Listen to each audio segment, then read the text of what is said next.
think our boy Eric Chiafalo's okay, buddy. Like No, he I is not. appreciate him coming on. I appreciate him fighting his way through that interview. It was like he was entrant number one in the Rumble and knew there was an hour and 20 minutes of getting punched in the ass ahead of him. I don't think Eric's okay. And here is the thing that Chris Mack brought up during the break. Could you imagine being up last night? You put your kid to bed, your sweet little Mavs fan, your little boy, your little girl who's got 3 different Luka Doncic jerseys. They love Luka, like we all do. They love Luka. You're sitting up late last night. You know, you got to take your kid to their basketball game on a Sunday morning down at the local Y. You know they're going to come down those stairs bright and early, chipper at 6:30 in the morning, ready to go hoop it up at the Y with their favorite Luka jersey on. And you know, because you can't leave the house without finding this stuff out, you've got to explain to your little Luka fan that Luka doesn't play in Dallas anymore, and this is how trade works. Buddy, I'm not having kids because I want to keep my expendable income, free time, and see the world and do the things I want to do. Not a kid. No. I'm not having kids because I don't ever want to have to wake up one day and explain to them that their favorite player doesn't play for their favorite team anymore because the business is the business, Chris Mack. I am out of the game, pal. You are a genius. For that reason alone, Rob. That reason alone. Could you? What is even on par? This actually takes us down a path where I'm trying to remember the most painful trades of my youth. Like what this would even compare to. I mentioned earlier, I'm a Pittsburgh Pirates fan. Grew up in Pittsburgh, lived in Pittsburgh most of my life. In the early to mid 80s, the Pittsburgh Pirates were bad. It was post Dave Parker. It was pre Barry Bonds. And they had a catcher named Tony Pena. Yeah, you know Tony Pena, right? They traded him to the St. Louis Cardinals. And I want to say I was 6-7 years old when it happened.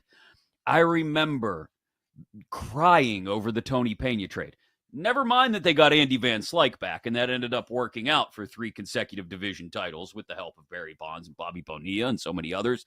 But at the time, I was devastated. I can only imagine that's what it's on par like, except magnified because this is not just, the best player on a bad team. This is an MVP caliber player, and little kids across the Metroplex are waking up this morning to hear of Luka Doncic's trade to LA for, who did we get, Daddy?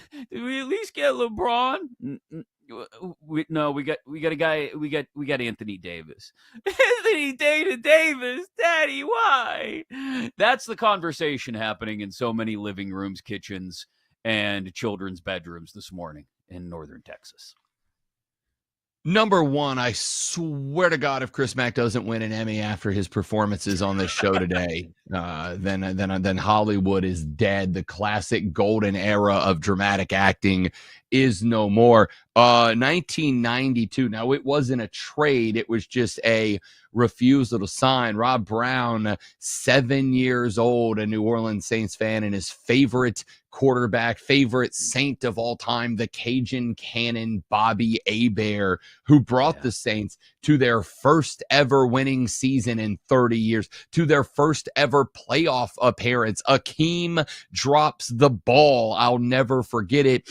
Bobby Hebert was the quarterback. Bobby Hebert, I own the jersey. As a matter of fact, sitting right up here behind me is a New Orleans Saints sweatband that I got from Bobby Hebert when I was a kid because I got to meet him. And then one day, Bob Brown Jr., my namesake, had to sit me down and explain to a 7-year-old rabid Saints fan and rabid Bobby Hebert fan that Bobby wasn't a Saint anymore. Not only was he not a Saint anymore, Chris Mack, but he was an Atlanta Falcon, a team that I have hated since before I was born. I hated them when I was a celestial spirit floating in the great beyond, waiting for my turn on this rock flying through outer space. He became an Atlanta Falcon, and I became a jaded, cynical individual at 7 years of age when Bobby Abrams, I get it, dude. But at least with that, I was able down the line to kind of look at it and learn. That was the moment that I got to learn that football players are people with jobs. They don't play football because that's just what they do. They play football as a job. And just like my dad switched jobs, players switch jobs. This one hits a little different, Chris Mack, and it hits a little different because the team sent him away and with very little explanation or compensation for it. I did find Eric Chiafalo's thought interesting there.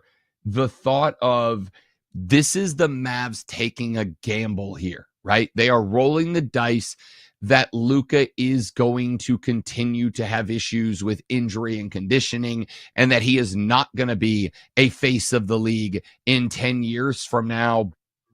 But we've all seen what Luka's accomplished so far with teams that were like good, maybe never great, but like pretty good. And he's dragged them to NBA finals at this point. So I kind of look at it and I'm like, okay, even if you want to make that gamble, even if you want to roll the dice that Luka's just going to be banged up and he's just never going to be the face of the league, Chris Mack, to get back Anthony Davis in a first round pick for him is not, that's not it.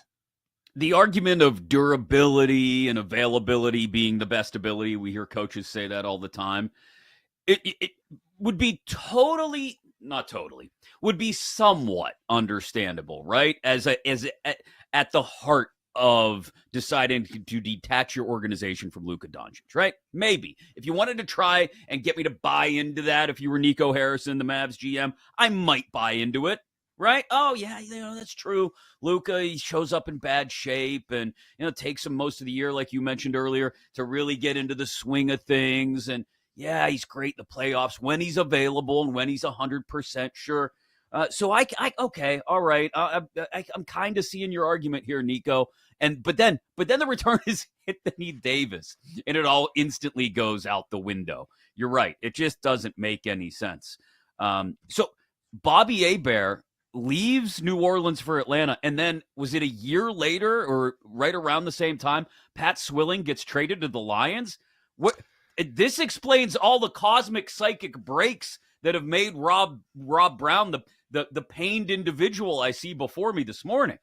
Buddy, Sam Mills went on to become a Carolina Panther and not only become a Panther, but they have a statue of him out front of Mint Street, out front of BOA. They have his jersey hanging in their Ring of Honor in the stadium. My guy, the life of a Saints fan is not for the thin-skinned, pal. Like, it has just been. Sammy Knight went on to become an Atlanta Falcon, my second favorite player to ever grace New York. I can't tell you, if you could build a roster of Saints players who left and went on to become very, very good players elsewhere, you'd win a Super Bowl with it. All right, that's just what it is. Welcome to my life. It sucks. I hate everything. I don't know why I do this. Sports suck, and they make your life shorter and more miserable. It's brutal. It's just brutal. It is. But yeah, that's the life of a Dallas sports fan in a nutshell over the last how many years now? Okay, yeah, you guys had that Rangers World Series a couple years ago. That's a distant memory now. That may as well have not even happened. You've traded away a guy, and that's going to be you mentioned it. Chiafalo brought it up a couple minutes ago.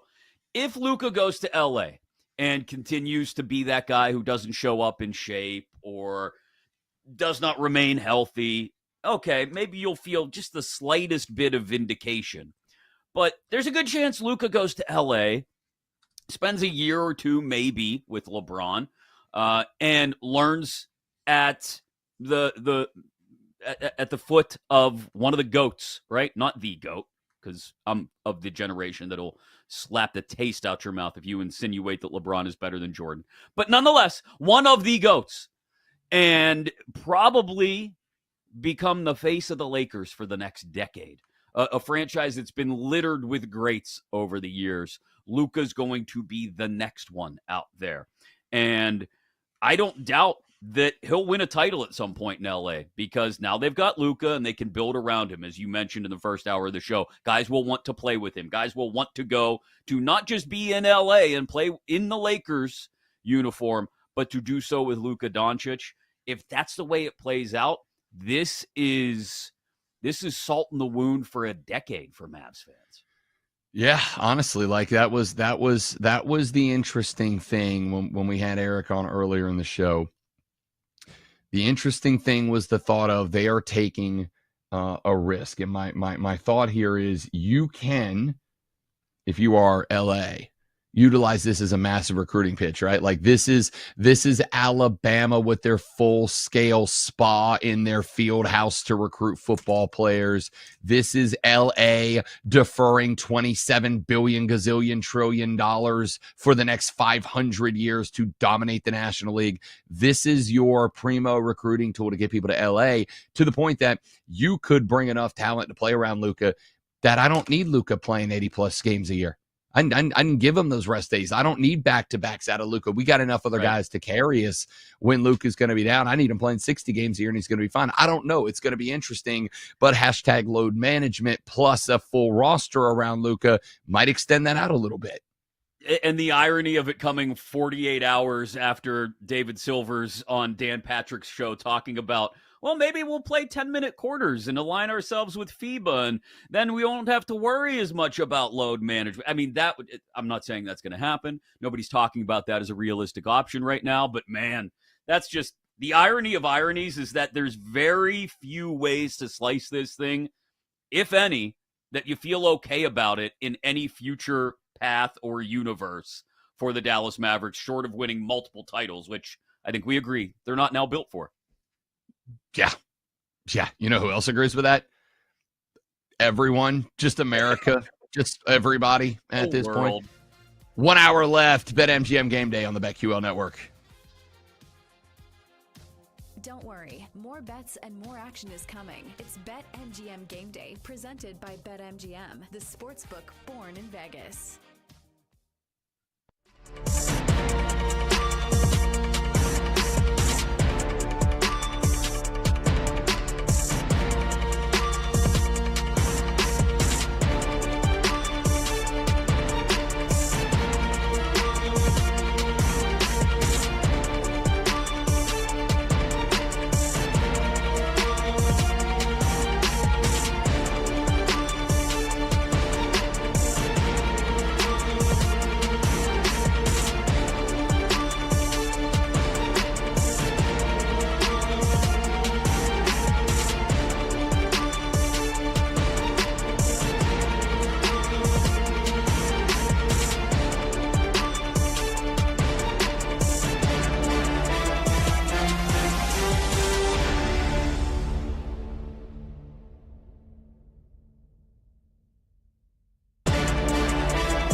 This is BetMGM Game Day on the BetQL Network, presented by BetMGM.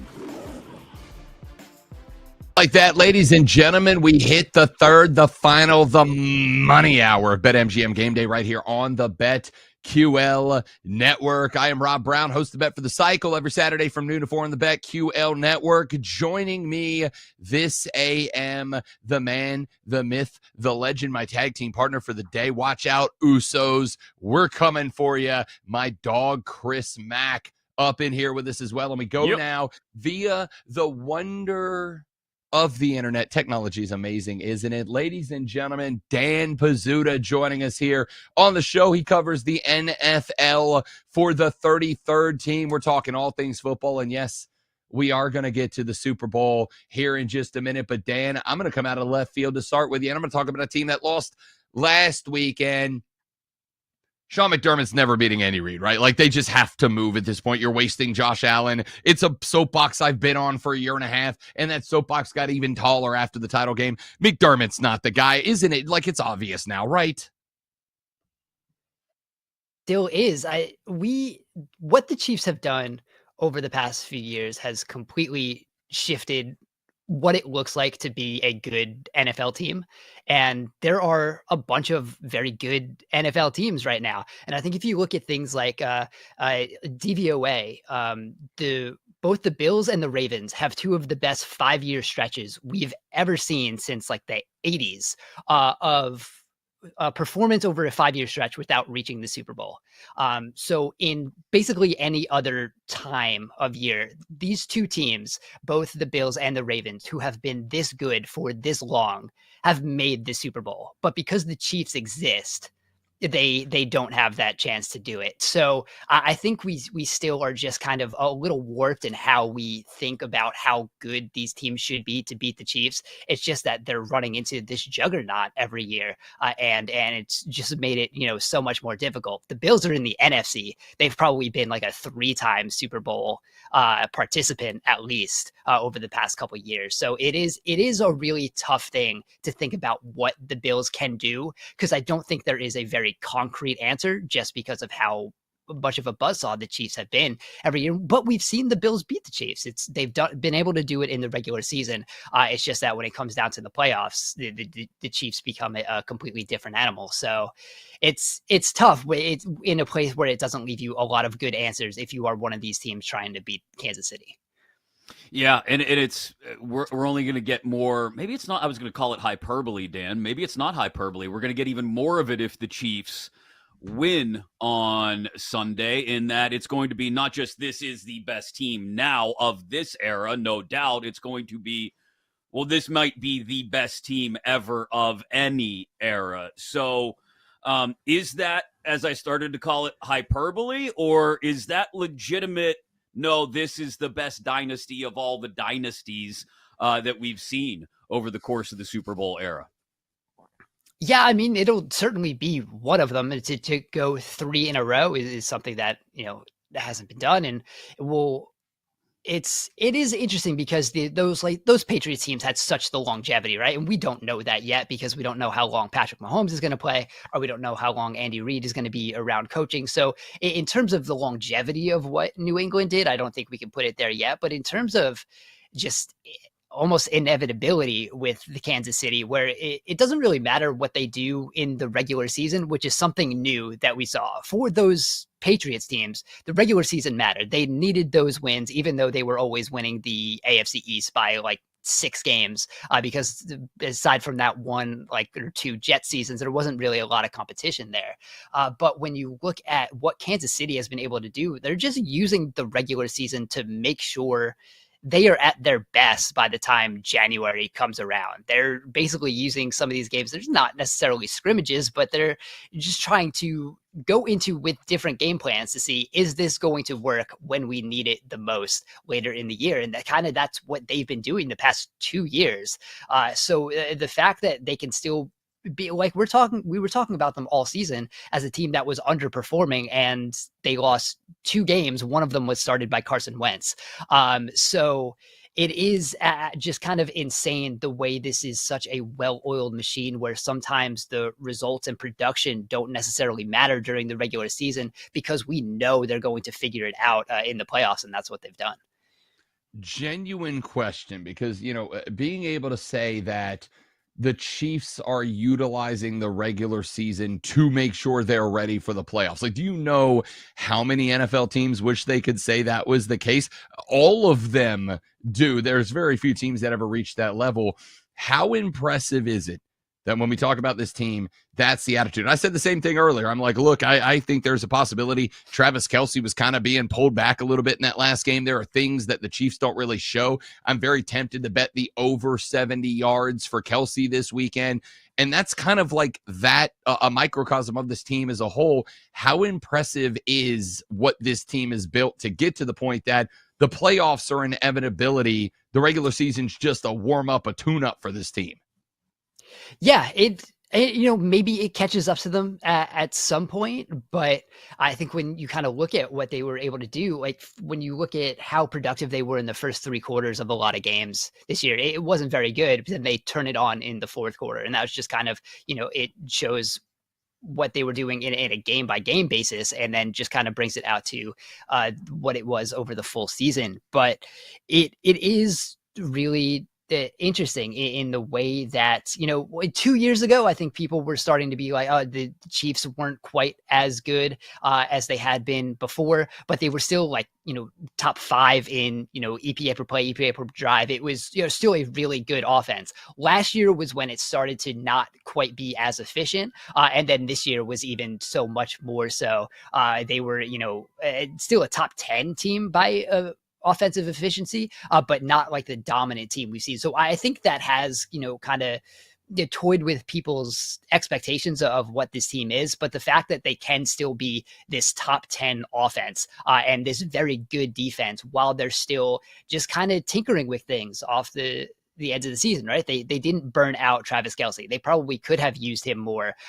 They figured out what Xavier Worthy's role should be kind of throughout the season. He's now better off as this kind of, low A dot kind of run after the catch guy that they've figured out. They're getting Marquise Brown back, getting DeAndre Hopkins a little more involved, Juju Smith-Schuster a little more involved. All of these kind of veteran players too, that you are now able to get more involved because you're not worried about them kind of overextending themselves when there's only 1 or 2 games left.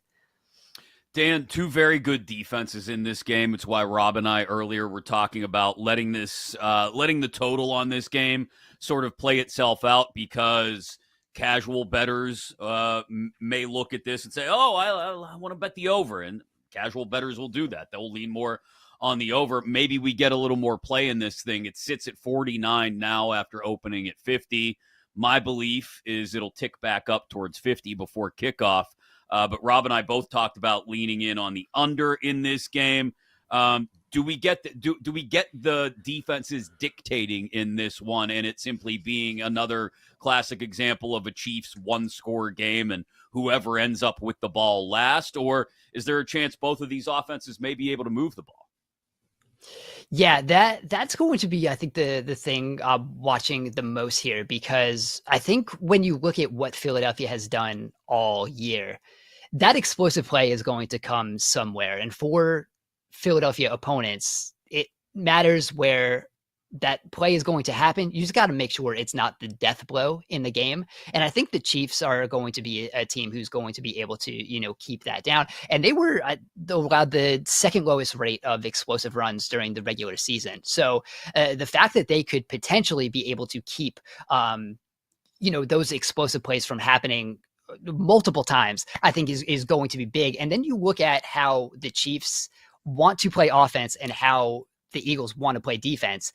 The whole Fangio system is about, we're not going to allow that explosive pass play. And the Chiefs now, because they have played in that way for so long over the past couple of years, defenses be like, we don't want the explosive play against them.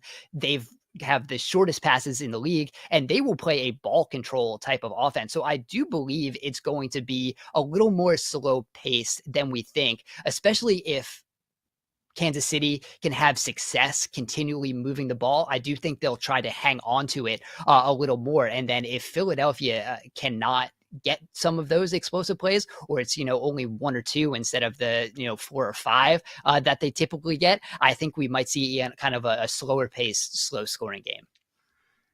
For the other side of the football, is this the Saquon Barkley or bust game, right? Like the question I've seen this popping up a couple of different places is, are the Eagles coaching around Jalen Hurts? Is Jalen Hurts good enough? I'm like, second time in 3 years this cat's been here. Like, I think the Eagles just base the offense around what and where he is, and obviously add Saquon. But with Chris Jones, with that Kansas City front seven, it kind of feels to me like if the Eagles can't get Saquon Barkley going, it turns into a long day. Yeah, that's kind of one of those things where even if you look at the Eagles running game is interesting because they do have those explosives, so they look great. But over the past couple games, Barkley is like rushing success rate from down to down has not been very high.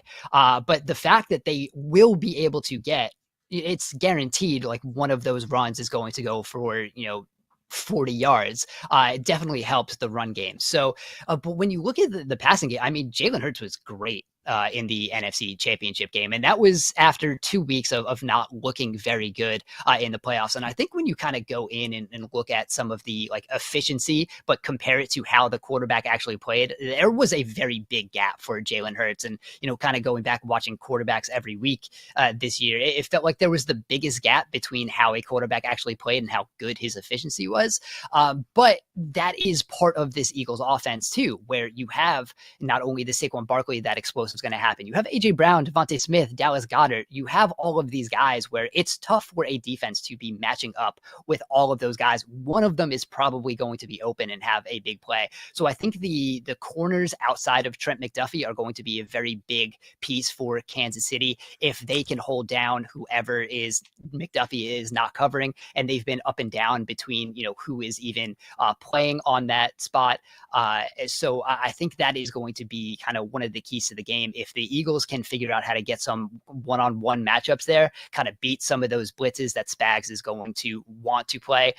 And Hurts has been a little better against the blitz, especially he was last week, or 2 weeks ago in the NFC Championship game. So if they can get some things going there, I think that's how they can rely on the pass a little bit and take some of the pressure off Barkley, and then eventually maybe, open some running lanes up for him later in the game. Dan, we were talking about different players and player props we may be looking at in this game, and the easy picks obviously are Saquon to score. Saquon to score 2 touchdowns, for example, is 3-1 right now. Hurts perhaps to score a touchdown on a tush push. That's certainly going to have a very low number, and then you have Kelsey on the other side. The interesting part to me was more about yardage props, and I see DeAndre Hopkins listed at 10.5 yards, receiving yards. That, to me, despite his performance in the first 2 playoff games, is one spot that is screaming for an over because, as Rob and I were discussing earlier, it feels like the Chiefs do a great job of showing you one thing and then smacking you upside the head with the other thing, right? And they haven't shown us a ton of DeAndre Hopkins in these first 2 playoff games. Just what about the KC aerial attack, aside from Kelsey, obviously, do you expect is primed to work if it does work against Philly's secondary? Yeah, it's going to be it's something where we'll see a couple of guys who haven't been, playing quite as much. Like I think we saw that first drive that they had against the Bills, where they just kind of RPO'd all the way down the field and got some Juju Smith-Schuster, some big plays up the middle. So I think we see some of that, take some of that middle of the field. Oren Burks has played very well the past couple of weeks for Philly, filling in for Nakobe Dean. So, but I think that is still going to be an area they do. So I would expect a little more Xavier Worthy, because I think the Chiefs have been, over the past couple games, have tried to figure out what not only his best role, but they have kind of gone to him early in the game to see if whatever they have game planned is going to work. And if it does, they've peppered him with a bunch of targets. If it hasn't, then they've moved away. But I think with how Philly wants to play, where they're going to have some of these guys, further back, they're going to be playing in light boxes. And the way the Chiefs have used Xavier Worthy over the back quarter of the season, really, with more of the, he's kind of the McCole Hardman, like what they wanted that to be, where some of the swing passes, the screens, the slants, where he's going to be in open space, be able to run after the catch, and then you can possibly release him down the field later in the game. I think they pepper him a little bit early, try to test the waters to see if that's something they can take advantage of with, how deep some of the Eagles defenders are going to be playing. So I would expect Worthy to be heavily involved here, and kind of that's their go-to in the passing game. Dan Pizzuta covers the NFL for the 33rd team. Kind enough to join us this early on a Sunday morning, buddy. Thanks for coming by. Fantastic stuff, brother. Yeah, absolutely. Thanks for having me. Happy to do it. Dan Pizzuta from the 33rd team. Chris Mack and I got to take a quick break. When we come back, we'll start wrapping up our thoughts on the Super Bowl a week before the game. That is next on BetMGM Game Day and the BetQL Network.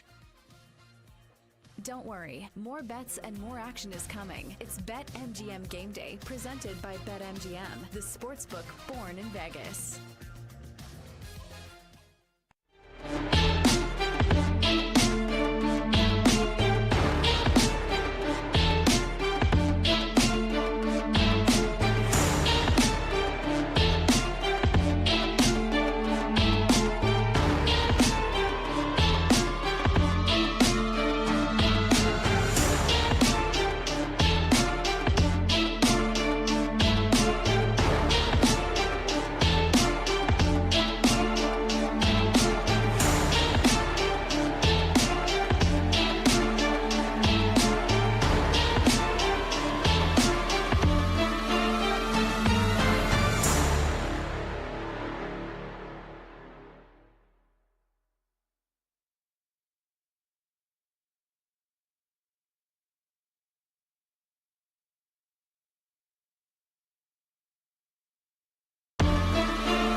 Welcome back to BetMGM Game Day on the BetQL Network, presented by BetMGM.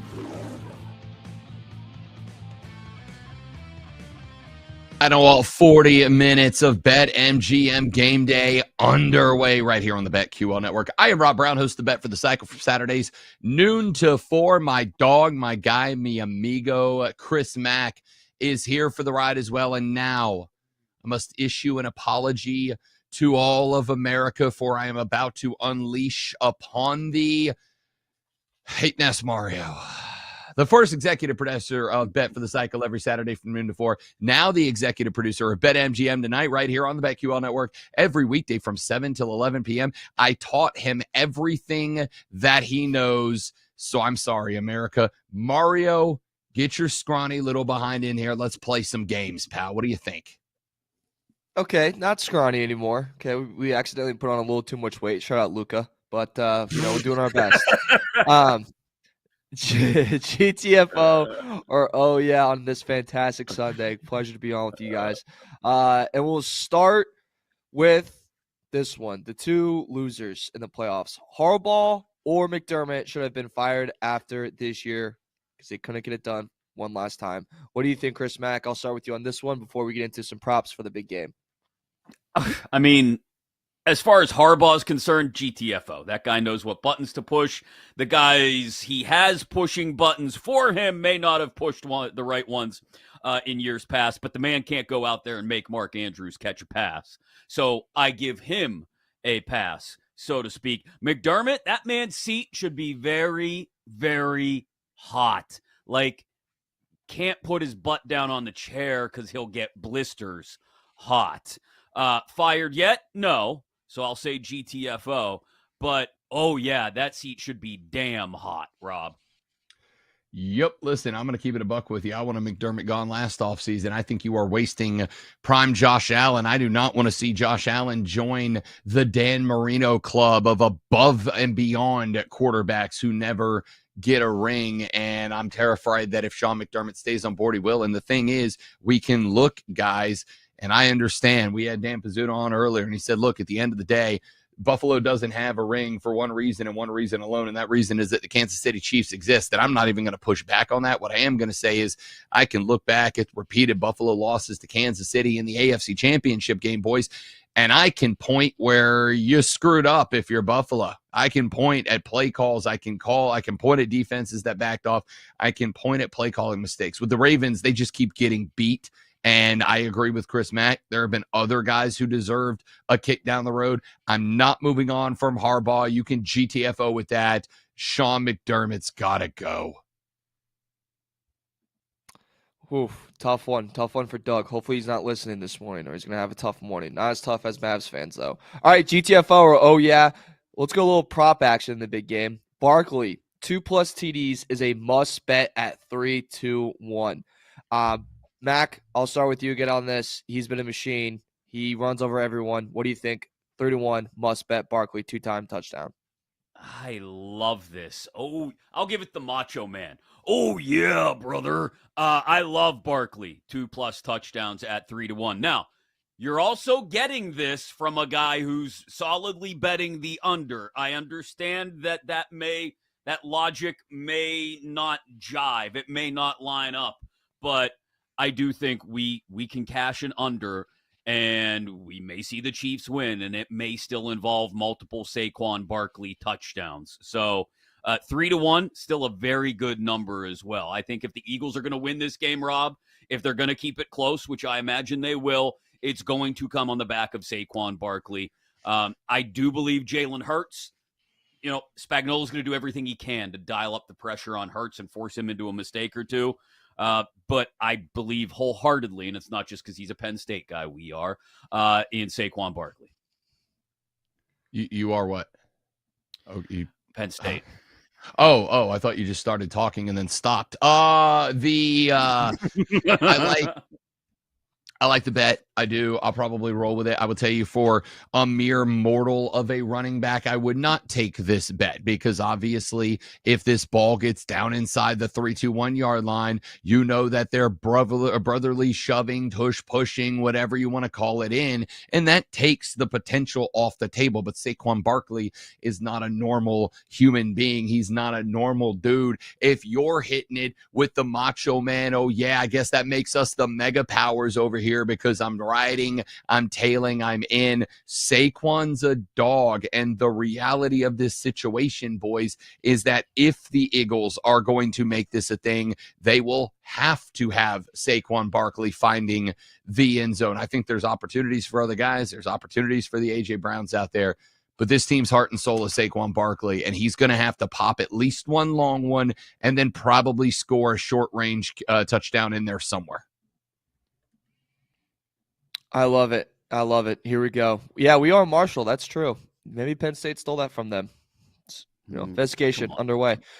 Come on. All right. But before I give you guys my favorite halftime bet of all time, and I think everyone should ride it with me, I'll take this one for the next GTO. Or oh yeah, take all the unders for A.J. Brown and Devontae Smith. A.J. Brown's currently at 67.5 receiving yards. Devontae Smith is at 50.5 receiving yards. Rob Brown, what do you think of this? GTFO or oh yeah?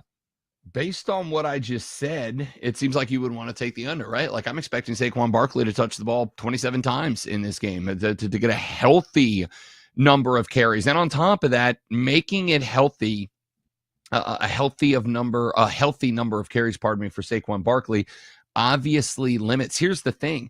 I think with the Eagles, if you were looking at Saquon getting a bunch of carries, what ends up happening when you do drop Jalen Hurts back? Are you throwing under routes? No, defenses are going to be up on their toes playing up to Saquon. If you're going to use the run game to set up the pass, and you're going to use the run game with Saquon Barkley to set up the pass, that means I'm looking to go over the top. I'm trying to catch safeties and cornerbacks asleep at the wheel, staring Saquon in the eyes to make sure he doesn't get to the second level and turn them into a car in front of a freight train at that point. And if I can get one slip, all of a sudden, A.J. Brown and Devontae become home run ball threats. And I just probably need one for one of those two to hit. So what are the numbers on those? Do you know off the top of your head? Are they like minus 110? Plus 100 for A.J. Brown under, and Devontae Smith is minus 110. Yeah, I might play Chris Mack one over. I might play A.J. Brown on the over. Devontae's had some big home run balls thrown his way, though, too. Maybe Devontae's the play. I would probably over Devontae and stay away from A.J. Brown, because I do think Jalen Hurts is going to drop back and pop a couple of home run balls, and Devontae seems like the bigger threat there to me. I agree that Devontae seems like the bigger home run threat, but I'm not going to bet these, but if I were forced to bet them, because that's more fun to talk about when you play GTFO or oh yeah than what you're actually going to do in real life, then yes, oh yeah, I'll take the unders on Brown and Devontae. I do agree with what you're saying, though, Rob. I think the home run potential is there much more for Devontae Smith, but I think what we've seen from the Chiefs this year, we're going to get lockdown city on both of those guys. And if I had to choose over or under on either one or both of them, I'm leaning under on both. So in this case, just for the sake of the game, I'll say, oh, yeah. All right. I hope you guys got your bet slips out. I hope you're listening. I hope you're excited. I hope you're ready to win. So okay. I promise you, Mad City to be the first song played by Kendrick Lamar is 9-1. And I think that could be almost automatic because you need a hype song to start. It's a slow start. All got along. They probably got me down by the end of the song. And you hit the yacht. Boom. He comes running out. People are dancing. People are going nuts. It's Mad City. It's New Orleans. I'm telling you guys, it's easy. And then if you want a guest appearance bet, Schoolboy Q has always been Kendrick's boy. They have Collard Greens together, which is a very popular song. He's 6-1 to come out and perform. He's part of Black Hippie, which was the rap group that they were in. GTFO, oh yeah. Come ride with me. on the halftime, Kendrick Lamar. Done a lot of research on this, fellas. Done some deep You dives. have. I can tell you've put a lot of work in on the halftime show prop bets, Mario. I still think you're totally wrong, GTFO. You got to go with the most recognizable stuff. I'm not saying Mad City is unrecognizable, okay? Let's be clear about that. But you have to go with the most recognizable stuff first, because as much as we may love Kendrick Lamar, there's still a large portion of the NFL fan base older than us, older even than this gray-haired guy, who don't know Kendrick Lamar. They want him to hit early with something recognizable, and it's going to be either humble or Not Like Us. He's going to start with a banger. He's going to start with one of the most recognizable ones. Yes. He will start with one of those. My bet is that he would start with Not Like Us and wrap with Humble at the end, and then give us all the stuff that the big Kendrick Lamar fans want in the middle. That's what my money would be on, even though I know the number is much shorter. Chris Mack, you are here for a moment in the life of Hating Ass Mario, the moment of the life that you are living right now that we will all take from this. Mario about to learn a lesson in betting that all of us have to learn, which is don't bet with your heart and don't bet as a fan. You're betting as a Kendrick Lamar fan right now. And don't get me wrong. I get it. I understand. I respect it. Rob's rules of gambling, Hating Ass Mario. Rule number 1, the rule I will not break, is I do not bet on my own teams. Ever. I do not bet the Saints. I don't bet the Pelicans. I don't bet I don't bet the Braves. I do not bet on my own team, because what ends up happening when I do is preseason last year, I come on the air and I say the lock of the day, of the week, of the month, of the year, of the century is Braves over 93.5 wins this year. And then they end up being whatever the hell they were last year. Do not bet your own team. You're betting your own team because you're a Lamar guy. And I respect it. I understand it. It's a one-time prop bet. Okay. Have some fun with it. I agree with Chris Mack on this. Hating Ass Mario. He's got to go with something for the old white people. As in old white people, I'm allowed to say that, okay? Get off my case. Yep. This is PC. Mm-hmm. He's got to start with something for the Rob Browns and the Chris Macks that are out of touch and are still listening to Bruce Springsteen as if his latest hits are going to drop out soon. You're betting as a young man with skin in the game. And I get it. I understand it. I commend it. But you're betting with your heart, buddy, and betting with your heart's a recipe to lose your money. Okay, but also Mad City, like when that came out, let's talk to your guys' age group. You guys were a little bit younger. Mm-hmm. It hit. It was very, very popular. I think Not Like Us is the last song. I think it's the song he ends with being like, oh, you guys didn't think I would play this? You guys didn't think I would diss Drake at the Super Bowl? Like, I'm going to play it. I think that's how he closes it. Humble is very popular, yes. And the music video, like for that, when everyone's like nodding their head, that's a very good start that he'd probably do. But like Mad City is his classic hit. Again, to Rob's point, I'm betting with your heart here, buddy. You're betting with your heart. You're betting with your heart, and you're going to get burned. He's going to go with the most recognizable stuff on the bookends. I just want you to be prepared for that. And the most recognizable stuff are Humble and Not Like Us. I hate to break your heart. I'd rather break your heart now, Mario, than watch your heart get broken next Sunday and watch it cost you money. Mac, I'm just letting you know, if I'm right, I'm coming to Pennsylvania, and I'm gonna stay with you for a week. I'm gonna stay with you for a week, and we're just gonna. I don't know what we're gonna do, but I'll just live with you for a week, and I'll just be like every day. I'll remind you. I was right. Okay. Hating Ass Mario. It'll be fun. Rob, I will for you too. The week after, I'll come to your house. Look, buddy, I'll stay with you for a week. Listen, here's the thing: if you end up hitting this, that's great. You want a 9-1 bet. That's phenomenal. Awesome. The other problem, Mario, that you're going to learn, and by the way, I also want to say, Chris, we're also here for another moment in history for Hating Ass Mario. Mario, you've been with this network for how many years now? Like 4, I think. 3 or 4. Today, Chris Mack, we finally hit a subject where Mario has an expertise on something he's gambling on. I'm proud of you, buddy. It took us 4 years, but we got him. You know what? That's a solid point, Rob.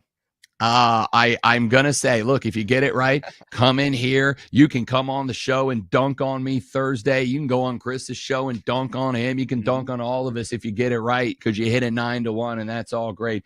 But just understand, when it inevitably turns out to be one of those songs that's getting featured on car commercials, and that's where the olds, I think I saw this on a Buick commercial, then you're gonna look and go, God dang, Rob Brown and Chris Mack know exactly what the hell they're talking about. I respect the commitment, buddy, but you're betting as a fan who has put on the glasses that everything's incredible. And we all learn the lesson, Mario. We all get burned at some point. All right. It's going to happen to all of us. It's just your turn up, pal. See you at the cashier, fellas. Okay. All right. Okay. If not, Mario, I'll see you on Tuesday. Back after this to wrap up BetMGM Game Day right here on the BetQL Network.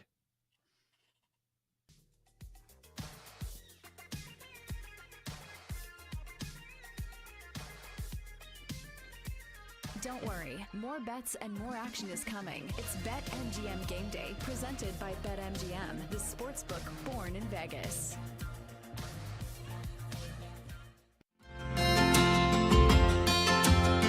I'm sprinkling a lot on this market. I might take a little Magic Dragons 24-1 to come out.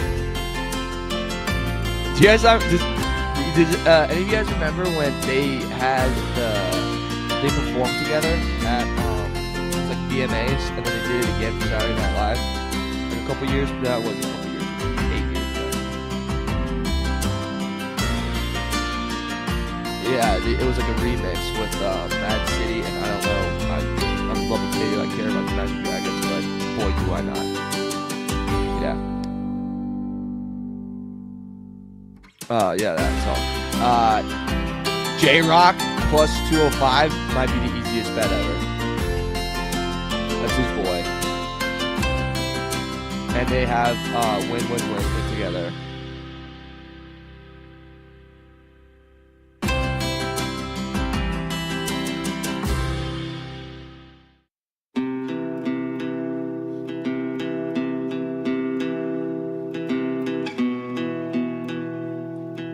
I think he could bring out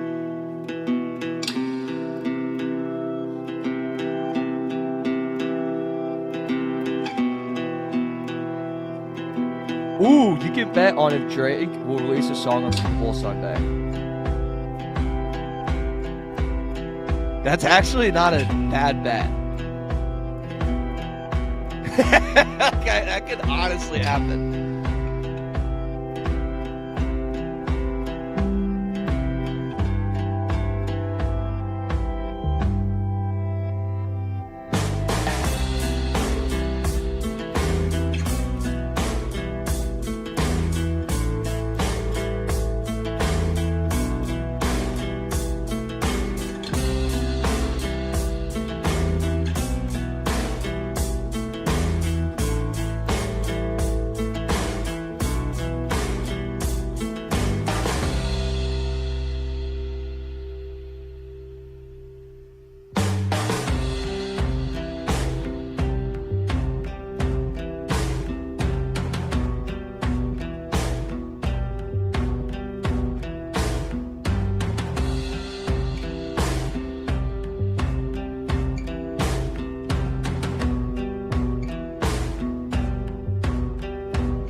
Welcome back to BetMGM Game Day on the BetQL Network, presented by BetMGM.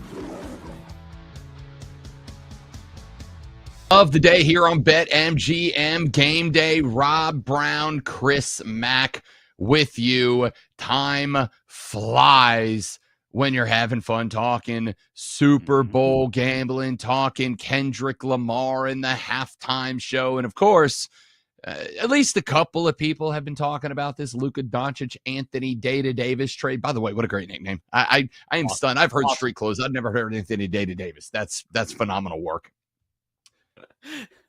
That's the best thing I've learned today. It really is.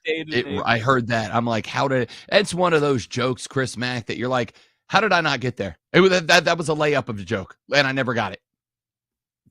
I mean, credit to whoever did come up with it for sticking to the fundamentals.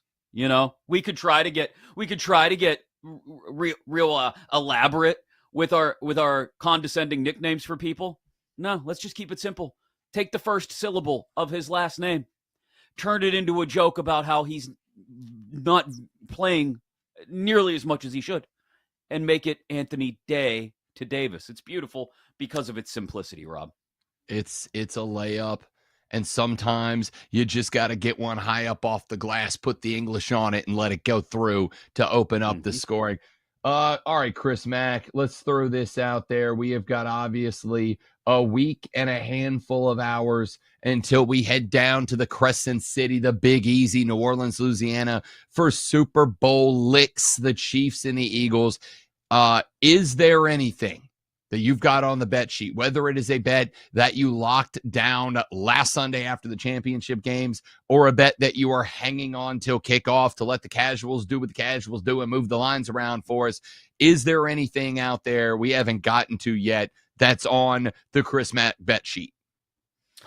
I think we've talked about all of them, Rob, because the ones that jump out at me are the Hopkins number that I mentioned. It's 10.5 receiving yards. I'm all over the over in a game where I won't have many overs. The Saquon 2 touchdowns, you make a very good point about the tush push, maybe vulturing one of those from Saquon. But I got to believe that if Philly is in this game until the very bitter end, and every Kansas City game this year against any kind of quality opponent has gone down to the bitter end, even if they've won all of them, it's going to involve Saquon Barkley scoring at least once, if not multiple times. And then just the game total that we started the show talking about, right? 49 right now. I think we get some more play in it by the time we get to kickoff. If not, I'd still be comfortable taking 49 right now. But I'll take the extra point and a half we may get before kickoff. If it gets to 50 and a half, I'll gladly jump on the under in this game. Yeah, no, I'm gonna completely agree with you. I'm on the same ride. I'm gonna let that thing get bet up.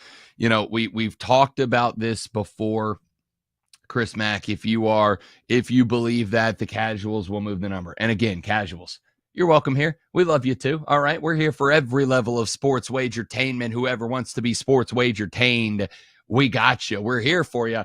Just know that. And this is one of those times, if you're getting more and more interested in sports gambling, this is a wonderful time to do it. There's a lot to learn right now about watching different markets, about watching different numbers, about trying to recognize patterns and predict when numbers are going to rise and to fall, and looking at where money is coming in and where it's coming in mass or in bulk. There's a lot that you can learn if you are new to the game right now from this period of time. So if you are a casual, you are obviously welcome here on the BetQL network. We'd love to help you win a little dinero at your Super Bowl party on Sunday. But lesson number one that you will learn in doing this is casuals don't bet unders. That there's no casual bettor, Chris Mack, that wants to be like Debbie Downer, Rob Browner, and go to a Super Bowl party and root for not touchdowns. Go to your Super Bowl party and start telling your friends you hope nobody scores a touchdown and the game ends 3-0, and watch what happens. Not a good look. They will not a good boo look. you from the room. They will ban you from the buffalo chicken dip and not let you even smell the wings if you do that, Rob. No. People go to Super Bowl parties because they want to see fun. They want to see excitement. They want to see offense. And guess what? That's how they're going to bet it as well. You're absolutely right. That is correct. So when I look at these numbers, and we talked about this earlier in the show, it is something, honestly, we're going to be talking about quite a bit moving forward. If you are betting on the total, if you like the under, wait it out until Sunday. If you like the over, you better grab it now, because the folks who are going to Super Bowl parties to knock back chicken wangs and hang out with their friends drinking a couple of cold Coors Lights because the mountains are blue, wait till kickoff. Wait till kickoff. Wait till that line bumps up. Wait till you've sat on the couch. You're nice and cushiony, comfy, and then take it, because that line is going to be what it is. If you're an under better, if you're an over better, grab it now, because it's going to go up and definitely not down. So this is, Chris Mack, this is one of my favorite weeks of the year to be a gambler. One of my favorite, really, 2 weeks of the year to be a sports gambler, because it is so much more than this is the game of the year, that it is so much more than just nailing team breakdown X's and O's and matchups. This is matching up with the public as much as it is the Chiefs and the Eagles. It really does add a level of not difficulty, but another layer of analysis, like you mentioned, Rob. Keep in mind that the markets this week are going to look very different in the way they move and react to the way they may have moved and reacted most of the year. Yeah, it's a very important point to make to those of us who regularly bet. And again, to our friends, the casuals who may be tuning in for the first time, you've never before heard these voices, and you may never again hear these voices, and that's okay. We welcome you in for just this one instance to come get a taste of what it's like on the regular. Don't feel like you have to bet on something unless you're comfortable betting on it, or unless, you look at it and say, it's $10. I don't care if I lose this $10. By all means, if you're going in on stuff heavy, make sure you really believe in it and you've done the work to tell yourself, okay, even if this doesn't win, I'll walk away from it feeling like I'm okay. I'm all right. It didn't work out for me, but I'm going to be okay because I believed in it for a lot of really good reasons. I didn't just bet the over because I want to see the scoreboard explode. Yep. By the way, I'm looking at the BetMGM reports right now. Chris Mack on the spread. Chiefs a 1.5 point favorite in this one. 54% of the money on Kansas City. 46% of the of the bets are on the Eagles. The money, however, 44% of the money in on Kansas City. 56% of the money in on Philly, which means that the big money bettors are taking the Philly plus 1.5. The mass bettors are going with Kansas City. But the number that jumps off the page at me, Chris Mack, big public fade guy, and it looks like this is going to be one. We just have to ride this number out. The total is at 49. We did see it, as we pointed out. The total's at 49. It opened at 49.5, so it's come down half a point into push territory. The reason this one's interesting to me, I almost wonder, Chris Mack, if this is Vegas kind of toying a little bit here, kind of massaging a little bit, because 77% of the money is in on the over right now. 77% of the money is over. You give me a bet that gets to 80, 81, 82%. I'm fading the public 99% of the time. And we're not really at we're not at my fade trigger yet. But when they bump that number down to 49 as opposed to 49.5, and they kind of put the push on the table as an option here, I wonder if we're going to see that 77 go up to that push trigger number for me. It very well could happen, because I feel like 49, and look, 50 is a fine opening number in this one. I'm not going to fault the books, who are a whole lot smarter than I am for starting there. But you bring it down just that 1 point to that 49, under the 49.5. Like you said, the push is now out there and available when it sits at 49, a whole number like that. I think a lot of folks who, again, and it's not a knock on anybody, a lot of folks who don't bet often see that thing get under 50 and go, oh, yeah, definitely over. Yeah, oh, yeah. 28, 24. Yeah, all over it. Let's go. Hammer the over. Just beware. Probably the two best defenses in the playoffs, and definitely two of the best defenses in the league overall this year. Very opportunistic on both sides as well. Would not surprise me at all if this is a race to 23. I concur. I'm on board with the same thing here. So, all that being said, how about this prop? I don't know why, Chris Mack. I don't know if I've missed something. If there was some news, I'll tell you who's getting a bazillion prop bets brought on them right now, and that's Dallas Goedert is getting a gazillion prop. Like, people are betting Dallas Goedert to the moon right now. How about this? This is an auto parlay. I just came across this. I've been looking at these because there's some fun ones BetMGM's put on the books. One of their pre-built parlays you can grab right now, Chris Mack. Kelsey for 15 yards, Kelsey for a touchdown, Goddard for 50 yards, Goddard for an anytime touchdown, a tight end parlay, yards and tutties for Kelsey and Goddard, and that's paying out at 825. Ooh. What's Goddard's touchdown number alone? Because that's the only part of that gives me pause, Rob. Like, I can see Kelsey 50 plus. I can see Goddard 50 plus. I can see the Kelsey touchdown. The Goddard touchdown is the part where I have a hard time tapping submit on that bet and actually making it even at such a good number. Plus 333 for a Dallas Goedert touchdown. I mean, that right there leads me to, if you're going to give me, almost 3 times the money for effectively making what, in my opinion, is almost the same betting on a Goddard touchdown, maybe I would go in on the parlay then, because I really believe in those first 3 numbers, the first 3 legs of that parlay. It's just that last one, the Goddard touchdown, that I have trouble with. But if I'm getting it at 825 or 850 instead of 330, okay, yeah, I'm with it. Yeah, I think that's going to be play. We talked about Saquon with the 2 tutty numbers earlier. If you believe in that from Travis Kelce, Kelsey's 9-1 to score twice. Woo, that's tasty. That might be a play. Ladies and gentlemen, it has been a pleasure. It has been an honor to sit with you, Chris Mack. You absolute icon, you absolute legend. Can't wait to work with you again, big dog. Samesies. Thank you, Rob. You're the best. Hating ass Mario. You're mediocre, buddy, but we love you anyway. Everybody else, have a good one. We'll see you back here next weekend. It's BetMGM Game Day on the BetQL Network.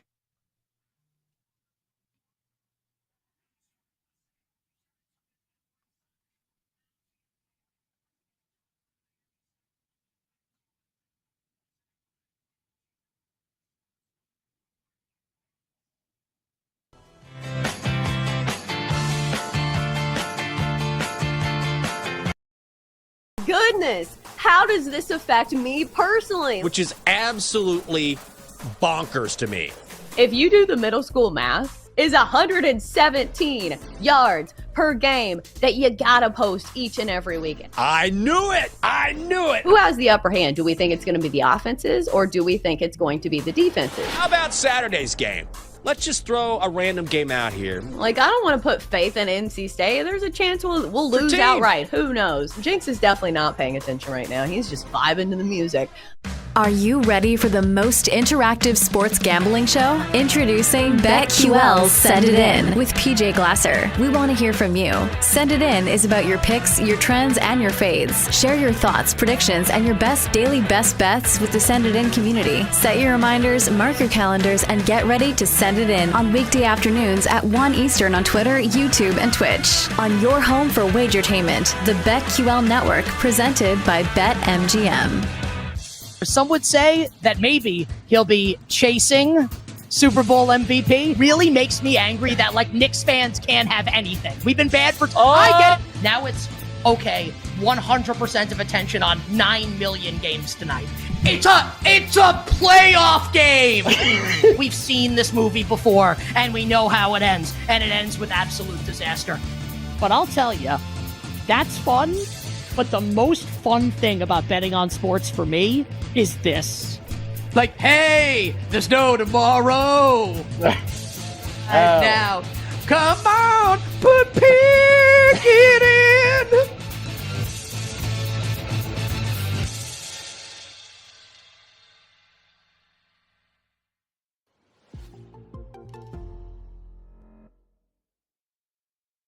Are you ready, sir? Start your engines. Let's go.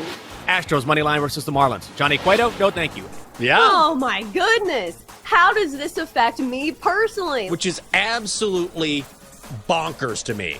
If you do the middle school math, is 117 yards per game that you gotta post each and every weekend. I knew it. Who has the upper hand? Do we think it's going to be the offenses or do we think it's going to be the defenses? How about Saturday's game? Let's just throw a random game out here. Like, I don't want to put faith in NC State. There's a chance we'll lose team. outright. Who knows? Jinx is definitely not paying attention right now. He's just vibing to the music. Are you ready for the most interactive sports gambling show? Introducing BetQL Send It In with PJ Glasser. We want to hear from you. Send It In is about your picks, your trends, and your fades. Share your thoughts, predictions, and your best daily best bets with the Send It In community. Set your reminders, mark your calendars, and get ready to send it in on weekday afternoons at 1 Eastern on Twitter, YouTube, and Twitch. On your home for wagertainment, the BetQL Network, presented by BetMGM. Go for the betting cycle on BetQL with Cody Decker. Cody Decker, former professional baseball player, turned professional smartass on the radio. Sports handicapper Rob Brown. When Penix Jr. plays USC, he's getting 400 yards. Cycling all the top plays. And Cody Decker, I think Florida can cover today. And one outrageous show parlay. 1, 2, 3. Let the chaos begin. It's Bet for the Cycle on the BetQL Network, presented by BetMGM.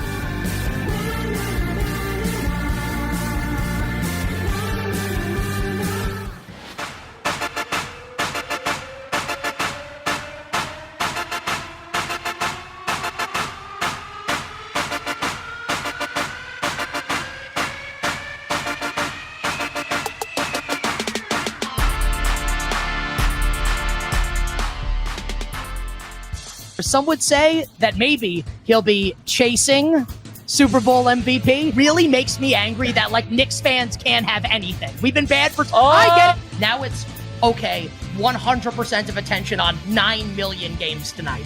It's a playoff game!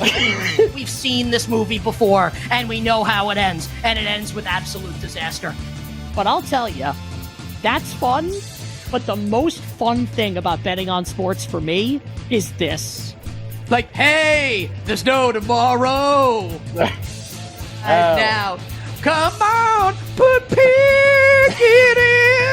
Of football. We will find out if my markets are worth a damn. I've always thought of betting content as sort of like a triangle. The entertainment at the top with the information and the education. Hashtag spray the board. Dialed into the latest line movements, injuries, and props.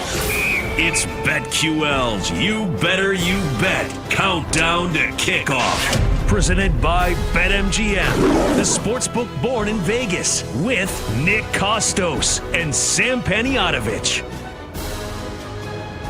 Good morning. It is the last Sunday before the big game. It's the penultimate Sunday of the football season.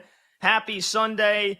That loser Punxsutawney Phil, of course, saw his shadow, or whatever the hell it means that we've got 6 more weeks of winter. So that was great for folks like me in the Northeast, where I've been living in the Arctic tundra, it feels like, for the last month and a half.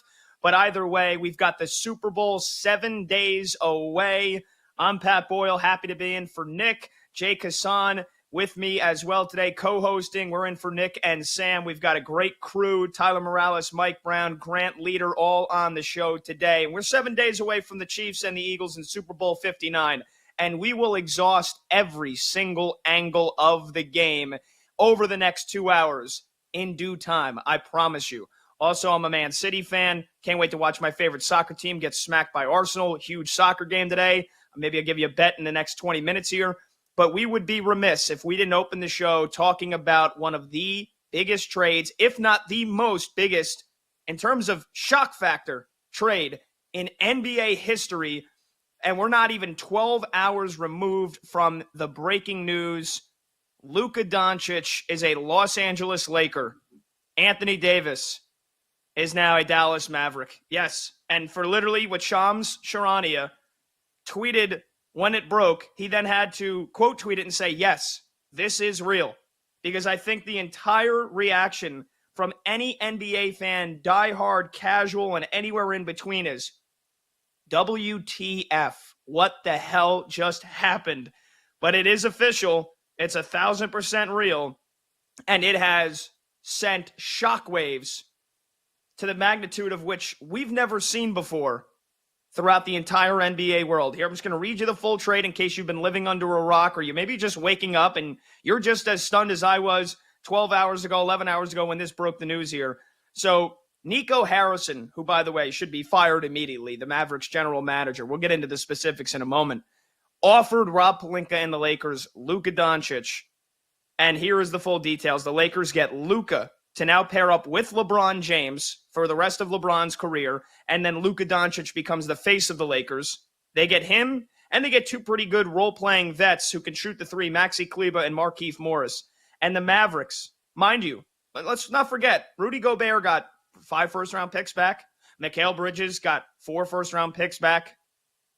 And the Mavericks get Anthony Davis, Max Christie, and a first-round draft pick in 2029. I love it. Danny Ainge gets into the mix as well, and the fiend that he is. The Jazz get Jalen Hood-Schifino and a couple of second-round draft picks. But either way, the initial reaction for me is, what the hell have the Dallas Mavericks done? Why on earth would you ever trade a guy who's 25 years old, that has not even entered the prime of his career, and he is already, in the 6 full seasons he's played, 5-time first team All-NBA. He's a top 5 player in the sport. He carried the team to the NBA Finals last year, dragged the team 2 years ago to the Western Conference Finals, where in the last 2 times they've gone that far, they've lost to the eventual NBA champions. 2 years ago, and then this past season losing to the Boston Celtics. Luka Doncic, I know we get so wrapped up in describing how good people are, or their stats and offensive stats are inflated. Luka Doncic is going to be one of the top 15 players to ever play the freaking sport of basketball. He is, along with LeBron James, 2 of 3 players to this, in their career to average 25 points, 7 rebounds, and 7 assists. The guy has been a primetime player. He has been a top 5 player in the sport literally since the second year he was in the league when he was 20 years old. And not only does he performs in the clutch, he performs in the playoffs. He basically averages 30 points per game. All of his numbers that he averages in the regular season, you basically can move them up. He performs even better in the playoffs. And the Dallas Mavericks said, okay, here's a guy that we think he's a little chubby, which he is. He's a little pudgy, and that's why I think a lot of basketball fans love Luka Doncic so much, because he doesn't look like LeBron James. He doesn't look like an Adonis. He's 6'8", 250, kind of looks like, apparently he's been pushing 270 pounds with his injury. And even then, I don't care if he's 400 pounds, because he's a top 5 player in the sport, and he ultimately elevates any single team he's on immediately to being a championship contender. And the Dallas Mavericks said, well, we think he's a little pudgy. We don't like his conditioning. We've had a lot of issues with that in the past. And mind you, by the way, this is a guy that has played at least 65 games every single season. Every single season. The least amount of games he played was in 2020, when they shut down the season because of COVID, and he played 61 games, which I believe was basically almost every single game of the year. So for all the conditioning issues, the guy shows up and plays, and the guy shows up in the postseason and plays 40 minutes a game. So conditioning issues, I don't give a damn. This is a disaster of a trade for the Dallas Mavericks. A disaster. This is going to go down, and it's funny because I was scrolling social media yesterday, and it was, 12 years? However long it's been. It was the anniversary of the trade for Kwame Brown, when the Lakers got Pau Gasol and they traded away Kwame Brown, and you have the hilarious Stephen A. Smith rant. He's a bona fide scrub. He can't play. This trade might be even more disastrous. You just sent a top 5 player in the sport who hasn't even entered his prime, and you sent him away, and you got back 1 first-round draft pick and Anthony Davis. Don't get me wrong, one of the best centers of the last 20 years, NBA champion, double-double, 25-point, 10-rebound machine. has carried the Lakers in the last 2 times they've been in the postseason, carried them to the conference finals. He was the best player on that team. He was dragging LeBron with him. Anthony Davis is great. He's one of the best shot blockers of the last 20 years. All-time, one of the all-time defensive players, 10-time All-Star. Guy's a Hall of Famer. But he's 31. And for the Mavericks to talk about having issues with Luka Doncic's conditioning, you just traded him away for a guy that is constantly injured, that sneezes and he's on the injured list. So this trade for me, it makes absolutely zero sense. I'm struggling. I'm going down rabbit holes talking about conspiracy theories. Like, did Adam Silver force this to happen? NBA ratings were so bad. Did he basically just say, Nico Harrison, here's a blank check. You and your family are set up for life. You just trade Luka Doncic away to the Lakers. I promise you'll be taken care of. Like, that's where my mind has gone because this trade doesn't make any sense. The Lakers are now set up to be a title contender for the rest of Luka Doncic's career. They absolutely fleeced the Dallas Mavericks in this trade. Fleece doesn't even do it justice. I can't understand what the hell has gone through the minds of the Dallas Mavericks. They cited that he's overweight, he's pudgy, and they don't trust his conditioning. And they were afraid that he wouldn't sign his Supermax extension this summer, which he was eligible for, 5 years, $345 million. I don't care about what you thought. He may or may not sign it. You don't stealth mode in the middle of the night, not say to the rest of the league, hey, we're going to trade Luka Doncic. Who wants to give us 15 draft picks? Who wants to give us the entire arsenal of their draft picks?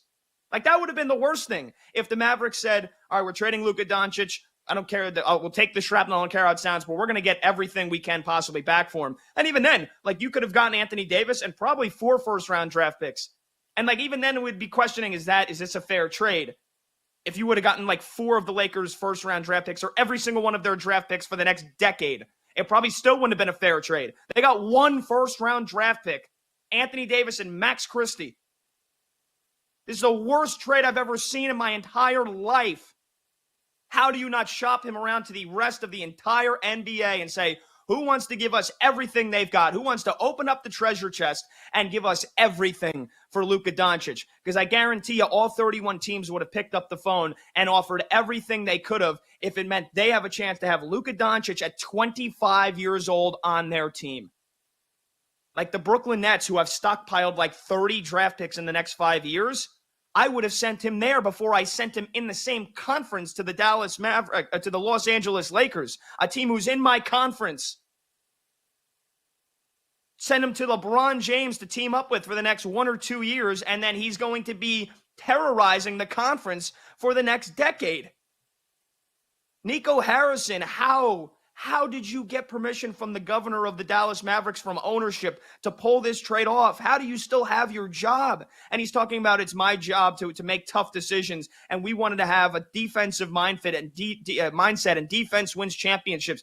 That's all great, sure. Like if you would have traded Kyrie Irving, or you would have traded Maxi Kleba, if you would have traded PJ Washington, anybody else on that team, I could buy that.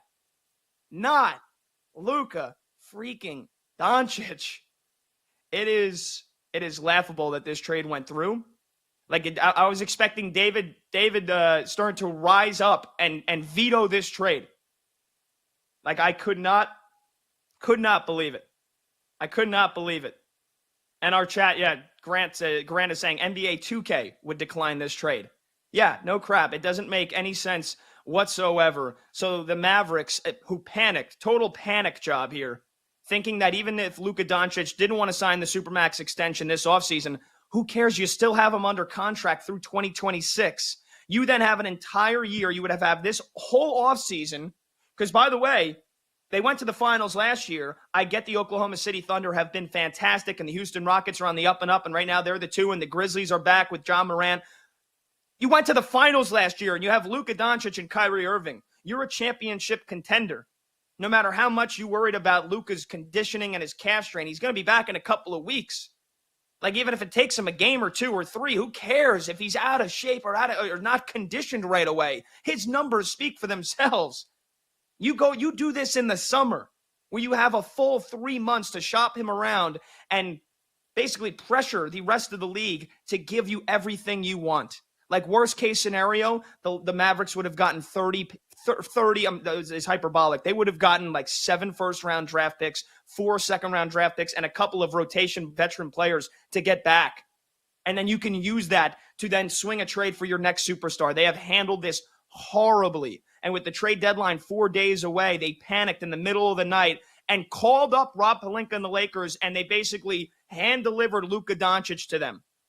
The Mavericks are nowhere near closer to winning a championship. The Lakers are a championship contender, in my opinion. The Los Angeles Lakers, now are on equal footing with the Oklahoma City Thunder. That's my opinion. And the betting market speaks for itself. So, BetMGM, live odds. Here is the NBA championship odds before the trade to after the trade. The Lakers went from plus 4,000 on BetMGM to now plus 1,400. The Mavericks went from plus 2,000 to plus 3,000. So the Lakers' odds basically just got cut into 1/3 and 2/3. To win the Western Conference, the Lakers have now gone from plus 2,000 to plus 900. And the Mavericks went from plus 1,200 to plus 1,400. And how about this? Since the trade, which again broke at what time exactly here was this? 12:12 a.m. Eastern time. So literally 11 hours ago. Since that trade, 64% of the bets and 57% of money is now on the Lakers to win the title. And my opinion would be, I believe that the Lakers' odds should be even closer to that of the Oklahoma City Thunder. You now have Luka Doncic and LeBron James paired up on one team. I understand that the Lakers take a big hit defensively, losing Anthony Davis, one of the elite rim-protecting shot blockers of the last 20 years. But what they just gained offensively doesn't even come close. And on top of that, they made a trade a couple of weeks ago to get a good vet like Dorian Finney-Smith, who burned my Knicks last night for 5 threes. And of course, LeBron walks into the Garden and punks my team for a 30-point triple-double. But they got Dorian Finney-Smith, got Maxi Kleber, you got Markieff Morris, 3 decent role-playing guys that can shoot threes, because the Lakers needed them because they've been one of the worst three-point shooting teams in the NBA this year. And on top of that, you've got a top 5 player in the sport to pair with the second greatest player of all time. I would wait a few weeks because right now everybody's jumping on the Lakers. But once Luka Doncic comes back, and it probably won't be till after the All-Star break. So how I would play this, if you're looking to bet and you think the Lakers, like me, are as good as the Thunder or anybody else to win the championship, which I believe solely, again, because you've got LeBron James and Luka Doncic on one team, then I would wait a few weeks. Maybe those odds go back a little bit to 4 digits. Maybe the Lakers are now plus 900 to win the Western Conference. Maybe they go back up to plus 1,200 once the allure and the drama kind of runs its course a little bit. And, people get off the Lakers hype train a little bit because then we're out of the All-Star break. Luka maybe isn't back yet and people are starting to doubt the trade. I would look to jump on the Lakers to win the NBA title, to place a bet on them to win the Western Conference once we hit March.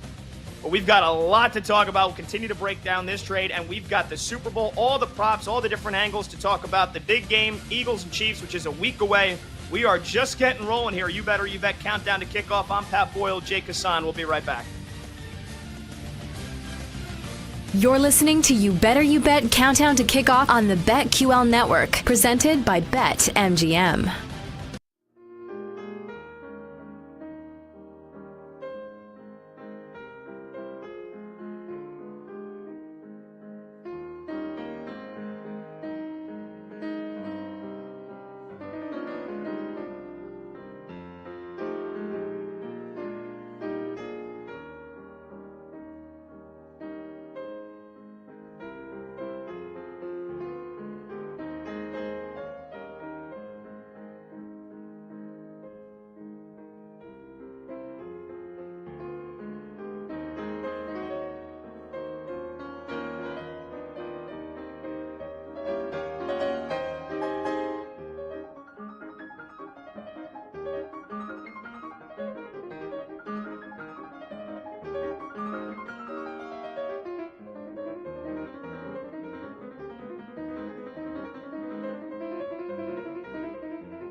Welcome back to You Better You Bet Countdown to Kickoff on the BetQL Network, presented by BetMGM. All right, welcome back. Countdown to Kickoff, 7 days away from the big game. Super Bowl 59, Chiefs and Eagles. He's Jake Hassan. I'm Pat Boyle. Happy to have you with us here in for Nick and Sam. And don't worry, we will exhaust all our favorite props, our favorite angles, side, total, Super Bowl MVP odds. Of course, we've got some exotic prop bets, novelty props that are already on the board that we can get into. That is always a fun time.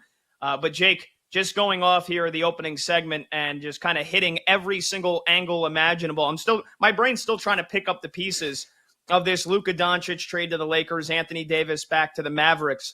And, we just hit the odds and how they have shortened dramatically. The Lakers are now the 6th favorite in terms of odds. They're plus 1,400 on BetMGM to win the title. They are now 3rd behind the Thunders, who are basically even money. They've been the best team in the NBA. They've been the best team in the Western Conference all year. They're just over plus 100 on BetMGM. And it's the Nuggets, too. Now it's the Lakers 3rd to win the West at plus 900. The Mavs odds got worse. I mean, obviously, or they got better, I guess, depending on how you look at it, obviously, but not by much, which I guess is fair. But it's the Lakers odds, which have dramatically shortened now.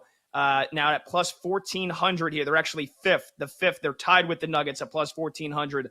5th best odds, or 5th worst odds, I should say, to win the NBA Finals.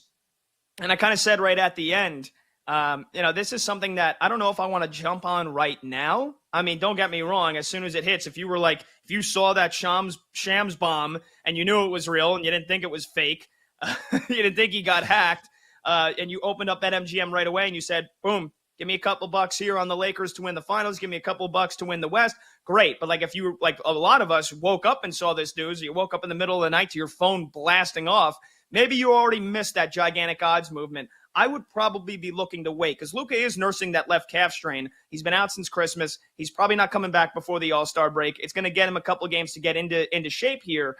I don't know how much the Lakers odds will move, back in the other direction, but that is how I'd probably be looking to play this. Hope that now without Anthony Davis, who was out anyway with the ab strain, but just for the time being going into the All-Star break and maybe the first few games out of it, that the Lakers, struggle for a little bit. And maybe those odds get better. Maybe the Lakers odds to win the finals go back to plus 2,000, and to win the West, maybe it goes back to plus 1,200. Then I'd be looking to pounce, because I do believe come playoff time that they could beat the Thunder, that they could beat the Nuggets, that they could beat the Rockets, they could beat anybody in their path. It's Luka Doncic and it's LeBron James. I will be looking some point soon to make a bet on the Lakers to win the West and to win the finals. Yeah, I mean, this is nothing right now. I'm not rushing to bet the worst of the number, because like you said, there were people who were up and grinding these odds, and there were people who were up and betting this as soon as the news broke, as soon as the trade was announced. And to your point, I was around with a bunch of people, and the immediate thought was, well, this is fake. There's no way. Shams got hacked, somebody else got hacked, and then you get the follow-up tweets from Haynes and all the other NBA insiders.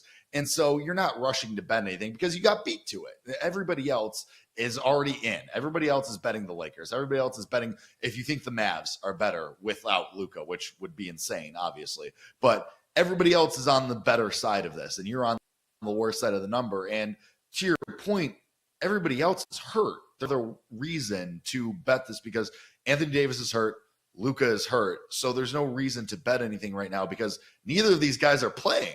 So you haven't seen what the final product is for the Mavs, for the Lakers. And so I need to see it first. I need to see how Luka Doncic looks with LeBron James. I have to see how Anthony Davis looks with Kyrie Irving and the rest of the Mavs roster. And then maybe I'll bet something. And also the follow-up is, too, we've heard all of this fallout of the Jimmy Butler saga, because apparently he's going west. He's going to Memphis. He's going to the Suns. So now what's the counter punch to this? Maybe that's where you have to make a bet of, okay, if you think Jimmy Butler is going to Memphis, or you think Jimmy Butler is going to Phoenix or Houston, maybe that's where you have to put that money, because the win probability obviously is all sucked out of the Lakers and the Mavericks. If you think that there's a follow-up or a domino effect here, maybe that's where you make that bet. Yeah, maybe you can change. You can put Luka Doncic on the Lakers, and the Nuggets would still be their daddy. Maybe this makes you want to bet the Denver Nuggets more now, who have been getting better and better as the year has gone on. They're fully healthy right now. Knock on wood if you're a Nuggets fan, or if you bet the Nuggets and you're hoping that stays that way. How about just some of the comedy in all of this? How about the reporting? And I believe most of the reporting, but I can't fathom that LeBron James walks into Madison Square Garden, drops a triple-double. He's out at dinner with his family in the West Village last night, and he basically gets told, LeBron, we've got Luka Doncic now on the team. And he's shocked. He had no idea, just like the rest of us, that this was coming.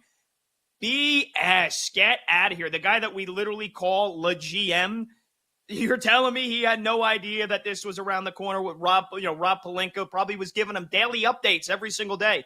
Hey, we might be getting Luka. Just want to, make you aware. It's still early talks, but get the hell out of here. LeBron had no idea this was coming. He probably orchestrated the trade just as much as Rob Pelinka.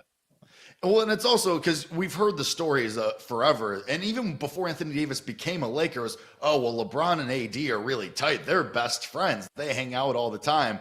I'm thinking of it as LeBron's out at dinner, to your point, in New York, and he's probably, get this guy out of here. Let me know when it's done. I don't want to hear about, we might be close. He's probably waiting for the phone call. I mean, Rob Pelinka was probably at that dinner, right? He's probably there okay, it's done. Hey, looks across the table. We have Luka. AD is gone, but we have Luka now, and it's just kind of like the stab in the back because after AD went out a couple nights ago, LeBron's out there at postgame saying, "Oh well, you look at the end of the bench and AD is not there, and your team gets worse." Okay, well now Luka's here, and now Luka's there on one leg, and I don't know what their relationship is, obviously, but it's weird. It's definitely a different, I guess, Laker era, which we've been waiting for, but it's just bizarre. It's hard to wrap your head around. It's crazy how he literally, quite literally fell into their lap. How Nico Harrison, general manager of the Dallas Mavericks, should be fired right now. He should have been fired when that, if you're thinking about, should I send this tweet? Maybe this is a little bit off color. Maybe I might get in trouble with this. Or you're sending a text to a girl or your ex and you're like, maybe not send that text. That was Nico Harrison. Should I send this trade in? And then he's hit send, immediately fired, gone. You're gone into the moon. And apparently the reporting is that he, in the last couple of weeks, he got, basically the okay from ownership, from the front office. And I saw there was a quote from Mark Cuban. I forget how long ago this was. I'm 99% sure this is a real quote, when he was like, if I had to choose between my life and my wife and Luka Doncic, well, you might as well find me in the lawyer's office tomorrow, signing the divorce papers. That was from Mark Cuban.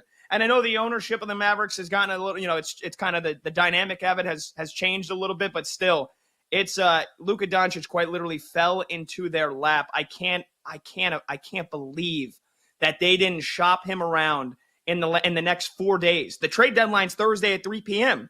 And by the way, just another offshoot here for Mavericks fans who I feel sorry for them, but I've been cracking up seeing a lot of the fan reactions, and they've lost apparently 700,000 Instagram followers. Good. They should show up every game the rest of the year and just boo up to the owner's box, boo Nico Harrison, boo ownership, boo anybody that signed off on this trade, never go to a game again, because their best shot of ever winning a title was with Luka Doncic. But now I'm looking forward here. If you're the Dallas Mavericks, you only got one first-round draft pick back, but they can still take what they have and what they've gotten from this trade and what they had already. Again, Nico Harrison should be fired, and he probably should be fired by 3:01 p.m. on the deadline. But the only thing that salvages this for me is if then they are to maybe swing a trade for somebody like De'Aaron Fox, who we know is now on the trade block. The Kings are opening to trading him. I understand they want to have a defensive mindset to win the NBA title, but there's no shot in hell that you've brought yourself closer to that unless you hold teams to 95 points a game in the playoffs, which is not going to happen with how much talent and how much offense that there is in the Western Conference. Unless they are now to try to add De'Aaron Fox, Zach LaVine, I can't imagine Jimmy Butler would work and would come to Dallas. But unless they're going to add one of the premier star players now at the deadline, this makes this trade even worse than it already is. And it's the worst trade I think I've ever seen for one side in the history of the sport.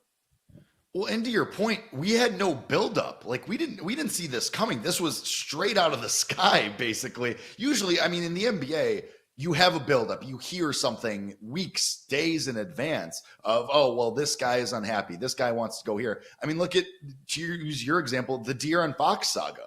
Of the last week, all we've heard is, well, De'Aaron Fox doesn't want to be in Sacramento anymore. He wants to go to San Antonio or he wants to go wherever. And then you just get this random dropped out of the sky. Oh, well, Luka's gone. He's not in Dallas anymore. And you're right. I mean, the domino effect has to be, well, if you're Dallas, what's the next step? Is it Zach LaVine? Which, as somebody who's in Chicago, best of luck. If Zach LaVine is your backup plan with Anthony Davis and Kyrie Irving, you have fun with that. We are way good on that. But it's just, you don't see this anymore from the NBA. There's usually so much buildup of guys. Oh, well, we want this, like, especially when it comes to LeBron and the Lakers. Like, you would have thought we would have heard, well, oh, LeBron wants Luka on the Lakers. You would have heard for the last 2 weeks, and then it just comes out of nowhere. And you're right. I don't know what the Mavericks are planning to build. I don't know if it's defensive mentality and you try to hold these guys, your opponents, to 90 points or whatever it's going to be, but you got to score the ball somehow. And if Anthony Davis isn't going to be out there, it's just the Kyrie Irving show, I guess, and maybe that's it. But I don't know what they're thinking. I'm shocked. I'm stunned. And like I said, when it comes to an NBA trade and you have to text all of your group chats of, is this real? Like, is this actually happening? That's how you know that maybe, you know, we all like to play armchair GM, but we might be on the right side of this one. Yeah, and man, like my brain is in shambles right now, and I'm trying to. I think this was from last night's game at the Garden, where Anthony Davis is getting. Oh no, this couldn't have been because he didn't travel. He's back in Los Angeles. So this is from a couple of games ago, and one of the reporters is talking to Anthony Davis, and he's basically saying like, oh, how would you like sum up your how your Lakers tenure or what? Anthony Davis is like, you're talking like I'm about to get traded, and lo and behold, just a few days later. I'm pretty sure this is just from a couple of days ago here that happened. So it's crazy. And it also makes you think, like, for everybody out there that has thrown out some incredulous NBA trade machine ideas into your group chat or on social media before, and just to get laughed at or mocked, like, yeah, that'll never happen. Keep dreaming. Like, none of that is out of play anymore. That is all, like, you could tell me that,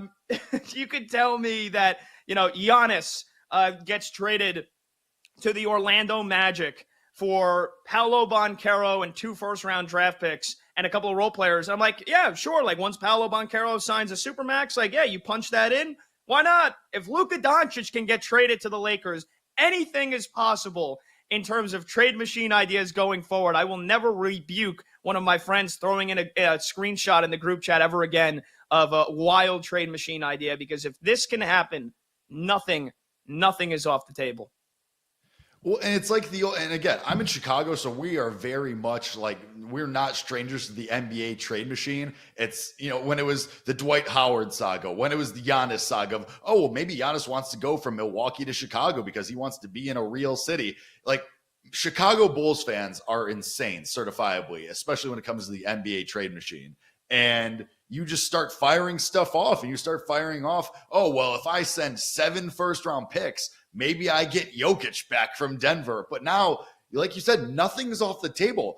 This came out of the sky for no reason. And we've been saying for how long that the Lakers have no assets. They have no first-round picks. How are they going to trade for anybody? Because for the past week, it's been, oh, well, the Lakers have like some guys, but it's tertiary guys, and it's guys on the fringes, and how are they going to find LeBron any help? Now you have Luka Doncic, and somehow they make it work, and they scrounge up in the corners, they find some schmeckles. But the Lakers, they better hope they win something, because they are cursed for the next like 15 years now. Yeah, I think by Thursday, maybe Bronny James and a 2nd-round draft pick for Shai Gilgeous-Alexander. Do you think Sam Presti and the Oklahoma City Thunder say yes to that trade? I think that Sam Presti would rather part with his firstborn child than a draft pick.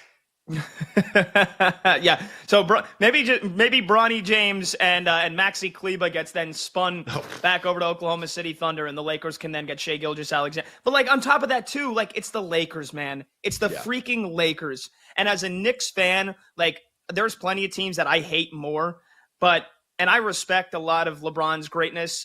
He'll never be Michael Jordan for me. Always be the second greatest of all time, no matter what. Who knows? Maybe if he wins 2 titles in a row now, maybe then we can have that argument again. I think it's been tabled for the last couple of years.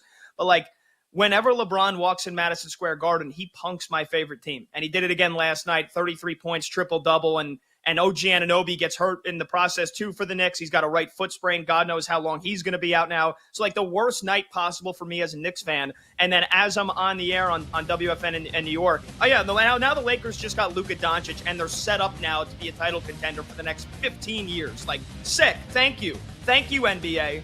Thank you. Because now Lakers fans, who are probably Cowboys fans and Yankee fans, are going to be insufferable. Either way, I think we've exhausted this. Let's talk some football, Jake Hassan. Favorite coaching moves of the offseason, plus all the props you can imagine for the Super Bowl. We're coming right back. It's You Better You Bet, countdown to kickoff. You're listening to You Better You Bet Countdown to Kickoff on the BetQL Network, presented by BetMGM.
Welcome back to You Better You Bet Countdown to Kickoff on the BetQL Network, presented by BetMGM.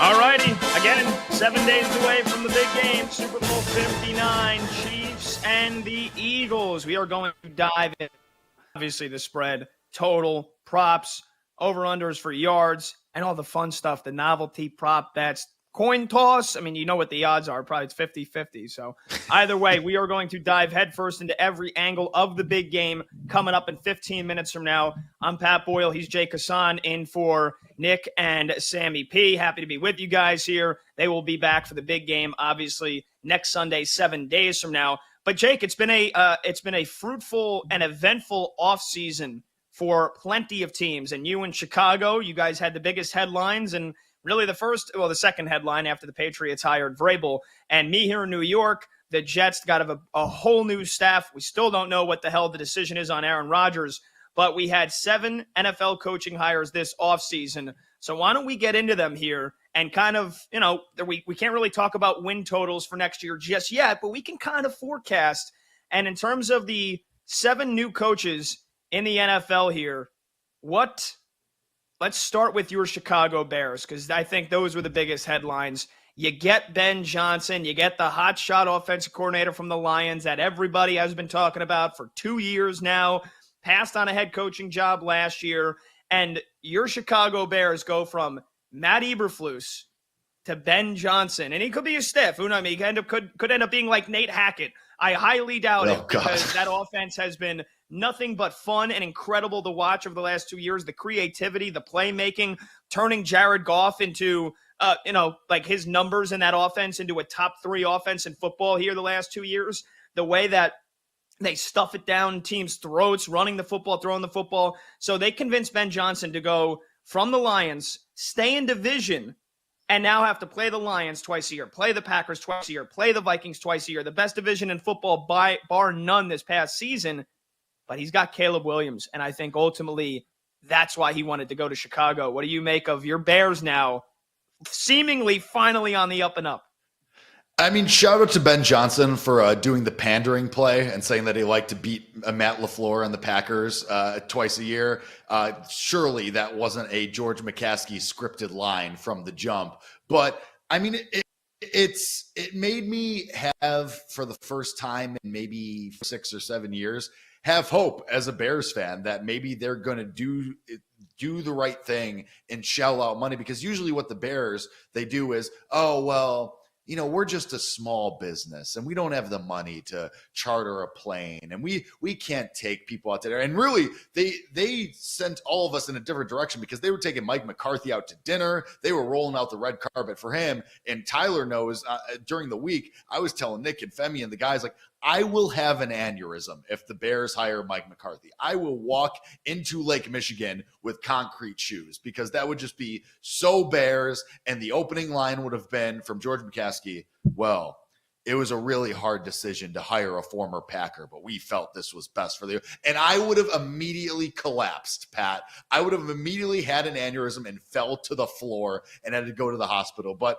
the Bears, credit to them, they took the left turn. They shell out the money for the number 1 candidate on the market. And from everything that Ben Johnson has said, everything that his agent has said in the press conferences and the interviews since he was hired is, yeah, Caleb Williams was the reason he wanted to come to Chicago, because Caleb Williams has all the talent, has all the tools. Everybody likes what he has from a raw talent perspective to be a Pro Bowl, all-team caliber NFL quarterback. And Matt Eberflus was never going to get that out of him. Shane Waldron was never going to get that out of him. Thomas Brown, he did a fine job as the interim, was never going to get the best out of Caleb Williams. And now you have arguably the best name, at least the hottest name in NFL coaching circles, to try and get that talent out of Caleb Williams. And we'll see how it goes. As a Bears fan, I am jaded and I am programmed and I am just tempered to know that this is not going to work. I am expecting 8 wins, maybe 9 wins at best. But I think that the ceiling for the Bears is definitely 12, 13 wins. Maybe not next year, maybe in the first year, but going forward, for sure, the ceiling to use the Michael Jordan line, as I am in Chicago, the ceiling's the roof for this team going forward. It's just a matter of, can they get the most? And there's work to do with this roster. Like Keenan Allen, get him out of my face. Like old, can't move, broken down. But the defense has pieces. The offense definitely has pieces. Caleb Williams obviously being the crown jewel of that. But you still have DJ Moore. You still have Cole Kmet. And it's just now up to that coaching staff. And I like what Ben Johnson has done as far as the offensive coordinators and the other guys on that coaching staff. But it's just, I got to see it first. As a Bears fan, I am jaded and programmed to expect 8 wins. Well, that's funny you mentioned that, because remember, the win total going into this season on BetMGM was 8.5. I find it impossible to believe now with Ben Johnson as the head coach and Caleb Williams, who, sure, I mean, he had his growing pains. I thought all in all, Caleb Williams played pretty damn well in his rookie year. I mean, granted, there was that whole stretch where he basically didn't throw an interception for like 300 pass attempts, which broke the NFL rookie record. Like, there was, because so many times Caleb Williams would rather run around in circles 18 times and then take a sack or throw the ball out of play or throw the ball 2 yards down the field and throw an interception. But either way, for the offensive line being as putrid as it was, and having a head coach who's as stiff and an offensive coordinator who's as stiff, like, I thought Caleb Williams was pretty darn good. So now in his second season, with what we know Ben Johnson has been able to do with Jared Goff and the Lions offense, Jake, I don't see any way how this Bears win total is under 10.5. Like, it's going to be 10. Like, I'd be shocked if it's 9.5. It's probably going to be 10.5 because it was 8.5 last year. You know what? Maybe that is a bit of a stretch because we've seen how good. I think it depends on what the Vikings do with the quarterback, but the Packers and the Lions are still going to be there as two teams that are in double-digit win totals. I don't think the Bears win total goes down. Now that I'm saying it out loud, 9.5 probably makes sense. If the Bears win total is 9.5, is that something that you would want to take? I wouldn't, just because I think in the first year, expectations are going to be very high and you're going to have your growing pains, but it's going to be, and Pat, to your point, people are going to get excited just like they did last year. It was the Hard Knocks hype train. It was the Caleb Williams hype train, and people saw 7.5, 8.5, and they said, over, and we're going to bet this. And if you've been listening, you bet during the week, Nick has said that he's going to be on the over for the Bears. And I think you're right. I think it's going to be 9.5. 10.5 feels like a stretch because I think there's going to be people that are a little bit cautious. If you open double digit 10.5, I think people are going to hit that under pretty hard. So I think the books obviously know what they're doing, and you get 9.5. There's going to be the meatball Bears fans who are calling it a 670 to score and going, oh, yeah, new coordinator. I like Ben Johnson. It's just going to be over city for the Bears because that's what it always is. You have the Bears hype train. And as you get into June, July, the training camp positive stories. Caleb Williams made a great deep throw to Rome Odunze. Year 2 is going to be awesome for them. And as Grant puts in the chat, back-to-back offseason champs. That's what it's going to be for the Chicago Bears because that's always what it is. Ryan Poles got a steal in the 5th round with this random offensive lineman, and he's going to get cut 2 years later. That's just how it goes in Chicago when nobody's tackling each other. They have the practice jerseys on, and everyone's saying, well, did you see on the Hallis Hall backfields? Caleb Williams, him and Rome Odunze were doing individual drills together. They're both going to the Pro Bowl. They're both going to be all pros.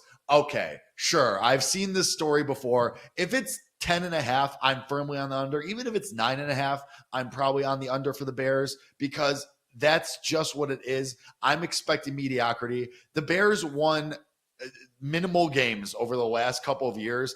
I will take 8 wins this year. As a Bears fan, I'll take 8 wins because that's a step in the right direction. Just give me some growth from this team. And I know if Bears fans, if you ask, random Joe Meatball on the street with his Portillo's hot dog, would you like the Bears to have 8 wins? He'd be like, no, they got to be in the playoffs. It's second year of Caleb Williams, the rookie head coach. Like, let's all expect what is probably the most likely scenario here of an average team, and then in year 2 of Ben Johnson and Caleb Williams, then we can start thinking playoffs. But for now, let's just take 8 wins. I will take the in the hunt graphic for now. Like, please, usually that kills me because you get the Bears and it's like, in the hunt, only need this, that, and the other to get in the playoffs. I'll take that this year because that to me is a win in Ben Johnson's rookie year. Yeah, and speaking of another team, back-to-back off-season champs and the hype train every single year, it's the New York Jets, man.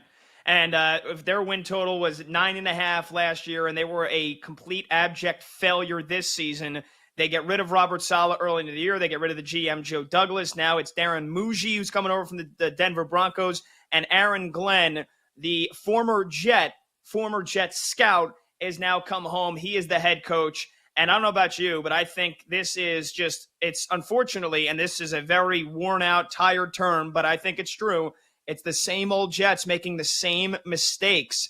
When the Jets' defense has been as good as it has been the last several years, and you've been starving for offense, you've been starving for points, the Jets now in 8 of their last 9 head coaching hires have hired a defensive-minded guy for a first-time head coaching position.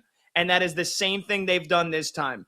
Aaron Glenn, don't get me wrong, just like Ben Johnson, fantastic coordinator, great defensive mind. Yeah, run through a wall for him, fired up, of course, like all of that. But I can't convince myself to have any confidence that the Jets are going to be any better than they have been in the last couple of years, simply because they've got a former player that the team is fired up for. Like, you needed an offensive, you needed a veteran head coach that has experience, whether or not Aaron Rodgers comes back next year. And we have no idea what that's going to happen. I think he should retire. I think he's washed up. I was screaming with Nick Costos in the summer that Rodgers sucks and the Jets are going to be bad. I tried everybody in the world to listen to me who was betting every single week.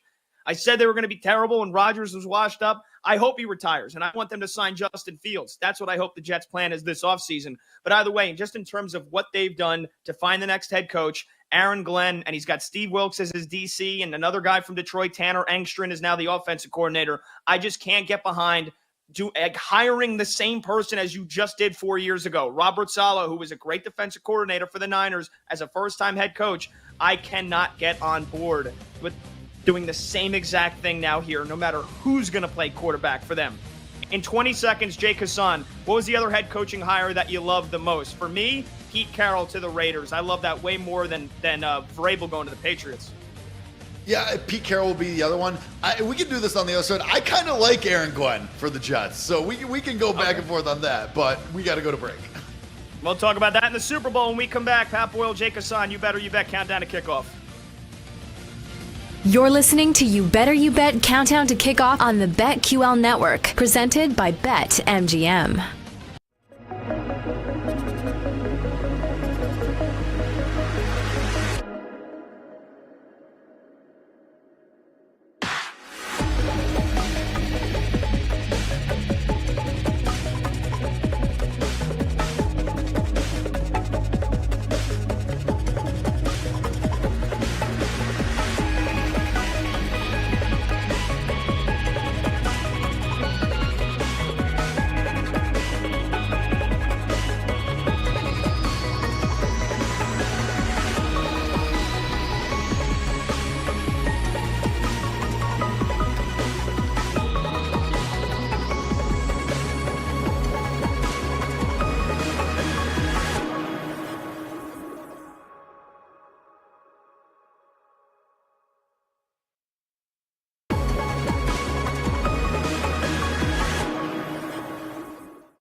Welcome back to You Better You Bet Countdown to Kickoff on the BetQL Network, presented by BetMGM. Welcome back. You Better You Bet Countdown to Kickoff. I am not Nick Costos. That is not Sam Panayotovich. I am Jake Hassan. That is Pat Boyle. The second hour. And shout out to the NBA. Honestly, we were talking in the break. Shout out to the NBA for allowing us to kill the first hour with just talking about the fallout from the Anthony Davis and Luka Doncic trade, which we all thought was fake at the first blush, first rip last night. But we are talking NFL. We are talking. We're doing a spin on the coaching carousel. And to close last hour, the first hour, we talked about Ben Johnson and, unfortunately, my Chicago Bears. But Pat Boyle, I want to talk about the New York Jets and Aaron Glenn for a second, because you're very down. Like, you're very, this is a mistake. This is not what the Jets needed. If Aaron Rodgers doesn't come back for the New York Jets, you don't feel good about Aaron Glenn being the face of that franchise through this rebuild, being we're the New York, I'm going to be honest, we're the New York Jets. We're built for this bleep. Kind of got me fired up. I was like, all right, I can get behind this guy. If I didn't have Ben Johnson, I would be behind this dude. At least you have somebody who's in that Dan Campbell kind of cut from that same cloth of, let's run through a brick wall for this guy. But it feels like you're just completely on the other side of no, this was a mistake. Yeah, I mean, I can't have any trust in an organization that they've been lifetime losers, basically. As Rex Ryan, the fact that Rex Ryan was legitimately in this coaching conversation is a joke. And poor Rex, he's like, I'm gonna get the job. I know I'm gonna be that coach of the Jets. You sure about that? You sure about that, Rex?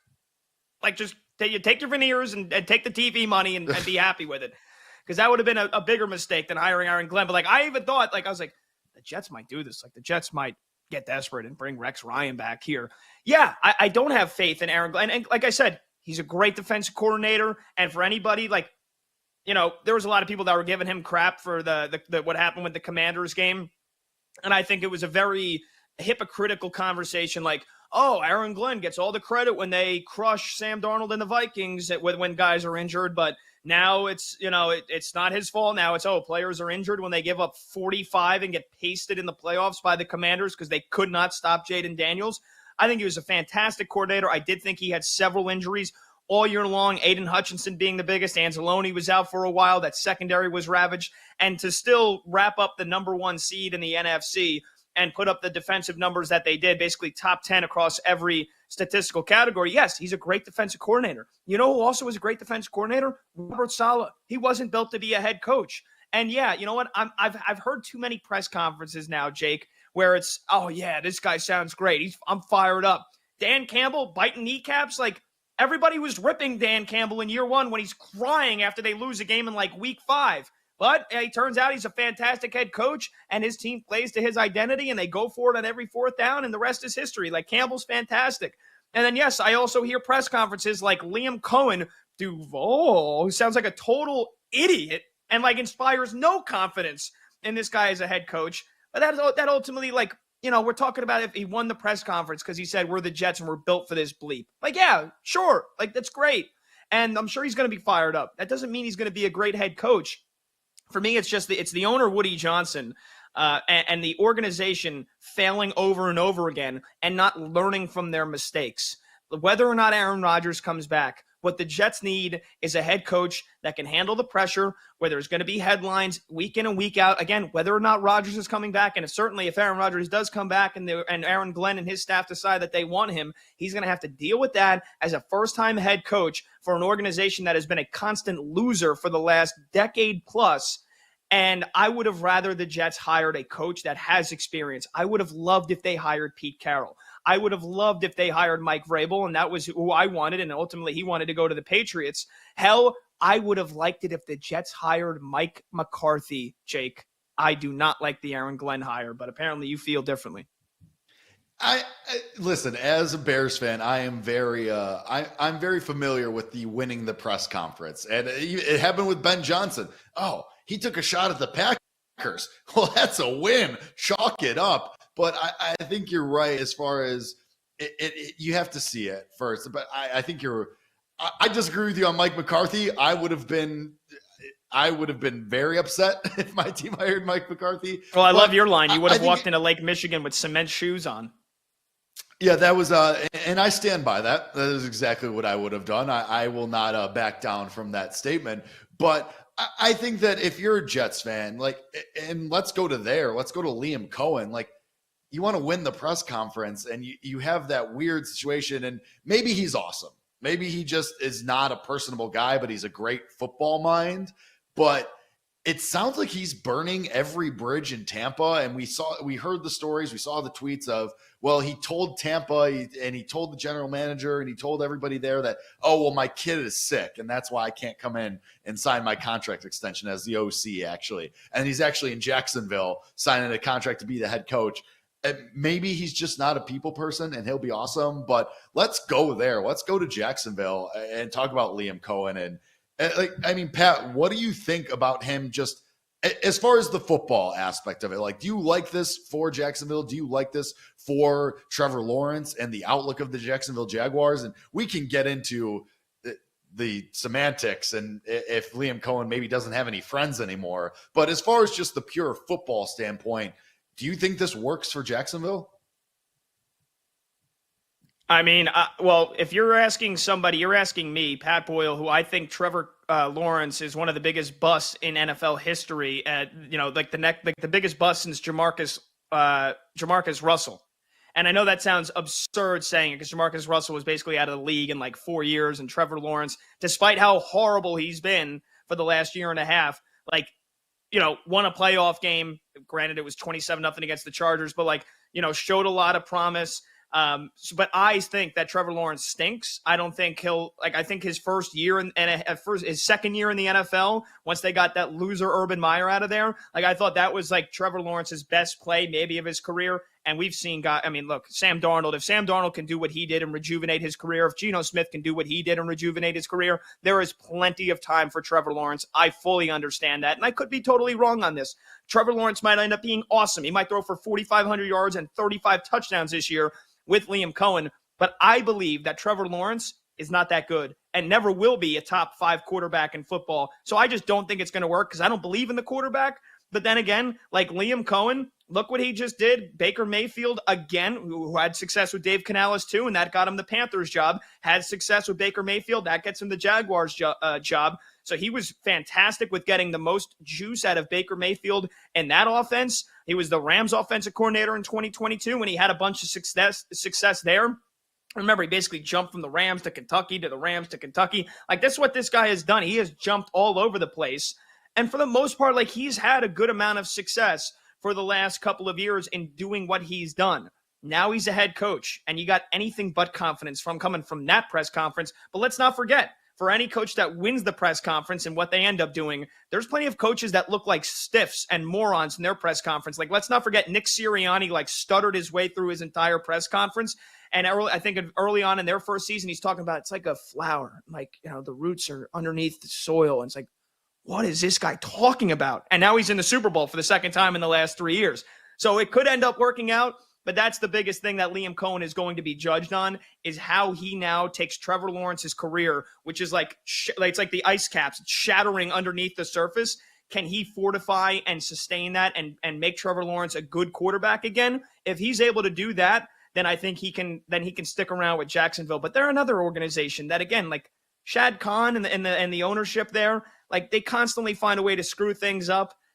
So I really don't have much belief that Liam Cohen's going to pan out or Trevor Lawrence is going to pan out. But that is the main thing you're looking for in Jacksonville, is the synergy between the head coach and the quarterback. And if he can do it with Baker Mayfield, there is a shot he can do it with Trevor Lawrence. Yeah, and to your point, Shad Khan, great Illinois alum, go Illini, but also it just hasn't really directed that team in the way that it needs to. And he's up there, kissing babies at Liam Cohen's press conference, and we'll see how it works.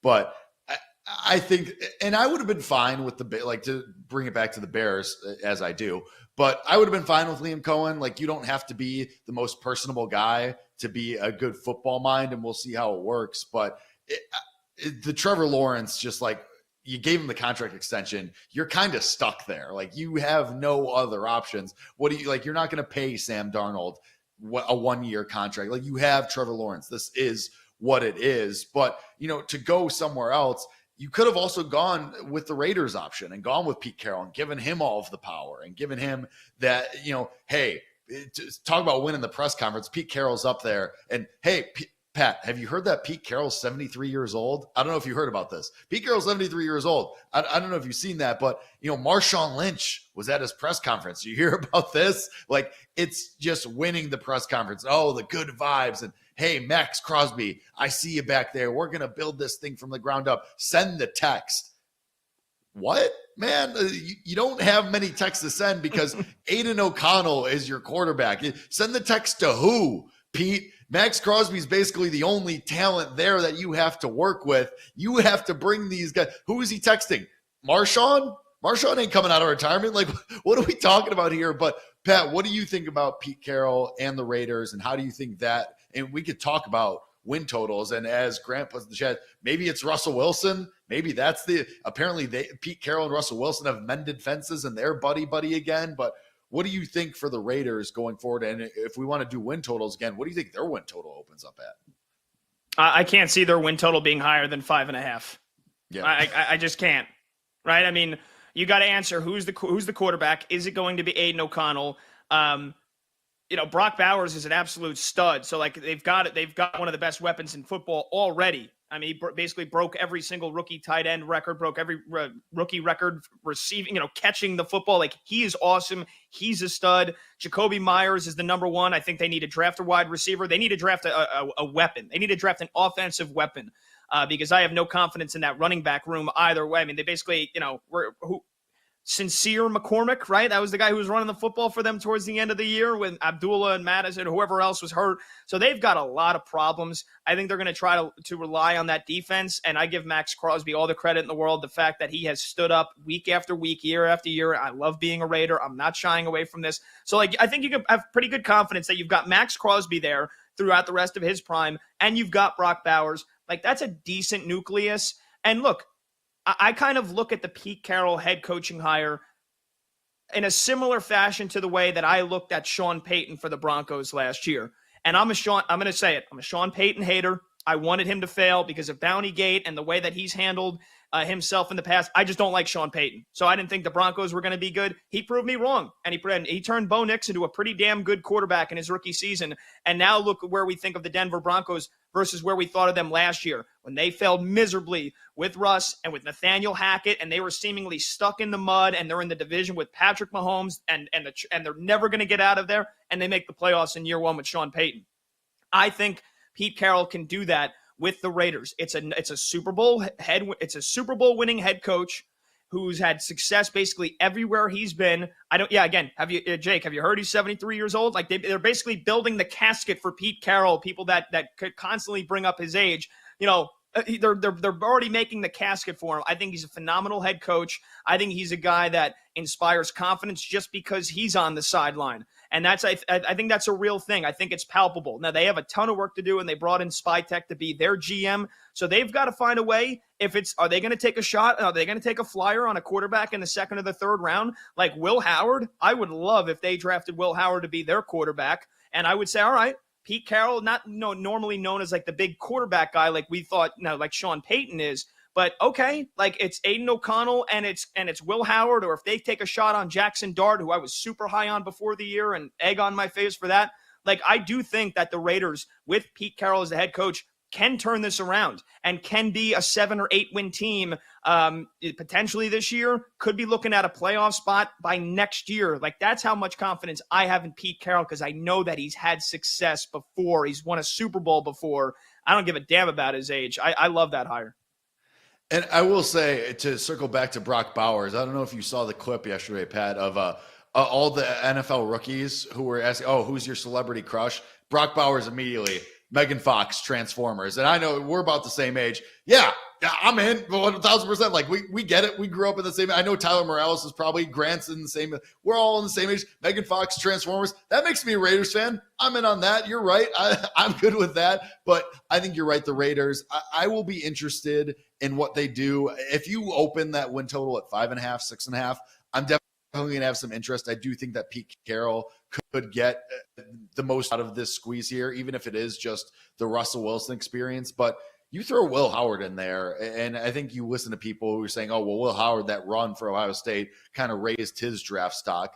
And I think Pete Carroll spent a year away from football, spent a year kind of honing his craft, if you will, and kind of watching the NFL from afar. I could be into that. So the Raiders, I think that might be an over depending on what the win total opens. If you give me 5.5, 6.5, I'll be on the over for that. But on the other side, we've talked enough futures. We've talked enough spin aheads. We will start getting into Super Bowl bets, novelties, MVPs. That will be on the other side. That's Pat Boyle. I'm Jake Hassan. This is You Better You Bet. Countdown to kickoff. We will be back in just a couple of minutes. This is BetQL Network. Better You Bet Countdown to Kickoff on the BetQL Network, presented by BetMGM.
Rolling, Mahomes, he can keep it, he can get there, he's in for the touchdown.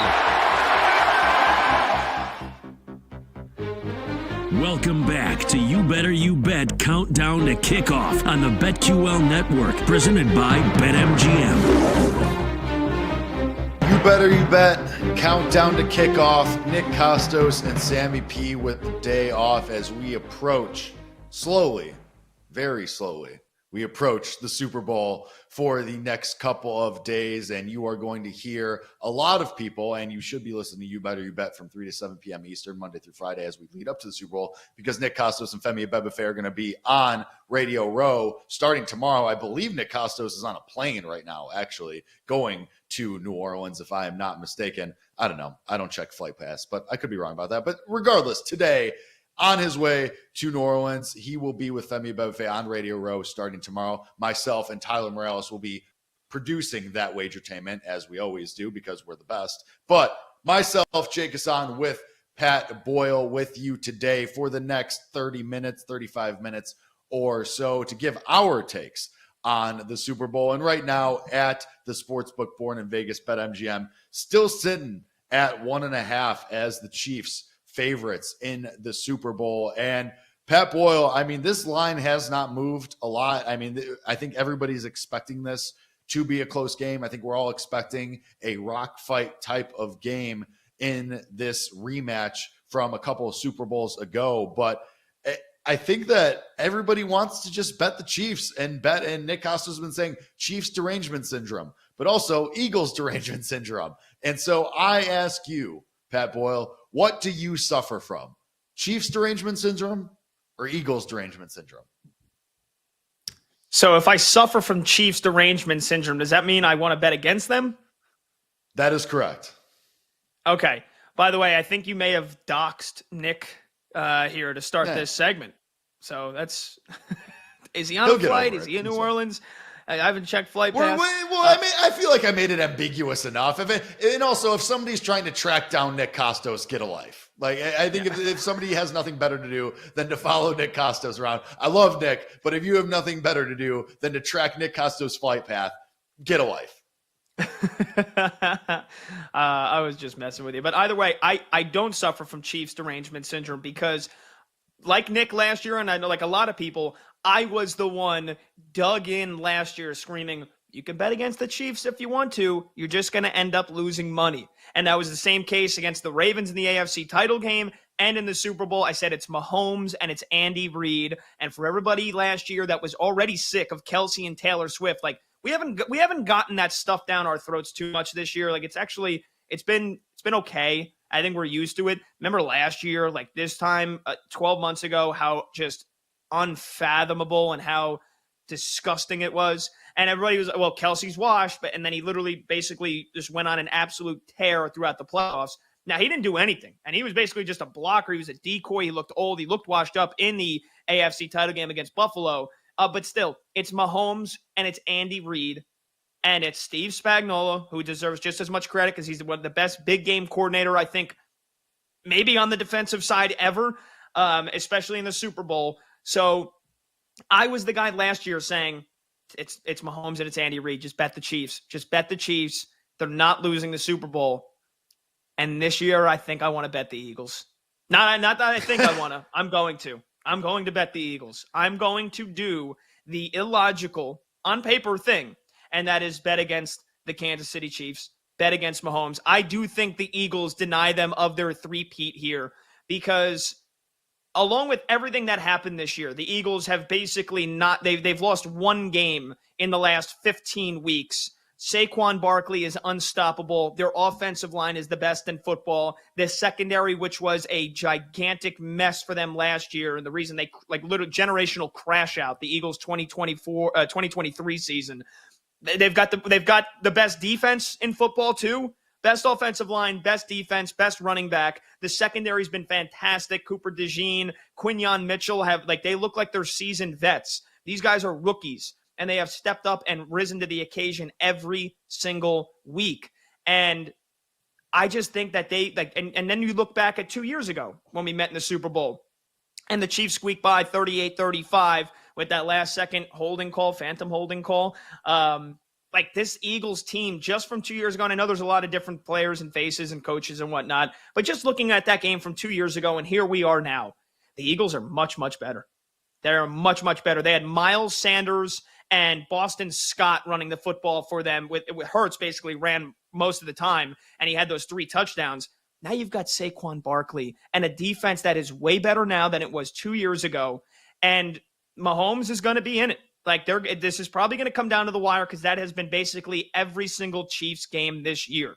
So I think the spread is perfect. It's 1.5. The Chiefs should be favored because they are the 2-time defending Super Bowl champions. It is Mahomes. But man, like they are not as good as they were last year. They're not as good as they were 2 years ago. And the Eagles, on paper, they've got the better offensive line. They've got the better defense. The only thing they don't have better is the quarterback.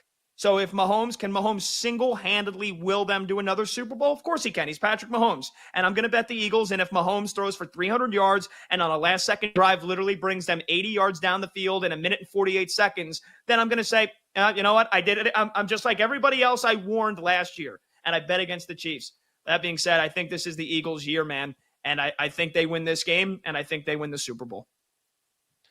I will say that it feels different from last year where everybody last year, to your point, just wanted to bet against the Chiefs because it was the Chiefs. And they wanted to go against Taylor Swift and they wanted to go against Patrick Mahomes and just for vibes more than anything. But it feels like this year, people are actually thinking, okay, well, this Eagles team, they've seen the Chiefs before. They're a better team than the last iteration of when they met in the Super Bowl. And now they're actually built to maybe stop the Chiefs. It feels like people have more of a basis and more of an argument to go with the Eagles. And I'll say this too, if you're an Eagles backer and you think that the Eagles are going to win the Super Bowl like you do, Pat Boyle, I think that maybe you should be taking this now because John Murray was on BetQL Daily on, I believe it was Friday, and obviously you should listen to BetQL Daily, Sam Panayotovich, Joe Ostrowski, 9 to noon Eastern, every day, Monday through Friday. You should listen to the BetQL Network every day anyway. But he was on BetQL Daily of the John Murray Westgate Superbook, and he was saying, reminder, the Eagles went off as favorites in that Super Bowl matchup between the Chiefs and Philadelphia a couple of years ago.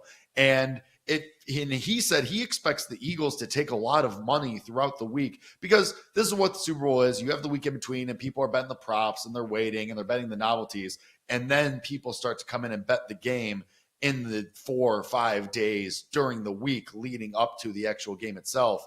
And I feel like people are going to, respected people, not just, your milkman or your grocery store guy, are going to be betting the Eagles. I think people actually really like the Eagles because of, like you said, Quinyon Mitchell and that defense and Nick Sirianni adjusting after the last couple of years from the last matchup.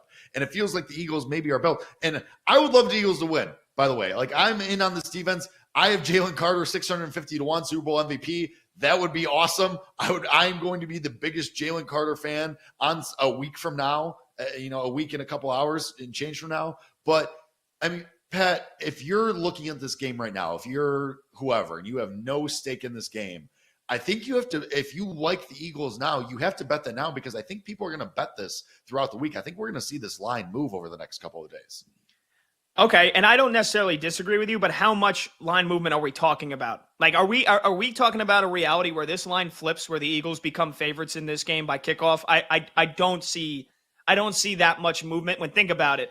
Think about on a normal NFL Sunday, how many millions of dollars and millions of bets are being placed. Sure. And now it's this Super Bowl. And like you said, everybody from your milkmen, are there still milkmen? I don't know if they're milkmen out in Chicago or in Illinois where you live, but you know what I mean? Every, average Joe and in between is throwing $10, $20, maybe $100, but on top, like hundreds of millions of dollars. Like how many millions of people then have to bet the Eagles like significantly for them to go from a 1.5 point dog to a favorite? I can see if this goes to a pick'em, if this goes to like Chiefs right now on the money line are minus 130, Eagles are plus 110. I could see this maybe going Chiefs minus 120, Eagles minus 105. I don't see it moving much more than that. And but I think it is interesting that the prospect of just how many people could bet the Eagles and how much this line could move. I don't think it moves more than 0.5 point. But you make a good point. If you want to bet the Eagles, maybe you bet them now. It's not like we're really waiting on any injury news. Like anybody that we expect to play is going to play here on both sides of the football. So it's not like, oh, so-and-so, the Eagles, center Cam Jurgens has like a week to get right. Like he's going to suit up. He's going to try to play. If he's 100% or if he's not 100%, like he's going to suit up and play. So it's not like we're waiting on that. It is, I think it's more so just in the next coming days, the feel of our country, of America, of North America. How many people then say, hey, you know what? I'm going to bet against Mahomes and the Chiefs because I'm in that boat. So I do agree with you that I do think some money will come in on the Eagles. I just can't see this line moving more than a half a point. Yeah, and I will say, I think at best or at most, we probably get to a pick. I think you're right. You're not going to flip back to the Eagles -1.5. I don't think it's going to be that big of a movement. But the bet's already in, and revisionist history. As somebody that played a teaser last night with Texas Tech against Houston, and I teased the Eagles up, and because that's what we do. We do the novelties, and we try to cross sport. I don't know, like Pat, are you going to do any cross sport stuff? Are you going to try and do Patrick Mahomes passing yards with? And Tyler can help us out with this, Scotty Scheffler for the Waste Open starting on Sunday. Like, are you doing anything with that? I have one. I did Texas Tech last night with a teaser. I teased them up and they won outright. So that's already Hayes in the barn there. But, with the Eagles, I teased them up over a touchdown to 7.5. It's 1.5. I did a 6-point teaser, Texas Tech and the Eagles. But are you looking to do any kind of cross sport, anything like that? Anything, because it's the Super Bowl. Let's get weird. Let's get fun with it. Let's do some different cross sport novelty stuff. Are you doing anything like that? Not at the moment. And, we'll see. That is I think either way, like Eagles plus 7.5 will be the most popular teaser leg, and with good reason. Like the Chiefs play every game close. Like even if they win this game, it's probably coming down to the last second. And I think you can go both ways. And I know, normally you're never supposed to tease through 0. Like the Chiefs are a 1.5 point favorite. But I mean, again, it's a 1.5. So for anybody then saying, all right, well, oppositely, the Chiefs aren't losing by more than a touchdown. Like I can also get on board with that, right? I mean, I think we think most Super Bowls will be close, and there's the occasional blowout every now and then. I mean, let's not forget the Seahawks just absolutely obliterating Peyton Manning and the Denver Broncos 10 years ago at MetLife Stadium, or when the Patriots, even though it was still only by 10, like they dominated the Rams in that Super Bowl, or when Mahomes got dominated because they basically went in with 2 offensive linemen and Brady and the Buccaneers just destroyed them. You look at the last 3 Super Bowls, Rams beat the Bengals by a field goal, Chiefs beat the Eagles by a field goal, Chiefs beat the Niners by a field goal. So pretty good shot that if the Chiefs are involved, it's going to be within a score, if not a field goal. So I do agree. I think if you tease either of these sides up to plus 7.5, I'm of the belief you have a winning leg. So then you do have to find something else with that. And by Sunday, maybe I'll talk myself, I'm already looking ahead. There's 3 games in the NBA next Sunday. Maybe I look at the Bucks at home against the Sixers and I'm like, all right, give me the Bucks money line to pair with Eagles plus 7.5. And there you go. Right now, I don't have anything. And I think I would rather take one prop, one receiving yard, tease it down a little bit, maybe Saquon Barkley anytime touchdown and Eagles plus 7.5. That feels like a pretty solid bet to me. If there's any other receiving prop, and we're going to get into these, I know in the last segment, if there's any other receiving props that I like, tease that down to, AJ Brown 40 yards, AJ Brown 50 yards, and Eagles plus 7.5. That's probably the route that I will go more so than a cross sport teaser or a cross sport parlay. But I like that you've already got a week and a half out cross sport teaser locked in. Well, Pat, one thing about us on the You Better You Bet crew, you asked Mike Brown this, you asked Tyler Morales this, we're always parlaying stuff. We're looking ahead. We're looking at anything that week. We're looking ahead to the Masters. We're looking ahead to the College World Series. We're looking ahead to the NBA championship. And I will say, I'm going to try and sell you on something because on the other side, we're going to take a break. But we are going to try and go through all of our bets. Tyler puts in the chat, Chiefs money line parlay with Duke to win the national championship. Yeah, that's what we're on. Pat Boyle, this is what we do on You Better You Bet. We find whatever is happening that day, and we're spinning it forward. Me and Tyler Morales have been getting texts from Ken Barkley, RIP, You Better You Bet fame. Well, not RIP, he's fine. But You Better You Bet fame. We've been getting texts for weeks. We're doing Zachary Risache, Rookie of the Year. We are running everything through the gauntlet here. So we will get to that on the other side. Pat Boyle, I have something to sell you on because it's something that I bet at 50-1 yesterday when I was on Bet for the Cycle with Rob Brown. I'm going to send it to you here, and then we'll talk about it in the break, and you give me your reaction on the other side. But I bet yesterday Saquon Barkley, 50-1, his first touch to go for a touchdown. First rushing attempt by Saquon Barkley to go for a touchdown. We saw that last week. It was 50-1. I said, why? Listen, we just saw it. Let's do it again. But we will get into all of our bets, everything that we have so far, everything that we're looking at. We will do that on the other side. This is You Better You Bet, countdown to kickoff. That's Pat Boyle. I'm Jake Hassan. In a couple of minutes on the other side, we will go through all of our bets. So stick around. This is You Better You Bet, countdown to kickoff on the BetQL Network. We will be right back. You're listening to You Better You Bet Countdown to Kickoff on the BetQL Network, presented by BetMGM.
Welcome back to You Better You Bet Countdown to Kickoff on the BetQL Network, presented by BetMGM.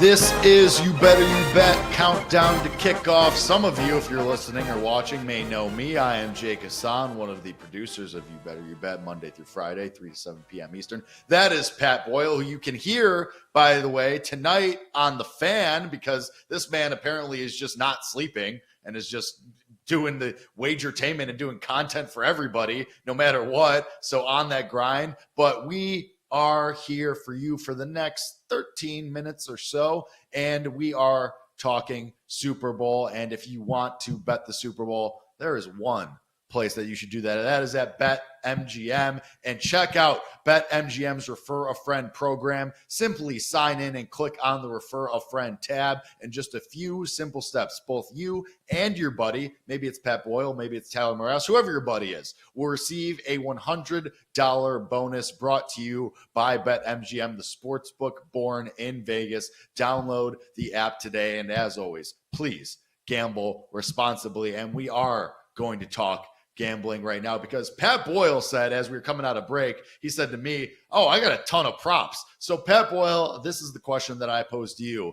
Give us the lock. Give us the lock of the century that you're going to be on the Twitter Spaces later, telling everybody what the lock for the Super Bowl prop is, the Pat Boyle prop of the century. Hit us with it.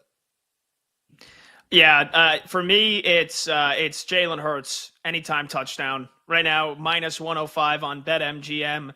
Like, with all the concerns that everybody had about Jalen Hurts' knee when he got hurt against the Rams late in the game, and then, took that safety because he couldn't move, and we're like, oh, maybe, if he's not 100%, could the Commanders win this game? And, they ran the tush-push several times. Jalen Hurts was fantastic. He scores 3 rushing touchdowns. He scored a rushing touchdown against the Rams on a beautiful 50-yard dash, broke it out wide open. But again, as great as Saquon Barkley has been, all you need is pass interference in the end zone one time, and it's tush push time. It's going to happen. What are the chances in a game that is supposed to be back and forth, that is tightly contested, where the Eagles have been able to move the ball really, really well offensively, as good as the Chiefs' defense has been? All you need is 1 or 2 plays inside the 2-yard line. So I'm going to go ahead and bet that that's going to happen. I'm going to bet that there's either going to be pass interference in the end zone on the Chiefs, and that the Eagles get the ball at the 1-yard line and they're running the tush push, or that in the 9, 10, 11 possessions they have in the game, that in one of those possessions, they will have the ball inside the 3 or the 2-yard line. Or Saquon Barkley gets him close, maybe gets tackled at the 2.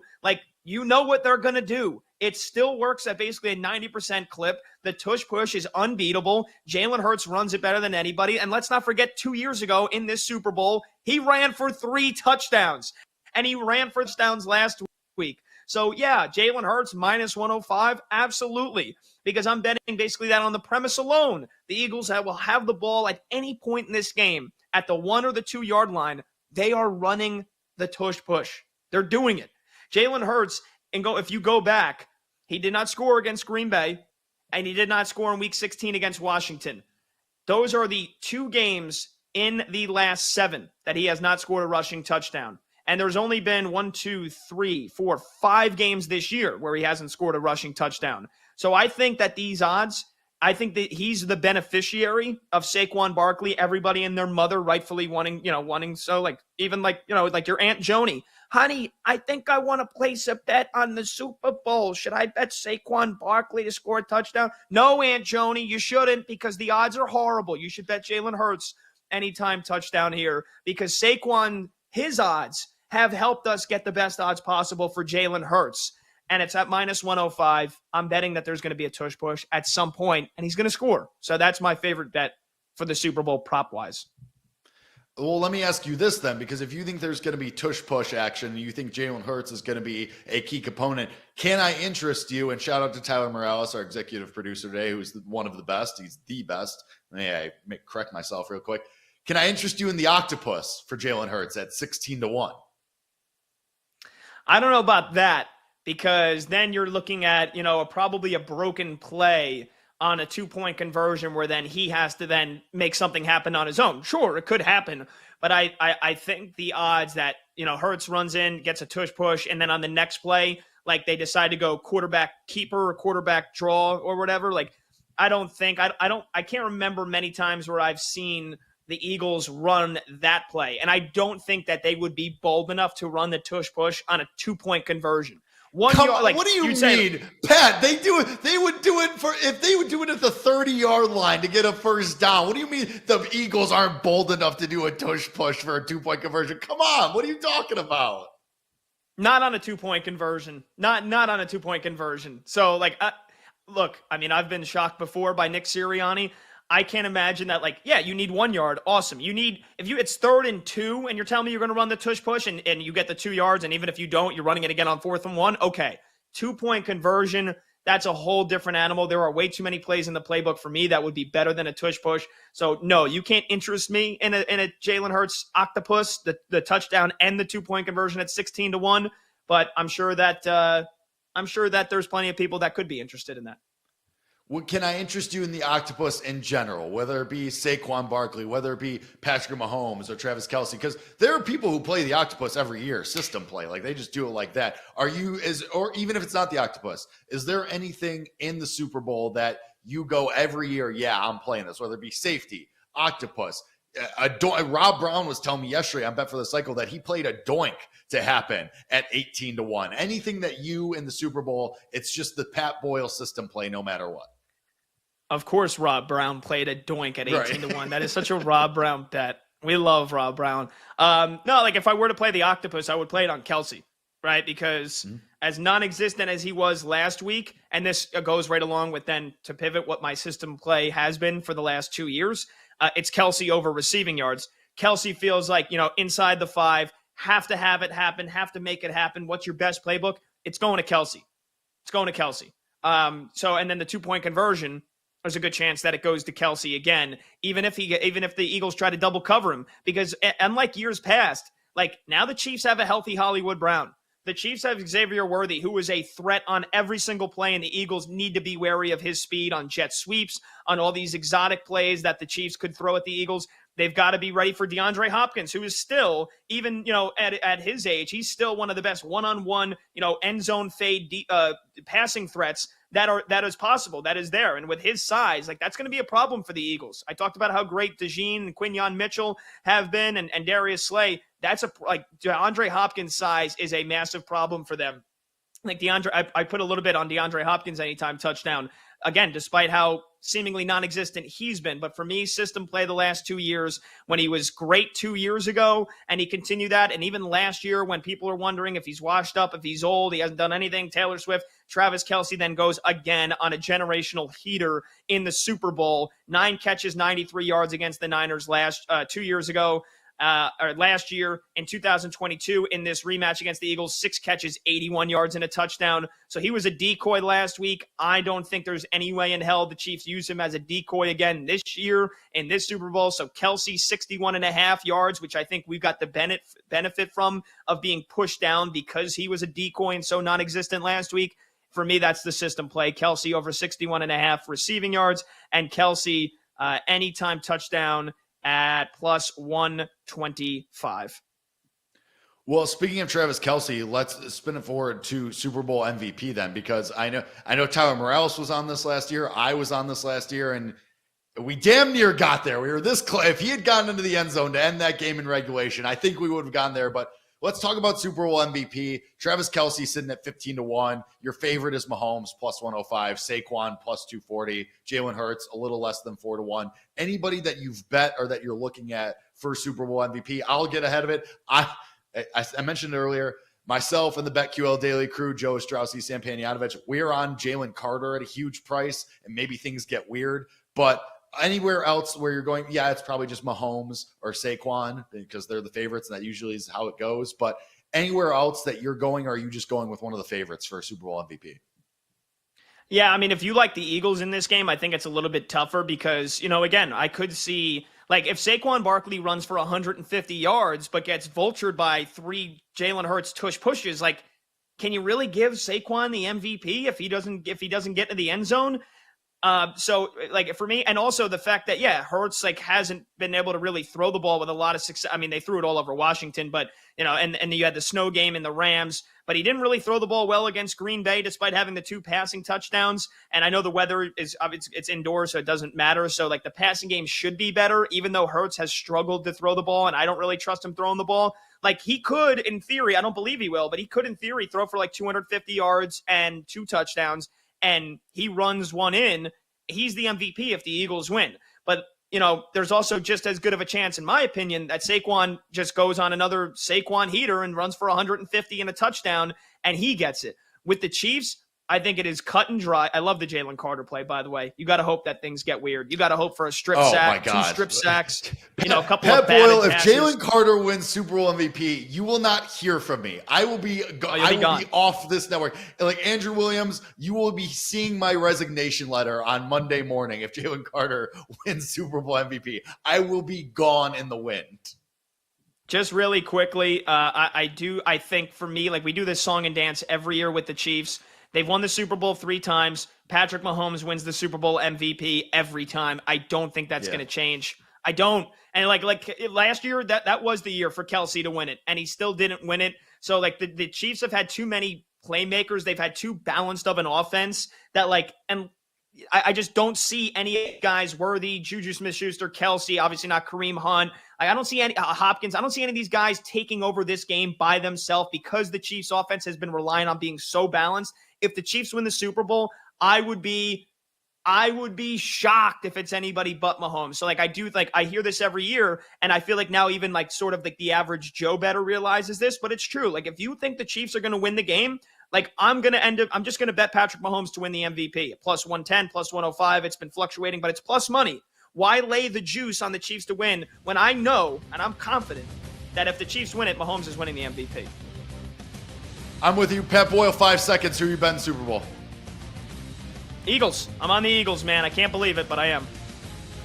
That's Pat Boyle. I am Jake Hassan. This has been You Better You Bet Countdown to Kickoff. Up next, PJ Glasser and Nick Ashew have you on Inside the Betting Line, so stick around. They will also give their betting breakdowns for the Super Bowl and all of the action happening today.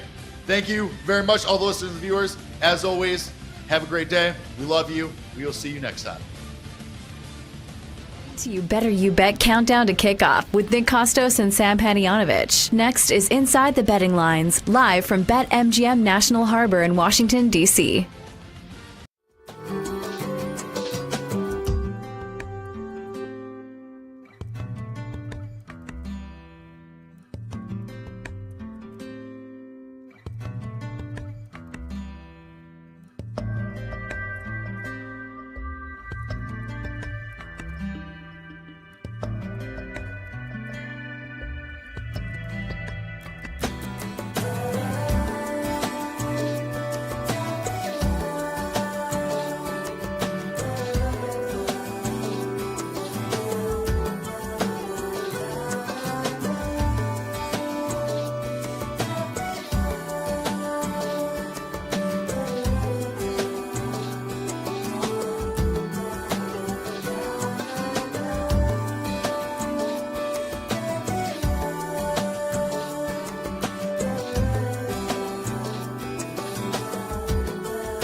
few times in sports where I'm surprised about anything anymore. We've seen it all, it feels like. And then we woke up this morning, or maybe in the middle of the night you saw it, whatever the case is, depending on the timing, depending on what part of the country you're in, where we saw some of the most shocking news that you could ever get. And this is normally an NFL show because we're on during the NFL season. There are no NFL games today. If you count the Pro Bowl, have fun with that. It's minus 110 both ways, AFC and NFC. And flag football, have fun. That's our analysis of the Pro Bowl flag football game today. Luka Doncic getting traded late last night to the Lakers.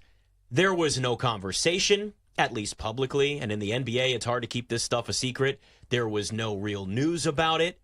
Having had some conversations this morning with a couple of NBA people that I've been texting with, it sounds like behind the scenes there were issues with the Mavericks that's now becoming public in terms of his conditioning and, sort of the future with the organization. A lot of personal things going on that you can hear now. It's when personalities clash, it doesn't always work. Anthony Davis goes to the Lakers. Anthony Davis goes to the Mavs. Luka Doncic goes to the Lakers. Bunch of other guys thrown in. PJ, I am still in disbelief. I am still in shock, but I will say this. Thank God the sports gods bestowed this gift of content on us today, because there was no way I was talking about this stupid flag football game today. Thank God. I mean, amen. I'm still in shock by it. I mean, it's crazy. I was trying to think because I was up last night. I was watching Gonzaga St. Mary's. Of course you were. Yeah, that is such a PJ. Just that alone. By the way, what a great college basketball slate we had yesterday. I went to bed. I was watching that game, and then all of a sudden I see this tweet, and I'm like, okay, what's this? And I see Luka traded, and I'm like, what? And you just kind of dive into it. My favorite part, I think, was Shams trying to convince everybody that it was like real. Yeah. Everybody was so taken back by it that he had to convince everybody, like, no, I'm not hacked. Like, this is a real trade. Like, I can confirm 100%, which, again, I think kind of speaks to, like, the Mavericks and how probably they think they're doing what's best for their organization. But I know we're going to talk about this a lot today, and I'm looking forward to it, Nick, because there are so many different ways to break this down.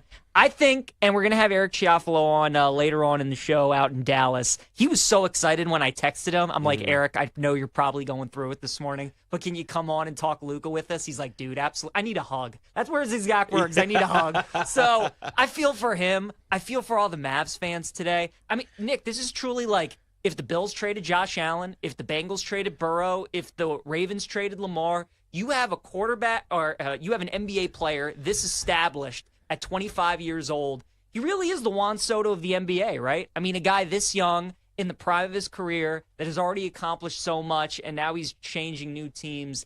It's crazy, man. What a bombshell, for this to drop and for him to go to the Lakers. I mean, everybody's surprised. Even Patrick Mahomes tweeted out, "I'm sick," who's a big Mavericks fan. It's crazy. I listen, this is something that there are so many reasons that this is surprising, right?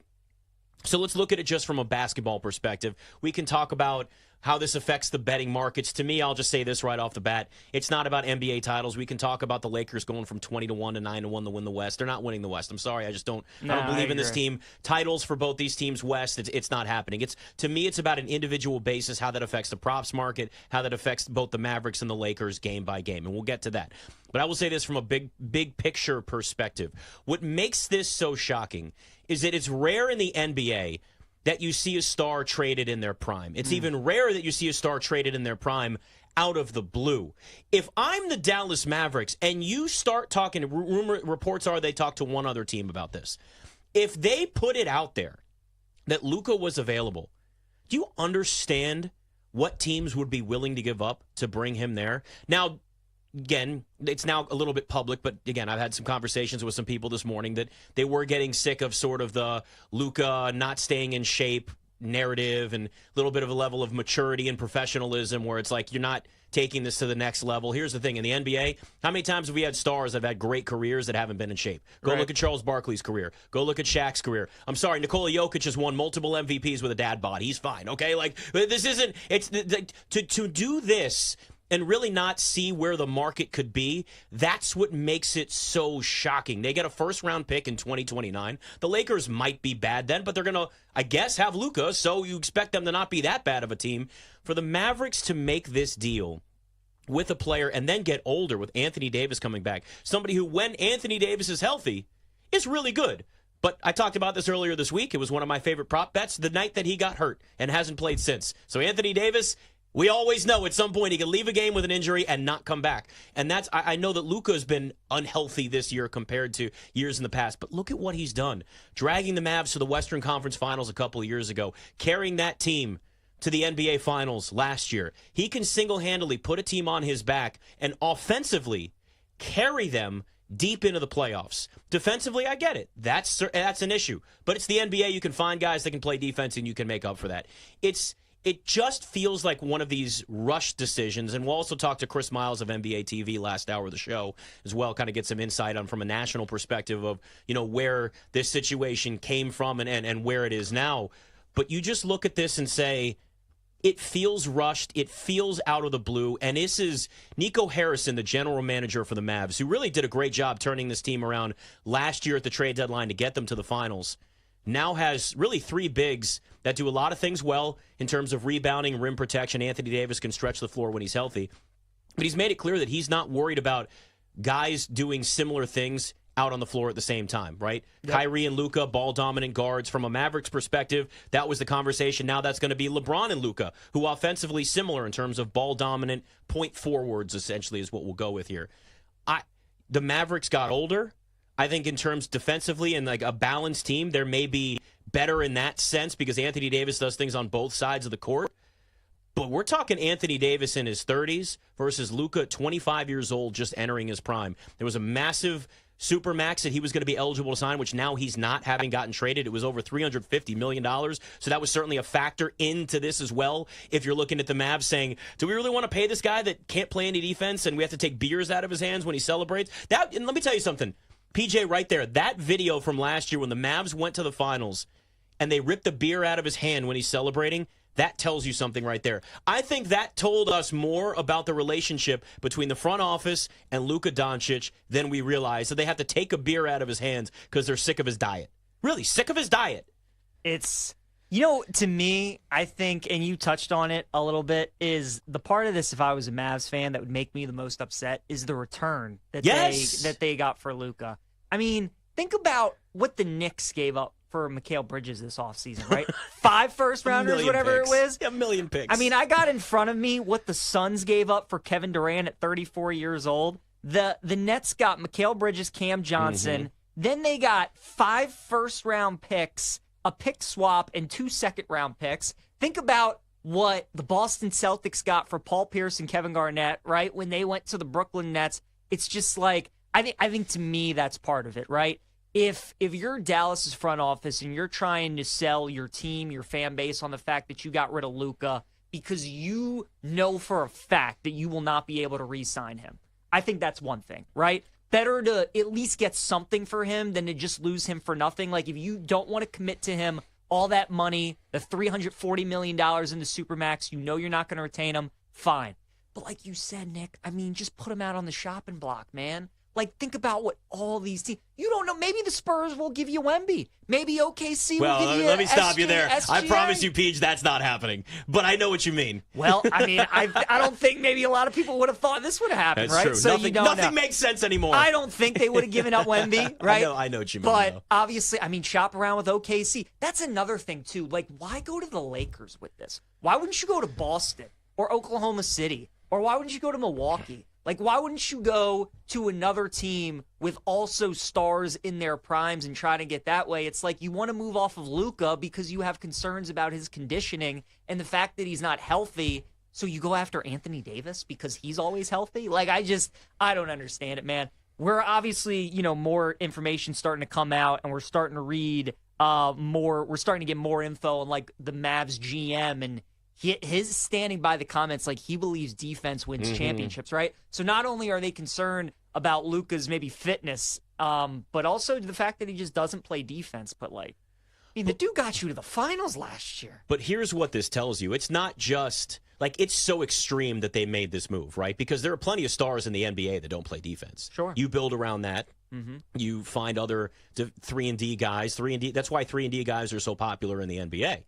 You're going to go out there and do a couple things well, and you maybe make up for the star that's going to go out there and get you 30 in a game, but he's not going to play any defense. The fact that they made this move tells you how bad things were and how low they felt in terms of their respect for Luka as a player and maybe as a professional. Like, I don't think we're going out on a limb saying there's a lack of respect for his professionalism with the way that this went down and certainly what we're hearing today. The Mavs have now gone from 30-1 to win the finals to 16-1. Or sorry, they're 30-1 to win the finals and 16-1 to win the West. Lakers 30-1 down to 14-1 to win the NBA finals. I mentioned 20-1 to 9-1 to win the West. They've already been bet down to 8-1 to win the West. Now they're going to be a popular bet. The Lakers are going to be popular, and that from a Lakers perspective, that's what's so intriguing here. The Lakers, this works for the Lakers. The Mavs all the questions are around the Mavs. It's not around the Lakers. This is a great trade for them. They gave up one first-round pick in 2029, and if Luka's there and he eventually signs a long-term deal in Los Angeles, LeBron retires. Now they have their guy, right? You have your guy that moves, that kind of continues moving forward. You can't rebuild in Los Angeles. No. You have to have stars with the Lakers. It's just that simple. They've got their star. They're going to be able to pay him, and that 2029 first-round pick, what if it's late first? Who cares? Like, it doesn't matter. Those don't matter, especially for a team that needs to have stars and talent that's ready to win now in Los Angeles. So if you're looking at it from a Lakers side of things, no, I don't think they're winning the NBA title. But what I do want to watch is game by game. How does this affect LeBron? Is he going out and getting you 30-point triple-doubles like we just had at Madison Square Garden? Is he going out there and on the ball as much as he was before? Is Luka going to kind of be the focal point? Because if you watch the Lakers, when he was healthy, Anthony Davis became the alpha this year for them. LeBron had been pushing for that for a couple of years, but you really started to see that this year. He got hurt. This is what always happens. When Luka's healthy again, whenever that is, and he's actually out on the court, is this going to be a situation where LeBron defers a little bit more to him? Mm-hmm. How does that chemistry work? Are they on the floor a lot together? Do they alternate them? Those are a lot of little things I think that you check out, and that's kind of where maybe in the props market you're checking, you're looking at maybe are the numbers inflated where you're starting to, and I hate doing this, taking unders on like PRA with LeBron and with Luka because those numbers are so inflated early, and you're starting to pay attention to that. The Lakers win totals at 48.5. Do you bet the under? Because, listen, chemistry matters in basketball. And when you put stars together on the court, it guarantees nothing in terms of success right away or at all. What does the chemistry look like between these two? That's the big thing to keep an eye on with the Lakers, is just what those two look like playing together in the short term versus even the long term. I think it is going to be interesting because, they both are so similar, right? I mean, I great stat I saw, only two players in NBA history in their careers that average 27, 7, and 7. Yes. LeBron and Luka, right? They are triple-double machines when they are healthy. They are. Those are the only two players. So I think come playoff time, especially with LeBron obviously being in his 40s, how nice is it that you can give him a rest? Yeah. And you can have Luka out there with the second team or whatever it may be and feel like you're not going to have any drop-off because Luka can take the reins. So I think that's going to be a benefit to the Lakers instead of playing LeBron 40 minutes a night, which they still might do, especially in the later games in the series. You might only have to play him 32, 35 because Luka will be able to shoulder some of that load for you. So, but yeah, that chemistry, right? I mean, Luka and LeBron are so used to having the ball in their hands so much that kind of LeBron now probably having to take a little more of a back seat, play off the ball, Luka having to do that a little bit too. Luka and Kyrie had to build that chemistry and kind of learn how to play with one another, and they did. So I think LeBron and Luka will be able to as well. But it's going to be important for Luka to stay healthy so that they can build some of that chemistry together towards the playoffs. But look, as somebody who just enjoys basketball, how can you not be excited to watch LeBron and Luka on the same court, right? It's going to be awesome. I'm excited to watch Kyrie and Anthony Davis too. If AD can stay healthy, I mean, good luck guarding that in the pick and roll. And the Mavs GM wanted defense. Well, now you got AD to go along with Derek Lively and PJ Washington and Daniel Gafford. So, man, I mean, from a front court perspective, we know the teams you're going to have to go through, right? Denver, what does Jokic struggle with? Size, throwing different bodies at him. Well, now you're going to have even more size with AD. So I think Dallas would be a tough matchup for Denver. Obviously, OKC is the team right now everybody's gunning for. They're the clear favorites. I don't know if either of these moves made me like the Lakers or the Mavs better. Nope. But I think each team, with the areas that they were looking for, they certainly got better. They both feel like second round and out teams at best, honestly. The West is really stacked, and there's a lot of really good young talent and deep teams out there. I will say this, though. Maybe Luka gets on the LeBron fitness plan, starts going that route. We see a whole new Luka get shredded. Could have that. PJ Glasser, Nick Ashew, Inside the Betting Lines. We'll be back inside the betting lines with Nick Ashew and PJ Glasser.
PJ Glasser, Nick Ashew. I mean, what a morning, to say the least. I'm looking on Twitter right now, and it's just, everybody does the jersey swaps. Seeing Luka in a Lakers uniform is just strange. Yeah. It's weird, man. The fact that he's 77 and LeBron's 23 and that equals 100, I feel like there's something there. I don't know what it is. What would it be? Let's figure it out. I don't know what it is yet, but they're going to win a title in 100 years. Something's coming with that. I can feel that. No, I know it's still crazy. I mean, we were talking at the start, like what's and I saw this a bunch on X too, like what's a piece of sports news that's been like that shocking? And I think the one I agree with the most is probably like Andrew Luck retiring. Like when that happened in that preseason game, that was just like one of those like, wait, what? Luck retiring? Kind of in his prime, when obviously he was one of the better quarterbacks in football, and that was just kind of out of nowhere. I think it's like that because as we were talking before the show, usually in the NBA, you kind of get an idea, especially with these big names of like when they're going to be on the move, right? When Durant got traded to Phoenix, like it really wasn't that big of a surprise. The Nets, same thing. Kawhi Leonard to the Clippers. LeBron, obviously, the Lakers was in free agency. Same thing when he went to Miami, but just Luka trade came out of nowhere. That's what makes it the bigger thing is that you just had no conversation. Something always leaks. In the NBA, somebody makes sure that the news gets out to someone. Shams has it. It used to be Woj, not Woj anymore. But, there's always something out there where it's not a total surprise. There's at least some level of lead-up. The fact that there was nothing. Now, again, behind the scenes, it sounds like there was a little bit, but it was just very, very quiet. So, in some ways, you credit the Nico Harrison and the Mavs for just not letting anybody know, because that would have been massively disruptive. Mavs are 12.5-point dogs today, by the way, at the Cavs, one of the best teams in the NBA. You always wonder what a team's going to look like after. It's not like Luka's been playing, but they're heavy dogs to one of the best defensive teams in the NBA, and the Cavs, too.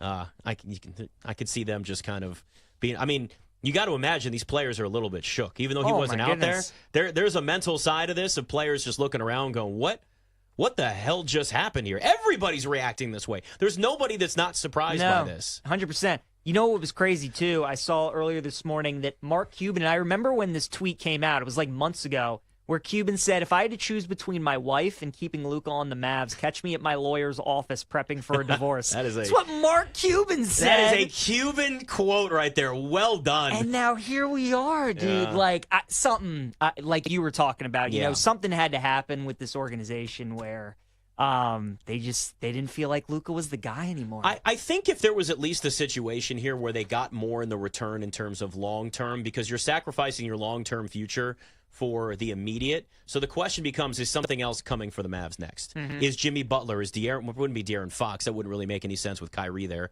But then again, they had Luka and Kyrie both playing on the ball time. So, I mean, anything's possible. But, Jimmy Butler is the first thing that comes to my mind. Jimmy Butler and De'Aaron Fox are the next two names. And those were the names that have been in, right? They've requested trades. Yep. Even though their agents love to deny that they did it, and then we find out, well, it's totally true. Shocking. It's almost like their agents were lying to the public about it. Doesn't matter. But, you know what I mean? Those, you've heard these rumors and this interest and the fact that they're gauging, trade value from other teams and all of that. Maybe Jimmy Butler's on his way to the Mavs next. And then this move sets them up, and it's the first of a 2 or 3 part move that gets them to that point. Because I will say this, Nico Harrison proved last year at the trade deadline for the Mavs that he certainly understands how to build a more balanced team. They changed completely, especially defensively, with the moves that they made, especially getting Daniel Gafford at the trade deadline. That really helped this team get to the finals. Luka obviously carried them offensively, but from a defensive perspective, what she said, defense wins championships. That's part of the reason why they moved Luka.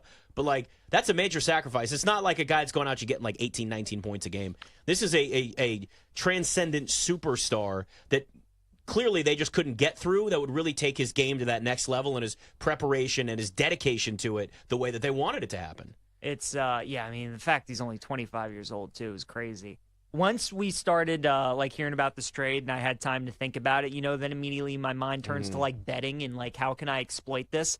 And I wanted to fade the Mavericks in the first quarter, their first home game, because I feel like when they come home, they are going to get booed to pieces, right? I mean, they're just going to walk out of the huddle. That is a twisted narrative you have there. There are multiple layers to that. I mean, I can't wait to see if it's a sellout because people just want to go and boo the team and boo Cuban, or if nobody shows up to boycott. They're on a long road trip right now. They're not going to be home until Saturday the 8th. But I think in the first quarter of that first home game, they're just going to come out flat, man. And they're just going to be like, it's going to be a bad scene there at home, and everybody's going to be pissed off and the whole thing. So that's kind of what I'm going with. I wish that they were playing at home today. Like, it would be awesome if, like, fresh off that news, everybody was soaking it in, people were going crazy. I think that people would actually show up to, like, boo the team and we could fade them. The fact that it's not happening, though, until next Saturday, and people will kind of maybe moved on just a little bit by then. We're getting closer to the Super Bowl, and that will take over the headlines again. But that's where I'm at, Nick. I think the first home game for Dallas, we got to fade them in the first quarter. Listen, it's going to be, again, these are two teams where you want to see the mental side of it. What does the chemistry look like? Those aren't the first thing that people think of, but then when you start watching, that becomes a narrative, is what do they look like after this? Because, again, if everybody else is shaken, sounds like most people in the organization had no idea this was going on. This was kept very very close to the vest, to say the least. We'll talk to Eric Chiafalo live from Dallas in an hour. Also, Chris Miles of NBA TV at 4:20 Eastern to get sort of a national perspective on that as well as we go around the country with, thank God the betting gods giving us, or the sports gods, PJ, giving us something that was just an absolute gift. But we are a week away from the Super Bowl. We are. And I pretty know big we've game. got flag football today, unless you've bet either Dude, the AFC let me or the tell NFC. you, Good that, luck. I mean, one of the girls out there throws a better ball than Will Levis. Oh, so yeah. she, I mean, it was... Are you betting on it, though? No. Yeah. I'm so not. I'm that's not you can even only that bet the sick. AFC and the NFC. BetMGM's got it minus 110 both ways. Like, what would I don't even know how, like, that's just, you just want action. Mm-hmm. There's no real, like, breakdown to it. There's no way to look at that and give yourself any sort of an edge. And clearly, books are telling you the same thing. If we got just minus 110 both ways for the AFC and NFC flag football game, obviously this is the national showcase for the men's and women's, leagues that are out there too. Or like, listen, I'll say this about this whole Pro Bowl games and all that. It's fine, whatever. I'm not interested in it, but at least they're giving you an event that's something there because the Pro Bowl got so watered down. But don't you remember when the Pro Bowl used to be, like, at least it was a relatively competitive game. Mm-hmm. They'd play in Hawaii. Everybody wanted to go to Hawaii. You played it at the end of the season. Yep. And maybe that was the mistake, playing it between the Super Bowl and the conference championship Right, because it games. used to be after the Super Bowl. It was after the Super Bowl, and maybe that's what they should have. Again, also keeping it in Hawaii, big difference than Orlando. Sorry, Orlando, but you're not Hawaii. I promise you that. I've been to both. Hawaii's better. It's just the way that it is. But, like, you just look at this and go, we used to see, it was like the grand finale of football, and seeing all these stars out there one final time and seeing star quarterbacks and star receivers teaming up, and it was great.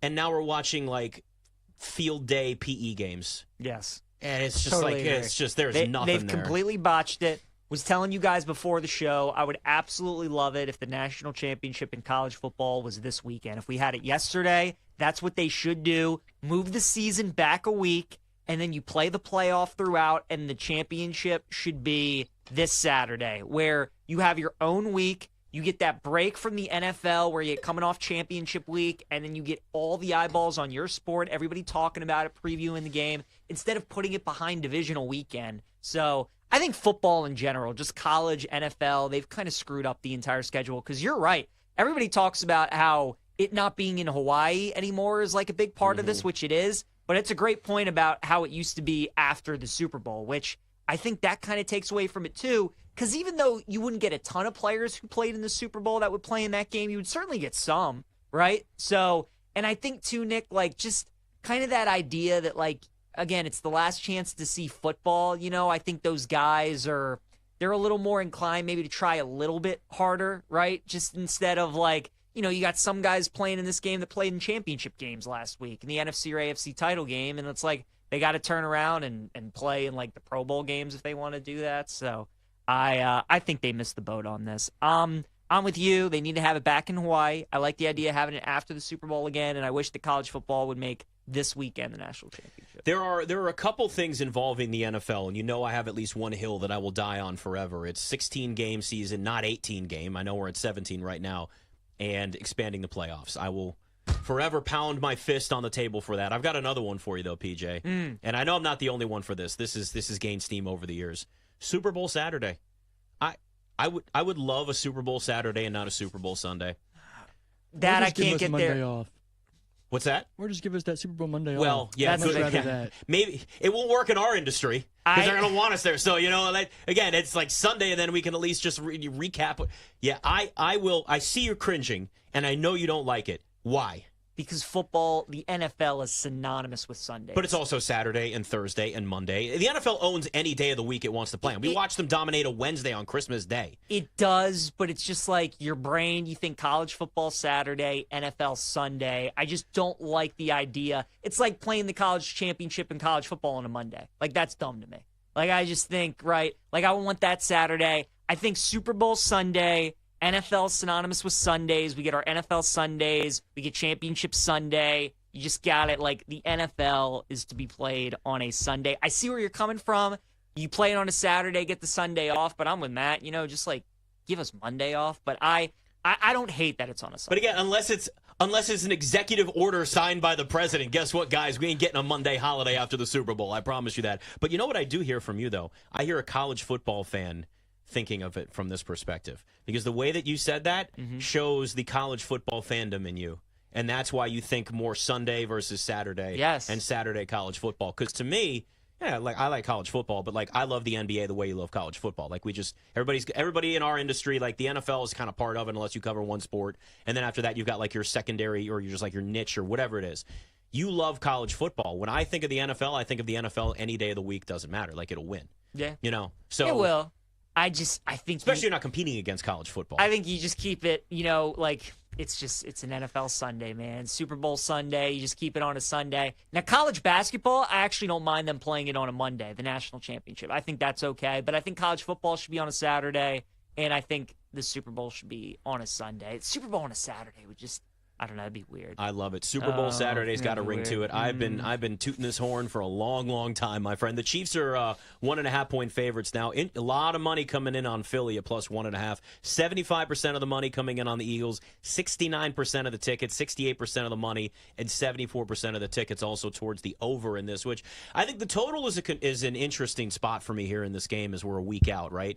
I had somebody ask me this. I was on another show this week, and they asked me about the total, and I was like, honestly, I want to stay away from it because, quite frankly, I look at this as it can be two different ways. You've got a defense in the Chiefs we know that at least is very good against the run, but you can exploit their secondary at times. We know how good the Eagles' secondary is and how good they are defensively. In fact, they were number one against the pass and number one in total defense during the regular season. So you think this could be more of a defensive battle. Problem is we just watched the Chiefs put up, 31 against the Bills. Again, the defense is not the same as where the Eagles are, but there are weapons still on both sides. Both teams' offense that you look and go, I mean, this could be a 31-28 game, too. Like, we're right on that edge. So, to me, the total is just to stay away because I think there's a very high ceiling of explosiveness in these games with some of the weapons that the Chiefs have, but more obviously on the Eagles side of things to where I don't even want to touch this total. I'm leaning towards the under. I don't know if I'm going to pull the trigger on it. I think because both championship games were high scoring, right? Everybody saw Philly score 55. They saw the Chiefs score over. Against my Commanders. We don't count that. They saw the Chiefs put up 30 for the first time this season. And then the last time these two teams played in the Super Bowl was high scoring, right? It was 38-35. I think everybody's going to be on the over, but these have kind of been two under teams this season because you got two really good defenses. The Eagles, we know, want to run the ball. Chiefs just have not been an offense that have been putting up a lot of points. So I kind of lean the under. As for the side, I'll go with the Chiefs. I mean, it's just like it's the same handicap for me as Chiefs-Bills was, right? If you're going to give me Mahomes in a pick-em type game, I think, again, the best way to bet the game, like my biggest bet in the game, will be a live bet. If we can get 7.5 with either of these teams, if we can get them plus 7.5, whether it's Philly or Kansas City. You're going to be waiting. You might be waiting a long time for that number. Well, I like it. I'm with you on that. I would live bet that too. I'm hoping we get it. I'm hoping we get it because if we do, I'm going to be pounding that hard for sure. I just, I think the Chiefs will probably gloss over that phrase. All right. I think the Chiefs will end up winning the game. I think actually Philly's the better team. I think they should be favored in the game, but it's just tough to bet against Mahomes in these spots. And that's what makes it so frustrating is because, yes, on paper, Philadelphia is the more talented team, the deeper team. They're better defensively. They're better at running the football. They've got weapons at wide receiver. But it still comes down to quarterback. And it comes down to the success that we've already seen there. And the Chiefs have been there. They continue to win these games. And, I bet the Chiefs 2 years ago. Heavy. I was all in on the Chiefs when they played the Eagles, and I was very happy. I was watching with a friend who's an Eagles fan, too. So that was just fantastic because he lost a lot of money on his Eagles, and I felt very good. But last year, I faded the Chiefs, and I just thought that Chiefs team was not as strong as it's been in the past, and I think most people felt that way. Yep. And I like the Niners too. It didn't matter, right? Yeah, I like the 49ers and the spot they were in, and this year, on paper, there's a reason why you see so much money coming in on the Eagles. I get it.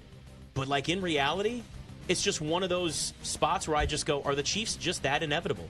Like, is this just that stage where we're going to watch a dynasty continue to develop with what they've got? And it doesn't have to make sense. Sometimes it doesn't make sense. Didn't always make sense with the Patriots either. Tom Brady just found a way to get everybody at the peak level they possibly could be in, and there we are. All right, we look back at the Bills and Commanders and what they need to do this offseason inside the betting lines. We'll be back inside the betting lines with Nick Ashew and PJ Glasser.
inside the betting lines on the BetQL network, presented by BetMGM, the sportsbook born in Vegas.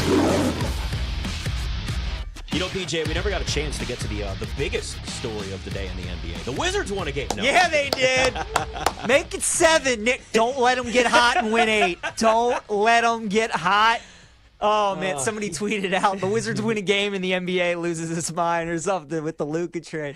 Oh, my God, they are so bad. I was telling you guys before the show, I was driving home from dinner last night. I turned on the game in the car. They were up by like 7 in the second quarter, and I'm like speeding to get home to live bet Minnesota. I'm like, how many opportunities do we get the Wizards winning in the first half where we maybe can fade them in the second?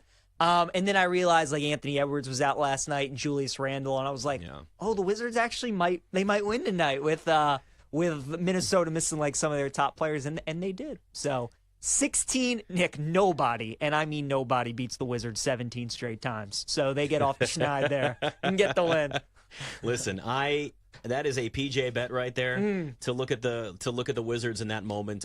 They are doing God's work. Former colleagues of ours, obviously, covering that team. You and I were at that former network when it wasn't owned by the team, and I remember doing a Wizards pre and post game show when they lost 50 games. So it's got to be even tougher now. It is not an easy thing to do, especially when the team controls. I mean, the narrative. we would have taken Luka. We would have given you Bilal Coulibaly and Alex Sarr and all our first round, whatever you want. Just give us somebody. I still can't get over that the Mavs just they didn't get draft picks.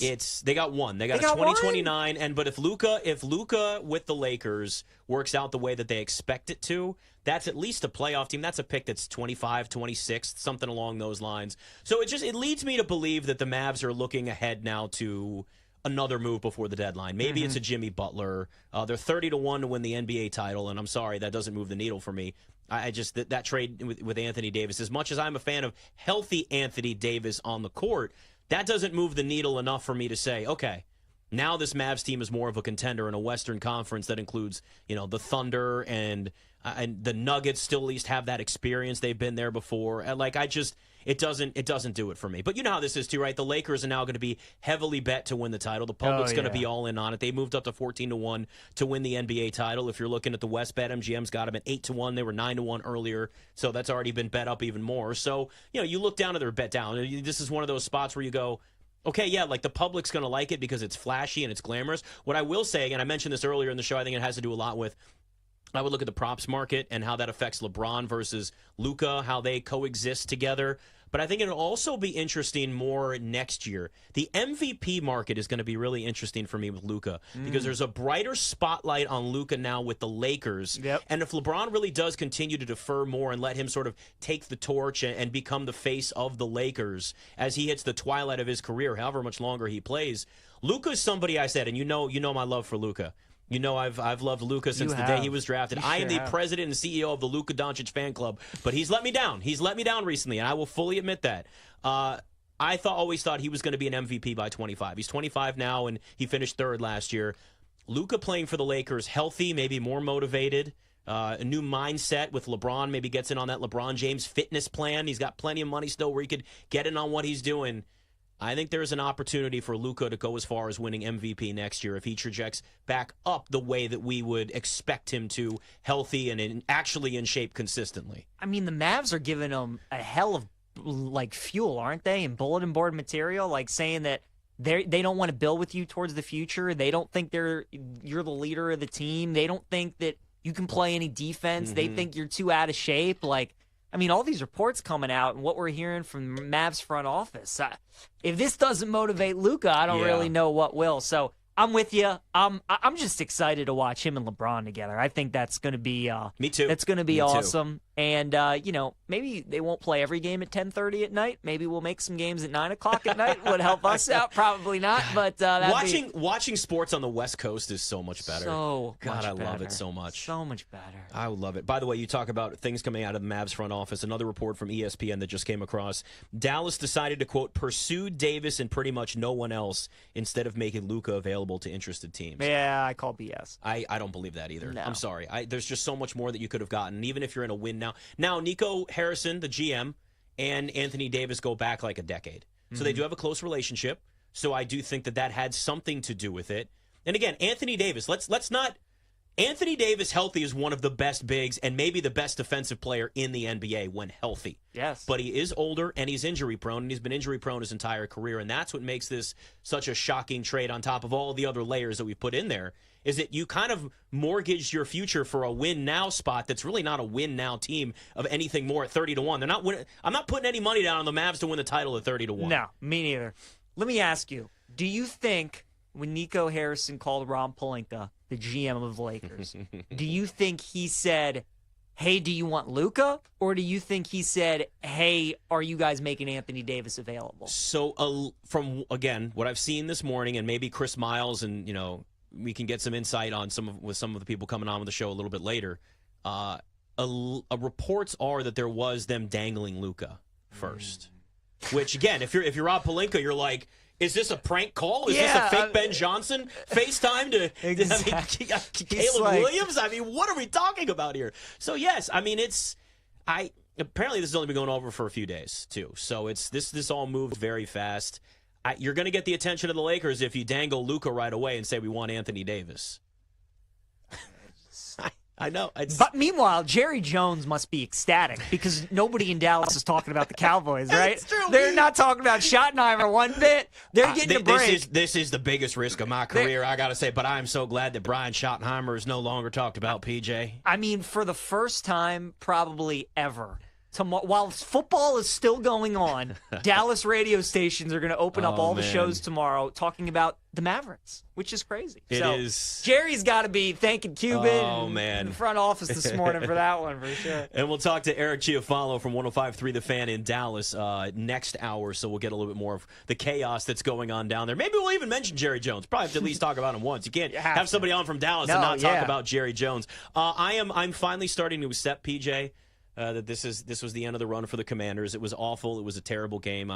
You prepared me for. It's better to have it the way you did though than I did. So I was going to ask you that, and you and I are always on the same wavelength with this stuff, and I'm similar with this when it comes to bets, right? Like, would you rather know that your bet is dead right away or sweat it till the end? I would rather know right away. Right away. I don't want to deal with the pain. I knew instantly. There were some moments in the second half early in that game, the Commanders and Eagles, where I said, okay, maybe they got a shot. Yeah. Like, the momentum is starting to go a little bit their way, but every time they chipped away, they made a stupid mistake, they turned the ball over. And what did I tell you on this show last week before the game kicked off? I said, I'm concerned that what Washington's defense did against the Lions was their peak. Again, they generated 5 turnovers. They weren't going to do that again against Philadelphia. It just felt like the pendulum swung the other way, and that defense that was so just dominant against the Lions completely lost it against the Eagles. Then you add the mistakes, the penalties, the turnovers on top of that. It was just such an awful way to end such an incredible season. In the end, I'm going to look back and say, as they freaking show the highlights right now, I don't need to watch Saquon running 60 yards ESPN. Get it off the TV. I did bet his longest rush, by the way. You just have to take that every single week with him. But, I think because of the way the season ended, it does put it puts a bruise on what Washington was able to accomplish, but it'll settle down when it's all done. And I always say, right, nostalgia kind of takes over. Everybody remembers only Michael Jordan's successes. They don't remember any of the bad playoff games that he had. It happened. Go look it up. Michael Jordan had bad playoff games. I know it's shocking, but people will eventually just look back on this and go, wow, what an overachieving team with such a bright future. No question. And, I think, the Ravens game was so bad because at halftime I thought they were going to lose. They were down 11. The Bills were getting the ball to start the second half.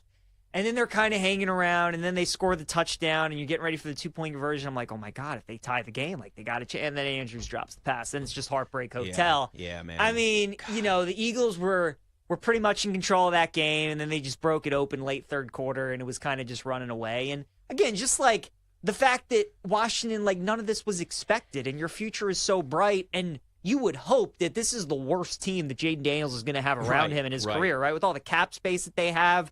Now that you have an established quarterback, players are going to want to play with him. So future's super bright for Washington. There's a lot to be excited about. And, the state of the NFC right now, you got to think that Philly and Washington are kind of the teams that people are gunning for here the next 5-6 years, right? I know Detroit's got a ton of talent, but they've been fortunate that Dan Campbell's been able to have the same OC in DC, right? Yep. So now we'll see what kind of coach he is. Green Bay, I mean, they're a solid organization, loves a good quarterback. I think there'll be years where they're better than other years. LaFleur's a good coach, but I still think Washington, Philly, and Detroit are better than them.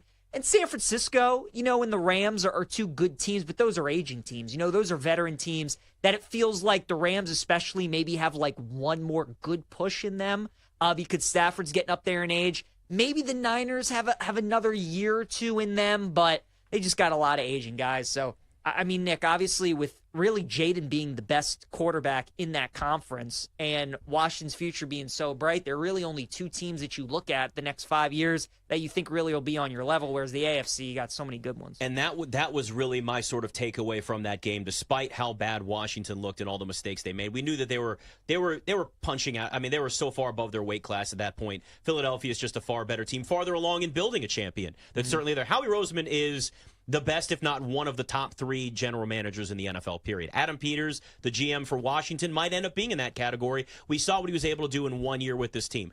That being said, you bring up a key point here in terms of teams where their arrow is pointing up versus down.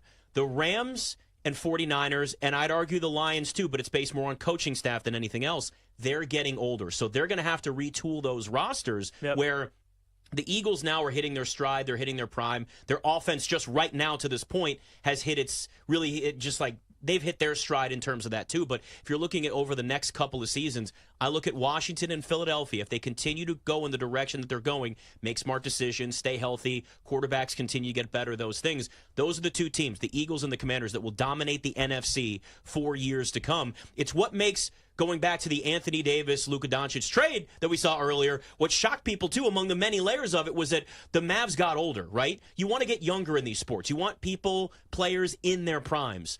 The 49ers, their window feels like it's closing. The Rams, everybody's getting older. The Eagles and the Commanders, it's either guys on short-term deals, and more on the Commanders side, they're rebuilding a little bit, or the Eagles, where it's everybody's kind of entering their prime and you're putting together that core that's there. Right. So the arrow is trending up for both of those teams, and I think the NFC and the Eagles and Commanders, they're going to be looking at these teams for years to come. But as we know, there's always one surprise that comes around anyway. It's what the NFL is, and that's how it works. Inside the Betting Lines. We'll be back inside the betting lines with Nick Ashew and PJ Glasser.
Lips. The pregame is over. It's time for an 8-hour live betting football extravaganza. Here comes the Hail Mary with the game on the line. And the ball is caught! Caught! It's a miracle! We kick it off in the nation's capital with your hosts, Nick Ashew and PJ Glasser. Brought to you by BetMGM, the sportsbook born in Vegas on the BetQL network. Look, I know the NBA will never be the NFL, but they are really good at stealing the attention when they can and picking a perfect time to do it. Not, PJ, that I'm saying that the Lakers and Mavs said, let's wait to trade Luka and Anthony Davis on a day when there's no NFL, but it certainly feels that way today. Look, we got some golf going on. We got some college basketball. We got flag football, if you're into that, AFC and NFC. Minus 110 both ways in that game later. Have at it if you want it. But, you know, it was a trade that happened late last night or early this morning, depending on what time zone you're in. And Luka Doncic to the Lakers feels like one of those fake Twitter accounts that you just laugh at and go, well, obviously that's not really the case. The fact that Shams Charania, NBA insider for ESPN, had to tell people this is not fake. I have not been hacked. This is a 100% real trade. It just shows you the magnitude. And I see a headline on ESPN.com right now, why the, quote, confusion around the league is quite high after the stunning Luka Doncic trade. It really is. There is nobody that looks at this and goes, oh, yeah, it's not that crazy. Everybody is shocked by what happened today. The market has certainly moved. The Lakers now are 8-1 to win the NBA title, as you and I have said. I'm not betting that, but I am really curious to see what Luka and LeBron look like, especially early on, and how they coexist, having at least some similar offensive tendencies, needing to be on ball a lot. Does LeBron defer a little bit there? And there's been so much about the Mavs and how it's crazy they made this trade. But on the other side of things, too, you look at the Lakers and go, this is great for the Lakers. I mean, when Nico Harrison calls up and like, hey, Rob Pelinka, hey, how would you feel about Luka? Is this a prank call? Yeah, of course. Have you been drinking? Yes, of course we're going to make this trade. Absolutely. What do you want? We'll do it. Of course they're making that trade. So for the Lakers, it's just like, the thing is, though, my wife said this morning. She goes, the Lakers always get everybody. I'm like, yeah, but they still don't win. So that's the thing. They still actually have to win basketball games. Look, everybody knows this, right? If they follow sports, there are certain teams that when they're good, it's good for the sport, right? And the Lakers being relevant and having stars, love them or hate them, it's good for the sport. And with LeBron obviously getting up there in age, they needed a guy to pass the torch to when he retired, and now they have that in Luka. So it's great for the sport. I'm sure Adam Silver is thrilled. People are like, oh, David Stearns would veto this trade. Hell, he will. I mean, he's thrilled that the Lakers have a guy, right? Adam Silver is, too, that they're going to have a marketable piece like that in Luka. So I think from that standpoint, it's great. Just as people who like basketball, Nick, you're more of an NBA guy. Yeah. I'm more of a college guy, but we enjoy basketball. How can you not be excited to watch Luka and LeBron? Like, just those two. Even though they have two similar skill sets, for LeBron to be one of the greatest players ever, and for Luka to be one of the most accomplished players ever at this early in his career. Nick, I mean, I was looking at this stuff earlier, dude. Listen to this guy's resume at 25 years old. It's absurd what he's accomplished, okay? He's a 5-time All-Star, 5-time first-team All-NBA, Rookie of the Year, 2nd all-time in playoff points per game,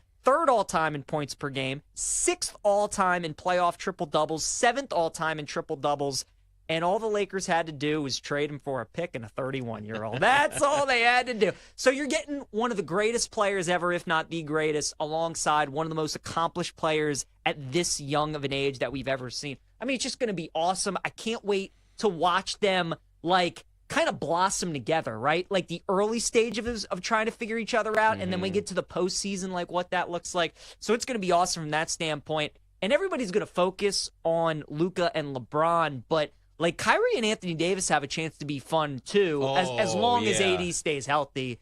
And like the Mavs, man, potential on defense of what they could be with their front court and their athleticism.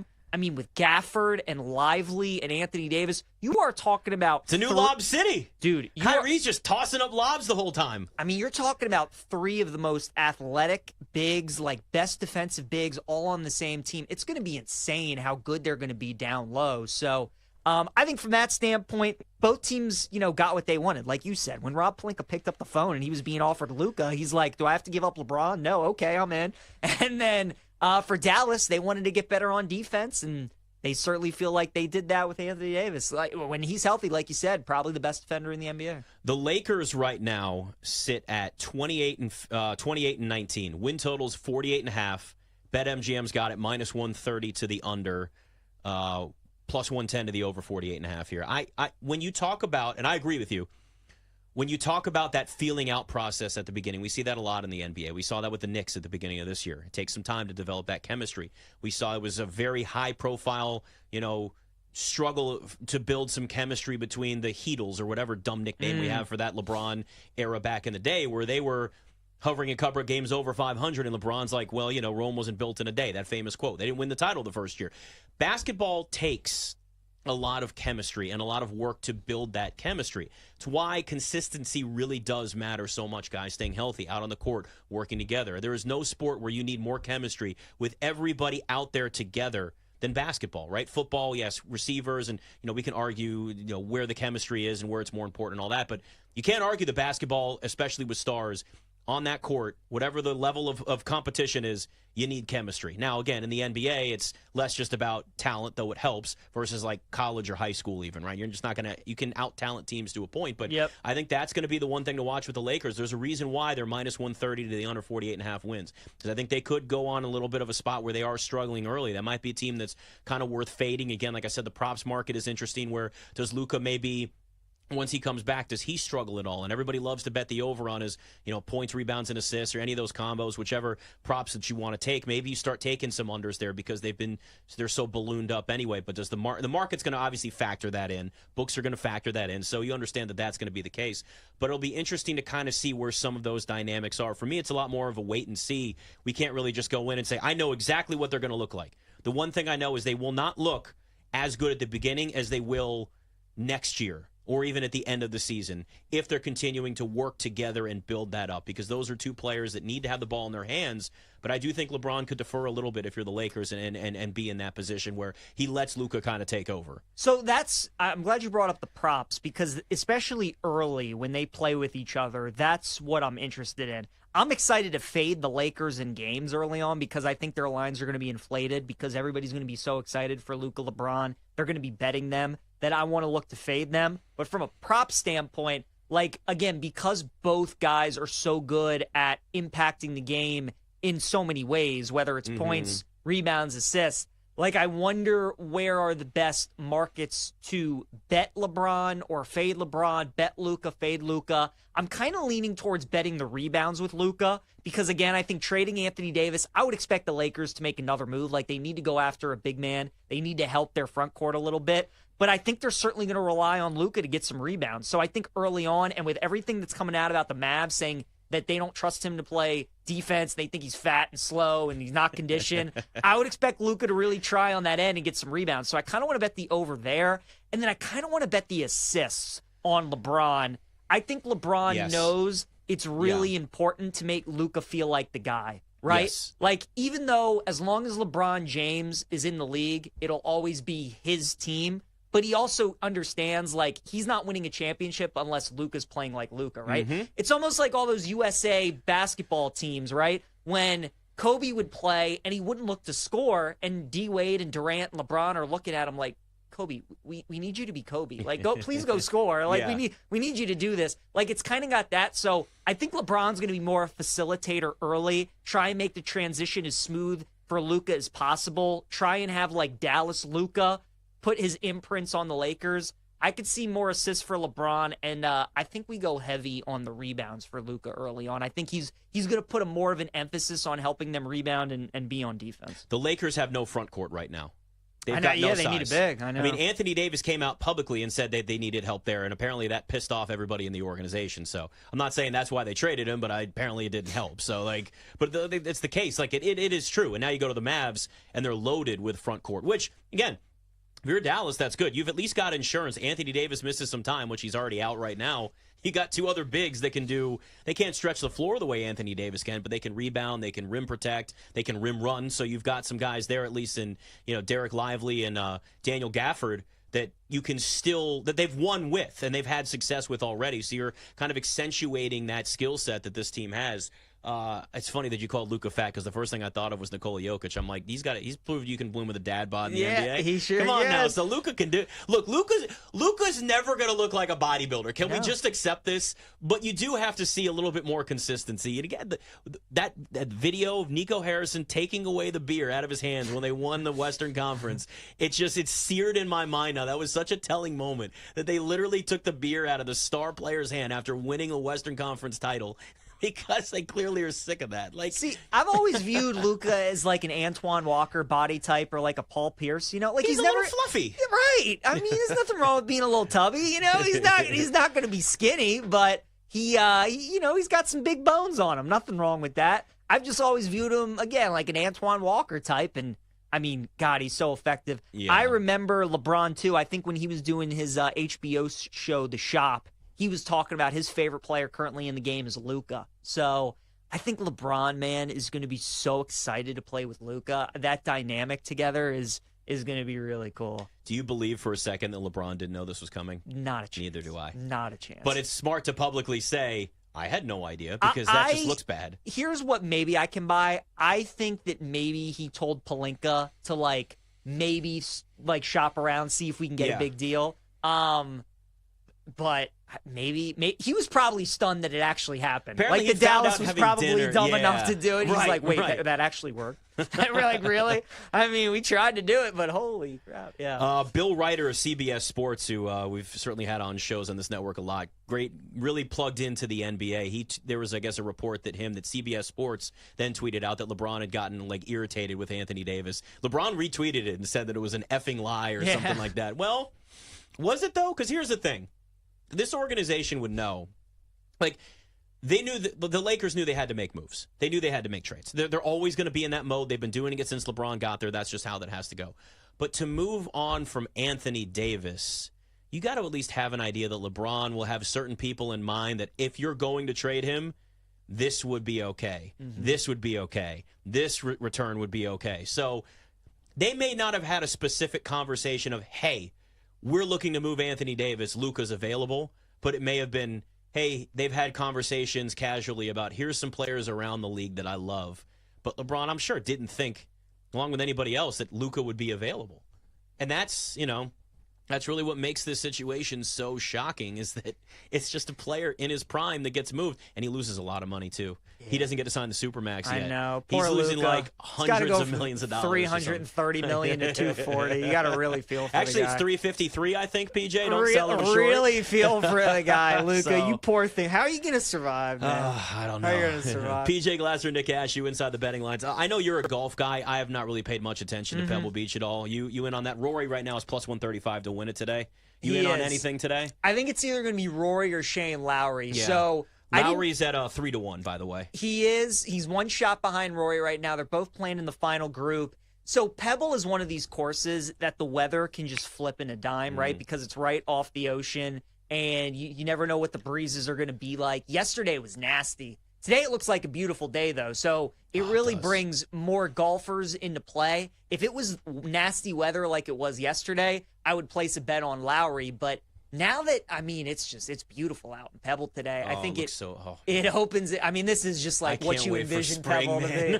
This, like when you think about like Pebble Beach, this is what the kind of day you picture. It's beautiful looking at that. It brings a lot more golfers into play. So I wish I could give you a definitive answer. Rory's certainly the guy to beat, right? Yeah. I mean, he's one of the best players in the world. He's got a lead right now, so it's his tournament to lose. But, there's so many guys at 14 under that all it takes is one shot like Cam Davis just chipping off the green for birdie, that it can just, spring around. So I would say Rory as of now, but it's no fun really betting that at close to even money. So maybe you just hope that he bogeys a hole or he has a bad little stretch and then you can get him at a better number. But probably looks like to me, I would think Rory or Lowry are the two guys that I think have the best chance. Whenever I look at this, I also think of the Masters and just those Masters promos and how everything looks. Speaking of the Mavericks, real quick, this just coming down a second ago. So the Mavs have mentioned 12.5-point dogs at Cleveland.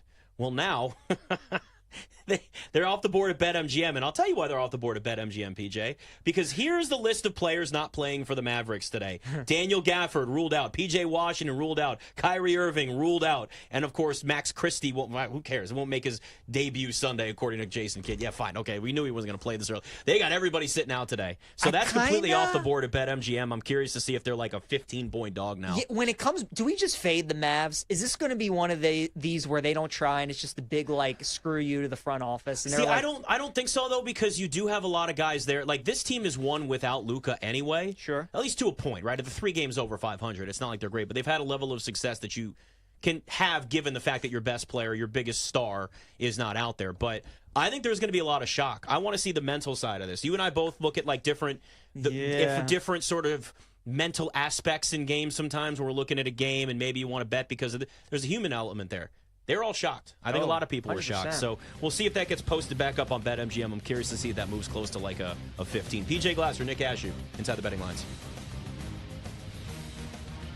We'll be back Inside the Betting Lines with Nick Ashew and PJ Glasser.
Let's get back to Inside the Betting Lines on the BetQL Network, presented by BetMGM, the sportsbook born in Vegas. So I mentioned all the Mavs that are going to be out today. Everybody's just sitting. PJ, it is not back up on the board yet. Cavs. What's our guess of what we think that line's going to reopen? So it was 12.5 before Kyrie and PJ Washington and Daniel Gafford were all out. It's back up 14.5. I guess 15.5. So Mavs are 14.5-point dogs now at Cleveland. That game tips in about an hour and 20 minutes. Does Cleveland have their guys playing? Like, is Mitchell going? Is Mobley going? Yeah, but they'll probably sit them all after halftime. Yeah. I could see that. So Probably maybe take some unders, some player props on the Cavs side of things. I don't know what kind of effort we're going to get out of Dallas today. Like, I get it. They've been playing without Luka, so they're used to it. But I think knowing that he was going to come back and you made the finals with him last year and he was your best player, knowing that you just traded him, even though, again, Anthony Davis, great player, especially when he's healthy.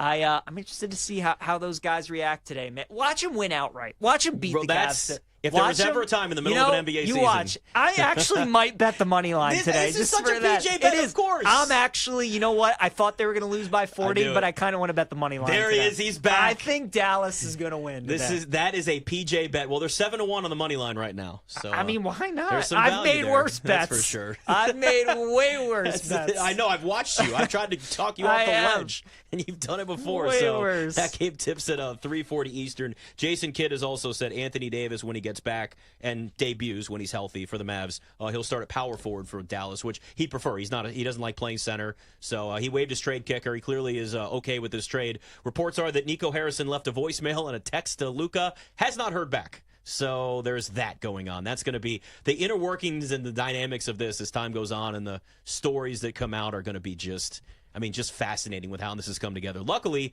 Eric Chiafalo, the fan in Dallas, jumps on with us, who I'm sure was expecting a nice, quiet Sunday, maybe. And instead, Eric, you got utter chaos in a completely shocking trade that nobody, at least outside of that organization in the front office, saw coming. What is just like the feel in Dallas right now? I'm sure Jerry Jones is happy because nobody's talking about him right now.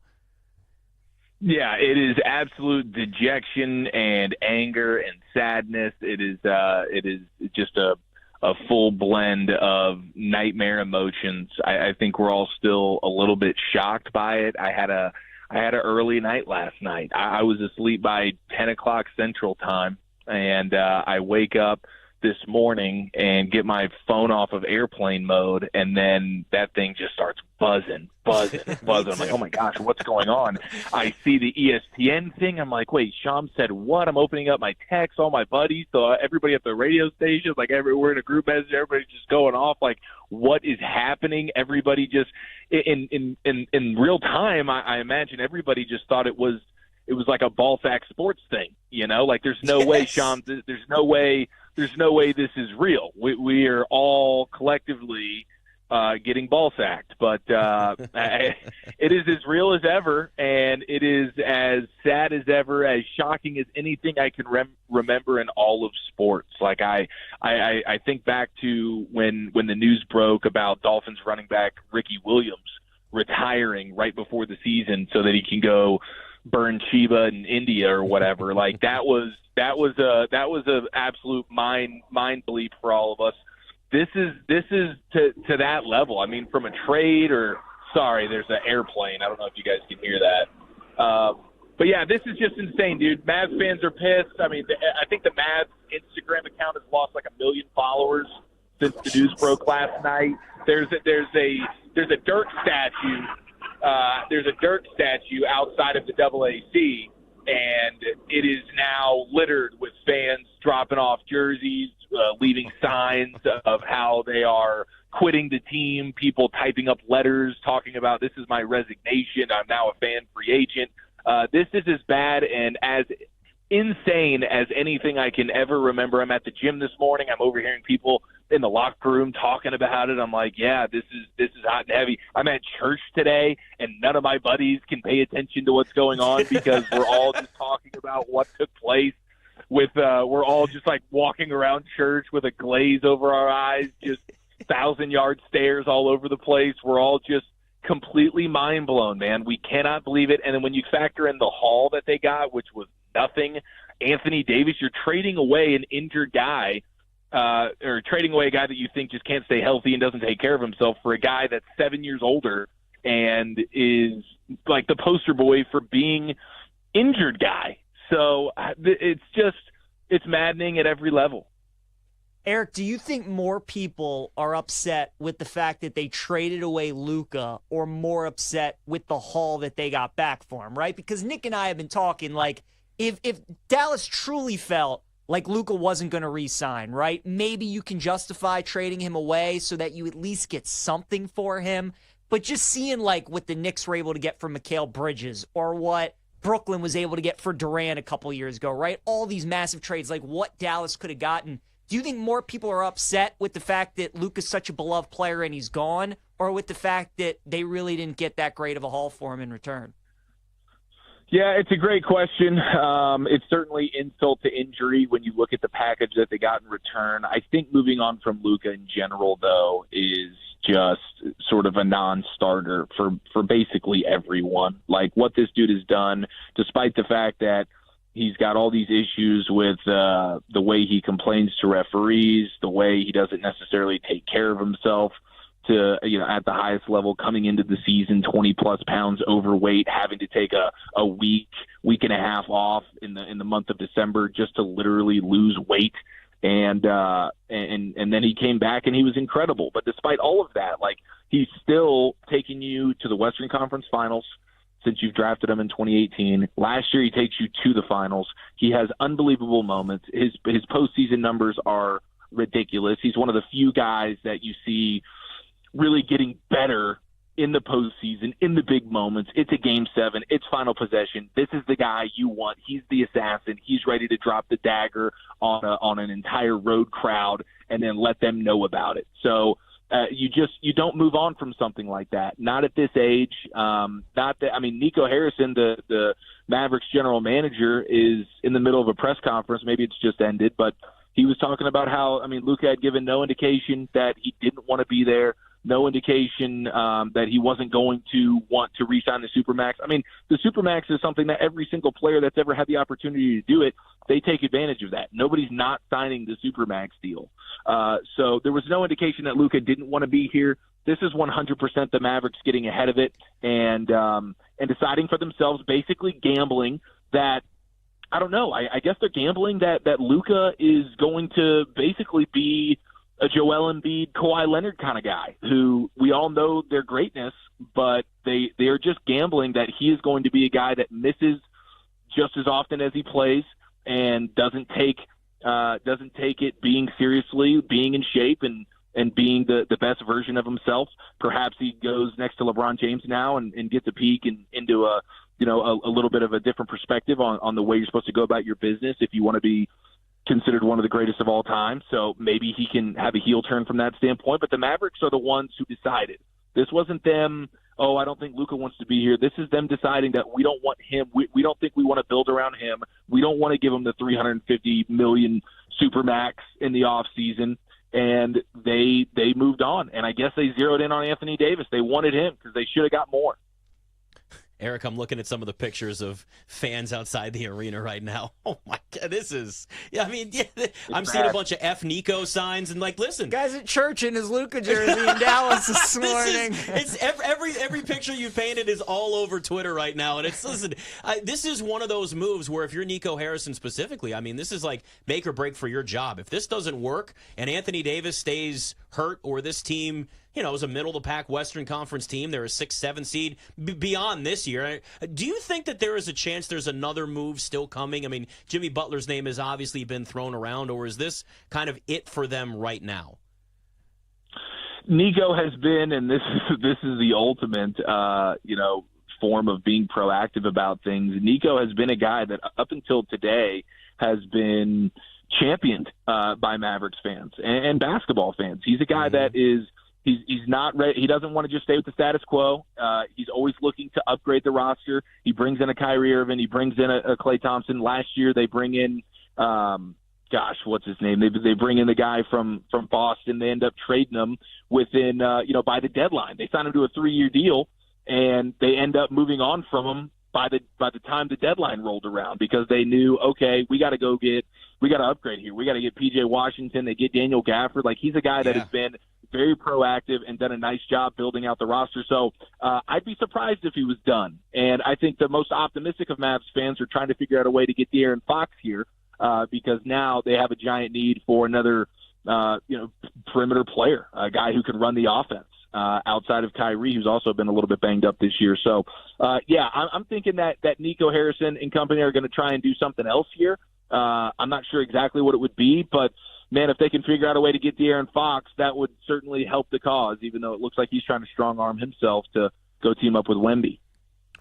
Eric, Nick and I were talking about this, and you would know better than us. So Dallas's next home game is going to be next Saturday on February 8th. They're going to be home against the Houston Rockets. What would you expect the scene to look like in that game? Do you think it's going to be packed and people are going to be booing? You think fans are going to boycott and nobody's going to show up? How would you expect that game to look when Dallas takes the floor at home for the first time since the Luka news?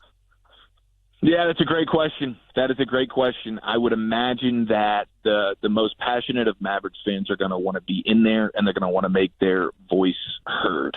So I like the idea of a boycott, but I think what is more likely is that that place will be pretty packed, and it'll be packed with fans that are ready to just completely mother bleep Nico Harrison. That is what I imagine. I mean, it's tough. It's going to be tough to be Anthony Davis for a while because he's just going to be the walking embodiment of potentially the worst trade in sports history. And so I don't know what type of reception he's going to get, but Nico Harrison is public enemy number one. Mavs fans are as pissed as any fan base as I can remember. And I would imagine they're going to get out there, and it's going to be they're going to be spitting some vitriol. We're going to channel our inner Philadelphia fan. You know what I'm saying? We're going to get nasty. Talking to Eric Chiafalo inside the betting lines. From the Lakers side of things here, I mean, LeBron and Luka has the potential to be a ton of fun to watch. But listen, they're two guys that at least offensively need the ball in their hands, have some similarities in their game. I mean, they're obviously not the same, but, I mean, in terms of like that kind of point forward type of mentality. But, when Kyrie first got traded to Dallas, I thought there was no way that was going to work because they both kind of needed the ball in their hands. But they did kind of find a way to make that work. Obviously got to the NBA Finals. What do you think of that dynamic with Luka and LeBron playing together? I mean, I think it's pretty fantastic. Now, at some level, if you're talking about being in a playoff series, LeBron's going to have to really turn back the clock defensively because Luka is only going to give so much defensively. And it's not even that he can't, because you've seen moments where Luka can lock down for a possession here, a possession there. But that goes back to the part of the reasons why the Mavericks are frustrated. He physically can't be the type of player he is offensively and give you everything you would like for him to give defensively. So they're going to have some issues from that standpoint. But offensively, I mean, I think we've seen LeBron be a fantastic facilitator. And we've seen it in the Olympics. We've seen it throughout time. He's teamed up with guys, and he understands how to make it work. So it'll be interesting to see how long it takes for them. I don't think they're done either, talking about going to get another big man right now before the trade deadline. So all of a sudden they look pretty exciting if they can reinforce some things in their front court. But, with Luka and Kyrie, it took they trade for Kyrie, and then the rest of that season was really a disaster for the Mavericks, and they couldn't really get on the same page. But an off season later, a training camp later, and more of an understanding of each other, they ended up being fantastic. So can LeBron and Luka expedite that particular process? And we'll see when Luka comes back. He's obviously dealing with the leg issue, and it's the same leg that he's been dealing with for a while now, and I think that might be part of it. The Mavericks might understand Luka's health from just his calf and leg issue that he's been dealing with. So we'll see what version of him comes back here. But, yeah, LeBron and Luka offensively, I mean, that's going to be a fireworks show. Eric only got like 45 seconds, but I'm going to assume that the outrage for this was a lot stronger than the Brian Schottenheimer hiring down there. Oh, my goodness. Yeah, it's interesting. This one seems to hurt even more. I didn't think it could get worse, but here we are right now, 6 beers in on a Sunday. Unbelievable. Well, you're certainly not going to be bored down there, that's for sure. Eric Chiafalo, 105.3 The Fan in Dallas. Thanks for coming on, man. I know it's busy today. Thanks, fellas. Appreciate it. Thanks, Eric. It's just got to be just wild. I mean, do you feel bad for him? Like, I know you obviously don't hate the Mavs. You hate the Cowboys. But do you feel bad for the city of Dallas? I mean, this is rough. Mavericks fans? Yeah, I mean, Mavericks fans are probably Cowboys fans, too, Right. so I'll pretend they're only Mavericks fans here. You got yourself a transcendent generational player. It's like them trading away, like, 25-year-old Ovechkin. It's, like, not okay, right? It's like, it's like when Nats fans lost Soto, I guess, right? When they traded At least you kind of knew it was coming. Soto, there was a rebuild, though, and you got a haul back for him. Yeah. This is not the same. And listen, I mean, again, I'm a big fan of Anthony Davis, but I just know that Anthony Davis... He's so right, though. Great point, right? Like, they're going to be booing the Mavs, and, like, Davis is going to be like, he didn't do anything. He's going to be the target of a lot of it, and it's not his fault, which means the pressure's also on him. If he misses time and he's hurt, I mean, this is your putting your job on the line if you're Nico Harrison, without question. So, God. PJ Glasser, Nick Ashew, Inside the Betting Lines. We'll be back inside the betting lines with Nick Ashew and PJ Glasser.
Let's get back to Inside the Betting Lines on the BetQL Network, presented by BetMGM, the sportsbook born in Vegas.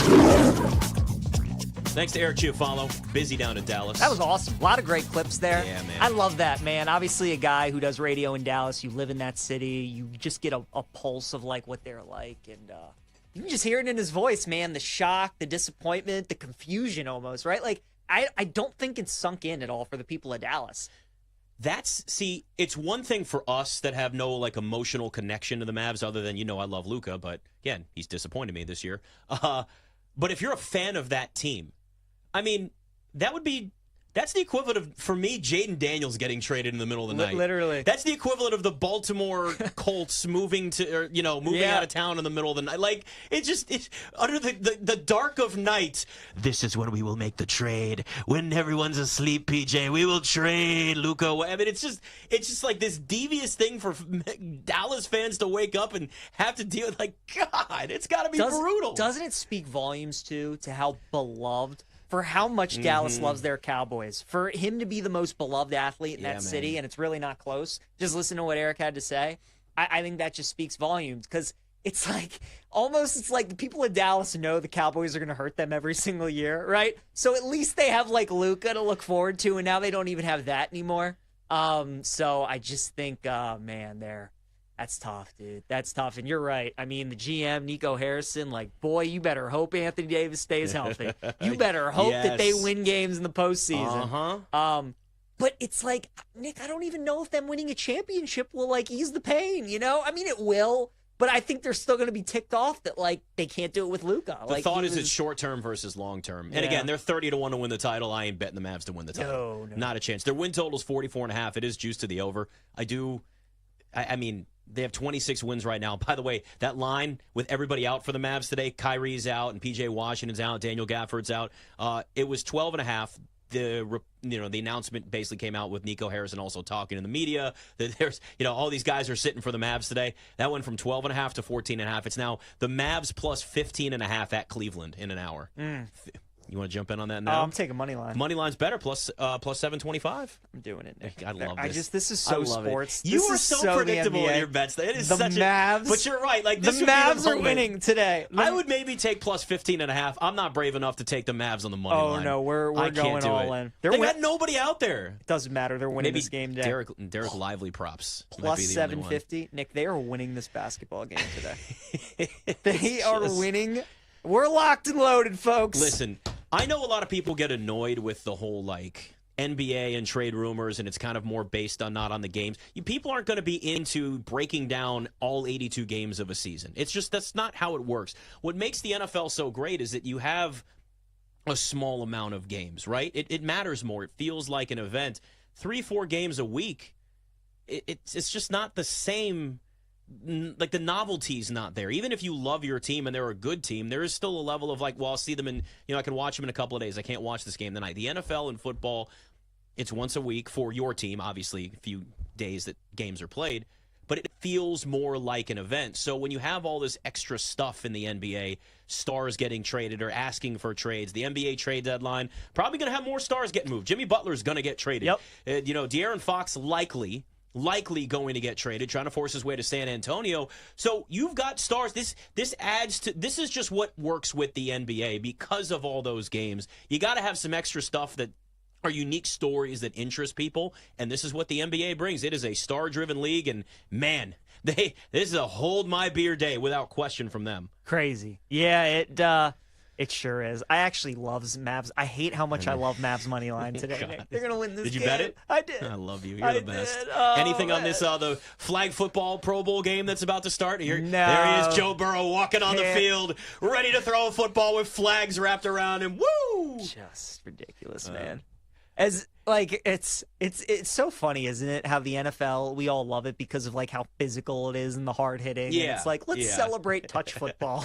Well, I mean, you think they just doubled down? It started getting called a flag football game, so they're like, well, how about we actually do a flag football game? Why not? So excited to watch Pro Bowler Drake May take the field today. I mean, listen, he had a pretty good year. He did. But again, ever since Snoop Huntley was a Pro Bowler, that first year they did this, He had, 2 touchdown passes? I mean, it's just dumb now. Give it to our guy, Bo Nix. Bo Nix. He had a better year than Drake May. Here's what I will say, though. If you go into this now not comparing it to an actual football game and just look at it as an event, that's cool. Like, they'll be able to add some fun to it. Yeah, like, you got to make it, you make it fun, and you've got guys mic'd up, and, it's not treated like a real game. Give it some, UFL or XFL or whatever we're calling that league now, type of mentality where there's more interviews on the sidelines, and it's more just, like, fun, and, listen. The Pro Bowl the actual game was not going to get better. No. It just wasn't. No. So they improvised and at least came up with something. And you know what? People are going to watch this still. It's football. Again, if we're willing to watch fat guys run in tights in the middle of, before the NFL draft even happens, I'm sure people are going to watch flag football. Yes. That's how it works. It's just sad more than anything that, like, man, the NFL season's over. Yeah. It's like, God, it went by so quick. But see, we still have the Super Bowl. I really think now they've gotten rid of the game, you move this to after the season. Because then you can also have more players out there. Exactly. Super Bowl's done. Agreed. I think you move this back now to after the Super Bowl and Super Bowl Saturday, Paige. Super Bowl Saturday! No. Can't get there. I can't get you on board friend. with this. You like my idea, though? College football national championship should be this week? Yeah, I think it's a good time to do it. Yeah. I mean, to at least have something, because I think it is kind of weird to have. You get to a point where the 2 weeks that lead up to the Super Bowl, it gets a little monotonous. And maybe it's a little different for us because obviously, in our industry, this is all we're really talking about. And, there's the media days, and it's the same thing every day, and a lot of the same questions being asked of these guys the week leading up to it and all that. And you got the week before. I don't know. I think that works, your idea, but you'd have to compromise on me then and take football or NFL or Super Bowl Saturday. If we have the magic wand, PJ, I'm with you on that. We need a Super Bowl Saturday, then I'll agree with you. That's my trade. Can't do it. All right, trade's not happening then. It. Sorry, it's not a Luka AD trade. No, it's not happening. I'm digging my heels in on we this. were trying to create our own Luka AD trade. Couldn't get there. So maybe if you offer me a first-round pick and Max Christie, then maybe. Yeah, there you go. I think the Max Christie is that's what puts the trade over the edge. There you go. What puts it over the edge. We talked about the Commanders earlier. Didn't really get a chance to just kind of look at like the end of the season for the Bills, because we've obviously, this is our second to last show doing this. It's a football show, but Luka saved us today. We're gonna need some big trades next week. Man, I feel bad for Bills fans. I really do. Now, I would say this Bills team overachieved given the turnover they had in the offseason and what they were able to do. But man, every year. And for Patrick Mahomes, and I don't think he wasn't doing it to be like a jackass, but like for him to say, I'm sorry, it had to be us. It's just him understanding like, yeah, I'm going to go out there and beat you, but like he clearly likes Josh Allen and just understands the magnitude of what they do.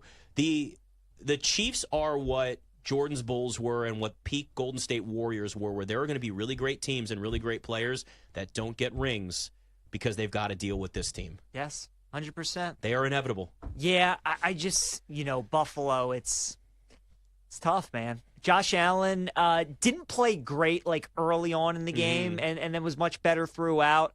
At the end of the day, though, if you're Josh Allen, you got the ball back, you were down 3, and regardless of what had happened, that's your time to go down the field and make something happen. Now, he made an incredible play on that 4th down, and Kincaid should have came up with that ball. But, as great as Josh is in these playoff games, Nick, he's had his chances, on some of these drives to make an impact, and he hasn't been able to do it. So, you're right, though. Buffalo definitely did overachieve this season. The Jets were favored to win that division, right, with all the money that they were taking early on. You weren't in on the Jets, too. I think we talked about this. You were? I was on the Jets. Jets. Was I the only person that thought the Jets were complete frauds? I feel like everybody loved the Jets and didn't look at the fact they were Jets. I thought the Bills were going to make the playoffs, but I just like the Jets this season.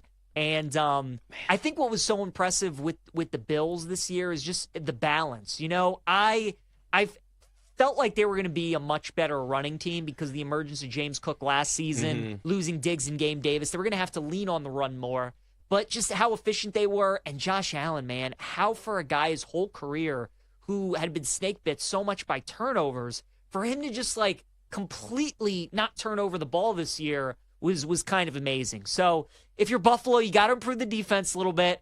Got to get Josh another elite weapon for sure, but you got to feel like you did a lot of great things this season. And I think, a lot of people want them to move on from McDermott. I could see both sides of it.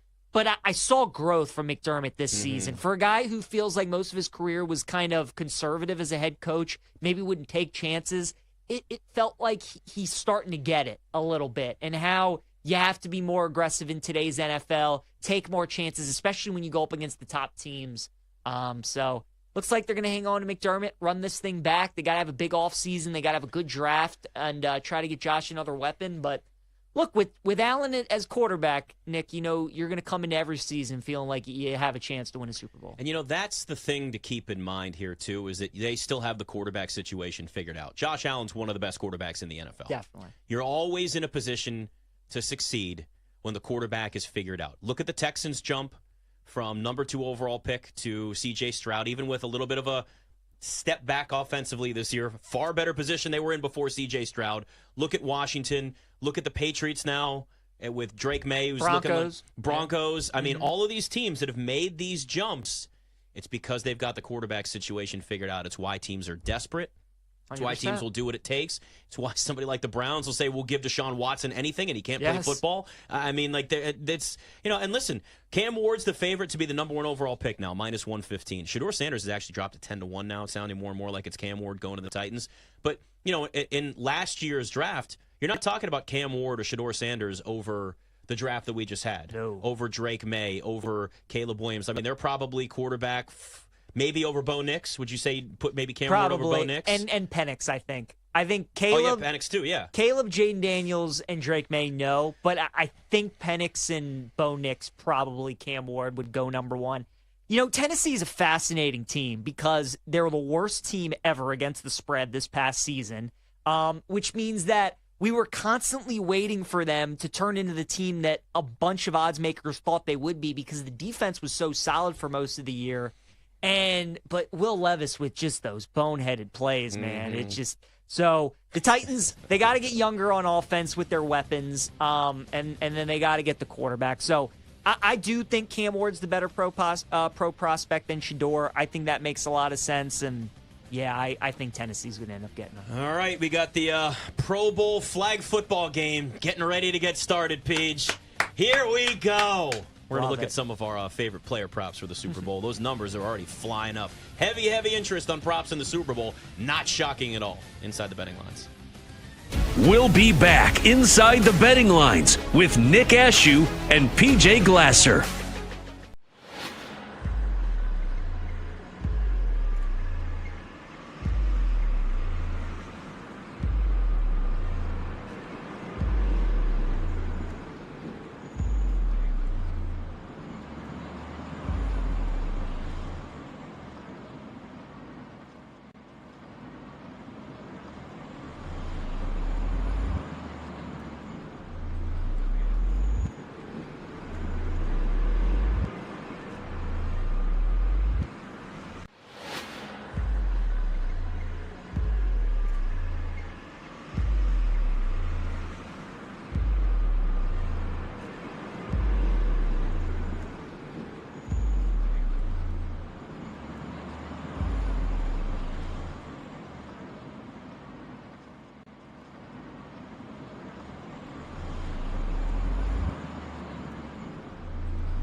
It's time to punch in those bet slips. The pregame is over. It's time for an 8-hour live betting football extravaganza. Here comes the Hail Mary with the game on the line. And the ball is caught! Caught! It's a miracle! We kick it off in the nation's capital with your hosts, Nick Ashew and PJ Glasser. Brought to you by BetMGM, the sports book born in Vegas on the BetQL network. I'd like to say there might be people that still don't know what happened in the NBA overnight. But I feel like now, PJ, everybody knows Luka Doncic is a Laker. It's to the point where it's so surprising the Lakers finally made the announcement official. They put it on Twitter. Yes, this really happened. Luka is a Laker. It's like everybody knows how insanely shocking this was, and really the shockwaves that it sent to the around the market too. Because looking at the Lakers at 8-1 to win the title, but you knew people were going to do that. You knew people were going to bet them. No question. They'll continue to bet them. The only teams ahead of them right now are Boston, OKC, Cleveland, and New York. I think those are the only 4 teams that can win it. I throw Denver in there, too. I think those are the only 5 that can win it. Lakers, Bucks, Grizzlies, Mavs. I don't believe in any of those teams. So no. I think those are really the 5 teams that can do it. Now, the Lakers are going to be super entertaining to watch. There's no doubt. And, my God, Luka and LeBron together, just like all the different ways that they can impact the game, especially if a game gets close late, right? And just the 2 of them just kind of playmaking and creating shots is going to be fun. But yeah, I still wouldn't buy into either of those teams for me. There's a reason Boston and OKC are the 2 heavy favorites. Feels like they're on a collision course. With that being said, Nick, it feels like ever since we've kind of had the Warriors and the Cavs all those years when they played in the finals, feels like every time they're like general consensus of the final matchup we're going to get, it doesn't feel like we get that, right? Like we all thought last year was going to be Boston and Denver, and then Minnesota ends up upsetting Denver. So this year feels like Boston, OKC. We'll see if the Cavs or maybe the Knicks can pull an upset. We'll see if Denver can beat OKC. It's going to be interesting to see what happens, but I'm still riding with Boston to win the title. I still think they're the best team, the most complete team. But yeah, I'm with you. I would not bet the Lakers at all to win the title. But you are excited. When was the last time that you have said the phrase, I'm so excited for this Mavericks game today? Because that's what you just said to me during the last break. Yeah. Mavs money line for you. Yeah. Plus 750 at BetMGM. We're betting Mavs money line big. Everybody's out. Everybody's out for them. Kyrie's out. PJ Washington's out. Daniel Gafford's out. They obviously made the trade on top of that. They're 15.5-point dogs. You're going all the way on the money line. Which is why I love it, because I can just see it now. The Mavs JV team shows up today against the best record in the Eastern Conference. The Mavs are going to win, and then all the tweets are going to start flying. Maybe the Mavs don't need Luka or Anthony Davis or Kyrie. They don't need anybody. Maybe this Mavs team can win the title. So I think the Mavs get it done today. I mean, listen, they're at Cleveland. Cavs are one of the best teams in the NBA, 39-9 on the season. They've got their full lineup going out there, but that would add to the shock to watch this Mavs team then go out. And listen, it's the NBA and it's February, right? Like crazy things happen. There's a chance. There's a chance that it's there, but no more Luka in Dallas. The pictures too of the people outside the arena, like protesting, and again, Nico Harrison. They knew, like you knew the reaction you were going to get when you make this trade. Yep. But you got to think this thing through, right? Like it's one thing to see it as a fan. It's one thing for us to see the news. It's one thing for Shams to have to break the news and go, "Is this real?" And then continue to explain people, "Yes, this is real." But then to be the one that actually makes the trade, man. This is everything for Nico Harrison, who, Eric Chiafalo, who joined us last hour from Dallas, like he's been pretty well respected in terms of the decisions he's made, and I talked about this with you, right? Like how he turned that team around at the trade deadline last year. Yes. That's what really helped him get to the finals. And again, Luka obviously, but defensively, and adding PJ Washington, they added shooting, they added defense.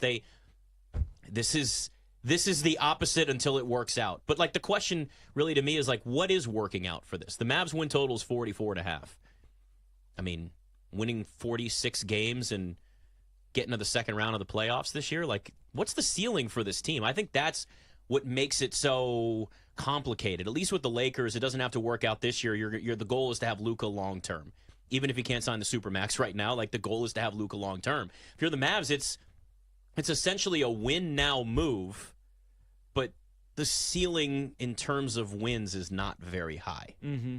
And I think that's what makes this more confusing on the Maverick side of thing than anything else. Totally agree. And look, I mean, they're relying on Kyrie and Anthony Davis, who are still two really good players, but players that, quite frankly, at this stage of their career, you just cannot trust to stay healthy. So taking a big gamble. And Nico Harrison's done a really great job building up this roster. I mean, what he did at the trade deadline last year was fantastic, bringing in Gafford and PJ Washington and the draft pick of Lively. He's done a great job, but Nick, this is how he's going to be remembered, man. Mm-hmm. And if it backfires and Anthony Davis doesn't stay healthy or doesn't play well, it's going to be ugly in Dallas. All right, inside the betting lines, PJ Glasser, Nick Ashew, Super Bowl a week away. It should surprise nobody. A lot of money already on props around this game. Indeed. This is when everybody loves to jump in and get, for guys like me, Peach, that love our props all year, I'm like, well, welcome to the party. This stuff's fun. Now, again, we've got a lot more in terms of novelties and some of the more crazy props that everybody likes to get involved with the Super Bowl. But, I mean, it shouldn't be as surprising from the Chiefs side of things. Xavier Worthy, rushing yards, receiving yards for him. Patrick Mahomes, rush attempts, passing yards. Those are some of the most bet props in terms of overs that we're looking at right now. I actually really do like the Xavier Worthy rushing yards, though. Mm-hmm. And the reason for that, it's gone up a little bit, though. It opened at 4.5. I think it's gone to 6.5 in most places now. Probably continue to get bet up. I got it at 5.5 at least. When you look at that Eagles secondary, and we've watched what it's certainly capable of with all the guys they have that can lock down receivers, they're going to key in on Xavier Worthy. And this is an opportunity, last game of the year. If you're Andy Reid, pull out all the tricks in the playbook, right? Xavier Worthy's more than just a receiver. He can be a weapon. I think you're going to see some trick plays with him, some end-arounds, whatever the case is, some crazy something that Andy Reid is ring around the rosy, picked up and decided they're going to throw into this game because there's nothing else after this, where Xavier Worthy is used more as a runner just because they're keying in so much to him as a receiver. Because, listen, that Eagles defense, man, when it's on and they're healthy, God, they are as talented as anybody in the NFL. Yeah, they certainly are. Worthy's going to be an interesting piece. I mean, that Eagles secondary is so good, right? Mm-hmm. With DeJean and Quinyon Mitchell and Darius Slay. And we know the Chiefs really have not gotten much from their receivers outside of Worthy and Kelsey this postseason. Juju had a pretty good game against the Bills, but Hollywood's essentially done nothing. DeAndre Hopkins has done nothing. So they're going to have to figure out a way to manufacture yards in this game. Doesn't it feel like they're trying to get Hollywood involved a little bit more? It does. This feels like it potentially could be a Hollywood game for sure. I like Pat Mahomes over pass attempts at 36.5. So he's played in 4 Super Bowls. He's gone over 40 pass attempts in 3 of them. And Nick, watching that NFC Championship game last week, Washington, I mean, remember how they came out of the gates against Philly and just threw, right? Mm-hmm. And they had that slow, methodical drive, just kind of marching their way down the field. I think that's what the Chiefs are going to try and do. Kansas City knows it's too hard to take shot plays against this defense, and it's too hard to hit them with explosives. You're gonna just have to work your way down the field. And obviously, Kansas City does such a great job of taking care of the ball in general, but especially in the postseason. So I like overpass attempts for Mahomes. I'm coming right back with the rushing yards and going over 29.5. That was good to me in the AFC title game, and I'm coming right back to it again in the Super Bowl. So that's what I'm looking at, but I'm having a tough time figuring out what I want to do with those Chiefs receivers because, man, with those secondary guys in Philly, it makes it tough to know who's going to step up for Kansas City. Maybe it's along the lines of an anytime touchdown for somebody like a Justin Watson, because if you look back on other Super Bowls, they've always had a random guy catch a touchdown. Yeah, they have. Maybe that's the route, like Juju Smith-Schuster, Hardman. or maybe or you're looking at. I mean, Sky Moore had one, maybe that's the direction you go with this, is kind of trying to. I mean, it's really just kind of throwing darts at a board and guessing who's going to get the ball there. It's tough because you don't really know. Like, there are no consistent trends with what Kansas City has. And look, I'd even argue with Travis Kelce. What Travis Kelce are we going to get? Because you can look at Travis Kelce in 2 ways, right? He's sitting at 61.5 right now for his receiving yards. Are we going to get Travis Kelce from the first playoff game, 117 yards, big 49-yard touchdown, playoff Travis Kelce, or are we going to get non-existent Kelce from last week? And is this he's old and inconsistent and not the same player that we remember, or is it going to be this could be his last game? What if it's that and it's get Travis Kelce the ball? Like, I don't have a feel on what Kelce's going to do, but I feel like if you said, Nick, here's a bonus bet right now. but you got to take one or the other. Over under on Kelsey receiving yards. I'd be more comfortable taking the over 61.5 than I would the under. Just because there's at any moment, Kelsey can be somebody that breaks off for a 40-yard reception, gets the targets, gets in the end zone. Those types of things can still happen with him. It's just you're not getting that level of consistency there where, like, you could bet the over and he has 20 yards receiving, right? But you could bet the over and he has 115. Like, the range is just so wide for him is what makes it to the point where you just can't really get a feel for it. 100%. And we also have to keep in mind that this could potentially be his final game too, right, that he plays. I mean, there's a chance that, especially if they win, he could ride off to the sunset with the three-peat and just call it a career. It'd be a time to do it, but then he's only going to be doing his podcast, and then what? Taylor Swift's in the prime of her career right now. Yeah, she's tour busy with Taylor. Yeah, travel but the world. But do you get bored? You know, does he get to the point where he's like, I'm not doing much, and she's doing all this? Does he get the itch? I don't know. It's a good question. It's a good question. Get the itch halfway through next season if he retires? It's only something he has the answer to. This is true. You know? You don't want to get in his head and try to just guess? No, I don't. Okay. I'm All good. right. I'm Fair. good. You brought up something earlier, Saquon Barkley's longest rush. Yes, You I like love the that. over on I that. do. I'm going oppo of you. Oh. I like the under, 23.5. I understand it's scary betting against Saquon longest rush under. It feels like he breaks off a 30, 40-yard run every game. If there was a team, though, that I would bet against it, it would be Kansas City. Because, Nick, I ask you, can you remember a time where, like, a running back's really popped off a big run against the Chiefs? Really doesn't happen. So, yes, here's the reason why I bet the over. Well, a couple. One is just, I'm going to be very basic with you. It's Saquon Barkley, and we've watched it every single week. He's just above and beyond, it's one of those things where really great run defense, really great running back, he wins the battle every single time. But as good as Kansas City has been against the run, they gave up 149 rushing yards to the Texans, another 147 to the Bills in the playoffs. So it may not be necessarily the big runs that their run defense has now shown some holes. It's not what we saw necessarily during the regular season. And Saquon is just so far above and beyond what anything that we've seen so far in terms of matchups for Kansas City in the playoffs.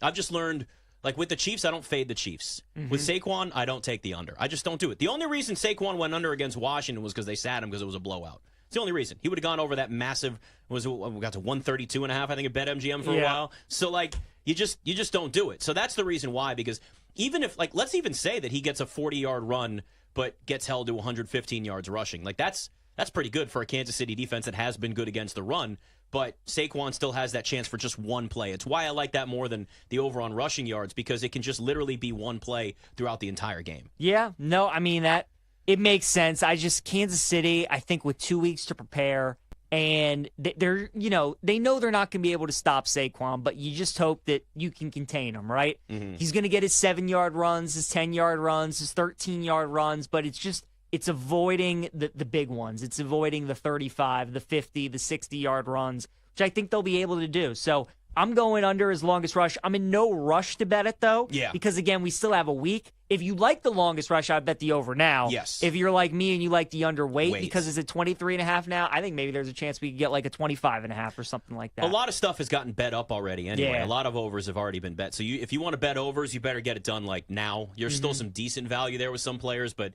Saquon's been bet up, and Patrick Mahomes' rushing attempts have been bet up, and yards have gotten bet up a little bit. And, some of the more chalky plays, and some of them, they make sense. There's a reason why a lot of people are on them. You like to fade the public more than me. I look sometimes and say sometimes the public is right.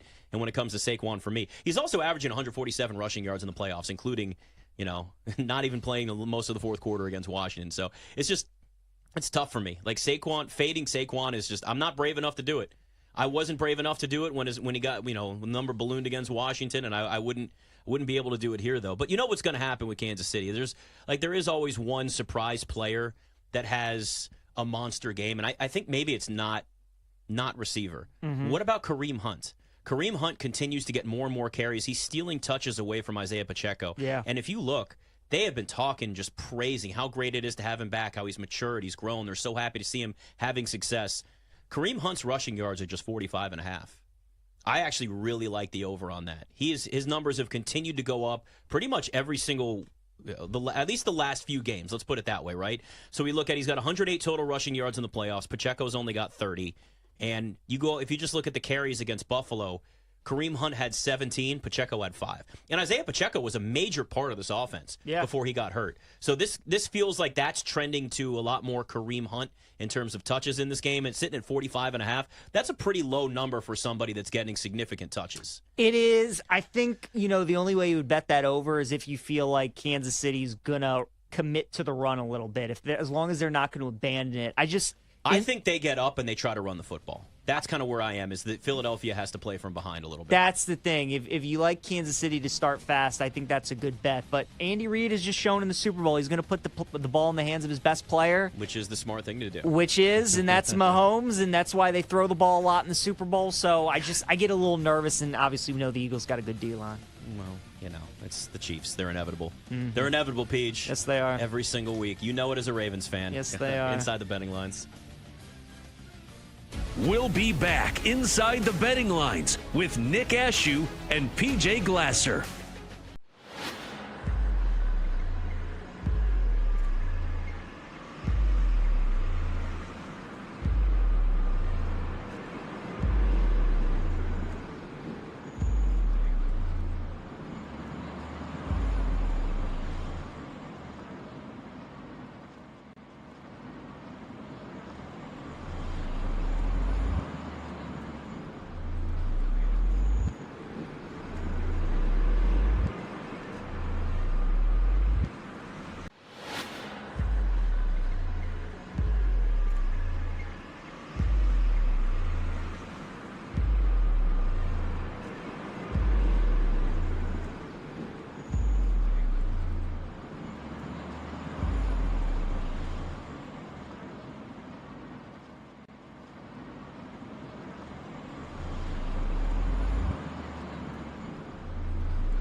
Inside the Betting Lines on the BetQL Network. Presented by BetMGM, the sportsbook born in Vegas. So Nico Harrison, who's the Mavs general manager, a name you've probably heard a lot today, spoke to the media a little while ago, so we're starting to get a little bit more in terms of the inside of what happened. According to him, PJ, Nico Harrison says Luka talks were only had with the Lakers. That's it. That's it. It's a major risk, man. They could have gotten... Well, what it really does show me, though, is that they really wanted Anthony Davis. Like, they have a relationship, Nico Harrison does, and that was sort of, we can get Anthony Davis. I don't really care about other offers. This is the guy I want. This is the guy I want to bring in. And that's why it wasn't really about getting the max deal. It was getting that specific deal. Mm-hmm. Yeah, it's crazy, man. It's crazy. I love Twitter for days like this. I really do, just to go through all and see people's reactions, and it's insane, man. I mean, Luka, you really, I mean, truly in our lifetimes, will you rarely see anything like this with a player this young, in his prime, one of the best in his respected sport, and it just come out of the blue. That's just out of nowhere. He gets traded. And then not only does he get traded out of the blue, but then there's so little return for it, especially in the NBA. What the going rate is for all of these stars that get traded. I mean, the Durant haul when he went from Brooklyn to Phoenix, the Mikal Bridges haul when he went from Brooklyn to New York.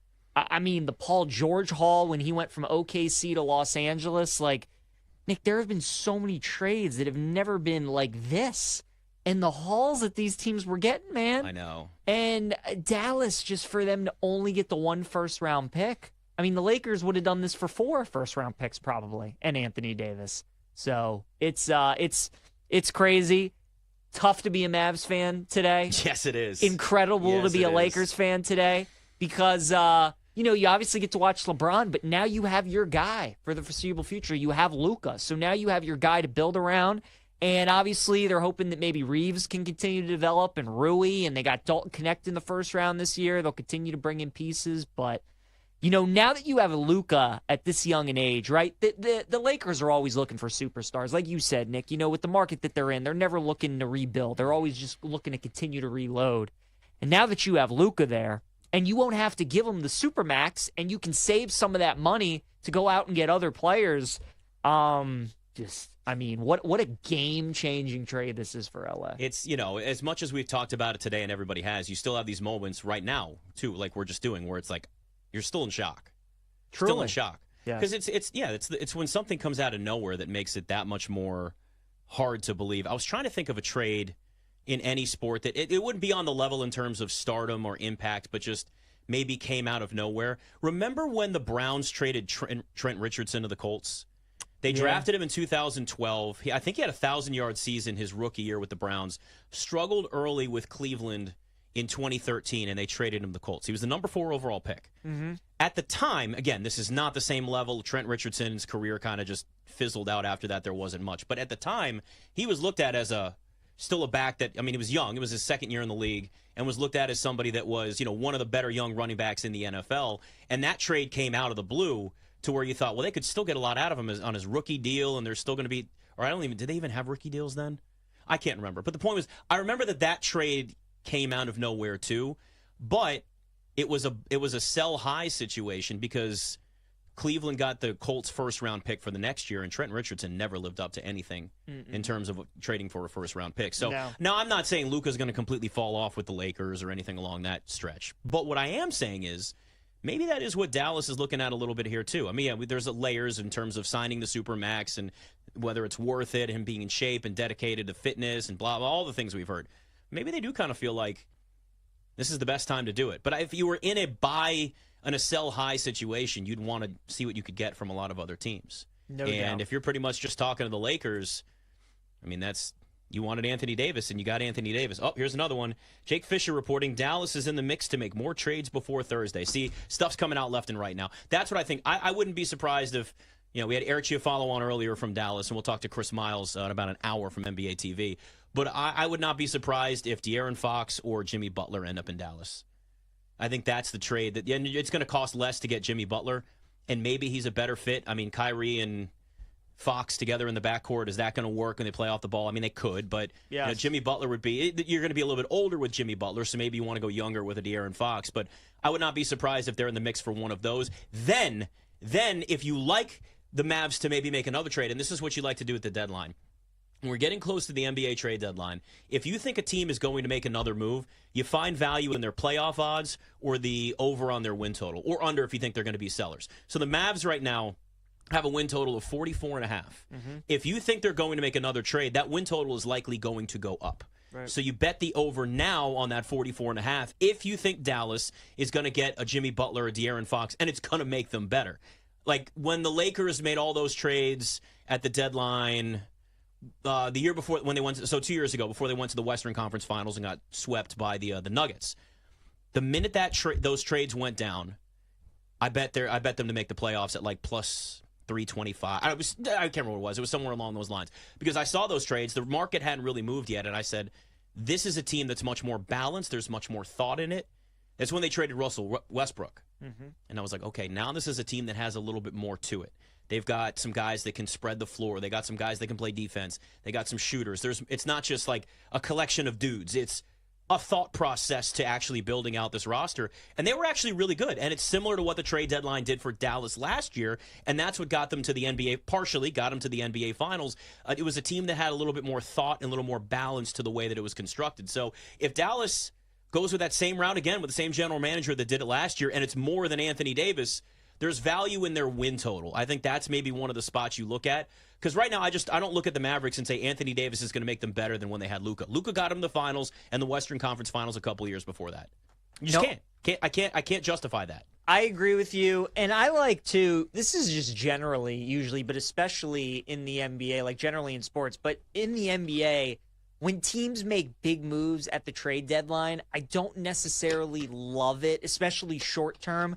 I like teams that keep their core intact and then build around those people, like Dallas did last year, where they brought in P.J. Washington and Daniel Gafford. Like, I like teams that do that. Understand you're building around Kyrie and Luka. What can we do to help bring in guys that mesh around them and make us better? And Washington was a great fit. Gafford was a great fit. They gave him three-point shooting. They gave him rebounding. They gave him defense. So that was really good. You know, these pieces like Jimmy Butler and De'Aaron Fox, Nick, it's going to be tough. I mean, because both of these guys, you know, they score over 20 points a game. So if you bring them into Dallas, that's great, but you only have one ball, right? So Kyrie's got to get his shots. Davis has to get his shots. Well, Jimmy Butler's got to get his. And is that enough time for that chemistry to sink in for those guys to be a winning team, to make a run in the playoffs? I don't think so. So that's my concern with Dallas and the Lakers this season, is especially with Luka and Anthony Davis, two players that certainly are injury prone, and you know both teams are going to be cautious with those guys. I don't know if I want to bet either of them this year, and I think the win total is a good look, especially for Dallas, especially if that's the team that's going to make another move. That win total is going to go up. I'm going to look at the under because I think they're going to struggle to build the chemistry that we were talking about with Luka and LeBron. You know, I look at the Western Conference right now, and one of the things that makes the West so difficult is it's not just loaded with good teams, but it's loaded with good young teams. The Thunder are going to be around for a while, right? They're plus 225 to win the title.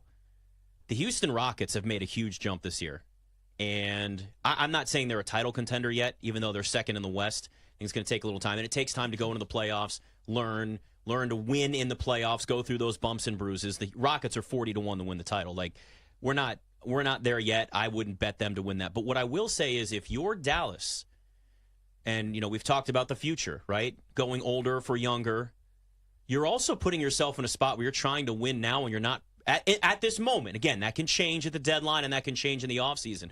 But at this moment, you're looking at Dallas. We can only go with what we've seen. They're not set up for like a team that's going to be there for a long period of time, right? The Eagles and the Commanders are like, oh, that could be the teams in the NFC for years to come. Their cores coming together and they're young. Well, if I'm looking at the Western Conference right now, Thunder are young, talented, winning. Rockets, young, talented, and winning. I mean, the Grizzlies, Ja has been a little bit of a circus. There's been a lot going on, but they're still third in the West right now, and they're pretty young. Denver's not going anywhere, but they're not in that younger category, these up-and-coming teams, but they have won a title. The Lakers now got younger with at least Luka long term. That would be the goal, obviously, signing him long term. The Timberwolves are having a down year, but like they still have some decent young talent. Anthony Edwards is obviously the key there. Like there's a lot of teams in the West that have good young talent, and they're set up to be perennial title contenders, or at least teams that can make significant noise in the playoffs for the next 3, 4, maybe 5 years. So if you're Dallas, you got to be thinking down that road as well. It's like when teams in the NFL make trades because they know, like, we got quarterbacks in our division, and we got to figure that thing out. We got to compete with that. That's also what Nico Harrison and the Mavs better be thinking, because you've got a lot of teams in that Western Conference that unless those rosters get broken up some way, you're going to be staring up at them in the standings for 5 years. And Luke is 25, which is what makes, again, it just makes it so puzzling, is you're right. OKC's not going anywhere. Houston's not going anywhere. Memphis, Denver, they're not going anywhere. So, the Lakers are a veteran team. The Clippers are a veteran team. Phoenix is a veteran team. Sacramento's they're gonna fall off a little bit without De'Aaron Fox. But, I mean, you said it. San Antonio's not a playoff team yet, but they got Wemby. They're not far off, dude. And they're coming, right? And if they get De'Aaron Fox, then that makes them that much better. You're set. You have got your point guard. You've got your point guard and your center for years and years to come. No question. And, Portland's been bad for a while, and they're starting to accumulate some talent. So if they strike gold with somebody, they could maybe be relevant in the next couple years. So, yeah, it's just, again, I think Dallas, the way that they view the future and also view the present, and not understanding fully, like, the scope of the Western Conference, it's very odd for a team that was just in the finals last season with Luka and Kyrie, maybe needing to see, going head-to-head against Boston, some areas they need to improve, what they need to do to go over the finish line, and feel like Anthony Davis was that missing piece for the short term, but also the long term, as they think. Nico Harrison doesn't feel like he's doing himself many favors with the way he's explaining this, No. I just think the way he thinks he's going about it is not how a lot of fans or basketball people view what kind of the future or the short term is for a team. This, honestly, feels very emotionally driven. Very emotionally driven. I mean, there's obviously the reports that are starting to come out about them questioning. Again, we've talked about it a ton, his conditioning and all the things like that. But this feels like there may have been more of a frayed relationship between Luka and the organization, or specifically Nico Harrison, than we know, because we know that there's a relationship with Anthony Davis, and clearly they said he said it himself. They only talked to the Lakers about Luka. Now, do I totally believe that? No, but that's at least what he said publicly. We know that he wanted Anthony Davis. Clearly, they really wanted to just have a bidding war for Luka. You're going to put it out there, and you're going to talk to everybody. So you had a specific target in mind. You didn't care about the return that could be out there besides it. This is who you wanted to be married to. You don't want to go dating. You don't want to date anybody else. You weren't sitting there on Tinder swiping around. No. No Bumble. You're right there, and you love Anthony Davis, and you want to give him a ring. But at the same time, knowing where Luka is and how he's loved in the organization, and all these things we've talked about, none of this makes sense to me other than that it was an irrational, emotional decision. Yep. It's much more emotional based, I think, than anything else. And we may not know the full extent of their relationship, but I would not be surprised if we start to hear more specific stories around fractured relationships and maybe some dust-ups or arguments or conversations or whatever that kind of led to this boiling point eventually to make this move. Certainly does feel that way. And again, we've been reading some quotes throughout the show about like Mark Cuban and how he felt about Luka. Yeah, well, he sold 80% of the team. He did, so. right? So he sold it. So maybe if he was still like the full owner, this wouldn't have happened under his watch. But certainly still a part of the team. I'd be interested to know if he was let in at all on this situation while it was ongoing. But yeah, it does. It just does feel personal, right? And the way that they kind of see Luka go about his business every day, and they just didn't feel like that was the guy to move him forward. So, again, if you're a Lakers fan, not only are you getting one of the best players in the league at 25 years old and right in his prime, but you're getting a guy that should be super motivated as well. There is a great show. I don't know if you've ever watched it. It's on NBC and Peacock, The Irrational. Jesse L. Martin, great actor. I love this show. And basically what he is he's a behavioral psychologist, but he works with the FBI and like investigates crimes and basically studies like the human mind and why they make irrational decisions in certain situations based on like emotion and all that kind of stuff. I would love to have this relationship analyzed, Nico Harrison and Luka, because that's the only true like rational explanation I have, is that this irrational decision was made based on emotion. Mm-hmm. That's it. Like, that's the only true explanation that I can really figure out, because if you just wanted what was truly best for the team and you were thinking all these things we've talked about, the Western Conference and thinking more long term and the return that you could get and the bidding war, and if you're so afraid that the news gets out that you're thinking about trading him and you don't want to deal with that, well, this is a lot worse. So it can't be like, well, we wanted to avoid any public conversation about it. If that was this is a lot worse. So it blows my mind. It absolutely does. We'll talk to Chris Miles next hour inside the betting lines. We'll be back inside the betting lines. Nick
Let's get back to Inside the Betting Lines on the BetQL Network, presented by BetMGM, the sportsbook born in Vegas.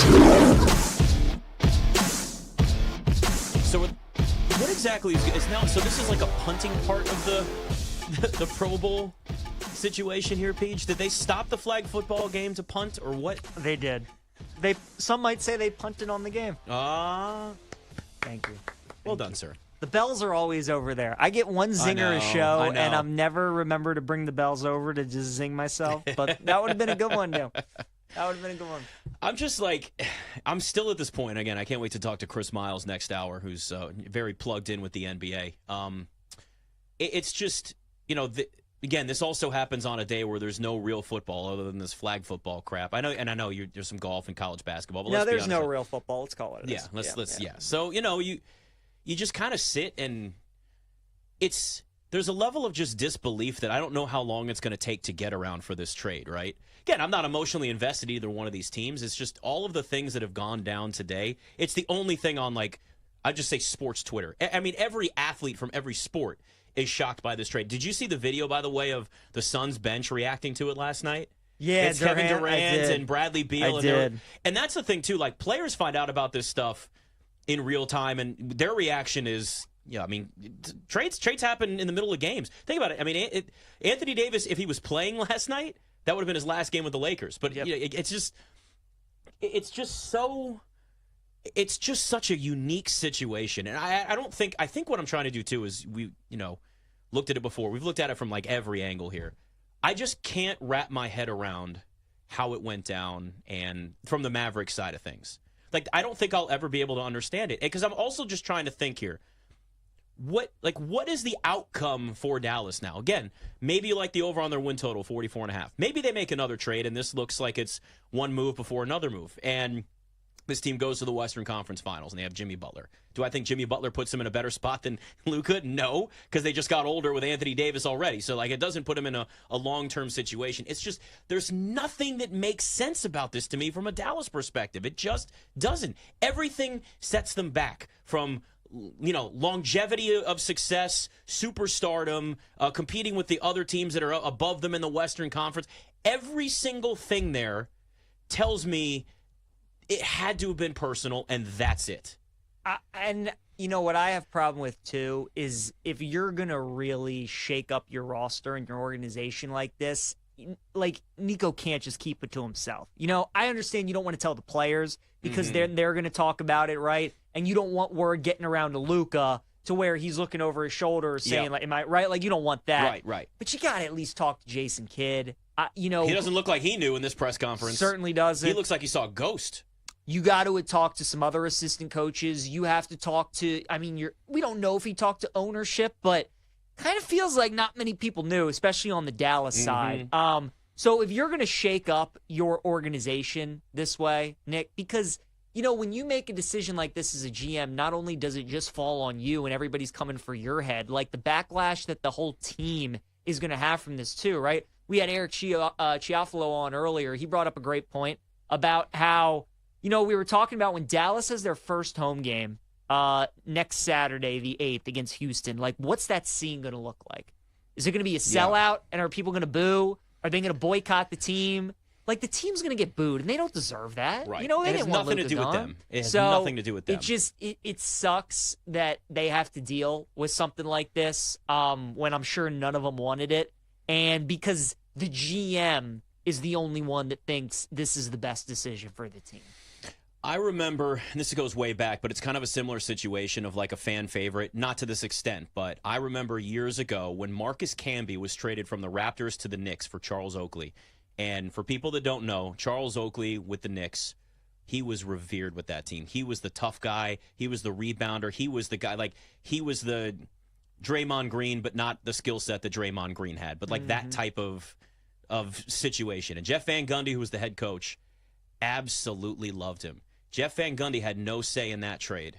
And Marcus Camby, at the beginning of the season, wasn't even seeing the floor. Jeff Van Gundy was so mad that Camby would see the floor for 5-10 minutes a game. And that's it. And Camby was really good in Toronto. But what eventually happened is, the fans hated it. They hated Marcus Camby, and it wasn't his fault. He didn't ask to get traded. Van Gundy hated the situation. There was all this venom towards the trade. Yeah. But he ended up earning more time. The emotions settled down, and they made the finals that year. That was the year they went to the finals and got their ass kicked by the Spurs.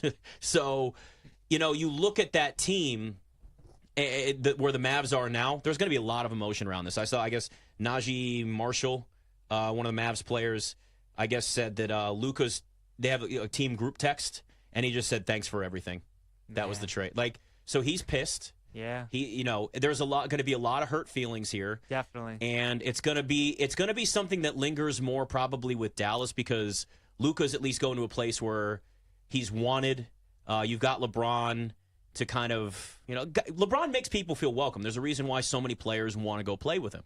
But when you're looking at Dallas with fans outside the arena right now as we speak, with F. Nico signs and sell the team and fire this person and fire that person, and I'm getting rid of my tickets and taking jerseys and throwing them at, this is going to be real. And the backlash from this goes far beyond just what you see on the court, because of all that emotion that's involved with it, to where you got to see, what do the Mavs look like early once Anthony Davis is obviously back? And if he has a bad game, are the fans booing him? Does it get taken out on him? All of this stuff then has a trickle-down effect to everybody else in the organization, where this could, I'm not saying it's going to, but this could go so south and snowball to a situation where everybody's fired in the offseason. Yeah. Now, again, that's an extreme, but this has such a monumental ripple effect around the NBA, and it starts with that organization, and you got to get this right.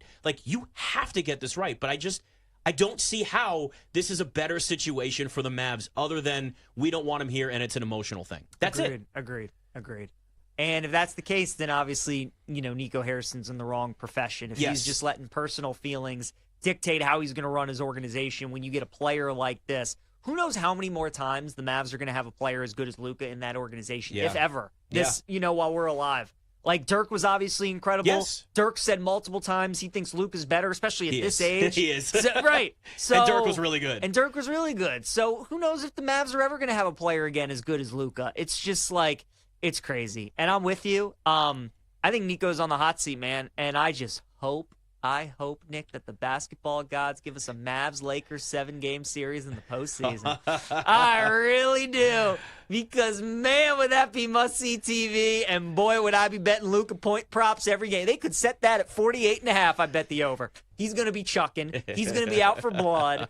And, sometimes sports is a funny way of making sure that happens. So, right now, the Lakers are the 5 seed. Yep. I went right to the standings too, buddy. Dallas is the 8 seed, so it's unlikely. But remember, that can change though because of the play-in tournament. So the Mavs could maybe jump up a little bit, or maybe the Lakers slide down a little bit. Who knows? I don't think we're going to end up getting it unless there's maybe an upset, but one can only hope. Yeah, and listen, the NBA can be great theater, and this is when they play at the end of this month, it's going to be incredible. So you hope Luka's healthy and ready to go, because there's nothing worse than a game that has all these expectations and then the star can't play. He's going to try. He's got his motivation now. I would sit him out until he's fully healthy, wait till after the All-Star break, give him about a week to ramp up, although with Luka, it's probably going to take a couple weeks to ramp up if we're being honest here. Yeah. And then get ready to go for that, because that's going to be just, and again, who knows what other trades are made. Now, this is another thing we have to think about, too, if we talk about ripple effects.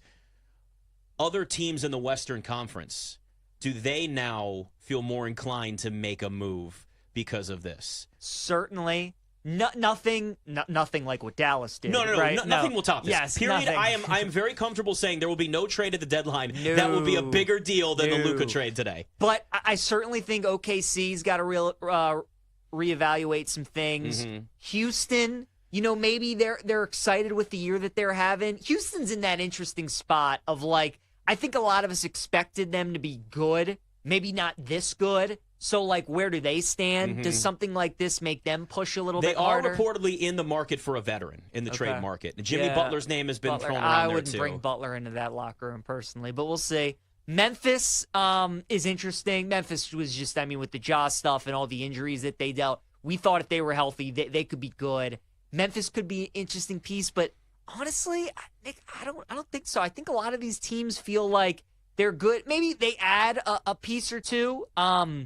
But again, these teams, I think OKC's really the one team that you probably look at that feels like maybe do we have to make a move or do we feel good as is? But as long as they just get healthy and they get Chet back and they get Hartenstein back, I think they'll be good. I'll tell you what, the Oklahoma City Thunder are a team that teams in the West are going to have to be building to compete with for a decade. I mean, there's so many. Sam Presti's the best general manager in the NBA, and what he's been able to do to build in Oklahoma City without being able to go out in free agency. Like, he didn't get the option of just holding stars hostage and saying we want him like the Lakers did with Luka. This is you got to be really creative and really good at your job and be able to identify talent in the draft to make that work with a tight budget if you're the Thunder. Mm-hmm. So to be in the spot that they're in now with that, I mean, that just shows you how great. If I were a team looking for a GM, Sam Presti in Oklahoma City, I would offer him anything. I would give him a blank check, blank contract, and say, fill it in, buddy. 100%. Fill it in, buddy. We'll give you whatever you want here. So yeah, and it's the West. The West has been the better conference in terms of depth and talented teams for quite some time. Compared to where the East is, but you got the Cavs making that jump obviously this year. Kenny Atkinson was a great hire for head coach. The Celtics are where they are. The Knicks got really aggressive this offseason. They're third in the East. And then you kind of the rest of that though. It's like, okay, what do you think about the Pacers? 27-20. And the Pacers they're a good team, but I don't look at them as anybody that can really be. Like, they need more than what they have. The Bucks are always a roller coaster with what they've got. And, hell, Giannis's name was thrown around in trade rumors a little bit, too. Mm-hmm. And maybe that's the next thing. Hell, what if a team's crazy enough in the West, not crazy enough, but calls up the Bucks and says, what do you want for Giannis? Now, the Bucks apparently want to make trades to bring in more on their side of things.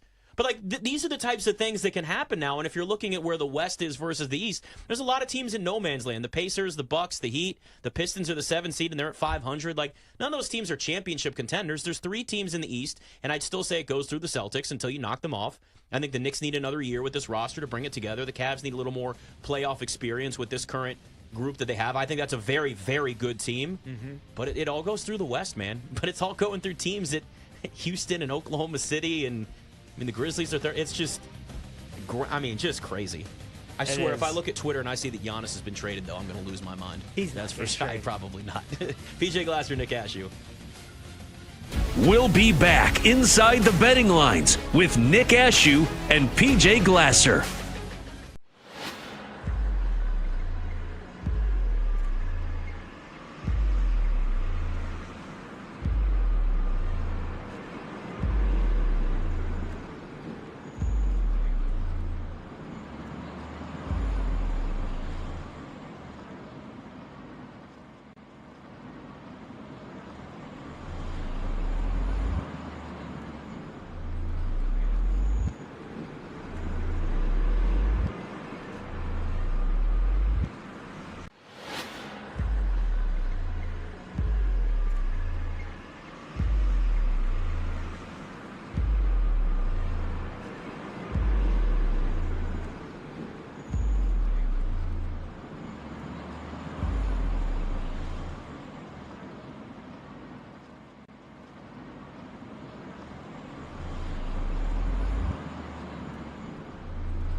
It's time for an 8-hour live betting football extravaganza. Here comes the Hail Mary with the game on the line.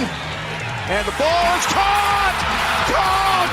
It's a miracle! We kick it off in the nation's capital with your hosts, Nick Ashew and PJ Glasser. Brought to you by BetMGM, the sportsbook born in Vegas on the BetQL network. Of course, normally a show that's full of NFL and NFL games. No, we won't be talking about the Pro Bowl flag football game here much because as Matt and I were trying to figure out during the break, they went from football to punting to back to football again. I don't know what's going on. Luka Doncic, of course, traded to the Lakers overnight for Anthony Davis, a bunch of other players. It's really the thing that matters the most. And according to now Jake Fisher, I'm seeing here, as stuff keeps coming out all day, that trade could, quote, motivate other teams ahead of Thursday's deadline. I told you, Peach. This is how the NBA goes, my friend. Meanwhile, the Dallas Mavericks, who actually played a game that started at 3:40 Eastern today, they're down 36-19 in the first quarter of the Cavs. 4-0 run for our Mavericks, Nick. Oh, Peach. Don't let them get hot. 33-1 on the money line right now. You know what our pal Ryan Horvath says in the NBA, you want to be down 20. So that's what the Mavericks did. Except they have nobody playing. We got them right where we want them. Cavs are going to get super cold. Luka Doncic, I heard, is going to come off the bench in the second quarter for Dallas. There you go. I think he's one farewell. I think he's coming back. He gets a quick curtain call. Little swan song. Going to drop a quick 40, and then he'll be on his way to LA. Wow. Man, Nick, there are people in Dallas that are carrying coffins over to American Airlines Center. They are losing their minds outside of that arena right now. I don't really think people outside of Dallas, we truly understand how beloved Luka was, dude. Like, do people really get how much the city of Dallas loves the Cowboys? Like, I don't really think they maybe most understand. Like, it's a sickness how much they love that team. And for Luka, for this trade to generate this much animosity and hate and disgust and sadness, it's quite something, dude.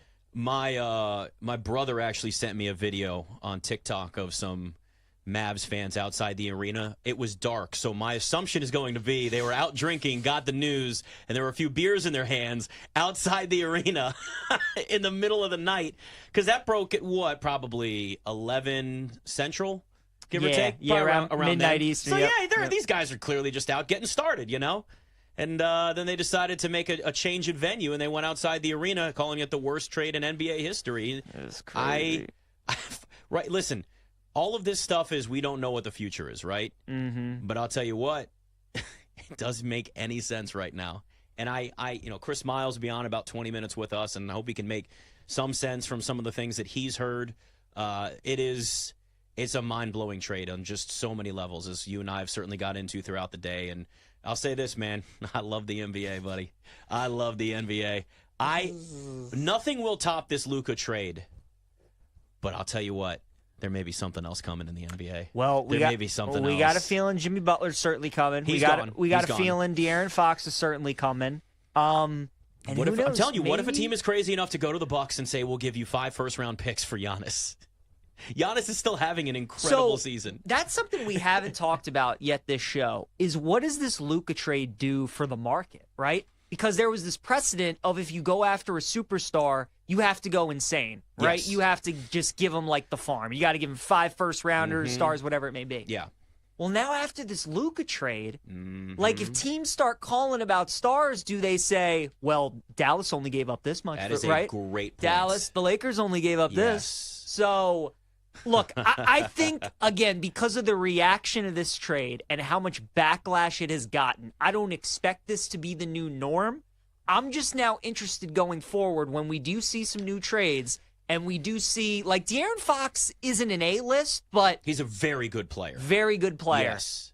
Like, does this Luka trade affect that at all? So I think that will be used as a negotiating tactic, right? You'll have an organization say, yeah, we only want to give you 2 first-round picks. One's lottery protected, and here's a B-level player or something along those lines. And then the team with the star they're trying to move will say, ain't going to happen, and you're going to have pushing back and forth. I think this trade will be looked at as Nico's crazy, right? I think a lot of front office people will say Nico's crazy. For sure. And I think the fact that it's also done with the Lakers makes it worse because it's the rich get richer and they get a star and give up very little. That was the same narrative around the Pau Gasol trade. They didn't give up nearly enough to the Grizzlies to get Pau Gasol. Now they also traded for Chris Paul, and then that got vetoed by the NBA, sort of vetoed by the NBA. Yeah. Confusing because technically the NBA owned the Hornets, the then Hornets, New Orleans Hornets for a period of time, and they were getting, it was a whole thing. So, but everybody knows the Chris Paul trade originally got to the Lakers and it was vetoed and that. So, and that was because of after the Pau Gasol trade, people thought that they didn't give up enough and the Lakers got away with something. So I think there's going to be a lot more of, hey, the Lakers got away with something, and there's no way we're going to let that be the standard for stars getting traded. And now in the past, if you look at the history of stars, go back to like Allen Iverson getting traded to the Nuggets, and that was peak Allen Iverson. I think they gave up, it was like a couple, maybe it was like one first-round pick, some play. It was more about players and less about picks. The value of first-round picks in the NBA has skyrocketed over the years. But in reality, that guarantees you nothing, especially when you're trading a 2029 first-round pick. We don't know what the Lakers are going to be like then. I mean, maybe Luka doesn't re-sign down the road, or, you're gambling on what a team could look like years down the road. Now, if you take a star away from a team and, they're rebuilding and you get some first-round picks and you're thinking that they're going to have some down years. You want to try to time it where that's going to be the case. So I understand why you do that. But, in the end, the value of first-round picks and having so many of them has just gone through the roof. I think this is going to be sort of an outlier. I think you're right, too, because of the backlash that's there. 100%. Have you ever seen another trade that has, protests outside the arena to, this level? This is insane what's going on right now in Dallas. I'm trying to think. Yeah. I mean, so obviously when LeBron left Cleveland, right? He was beyond but hated. that was free agency, and that That's was what just I'm burning saying. Yeah. This is a trade, man. I can't. I really can't. I have not seen one person that's able to come up with something that's a reasonable comp for this. It's at all. Now you can find one thing like the level of came out of nowhere surprise exists, or like a star getting traded, but you knew it was coming, that exists. But all of these things together is what makes it such a unique market-shifting situation. And I'm telling you now, this NBA trade deadline could be really active this week, and it's on the 6th. And if you're reading some of these rumors and looking around, maybe you know somebody. I mean, you think a team's going to make a big move, you jump on their win total, their playoff odds. Sometimes you hit that. Sometimes you nail it. And that's kind of where the value of the trade deadline comes in. But you've really got to see towards the future or act quickly the minute a trade happens. Like I said, when I bet the Lakers at plus money to make the playoffs a couple of years ago, and they went to the Western Conference Finals. So, that's the type of stuff where you can find value and where this type of stuff does matter. But a lot of it is a shot in the dark. You're not really... you're not really handicapping anything. You're just kind of saying, I think they could make this trade, and then here we go. So the Mavericks are playing basketball today. Are you sure? Would you guys, don't look, don't look. Okay. Would you guys like to guess, Matt, do you know? Would you guys like to guess what the score is in the first quarter of Dallas at Cleveland? When I stopped looking, it was 36-19, and the Mavs were 25.5-point underdogs in the first quarter. There was about 2.5 minutes to go. How much time is left? End of the first quarter. Okay, so end of the first quarter, I'm going to say 47-22 Cavs. Okay, 47-22. I was going to say 50-20.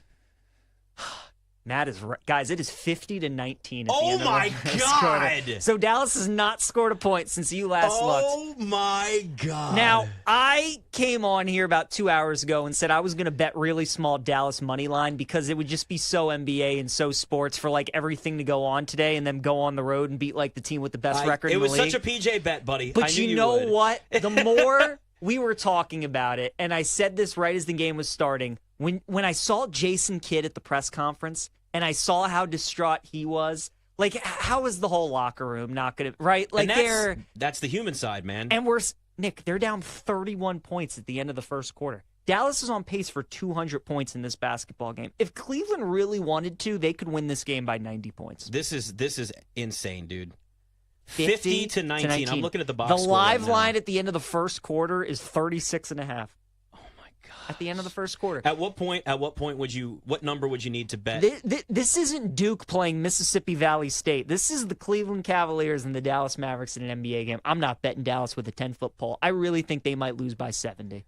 I'm telling you, I really think they want to send a message to the front office. I think they're all ticked. I think nobody saw this coming. They're all pissed. Luka was their guy. They made it to the finals last year. Have you looked at who the Mavs have out? Remember, keep in mind here now, because P.J. Washington's out, Kyrie Irving's out, Daniel Gafford's out. Of course, the trade players that have been traded. Anthony Davis not there yet. I mean, you're looking at some of the most random guys. Oliver Maxine's proper. Now, I love the NBA. I know he went to Marquette. I haven't heard that name since he went to Marquette. Oh, my God. Okay, he started for them. I don't even know who Kyler Kelly is. I've never heard of him from Oregon State. You're a college basketball guy. Do you remember him? Never. You don't even remember him. No. These are their starters for the Mavs right now. Spencer Dinwiddie, of course. Spencer Dinwiddie's by far the best player they have out there. Well, Klay Thompson. But, I mean, it is... Yeah, it's a rough go for this roster right now. They're at Philly on Tuesday, at Boston on Thursday, and then they're home against the Rockets on Saturday. Are they better off getting Anthony Davis's debut on the road and not at home? Because there's going to be booing and venom, and it's not even his fault. 100%. They need to have this new roster debut on the road. I think the Mavs just might miss the playoffs completely. Do you have the price for that? No, I was going to look it up. That would be something to consider. That this completely breaks the team. Oh my God, completely just unravels on them. And listen, it's absolutely possible. Especially, and the key here too is if Anthony Davis is healthy. He can dominate games. We know that. Oh, here we go. What is it? To miss. Okay, so the Lakers are minus 450, and they're plus 325. If anybody thinks that the Luka deal goes sideways, but right. I don't know why you would. The Mavericks not available, unfortunately. Yeah, probably because they're playing right now. Yeah, and I think a lot of people after seeing the score might think the same way. And that's why you take it down. Are the Mavericks gonna implode? I would love to know what the last number was. Yeah. What it closed at before the game. I could not believe 50-19 at the end of the first quarter. Holy smokes! Page. Money line's not even available anymore. So we'll just And to our point when we opened up the show, would you rather your bet just know that you're done or not even? Nick, it's nice. I can move on to the next one. Is that nice you little, right now? pizza money bet? We just tried for a long shot. We move on to the next one. I mean, it is this again. This is when you make a trade like this and you take a risk like this. I'm trying to go through this in my head. I don't see how this works out for the Mavs in any way. Because what it's going to have to be, like, you've got to win a title for this to work. Yes. And they're not winning a title with this roster. No, they're not. And they mortgaged their future in some ways. And at this point, Nico Harrison's not going to be around for that 2029 first-round pick. And again, before this, God, he did so many great things for this team last year. Things. He really was looked at as this, like, next up-and-coming, really, like, young, smart, forward-thinking general manager. And now, listen, we could look back on this and think that they're absolutely crazy. Let me ask you this. Your surprise for this compared to Michael Penix Jr. when he got drafted by the Falcons, what's more? Oh, man, Luka. See, still this by far. And think of how everybody lost their minds at how crazy that was. Yeah. This is 10 times that. It is. is. I couldn't even fathom that until this point. And you know what? The more I thought about the Penix trade, the more I actually liked it. For a lot of what we saw this season. Yeah, and that's, it's easy. Now we can look back on it and say, okay, it does kind of make sense. It makes sense. I mean, yes, I lost my mind live on the air, and, it's, I got... Well, that's the point of the show. You that's live true. react to what you see. I live reacted to it, and I literally just lost my freaking mind. But, again, not to go back to that whole trade, it's easy to say that now with Kirk Cousins... having basically a good stretch in the middle of the season, bad start, bad finish. Yeah. But yes, you're right. It does certainly look at least better in that sense now. But, Michael Penix Jr., that team needs some other things that are there. But I just don't think we will ever be able to compare to all of the collective crazy that layered on to make this what it was this morning. Again, the closest thing I can really think of is when Andrew Luck retired. That was kind of... You know what? It was a preseason game. I remember it was a preseason game. It wasn't on TV. I was watching SportsCenter, and the breaking news comes on the bottom screen, and it's Andrew Luck is retired. And I'm like, aren't they literally playing a game right now? Like, what is going? And then you see him at the game. People in the stadium are starting to get notifications. He's walking off, getting booed. Like, that was a crazy scene. Yes, it was. I think that's the craziest one since this one. But yeah, just like the shock. I mean, the quality of the superstars, the fact that this came out of nowhere, and the fact that Luka's like in his prime at 25, nuts, man. I cannot wait for that first Dallas Mavericks home game. I cannot wait. I think it's going to be packed, and they're going to boo. I really do. Oh, man. I think they're definitely booing. The question is just like how crowded the stadium is, but I think it's going to be packed. They're going to be taking signs away from people too. Yeah, guarantee you. Will. They used to do that at FedEx Field all the time for the then Redskins. Yeah. What about you, Matt? You haven't chimed in on this. Can you think of anything that comes close to this? Not a thing. I mean, I remember when I woke up at 3 a.m. for the Daily Tip and Kevin Durant was traded. That was pretty terrible. Yeah. But even then, it was like he was at least mentioned with the Suns earlier. Exactly. Like it just had died down and dissipated. Yeah, and this coming at 12:15 in the morning on a Saturday, Super Bowl week. Like nobody saw this coming. This was as shocking can be. It's just, true. I mean, and let me tell you this too. If you're Shams, do you think he's just like, God, I don't get a break at all, ever? Also, Schefter was tweeting at 2:30 in the morning. There's no football today. Sleep a little bit, dude. I mean, Schefter, go to bed. I really want to know what time Shams received notice that this was the trade, because he checked with 25 different sources to make sure this was real, right? So what time? So Matt's right. We got news about 12:15 Eastern time. What time did Shams actually get word of this? 9:30? I mean, he probably had like 3 hours where he's checking. By the way, Cavs up 60-26 on the Mavericks. We'll be back inside the betting lines with Nick Ashew and PJ Glasser.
BetQL Network, presented by BetMGM, the sportsbook born in Vegas. PJ, you want to guess what the score is in the Mavs-Cavs game right now? Oh, a lot to a little. Yes. We'll go 62 to 26. 66-33. The Mavs are 38.5-point dogs. You cannot even get a money line on that game. PJ, that was a very good PJ narrative play for you, thinking the Mavs were going to answer, but they got As soon as I saw Jay Kidd at the press conference, though, I knew it wasn't going to be pretty today.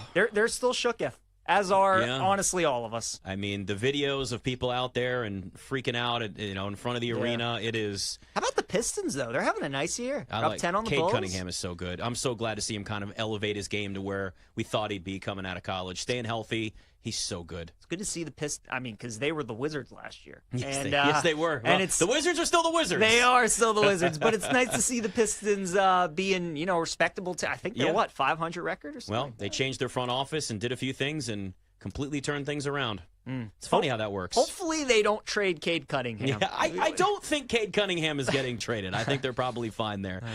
All right, Chris Miles, NBA TV, jumps on with us. I don't need to really set anything up, buddy. This has been a hell of a morning. The NBA and sports world is shooketh with the Luka trade to the Lakers. I'm just going to kind of leave the floor to you at first, man. What the hell? This is insane. Well, the craziest part, right? I think we can all say that this might be the most shocking trade in NBA history, right? Like in the sports landscape, one of the most shocking trades. I don't know. We could probably go across and have a debate on that. But here's the thing. What is the craziest part, and I texted you about this when you asked me, like, hey, what's going on here? If you've been around the Mavs, this has been kind of a thing. This Luka Doncic, who is he as a person, as the leader for the organization? Since the end of his rookie year, he has been a thorn in their side. And I think this season was just the end of it. You got to think he ran off their head coach, Rick Carlisle, right? You got to think every time they have a vocal leader in the locker room, he tells them, you're nobody, I'm running this ship, right? Like you hear about that from stars. And you heard about that from guys like Kobe Bryant, for instance. But when the guy doing that also is the guy not listening to defensive schemes, not listening to the coach, showing up late to practice, kind of the Jimmy Butler thing that we all hear about reported, that has been the Luka Doncic thing for the last 4 or 5 years. It just hasn't been reported. I don't know why that's the case, but it's been circulated, especially since Nico Harrison took over, of like, okay, we're going to do these things to try to appease Luka, and they made it to the NBA Finals that way. But I think at this point, if you're not going to listen to Jason Kidd, if you're going to tell Jason Kidd, like, essentially F off, then, okay, the organization is going with, this is who we are. This is our culture. We can trade the best player if he's not willing to buy in. Yeah, it's all crazy. Chris, Nick and I were talking about this, right? So when big stars have been dealt in the NBA, there's kind of been this precedent. We saw what the Knicks had to give up to get Mikal Bridges. We saw what the Suns had to give up to get Kevin Durant. I think that's what part of this is just so confusing, is that the Mavs didn't get this major haul for Luka. Obviously, we're still 4 days away from the trade deadline. More stars in the next couple of years are going to be dealt in the future. Do you think this trade is going to change kind of trades in the NBA, right? Because they've kind of all had this precedent of maybe what the haul is for a superstar. Do you think what the Mavs were able to get in return for Luka, do you think that maybe changes kind of how we see trades in the NBA moving forward at all? No, I think this is a one-off in this instance. Constantly hurt, a guy that, as Rob Pelinka and Nico Harrison are talking, right? They're like, okay, what do you want to do here? What are you willing to do here? Well, this is the value I see this guy having. I see him having more value. And then they kind of come to a conclusion of like, the Mavs didn't want to wait until the summer, which, look, you're right. The best business move is for the Mavs to wait until the summertime, put Luka on the market, and get 12 first-round draft picks from the Oklahoma City Thunder blockbuster trade. But what screams to me is this being an isolated situation. And that doesn't even sound crazy, right? Like, that sounds like something that could have happened for Luka Doncic because he's one of the 3 to 4 best players in the NBA entering his prime, not even there yet.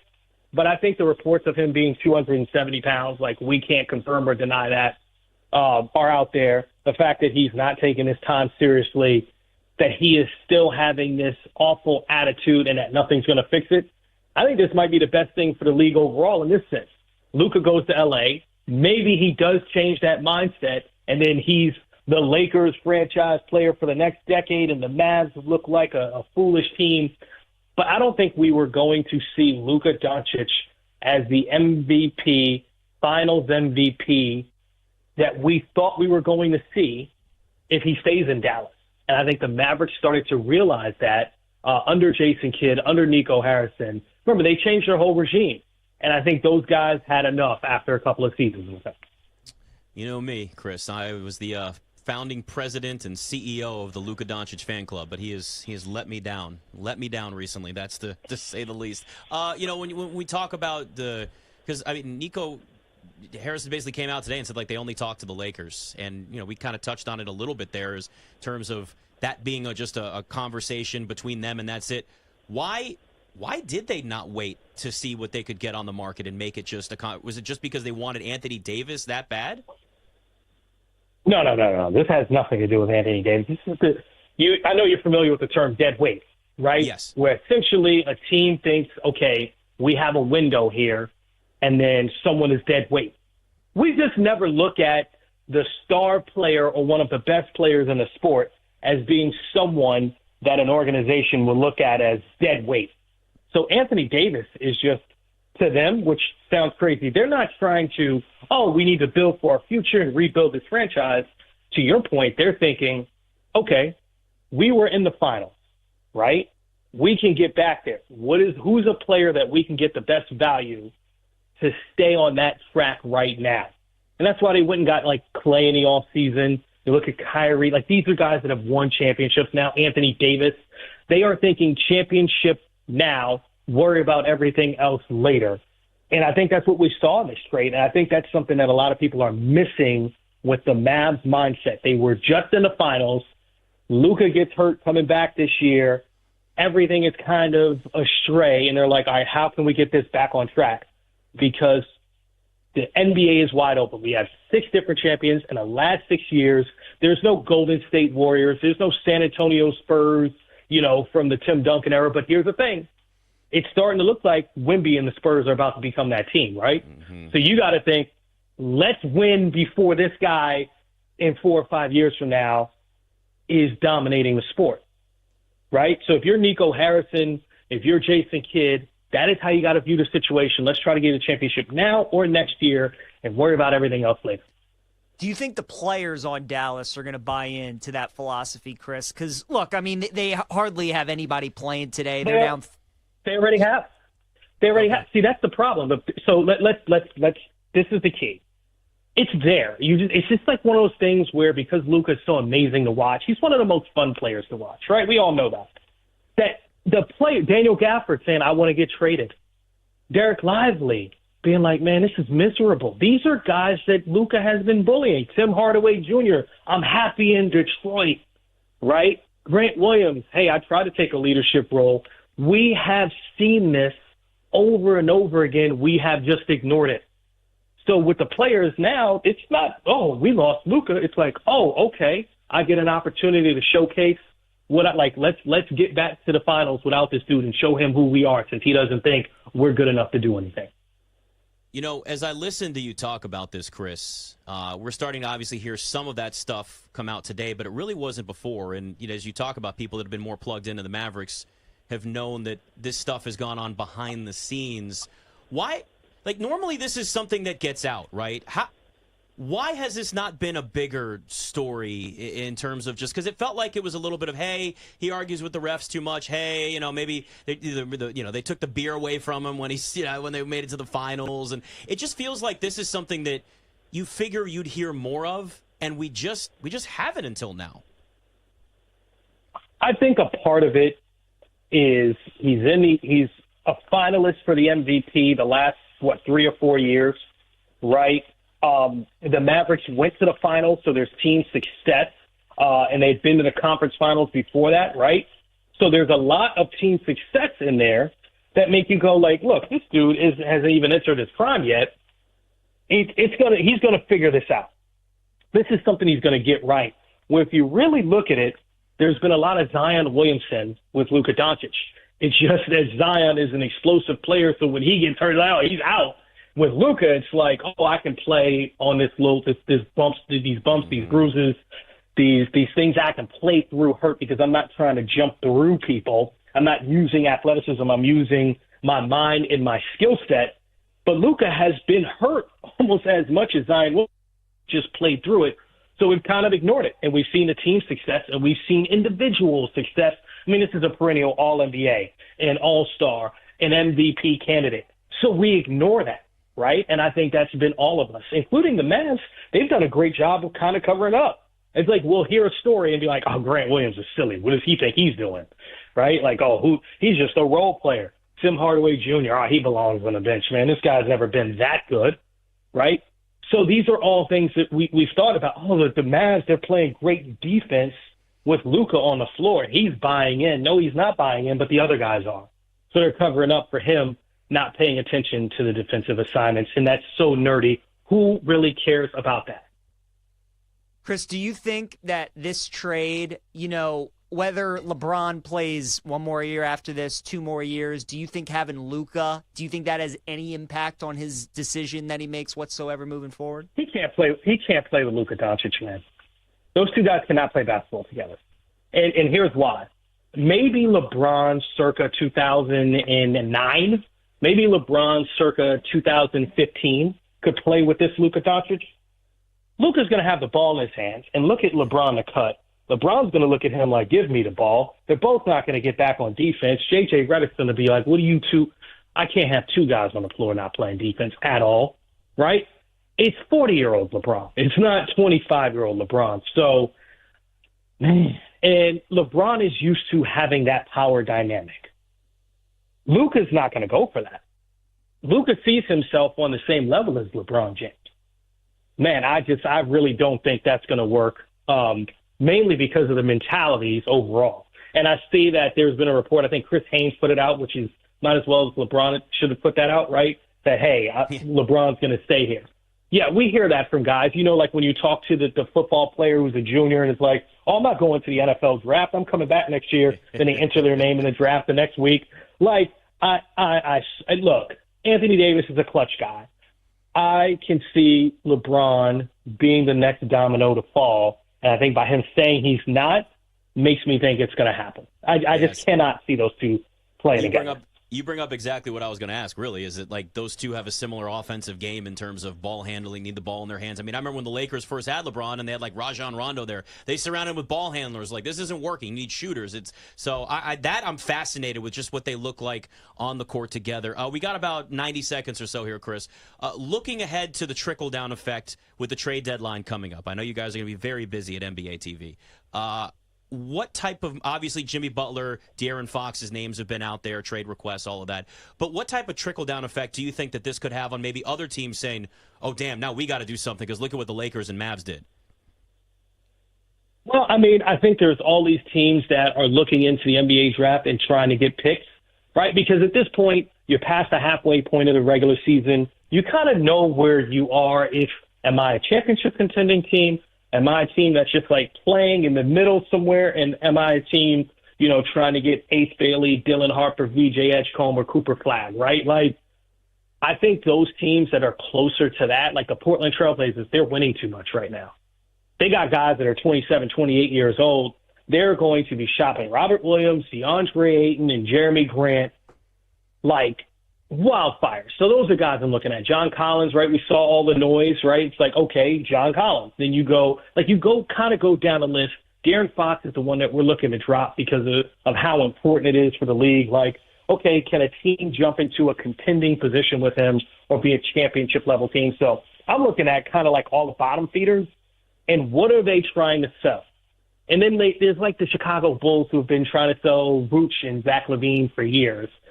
I think the Golden State Warriors really want Zach LaVine. So I'm kind of looking at them like, is this one of those crazy things where the Warriors going to be like, all right, LaVine and LeBron James, we've got them both. Crazy trade deadline. Like, those are kind of the things. And I'm working the trade deadline. Our show's live on NBA TV from 2 to 4. I'm hoping for fireworks. I'm hoping we get there and it's like, oh, crazy. Do you see this? Like, I don't want to be on set for 2 or 3 hours. All right, let's talk about who else the Mavs could sign in the buyout market. Like, no. The Nets are also an interesting team where I'm like, Nick Claxton, right, is a guy that I'm like, man, if you're the Lakers, Chris, you got to be looking at him. Out, buddy. Chris, we got a hard out, buddy. I'd love to keep you on this entire segment. I appreciate you, man. It's great to talk to you. We'll be watching on Thursday, too, for the trade deadline. Thanks, Chris. All right, my friend. Thank you. There he goes. Chris Miles, NBA TV. The betting lines with Nick Ashew and PJ Glasser.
Let's get back to Inside the Betting Lines on the BetQL Network, presented by BetMGM, the sportsbook born in Vegas. Great stuff from Chris Miles, NBA TV, on last segment. It's what I love about talking to Chris. A lot of insight that you may not hear. Sounds like there was a lot more of it. What did I tell you, Peach? I said it felt like this was a very personal move. Sounding more and more the relationship and frustration. And, I mean, you can almost throw around the word toxic workplace, maybe. With Luka, was a little bit more than people realized. That he was just kind of a pain in the ass. Yeah. We saw it with refs, but to see it with all these other teammates, and starting to hear the hints of it being thrown around, that's a problem. But I know you probably saw the score, so I'm not going to play the game with you because you're looking at it. Cavs at halftime right now lead I guess we could call it the G League team of the Mavs because they've got a lot of guys sitting out beyond just who got traded and who's coming in and all that. 91-46. At halftime, the Cleveland Cavaliers have a franchise record 91 points. This is the Cavs are 45.5-point favorites in this game, and it's at halftime. They're up by as many points almost as the Mavericks have points in the first half. I mean, think about that. This is unbelievable. They're up 45. The Mavs have 46 points. That's like a college football score or this college football spread like week 3 when Alabama's playing the Citadel. Yeah. Yeah. It is. I mean, it is. what? You don't see that in the NBA. Oh, my gosh, So, man. yeah, a beatdown. Clearly, I mean, the Mavs just don't have the talent to compete with the Cavs. I think the trade, though, that expired last night, I'm sure is kind of taking its toll in the locker room, too. Interesting to hear Chris' thoughts that he thinks that they're going to be fine and that he expects kind of the organization in the locker room, like, not necessarily they expected this, but that they're in win now mode and they're looking for ways to win championships. But, man, just the backlash this is going to have on the city and the fan base and just constantly, like you said, Nick, I mean, if Anthony Davis doesn't look like Anthony Davis, it's going to be ugly. And especially if Luka starts cooking and the Lakers are winning games, it's going to be ugly. Interesting that Chris doesn't think that Luka and LeBron can play together, though, in terms of that was my biggest question, right? Was somebody's going to have to kind of defer. Yep. Like, that's what LeBron would have to do is let Luka be the alpha, and Luka kind of being more the ball-dominant guy, and LeBron playing off the ball a little bit, which really hasn't been his career. So I think that's, again, look, the Lakers made this move thinking longer term, right? Luka's the guy that takes over for LeBron as the star in the face of the franchise whenever he retires. If you're Nico Harrison, though, man, like what you've been able to do the last couple of years, you've built up so much equity for yourself as GM. Like to make this move now, I mean, you are on the hottest of hot seats. And listen, unless it's kind of cleared with ownership, because it's not Mark Cuban. Mark Cuban sold 80% of it, so it's a new owner, with new ownership where because you got to like talk to some people to know like, hey, here's the deal. Here's what it's actually like within the locker room. This can't continue. Like I know it's bad.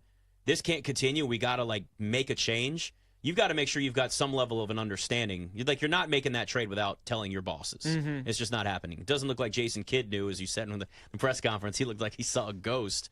Man. But, again, I look at this and say, you still could have looked at it and gotten more. And I know it's win now, but you could have been – there'd be teams that are willing to make a trade that don't give up as many draft picks. Nick, there would have been teams that literally would have given everything. Everything. I mean – They would have had their They would have had their choice. The Mavericks could have called the team and they've been like, "Hey, we're shopping Luka. Who do you want?" And they're like, "Well, who do you want? You can have anybody you want, plus like 4 or 5 picks."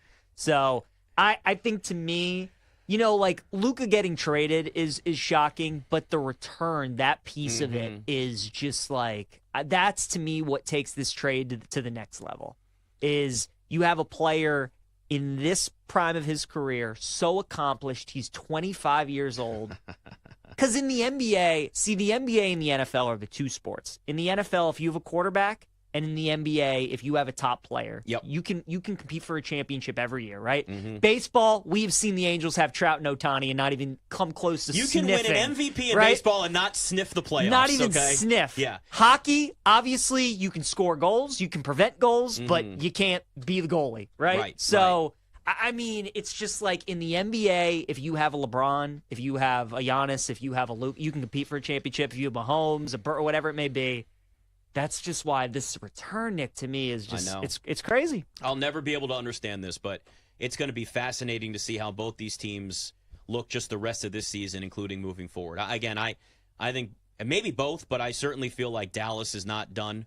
Now, whether they can pull off another trade or not is, there's a market, and there's going to be other teams now maybe more desperate. Make another move. But I think you also soften the blow at least a little bit and show that you've got a plan beyond just this if you make another move, and it's something that moves the needle. Again, Jimmy Butler and Anthony Davis are not replacing what Luka meant to that fan base. It's not going to ease the anger, but it at least says, okay, we're trying to win now and competing in a wide-open NBA, which Chris is right? Like, it is a wide-open NBA, but I just look at the Mavs, and I don't see them as a team that over the next 3 years is competing for a title over Oklahoma City. Or, honestly, the Rockets, again, I'll say, the Rockets play defense now. Ime Udoka is a really, really good coach. He has completely changed the culture there in Houston. I think they need a little bit more, but you got some young players like Jalen Green, who is a bucket getter, learning to play a little bit more disciplined. You're starting to find a more efficient play. They've built something there that's not just guys taking a bunch of shots every game. So you're seeing some young teams, and it's tough to look up if you're the Mavs and see that. The West is absolutely stacked. It is stacked. So I'm excited to watch Luka get out on the court whenever he does. Oh man, I cannot wait. I can't wait into for my that. veins. It's February 25th, right, when the Lakers and Mavs play. Mavs, yeah. He's got to be ready by then. You got to get this guy ready. Have to. I will say this though, the ratings that game will do. Oh man. Now we don't know, but the reports that he's up to 270 pounds is very alarming. That's a scary thing. And there's for the conversation about it being Zion and his weight issues. Luka, and again, I'll go back to Chris because I think he brought up a lot of great points when he was on here, is that Luka can get away with a little more of that because his game's not based on athleticism. Right. So he can kind of play through some of the injuries that when you have a lot of explosiveness like Zion, Luka's much more fundamentally sound and more of a versatile player than Zion. Now, Zion actually has great court vision, but there are things that he can do that he doesn't get enough credit for. But Luka, in terms of his offensive game, is a little bit more. There's a little more balance there, a lot more things that he can do. He's sneaky, and he kind of just takes those shots. You go, how the hell did he get that off? That type of thing. Yep. Zion wants to get to the rim. Right. That's really where it is. So, but now the spotlight too. Remember, we've talked so much about Anthony Davis and the Mavs. There's also pressure on Luka to get it right, because if this team looks kind of the same, and he doesn't look like he's somebody that's gotten any level of new motivation, Laker fans and the organization, the spotlight's only going to be brighter. It's one thing when you're in Dallas and you're at the Lakers, it's a whole other. That's as bright as it gets, and they want their stars and they need their stars. And now he's expected to basically take the torch from LeBron. That's why they make this move when that was going to kind of be Anthony Davis. That ain't. You're the guy that's following. Still the guy. I know Kobe's still more revered by Laker fans than LeBron, and going on the list of some of these names, but still, LeBron did win a title there. Sure did. He sure did. I know it was in the bubble, but I don't No, care. that's a good point. We keep talking about, Anthony Davis needs to deliver and he needs to stay healthy and play really well, but Luka does too. I think this change of scenery, though, is really going to do good things for I think Luka. so, too. And a lot of wheatgrass out there in L.A. Man, a lot of wheatgrass you can drink. Sure, just stay away from the in and out, stay healthy. That's true. But he is such a competitive dude, man, especially when he has that killer look in his eye. That's why he's so great at the end of games. And I think with everything that this Mavs organization has been saying about him, he took this team to the finals last year. Right. He's been a Let's Dallas not forget Maverick his that. whole career, right? Mhm. And he's listening to the way that his former GM's talking about him. Any person I feel like would be motivated by that, let alone a professional athlete as competitive as Luka. So I think he's gonna be really good. But as we've been talking about throughout the show, as Chris brought up too, that dynamic with Luka and LeBron, that'll be something to watch. Now, obviously, LeBron, only has so many years left, so it's going to be Luka's team. But for this year, maybe next year too, and down the road, those guys will have to learn how to play with one another. Yeah, if LeBron can kind of help Luka grow up a little bit, and listen, maybe this humbles Luka slightly, because he probably felt like he was irreplaceable and untouchable. Now, there were rumors out there that he might not be totally happy there anyway. That was a conversation of what. I want to say that it was before they went to the finals last year. There was at least if this team doesn't start to show more progression, Luka might want out. Now, again, that stuff can be thrown out. An agent can say it. Anybody can say that, and it spreads like wildfire. We know how that goes. But it's not like that wasn't unthinkable that Luka might want to go play somewhere else. But where we are now, and for him to go to the Lakers, the way that this all went down, it has a chance to maybe humble him slightly because it wasn't on his terms. Right. And if you get a motivated Luka that has a better workout regimen and maybe more of the wine culture, a little less beer, get involved with the wine culture with LeBron. LeBron's a big wine drinker, right? You get those antioxidants. Yep. And then that Taco Tuesday. But go with maybe the ground turkey, some lean turkey instead. Go from there. Listen, he's only 25. And let's be honest with ourselves here. Luka has had nothing but stardom bestowed upon him his entire life. Really. I mean, this kid was 18 and he was the MVP of the EuroLeague. That's unheard of. Yeah. Really it is. Those guys, young guys don't play in Europe, and get the minutes. And he dominated the league at 18. I mean, he was 16 playing professionally. So he's been looked at as a star and a transcendent player forever. So at some point you kind of need to have a little adversity, and how you handle that adversity is kind of where this is a pivotal point in his career now. So we'll kind of see how he comes back from it now, and then moving forward too, being a part of this Lakers organization. It'll be interesting. I really wish I didn't bet him on the money line today, the Dallas Mavericks. That was no bueno on my part. But I'm glad it was small. It's all right. We're going to hit all our Super Bowl bets next week. Yes, we will. Looking forward to that show, breaking down the big game. Hopefully we'll have some more NBA trades throughout the week. Maybe talk some college hoops as well. It'll be a fun show. I cannot wait for the trade deadline. Yeah. I think the NBA trade deadline could have some fireworks. after this one, how can you not be excited? I mean, it's it just could be so great, and hopefully a really good Super Bowl. I know people are saying they're boycotting it. It's going to have massive ratings. I mean, let's stop pretending, guys. Look, the Chiefs are involved. I mean, it's going to be a one-score game. That's how all their games are. Very, very true. There's a reason why Eagles are plus 1.5, and that's it. Yeah. It's these. Look, I understand that, and listen, I don't want to see the Eagles going there. Knocked out my team, but. It's a good matchup, and the Eagles are really talented. It's 1.5 on a neutral. Can't ask for much more. It's coin flip. And there's a lot of people that hate the Chiefs and want to see the Eagles win, but there's a lot of people that hate the Eagles and would rather see the Chiefs.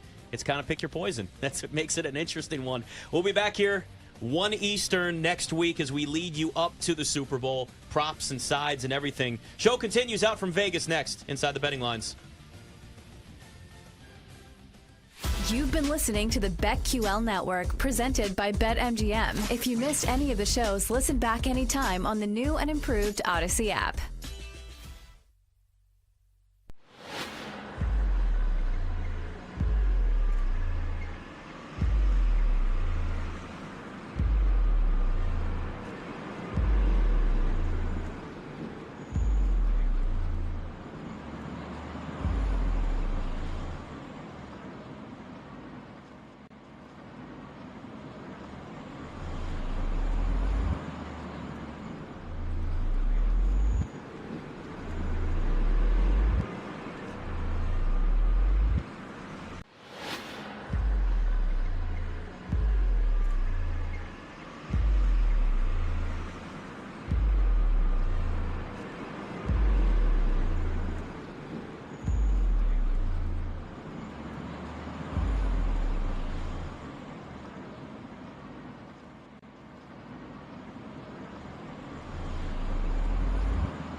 with Cody Decker. Cody Decker, former professional baseball player, turned professional smartass on the radio. Sports handicapper Rob Brown.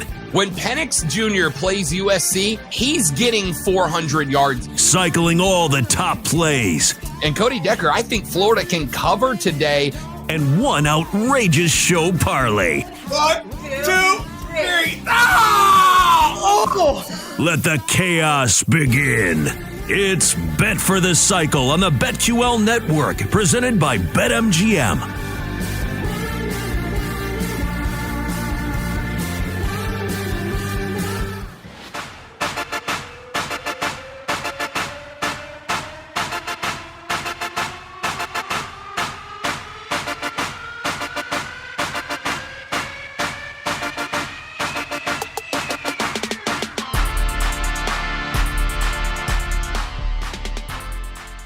Some would say that maybe he'll be chasing Super Bowl MVP. Really makes me angry that like Knicks fans can't have anything. We've been bad for. I get it. Now it's okay. 100% of attention on 9 million games tonight.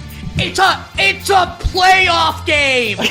We've seen this movie before, and we know how it ends, and it ends with absolute disaster. But I'll tell you, that's fun. But the most fun thing about betting on sports for me is this. Like, hey, there's no tomorrow. And now, come on, put Pickett in. Are you ready, sir? Start your engines. Let's go. Astros money line versus the Marlins. Johnny Cueto, no thank you. Yeah. Oh, my goodness. How does this affect me personally? Which is absolutely bonkers to me. If you do the middle school math, is 117 yards per game that you gotta post each and every weekend. I knew it. Who has the upper hand? Do we think it's going to be the offenses, or do we think it's going to be the defenses? How about Saturday's game?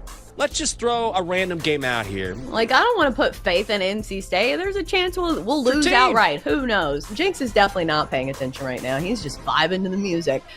Are you ready for the most interactive sports gambling show? Introducing BetQL Send It In with PJ Glasser. We want to hear from you. Send It In is about your picks, your trends, and your fades. Share your thoughts, predictions, and your best daily best bets with the Send It In community. Set your reminders, mark your calendars, and get ready to send it in on weekday afternoons at 1 Eastern on Twitter, YouTube, and Twitch. On your home for wagertainment, the BetQL network, presented by BetMGM. Some would say that maybe he'll be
Let's get back to Inside the Betting Lines on the BetQL Network, presented by BetMGM, the sportsbook born in Vegas.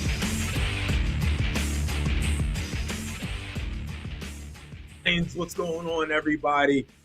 Woof! It's been a weekend. It's been a night. A lot has gone on over the night. And again, we're going to talk about a whole lot of things. We're going to be talking about the Super Bowl. We're going to be talking about the trade deadline. We're going to be talking about so many things, and we're going to have a lot of fun, but shocking news we're going to have to talk about first. But once again, I am Sean Bell. Corey Parson kicking it with me for the next 4 hours from 5 to 9. So make sure you lock in. Make sure you have a lot of fun. Breaking news last night, Corey, for both the men and women, by the way, right? My wife was like, Beyonce, tour. We got to get tickets. We got to do this. We got to do that. While I'm freaking out at the same time of a Luka trade to Los Angeles for Anthony Davis. We're going to talk about all the details of the trade. But first, Corey, how shocked were you just to see that across your phone? Yeah, you know what? Woke up at 3:45 this morning, you know what I'm saying? Hit the men's room, you know what I mean? Come back, get comfortable. Obviously, the first thing you do is pull out your phone and do a little scroll, you know what I'm saying? See if you missed anything. You know, it was a Saturday night, you know what I'm saying? So, sometimes they don't show when they say they're going to come through. That's neither here nor there. You as a married man don't have to deal with that. But me, unfortunately, nobody came through and said, hey, I'm sorry, whatever the case may be. I didn't miss nobody saying I was outside, but I did get that very good alert. Like, this is like, where was Woj at? Like, this was the Woj bomb of all Woj bombs. Wake up and see Luka Doncic traded to the Los Angeles Lakers in return for Anthony Davis. Initially, I'm like, this has to be fake. This can't be true. But it turns out it was true. And my initial thought process, to be honest with you, was, okay, well, something's going on here. We got to dig a little bit deeper because this is not something that you really see happen. A young star like Luka Doncic traded for Anthony Davis, who is a good, solid NBA all-star, but a guy like Luka is going to draw more than that, especially at his age. And you think, well, the Lakers are up to their normal shenanigans with Adam Silver in the NBA. But I got to be honest with you, with this team no longer really in the control of Mark Cuban, it seems to be a financial crisis in Dallas. I think that one of the big reasons for this move was the fact that they probably didn't want to continue to pay Luka Doncic as he's coming up on Supermax contracts and stuff like that. And the Lakers were a partner that was going to be able to do so. But why not get the maximum return for a 25-year-old superstar who's already competed in the NBA Finals? Really shocking stuff. So a lot of stuff to break down and talk about today.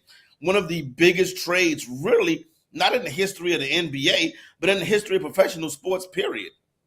I was confused, right? Like I saw, I was on the phone. I just got off a radio shift. I'm on the phone, and all I saw was trade for Lou, right? It only said LU, and I was confused. I said, what other Lou is there on the Dallas Mavericks roster? And when I pop open the phone, I said, this can't be true. I'm going on Twitter.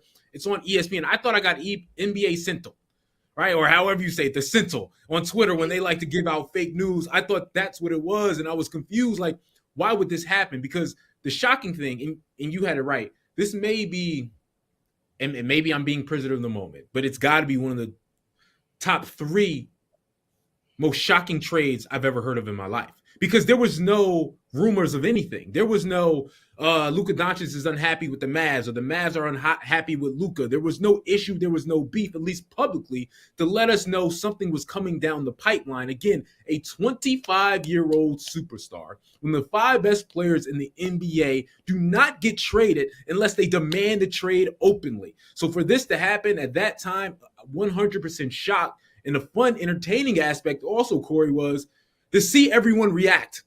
The players thought it was fake news. People even thought, oh, Shams got hacked. Shams got hacked. Someone's playing games. So it's funny. I saw Kevin Durant and Devin Booker's reaction like on the bench while they were playing the game saying, what is going on? Just pure shock on everyone's face. I just couldn't believe that's what happened. Let's just give you the details real quick because I didn't give you the details. Obviously, the main characters are Luka Doncic and Anthony Davis, but the Lakers get Luka, Max Kleber, and Markieff Morris. The Mavs get Anthony Davis, Max Christie, and a 2029 first-round pick. And it was actually a 3-team situation. The Jazz were actually in there too. Get Jalen Hood Shavino, I don't even know who that is, and a pair of second-round picks. So I guess that's a financial situation, but the Jazz jump in there too and get a couple of things. And it's confusing because, Corey, normally in these situations, you trade away a Luka, you getting not only an NBA All-Star, you're getting some bench players, and you're getting 7-8 first-round picks. I think that just the shock of that, Luka should go for more. And Anthony Davis is a future Hall of Famer, kind of in his prime. He's a star in his own right, but still, Luka is a 25-year-old superstar. So the thing that's shocking for me is he's the face of your franchise, right? Yeah. Financially, you talk about finances, he sells the jerseys. Talk to anybody in Dallas and his posters all over the place. He sells the jersey. He's your moneymaker. He brings in the business. So just business purposes, I can't see why you would trade him away when he isn't asked to be traded, because he's bringing in all the money. Anthony Davis, great. Kyrie Irving, great. Klay Thomas still can hit them threes. They're not driving in any money. They're not driving in the big bucks. So I'm confused why you would even do it from the business standpoint, why an owner would even say yes to this, because now you don't have a superstar for the next 10 years to sell tickets and to sell jerseys. Yeah, but also you got to look at the fact of flags fly forever. And I would say that the Dallas Mavericks are in a good position to win an NBA championship, possibly return to the finals this year, even though I believe the Memphis Grizzlies could happen to say something about that. But let's not get into that right now. Let's talk about the team on the court. If AD, a defensive or all defensive type guy, a rim protector, can stay healthy and rolling with Kyrie Irving, Klay Thompson, I do think is washed up, but they got a good head coach. They got a good team, a good system. I think this is a good fit for right now. And like I said, flags fly forever. So if you can raise a banner, it may look like this was a great trade. But we all know the youth of what Luka Doncic brings to the table. Probably the player in the NBA that closely resembles the game of LeBron James. Now, does Luka have his flaws? Yeah, we can see Luka start to morph into Zion, at least weight-wise, from time to time. But really, by the time you get into the postseason, Luka's kind of like Shaq. He's a guy who plays himself into shape. But now you get with LeBron James and you get that ultimate mentality to be great. He's probably going to change and help shape his career, because we don't know how much longer LeBron is going to be around. Lisa Salters asked him last night, was that his last trip to Madison Square Garden? He didn't give a full-on answer, but I'm pretty sure LeBron will be back in MSG. His career is probably not going to end yet. But I do think that there are some things about Luka Doncic's game that can say, okay, the conditioning, kind of the sluggish, lackadaisical play. But when we get to the money rounds, when the games matter, 77, step back, dribble, in a bucket, we've seen him in seasons time and time again, even as a young man. You just look back to a couple years ago when Rudy Gobert got traded. The haul was like 4 first-round draft picks. And you mean to tell me Luka can bring you, yes, an all-star, a top player in Anthony Davis, but it should have been a ton of draft picks to go along with this. And so you see, Sean, here's the thing. Out of all the professional sports, the NBA is the one that deals with conspiracies the most. We all know Patrick Ewing and the frozen envelope back when the NBA lottery, when the New York Knicks won the NBA lottery. We all have heard the different stories about why Michael Jordan took off and played a year, took off and went and go to play baseball. So now you have another NBA conspiracy theory.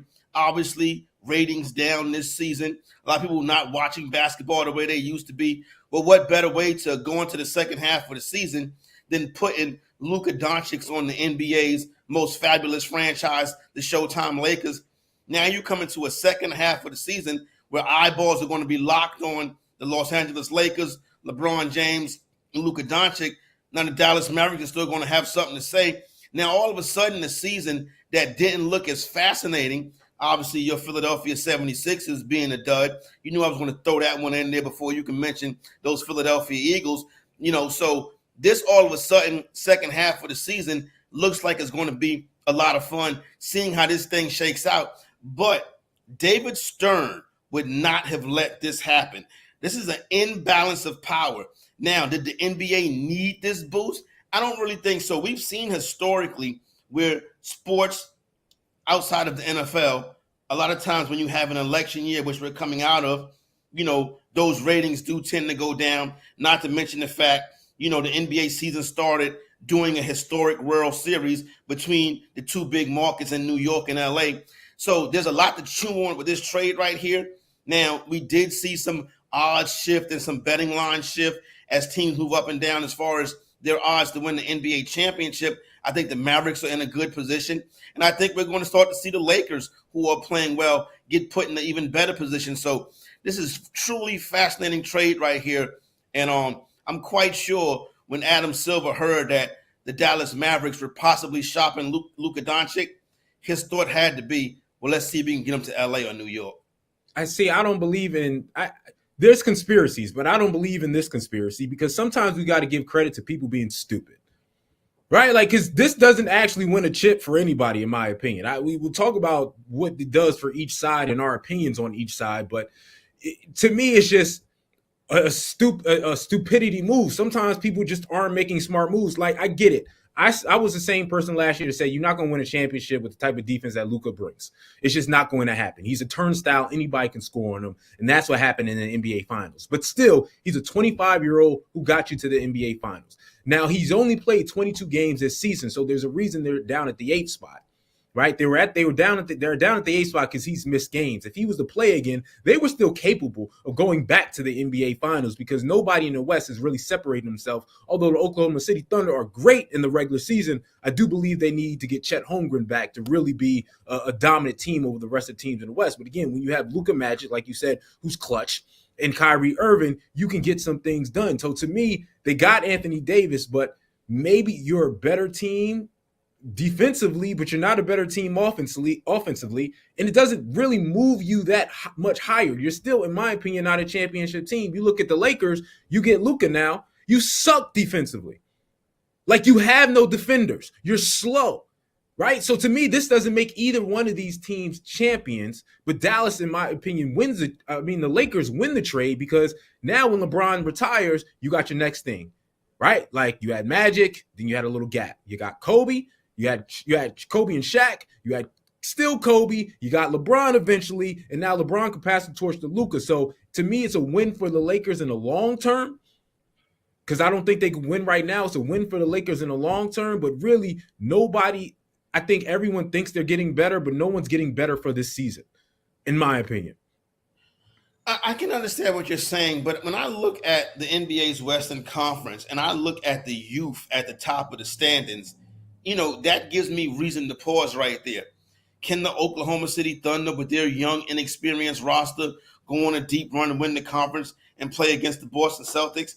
They're a great team. They got the best general manager in professional sports in Presti out there. Obviously, I told you about how I feel about the Memphis Grizzlies, and they're playing good basketball right now. And then you still got other teams that have more experience in the mix. But when you look at a team like Dallas, who was just there, who has a guy in Kyrie Irving who's been there, who has a guy in Klay Thompson who's been there, has a guy now with Anthony Davis that if he can stay healthy, we know he's a player that's been there. I think I would give those teams a little bit more chance against those young, inexperienced teams. Because let me tell you something, in the playoffs, you know what I'm saying?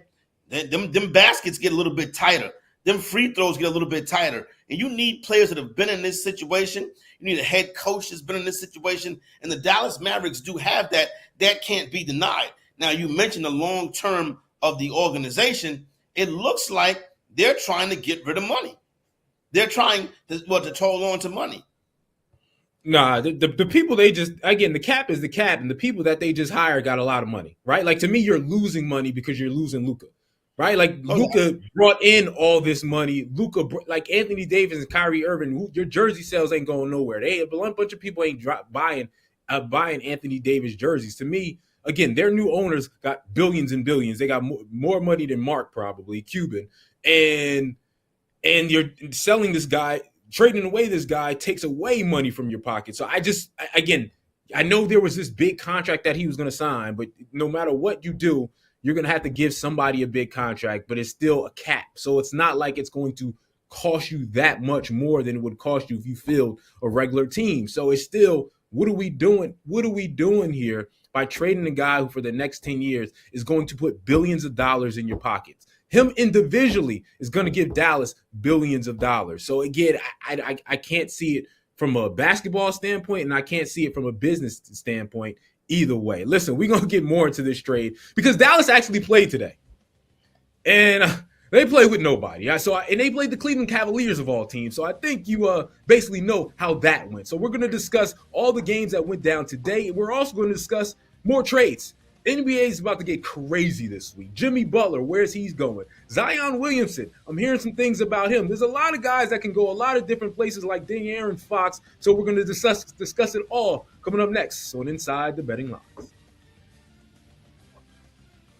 You're listening to Inside the Betting Lines on the BetQL Network, presented by BetMGM.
the sportsbook born in Vegas. Welcome back to Inside the Betting Line. Sean Bell here with you. Corey Parson here with you. Again, talking about all the surprising news, okay? Talking about Luka Doncic to the Lakers, Anthony Davis to the Dallas Mavericks, and what that means. And unfortunately for the Dallas Mavericks, they actually had to play today.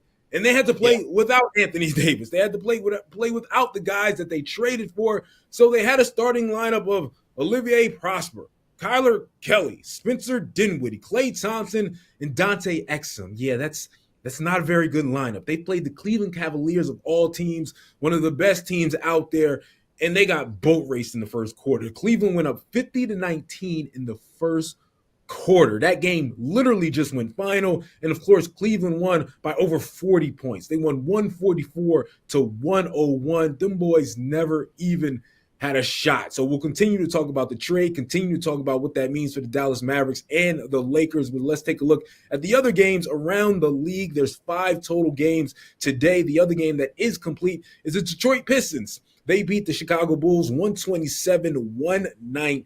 The Detroit Pistons on their way. Got a lot of young studs that look like they're going to be something. Cade Cunningham, one of them, he had 22 points and 15 assists. The other game that's going on right now, the Toronto Raptors are up on the Clippers 111-102 with a minute and a half left. So a disappointing loss for the Clippers, but they're on the road and they probably partied a little bit in Toronto. James Harden, 23.7 assists so far. RJ Barrett, 20.6 rebounds, 7 assists. And the 2 games coming up tonight, Celtics, Sixers, Grizzlies, Bucks. We'll take a look at those games tonight. Corey, looking at that lineup, what do you like? What do you don't like? Any bets that you're putting in? I'm going to get down here and try to break some stuff down and kind of look at these point spreads. But you mentioned something interesting that a lot of people don't talk about, but you know what I'm saying, you being the Renaissance man that you are, Brother Bell. When you talk about team places where professional athletes go to play in a sports contest but end up with what I like to call the South Beach flu. Obviously, people always talk about, the Miami hangover when teams go down to South Beach. You know what I'm saying? Miami, of course, being the Playboy's paradise. Obviously, don't stop, get it, lemon pepper wings in the city of Atlanta when you go down there to play against the Atlanta Hawks. But you mentioned Toronto. Very slept on good time city, the city of Toronto. You know what I'm saying? So I didn't know, it's good to see somebody recognize and throw a shout out to Toronto, where the nightlife is very good for millionaires in their 20s. Yeah, Toronto's it. Like, Toronto is a spot that where you can get it done, right? It's up there when it comes to. It's probably on the list where guys like to party. It's probably on the top 5 list, quite frankly, of NBA cities to go to party, to have fun. And again, if Toronto was actually good, like when they were good, it's a real advantage. Now they stink, so guys can go party and usually still get W's. That's what happens most of the year. But again, James Harden, you know what he likes to do. You know where he likes to go. So I'm sure, even though he looks like he's played well, I'm sure he took the fellas out and got it done last night. So yeah, Toronto getting it done. That's a good city. What would be the top 5 cities, would you say? Since we on it real quick, we take a random side. Since we're here, Miami. Yeah, Miami has to be up there in the top, if not the top city, for when you want to, maybe have a few spirits the night before. You still got Los Angeles, which can be a little bit dangerous, to be honest with you, but professional athletes, they find a way to get it done. We mentioned Atlanta as well. What do you think about Dallas? I know I like to go visit my Cowboys from time to time. And, if I had to play a game the next day, it wouldn't have probably went well. The city of Dallas, you can have a good time. The Rockets, you go down there to Houston, especially when James Harden was there. You know what I mean? Harden can be like, hey, let me take you out. You know what I'm saying? Hang out with some of the fellas. You come back, you have a bad night. New York, during the NBA season, a little bit too cold. Michael Jordan, legendarily took a trip 2 hours south down to Atlantic City, a little bit closer to your neck of the woods while he was in New York, came back up and still had a great series against the New York Knicks. So those are some of the places that come to mind immediately. Guys like Allen Iverson have a good time in any city, as I can remember, Allen Iverson doing his thing, you know what I'm saying? What about the city of brotherly love? Probably too cold there to have the real poppin' nightlife when teams come in to play the lowly 76ers. Yeah, the Philly ain't great city. There's a nightlife, but it's not going to be near the top 5. And again, to me has nothing to do with Cole, because New York to me is probably number 2, because you talking models, you talking about celebrities, you talking about R&B singers, you talking about all of those other things. So regardless of the cold, when guys come up here, it's we going to this party, we going to this industry thing, we going to check out this singer, we going to check out that model. It just has all you need. Like a lot of those other cities, Milwaukee, you got to fly something in.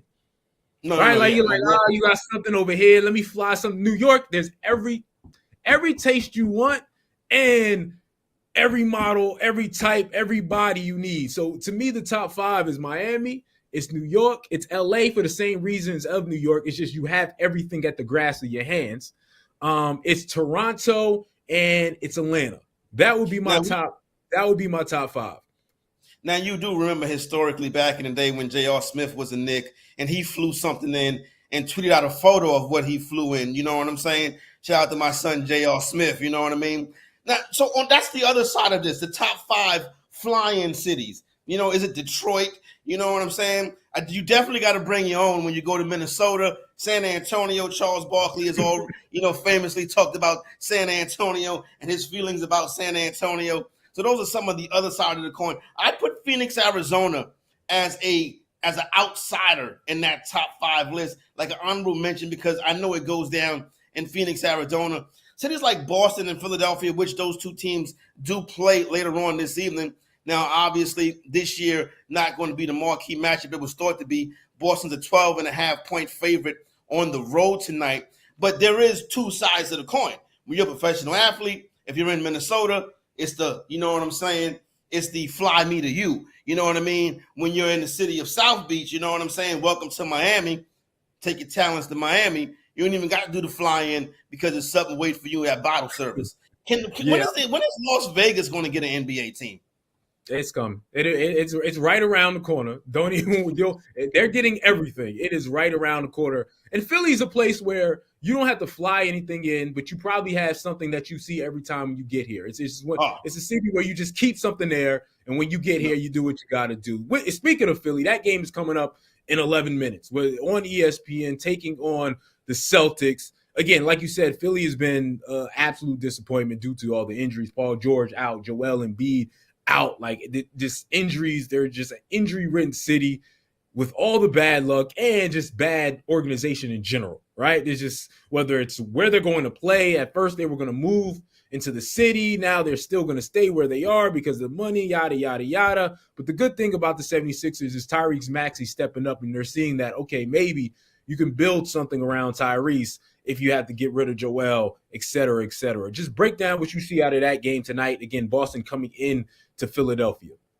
Yeah, interesting spot tonight. Obviously, Boston laying that big number. So obviously, what the odds makers think is going to be. As far as who we're going to get out on the court tonight, no Joel Embiid, obviously. Philadelphia full of injuries. Peyton Pritchard already been deemed out for the Boston Celtics. Boston has been phenomenal on the road this year.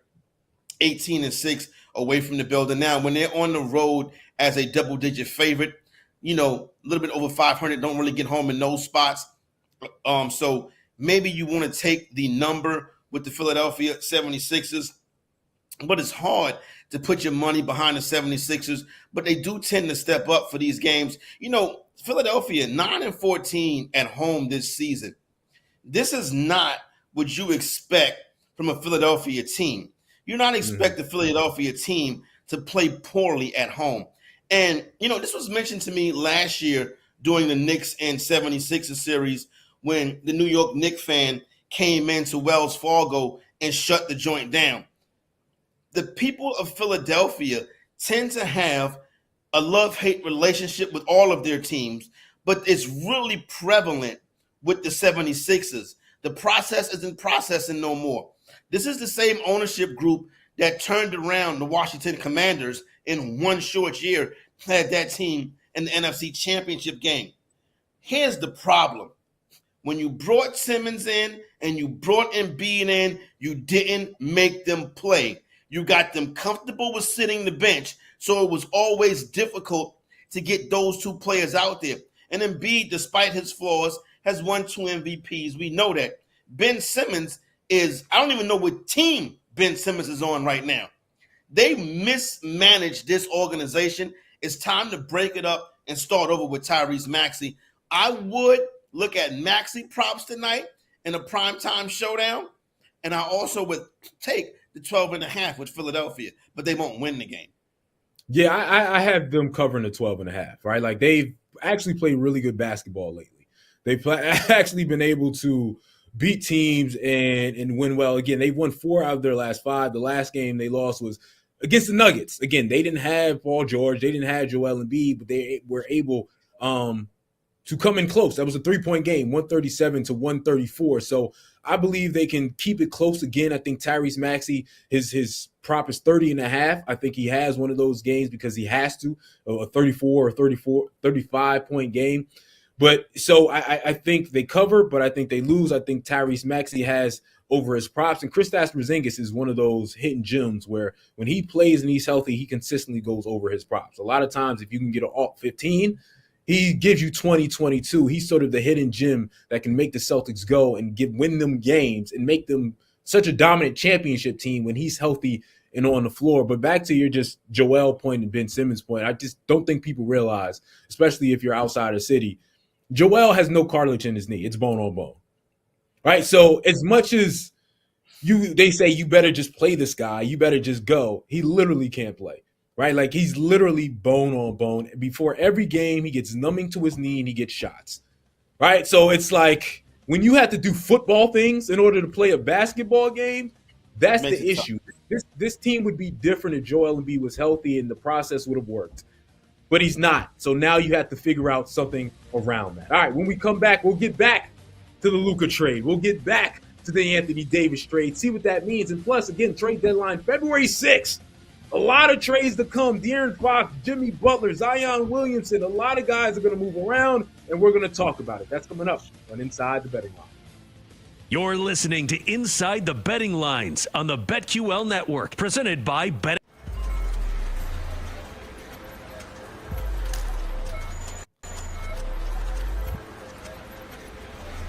Want to continue the NBA talk and then get into the Super Bowl? Yeah. Yeah. One of these times, I know you got to run down. We'll shorten something up and switch it up. We can, because NBA, again, NFL will be talking about all week long. So.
betting lines on the BetQL network, presented by BetMGM, the sportsbook born in Vegas.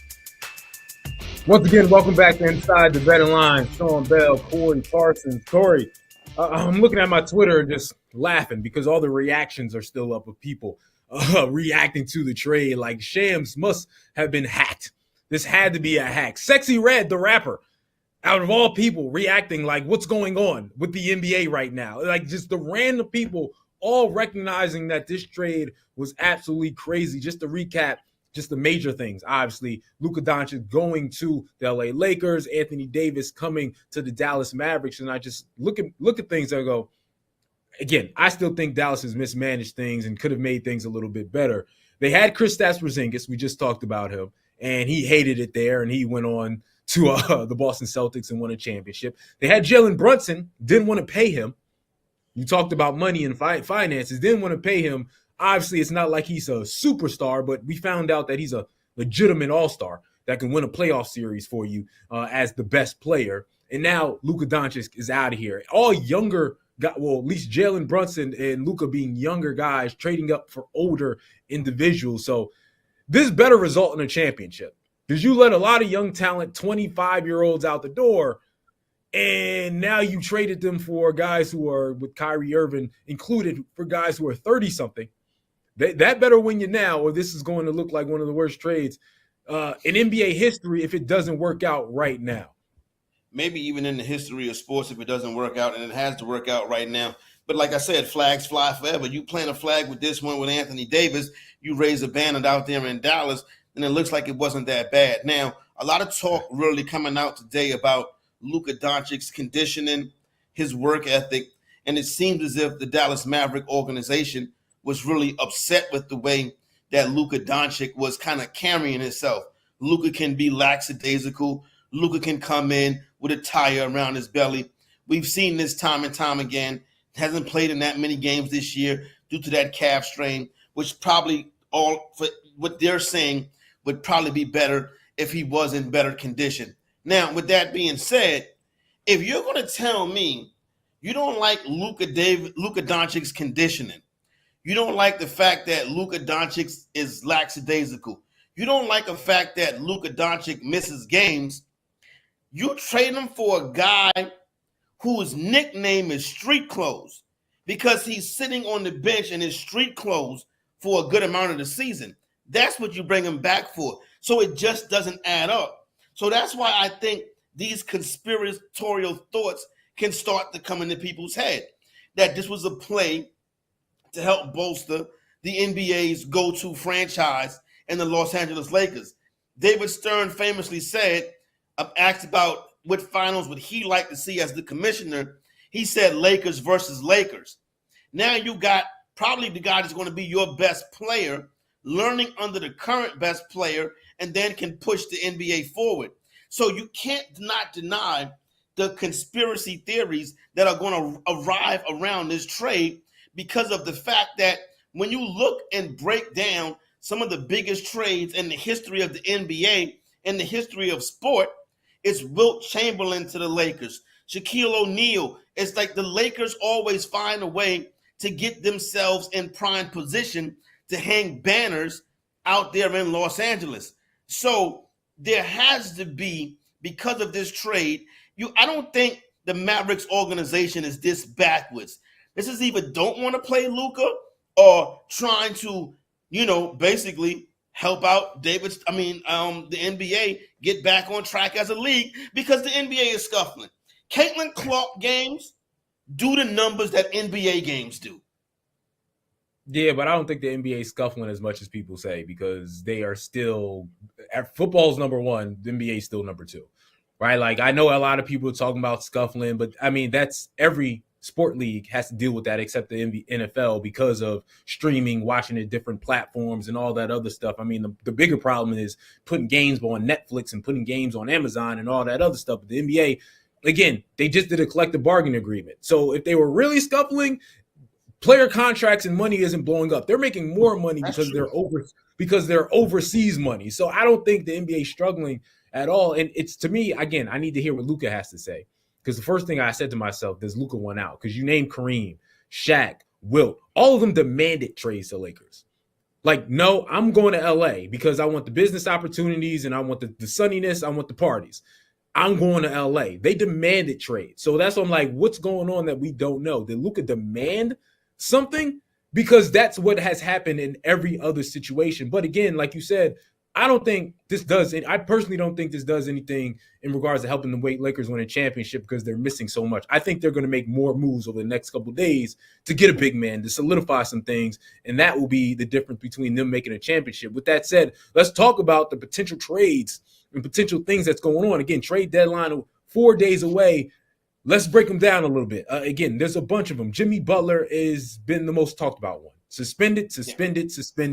I went out of here. Him and Pat Riley going back and forth. Where do you think Jimmy ends up, or at least where do you think would be a good landing spot for Jimmy?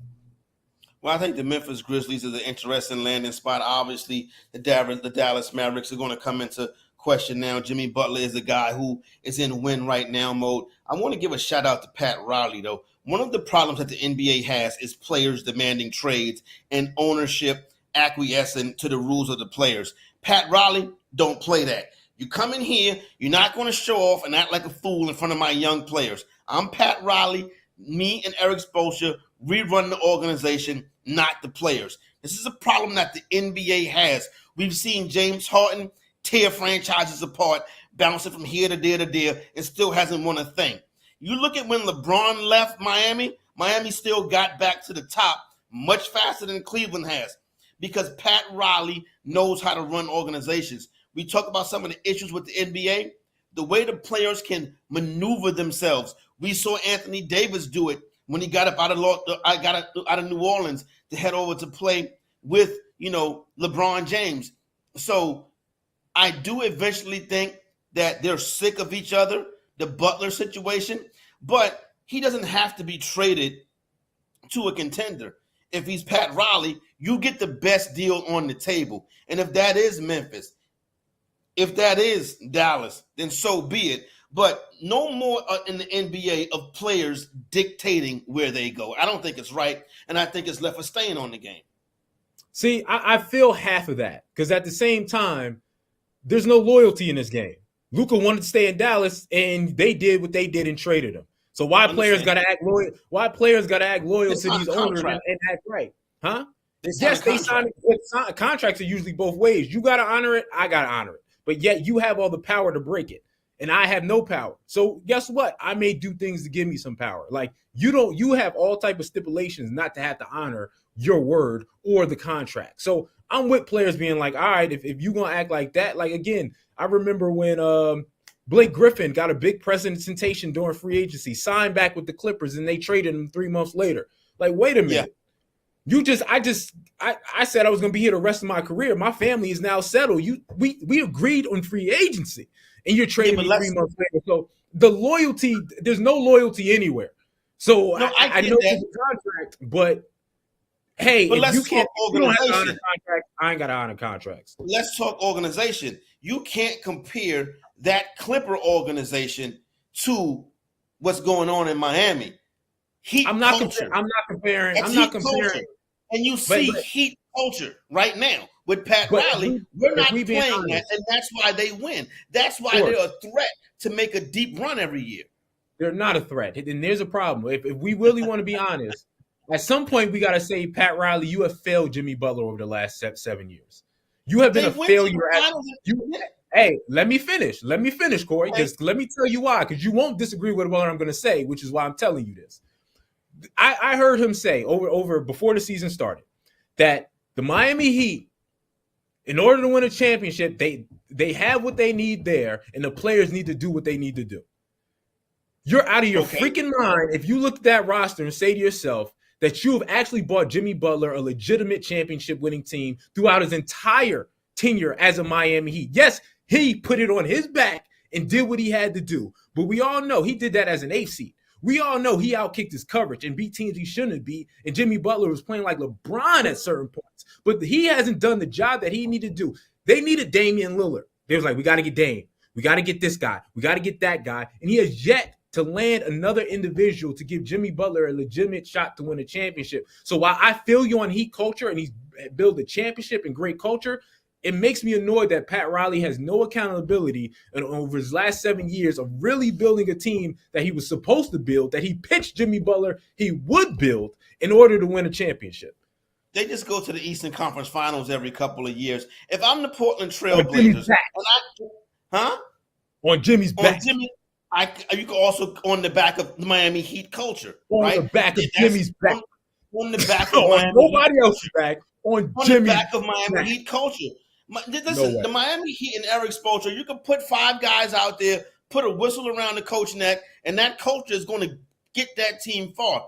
Now, with that being said, if I'm the Portland Trailblazers, you think that I'm going to trade Damian Lillard to where he wants to go so they can build a super team? No, I'm going to send you to Milwaukee. I'm going to send Drew Holiday to this is being done to break up these super teams in the era of players picking and choosing where they want to go to build these dynasties. Miami didn't pick and choose players. Philadelphia made a terrible decision letting the guy walk, right? Made a terrible decision doing that.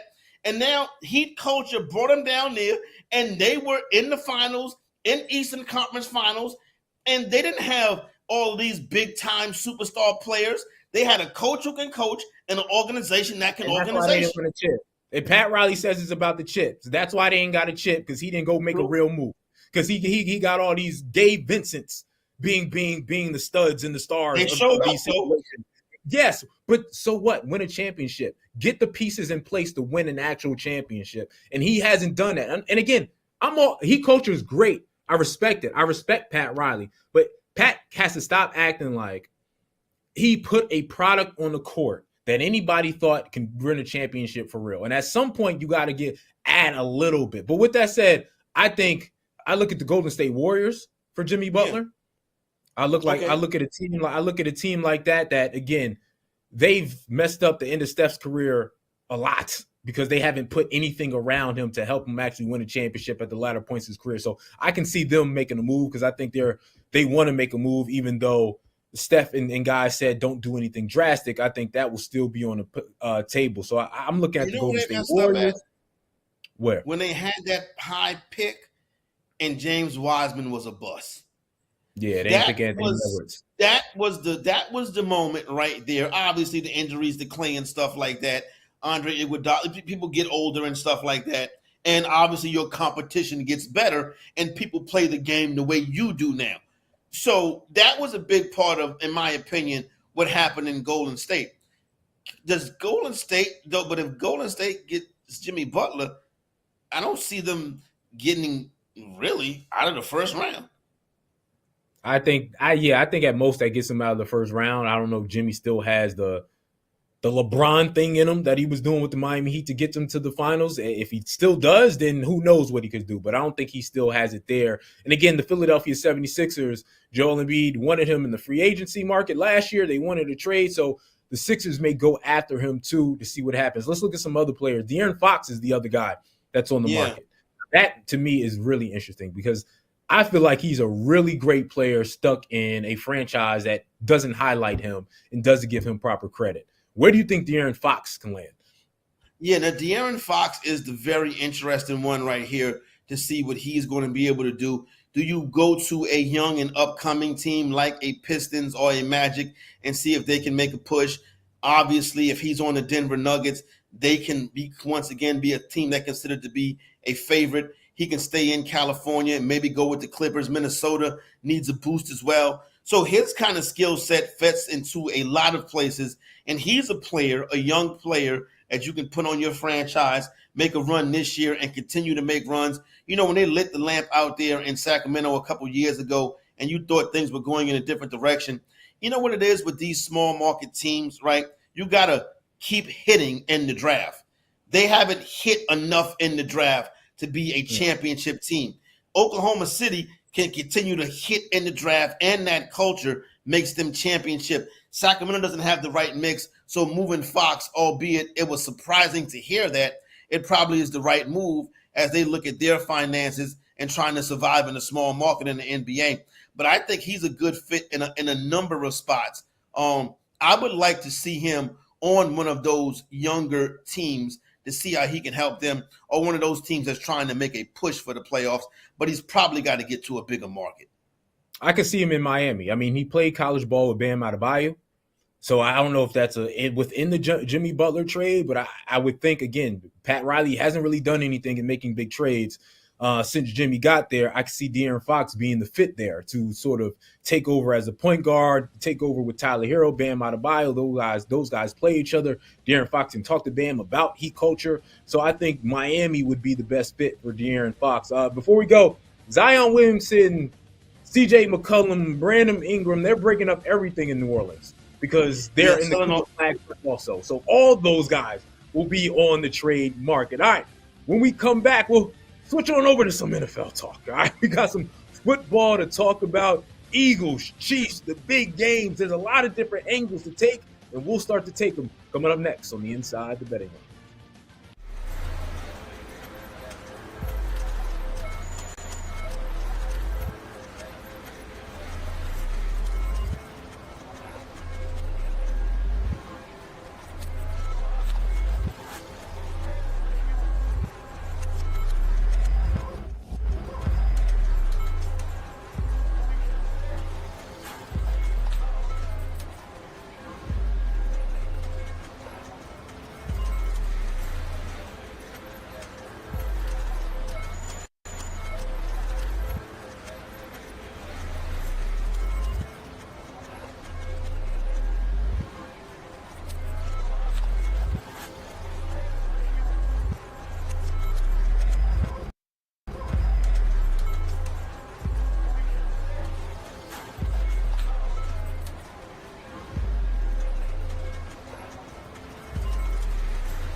Inside the Betting Lines on the BetQL Network, presented by BetMGM, the sportsbook born in Vegas. What's up, everybody? Corey Parker, Sean Bell, Inside the Betting Line. Super Bowl, man. So, I mean, that's what it's going to be all week long. Although the NBA is going to.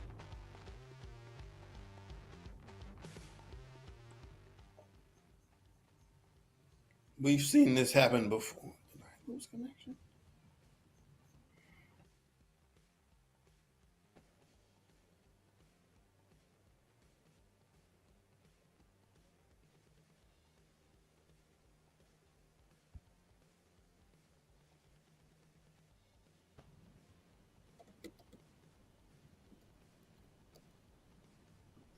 Did I lose connection?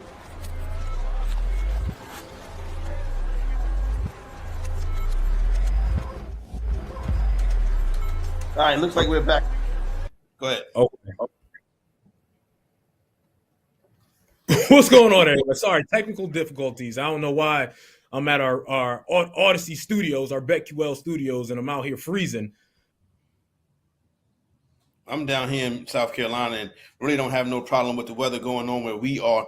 Getting ready for a big Super Bowl week coming up right here. Obviously, BetQL all weekend long. We're going to help you break it down, get your bets right, whether it be the prop bet situation, whether it be against the spread. Keep it right here locked in all weekend long to the BetQL network. Now, as we effort to get Sean back up and rolling, I'm going to go ahead and just tell you a couple things, a couple ways that I feel about this weekend's upcoming Super Bowl festivities, right? Now, I got to be perfectly 100% honest here. I have slept on the Philadelphia Eagles all season long. And now as we approach this game and we see what they've been able to do, and obviously you get the big fancy runs from Hurts and Barkley. They got the top dominant wide receivers in Smith and A.J. Brown. But really, Sean, that Philadelphia Eagle defense has been so impressive to me this year. But as good as that defense has been, as good as Barkley has been, is still Patrick Mahomes and Andy Reid on the other side. Yeah, it'll be interesting because it's part two, right? Like it was part two between the Eagles and the 49ers. I've been being the Chiefs and the 49ers. And then now it's part two in the Super Bowl between the 49ers and the Eagles. And these two teams are different from the last time they met. Like you said, that defense is much better. Now, don't get me wrong. The Eagles defense the last time these two teams faced had a record-setting defense with sacks and was doing a lot of good things, but they're not nearly as good as this defense. This defense is number one, and their secondary is absolutely unbelievable, right? Cooper DeJean, the young rookies, Quinyon Mitchell, Darius Slay, they've been absolutely great so far this season, and that has to be the difference, along with Vic Fangio coming over. Like I think that's the biggest thing, his schemes and his ability to create turnovers. Right? Like Washington had 0 turnovers coming into that game. And I know that's not Patrick Mahomes, right? So don't get it twisted. I'm not comparing Washington with the Kansas City Chiefs, but teams usually play flawless football are turning the ball over when they face a physical Philadelphia Eagles defense. And that has been the key for the Eagles defense this entire postseason, this entire season, the ability to confuse teams and the ability to create turnovers and capitalize on turnovers. The Kansas City Chiefs Washington had 4 turnovers last week. That resulted into 28 points, all touchdowns. That has been a major difference for the Eagles so far this playoff run. And obviously taking advantage of those opportunities, the Philadelphia Eagles have also done a good job in playing situational football. When they get in the red zone, they don't kick field goals. They go out there and they get touchdowns. All of these things are critical. The most important thing defensively in this game is 2 things. Kansas City's blocking of Philadelphia's front, and the secondary. The Kansas City Chiefs secondary has to tackle, because once Barkley gets past that first wave, if your secondary don't tackle, it's going to be a 60-yard touchdown run. That ignites the offense. That ignites the defense. We saw it the first play against the Washington Commanders right out the gate. Barkley bust a big run, and you knew it was on them. The Chiefs secondary has the tackle, but this is why you have Patrick Mahomes and Andy Reid. I will be 100% honest with you, and it pains me to my Dallas Cowboy heart to talk about gangrene Philadelphia Eagles like this. But pound for pound, Philadelphia is the better team. But what's on Kansas City's sideline and Andy Reid, That's the difference maker right there. If Big Red can get them, if they can win this one and Big Red gets them home, you're talking about the dynasty of all football dynasties. I don't want to hear nothing from the 49er fans of the 80s, the Steeler fans of the 70s, the Cowboy fans of the 90s, the Patriot regime, the whole thing. This is football's dynasty. This is sports dynasty if Reed and Mahomes can get them over the hump one more time. Yeah, and you talked about the coordinators, right? Like I haven't picked this game yet. And I truly don't know who I'm picking, even me being in Philadelphia, because you look at the rosters and you look at the entire situation. The Eagles have a better offense and a better defense, technically, right? And they have more talent. But the Kansas City Chiefs have all the variables, right? So normally when you look at some of these games, yes, you want to look at the players and you want to look at the talent, but some of the variables are, okay, who has a better quarterback? That's obvious, right? Who has a better head coach? That's obvious. Who has the best coordinator between all the coordinators? I would say that's Steve Spagnuolo, who has 4 Super Bowls as a coordinator, 2 with the Giants, 2 with the Kansas City Chiefs. So they win on all the variables. And you want to add, by the way, a lot of people outside of Philadelphia may not realize this. Jake Elliott has been inconsistent and left points on the board every game in the postseason, missing extra points, missing field goals. He's been consistent, as of a lot of kickers have been inconsistent all season long. So, yes, the Eagles have more talent. Yes, they have a better offense and a better defense, but every variable that you want to put onto a game, the Kansas City Chiefs have on their side. So it's going to make it very hard because, again, the last time the Chiefs played the Eagles, there's one particular play. It was a motion play at the goal that the Kansas City Chiefs got 2 touchdowns off of. And they basically called it a glitch. They said if the Eagles run this defense, they can't guard this. It's a glitch in their defense. This will be open. They ran it twice for a touchdown. And those are the type of plays that Andy Reid can draw up where it's like, oh, I got one play for you I'm not going to really use all year, but I know it's going to work on y'all. And it's going to win me the game. And that's what Spags and Andy Reid could do. That's what makes them so scary for me. Now, when you look at this game and you look at some of the props from the betting standpoint and stuff like that, obviously with Super Bowl MVPs, we always tend to look at the 2 quarterbacks. Saquon Barkley will be in the mix again, once again this year as a guy who can win the MVP. But can this be the year that we see a defensive player actually win the Super Bowl MVP? And I think that's something that can happen this year, because what you have with these 2 teams is you got disruptive players on the defensive line that can change the course of a game. You got a guy like Chris Jones who is fantastic at getting in the paint. Yeah, it's one thing to rush the quarterback on the edge, but sometimes you end up on the other side of the quarterback. The quarterback is never going to turn around and run that way. But what Chris Jones can do, getting in the face of the quarterback, bringing that pressure in the paint, he can be a guy that can win the MVP. Same thing goes for Jalen Carter. A little bit of a different game, not a dominant 4 technique like Jones is, but still a dominant defensive lineman. I don't know about your Super Bowl portfolio. I'd probably go a little bit less on the national anthem and the color of the Gatorade and maybe sprinkle a couple of shekels on Chris Jones or Jalen Carter to be a defensive MVP in the big game. Jalen Carter and Chris Jones 66-1 betting odds. So if you hit that, you won't be rich. Yeah, worry about who won the game. Exactly. Who cares about who won the game? I actually thought Chris Jones was the MVP last year. I thought he was the best player on the field, and I know people want to talk about missed throws by Brock Purdy or this player, that play in overtime. You should have gone for 2. You should have gone for this 4th. Every time the 49ers had a shot, Kyle Shanahan would run a play that would get somebody open, and Chris Jones would make Brock Purdy throw the ball too fast, or he gets a hit on Brock Purdy where he can't get enough muster on it. It was always Chris Jones in the biggest of spots preventing a touchdown if you go back and look at the film. So I thought Chris Jones was the most important player last year, but like you said, the problem is you got to have some type of gaudy number or gaudy play in order to win it for a defensive player. You know they don't want defensive players to win it. He's got to score a touchdown. He's got to have 4 sacks. He's got to do something ridiculous for actually to give the award. If I was to look at the awards, again, it's Saquon Barkley for me. I thought I would argue that he was the most valuable player all year long. And I know they don't want to give that to running backs, but the tush push really made his numbers, altered his numbers in a way it shouldn't have. Like if you take away the Eagles tush push, he probably has 25, 26, 27 touchdowns on the season and then has a real shot at winning the MVP. Saquon Barkley was the heart and soul. The Eagles were 2-2 in the regular season to start off the first 4 games. They decided we're going to run the ball more than we pass the ball. Everything's going to be on Saquon Barkley. We're playing through Saquon Barkley, and here we are. And he's 30 yards away from having the most rushing yards in the season, if you count the playoffs, ever before, over Terrell Davis. So I just think Saquon being the second at plus 240 is a guy that I think can win this thing if they win. Obviously, if the Kansas City Chiefs win, it's going to be Pat Mahomes. But I think Saquon Barkley, if the Eagles win, it'll be Saquon. Yeah, no, I think you got to have a little bit of Saquon Barkley as well, especially if you think the Philadelphia Eagles are going to win this game.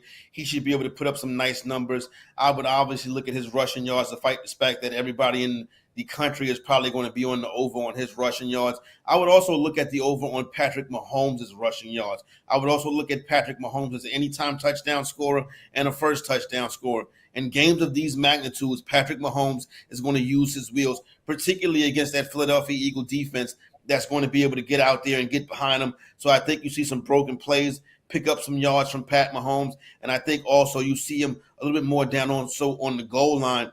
What I do worry about is what Travis Kelce is going to be in this game. Obviously, he's been the go-to guy for this team for years and years and years now.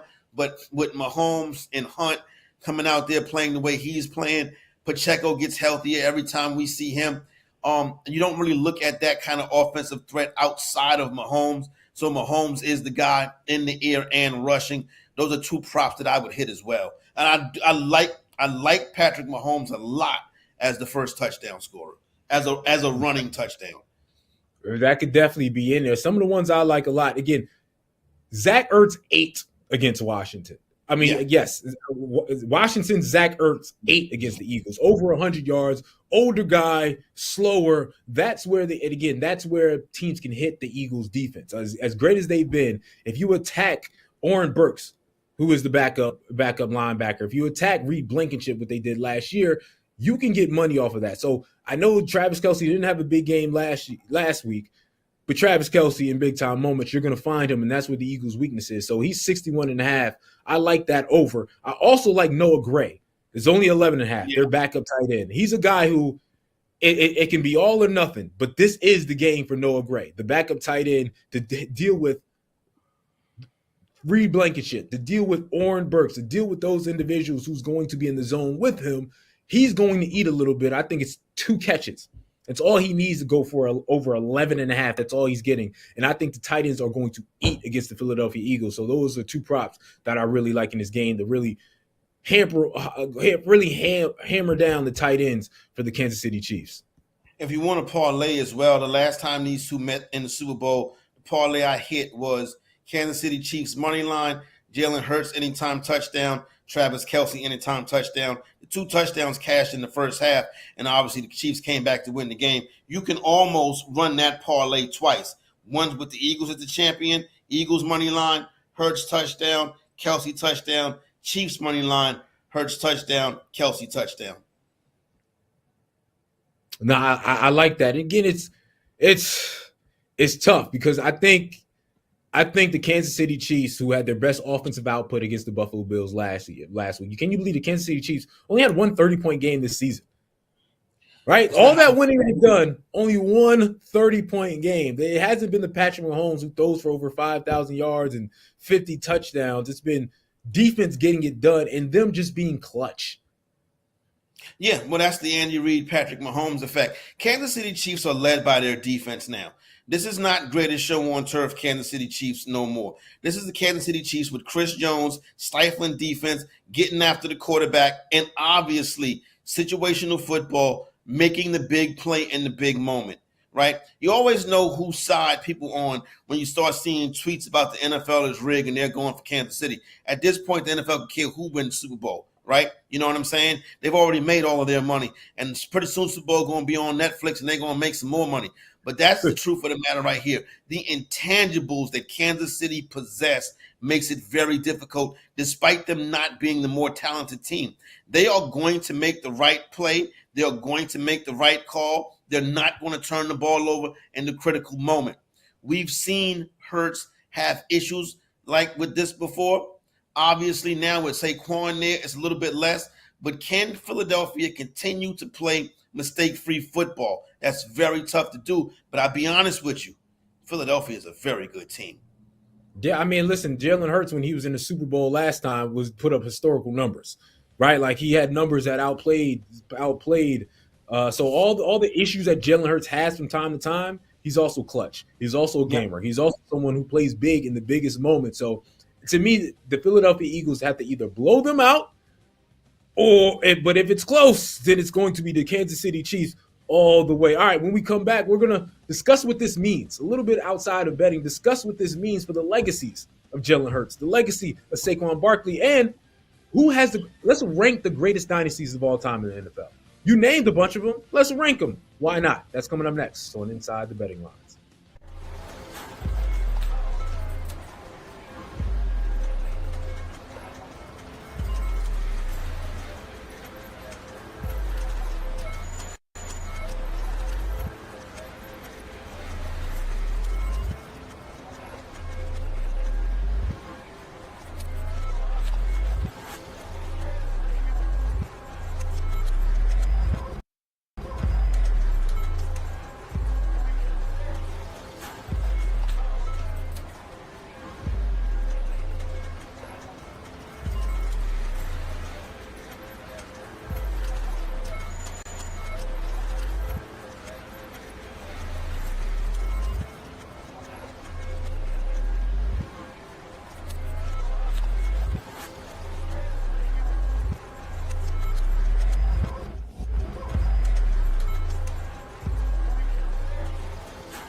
Inside the Betting Lines on the BetQL Network, presented by BetMGM, the sportsbook born in Vegas.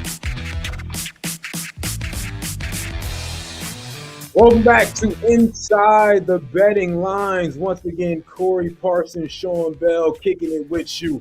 Talking about the Super Bowl, man. Talking about everything that is the Super Bowl. Let's talk legacy talk.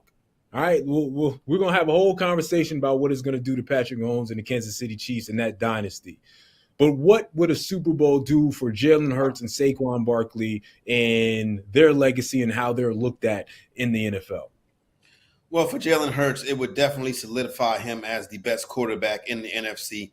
He would be the prime guy in the National Football Conference. He probably is already the best quarterback in the NFC, but this right here would be a solidifying moment. Obviously, franchise quarterback. This is a team that held on to a first-round draft pick 2 years ago because they still did not know what they had in Hurts. Clearly, what you have now is the best quarterback in the NFC and one of the best quarterbacks in the game. Saquon Barkley just put on a Hall of Fame season. Saquon Barkley with a Super Bowl championship ring is a first ballot Hall of Famer. Saquon Barkley had the career that I thought Ezekiel Elliott would have. So that's what I think it would do for those two teams. And then obviously you look at Nick Sirianni as a championship-winning head coach in Philadelphia. Now, they have a statue of Doug Peterson outside the link or inside the link. Yeah, outside maybe the link. Sirianni gets one too. You know, obviously. Is somebody going to do the Philly special? Like, that would be a nice little moment. Somebody pulls the Philly special off of this game. It's funny because for the quarterback and the head coach, I've been consistent with, I don't think either one of them are elite.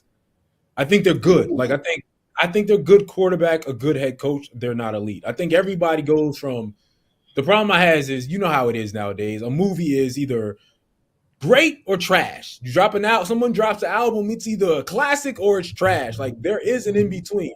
Jalen Hurts is a good quarterback, but he's not elite. He's not Lamar Jackson. He's not Patrick Mahomes. He's not, in my opinion, Josh Allen. But he can get the job done in many different ways. So to me, it also depends on how it gets done, right? Like if he has a game where he throws for 150, and then he's won playoff games like this. He threw for 150, ran for 50, had 2 touchdowns, but Saquon Barkley ran for 200. They're going to go, okay, Saquon Barkley, that dude. Jalen Hurts, we're going to get off your back because you won a Super Bowl and you're capable of winning the Super Bowl. But to me, that don't make you elite. But by the way, Corey, I think there's several quarterbacks who went to the Hall of Fame that were good quarterbacks that are not elite. Like what I say is you need a quarterback who's good, capable of elite moments. My example is, let's say Joe Flacco, right? He won a Super Bowl. He was good, and he had an elite moment. That's good. Even Ben Roethlisberger, when he won the Super Bowl, and I talked to my man Barrett Brooks, who was a starting offensive lineman that I do a show with called The Sunday Spread. He says it all the time. Ben Roethlisberger was just a game manager, right? Like that's when we won the Super Bowl, he was just the game manager. Same thing with Russell Wilson. He was a good quarterback, capable of elite moments when they particularly won that Super Bowl. They weren't elite yet until later on in their career where they put it on their backs and they started gunslinging. They had great run games, great defense. They weren't elite quarterbacks yet. They grew into it later on. So I just feel like he's a good quarterback. He can grow into being elite, a la Russ, a la Ben Roethlisberger, but he ain't elite yet, and that's okay. You can still win a Super Bowl with that. Okay, the comeback at you on Hurts, he's still the best quarterback in the NFC, and I don't even think it's close, to be honest with you. Okay, that's okay. You consider that's not saying still make you the 7th best quarterback in the league. that's probably correct as well. But now let's now you make the Hall of Fame statement, right? Eli Manning is getting ready to be a Hall of Fame quarterback, and most of his career they wanted to run him out of town. But he had 2 great playoff runs in 07 and 11, and obviously a quarterback in a Manning, he's going to get that nod. Joe Flacco, though, is interesting to me when people talk trash about Joe Flacco, because Joe Flacco has playoff wins in Pittsburgh, in New England, and he's beat Peyton Manning. He has won big-time games over 3 elite quarterbacks. Joe Flacco did that. And say what you want to say about Ben Roethlisberger, but when he needed to make a throw and he caught Santonio Holmes in the back of that end zone, Not too many people can make that throw. And Ben Roethlisberger did that. So I don't want to take too much away from Roethlisberger because this is how I look at these playoff runs, these championship runs. Game manager or not, at some point, the quarterback has to make a play. And we've seen Roethlisberger make plays in big games. And don't get me wrong, it's Mike Tomlin. The standard is the standard, and it's the great defense and pieces around him. But Roethlisberger made that throw to win that championship. Yeah, but that sort of makes my point. Again, Eli Manning, Ben Roethlisberger, to me, are all in this Joe Flacco, all in the same category. Good quarterbacks capable of elite moments, but they didn't have to be consistently elite. Okay, right? Like or even capable of being consistently elite. Right, he's a Hall of Famer. Okay. There's a lot of quarterbacks in the Hall of Fame that I don't think are elite. Eli Manning's going to make the Hall of Fame. Like Ben Roethlisberger, Russell Wilson's going to make the Hall of Fame. They weren't Dan Marino. I know Dan Marino has those Super Bowls, but Dan Marino had to be elite all the time. There's tiers in the Hall of Fame. There's you know the tiers. There's tiers in the Hall of Fame. So I just think they are in the lower tier in the Hall of Fame. There's elite guys and there's guys. I was consistently good and I had elite moments, and that can get you in the Hall. Like great Deion Sanders said, every gold jacket is not the same. So I do agree with you on that one. I do, but when you start putting Roethlisberger and Manning in, then why isn't Steve McNair in? Why isn't Donovan McNabb in? Why isn't Tony Romo in? I'm not going to see. I know you're a Dallas guy. I'm not going Tony Romo, but Donovan McNabb I'll go with, and Steve McNair I'll go with. But I'm not going Tony. But yeah, again, I'm with you. I think McNabb is borderline. I think I'll be okay if he eventually gets in, but I'll also be okay if he doesn't get in. Understood. Steve McNair should be in. It's Steve two McNair. Players that are not 100. In right now that should be in. Steve McNair should be in. And Sterling Sharp should be in.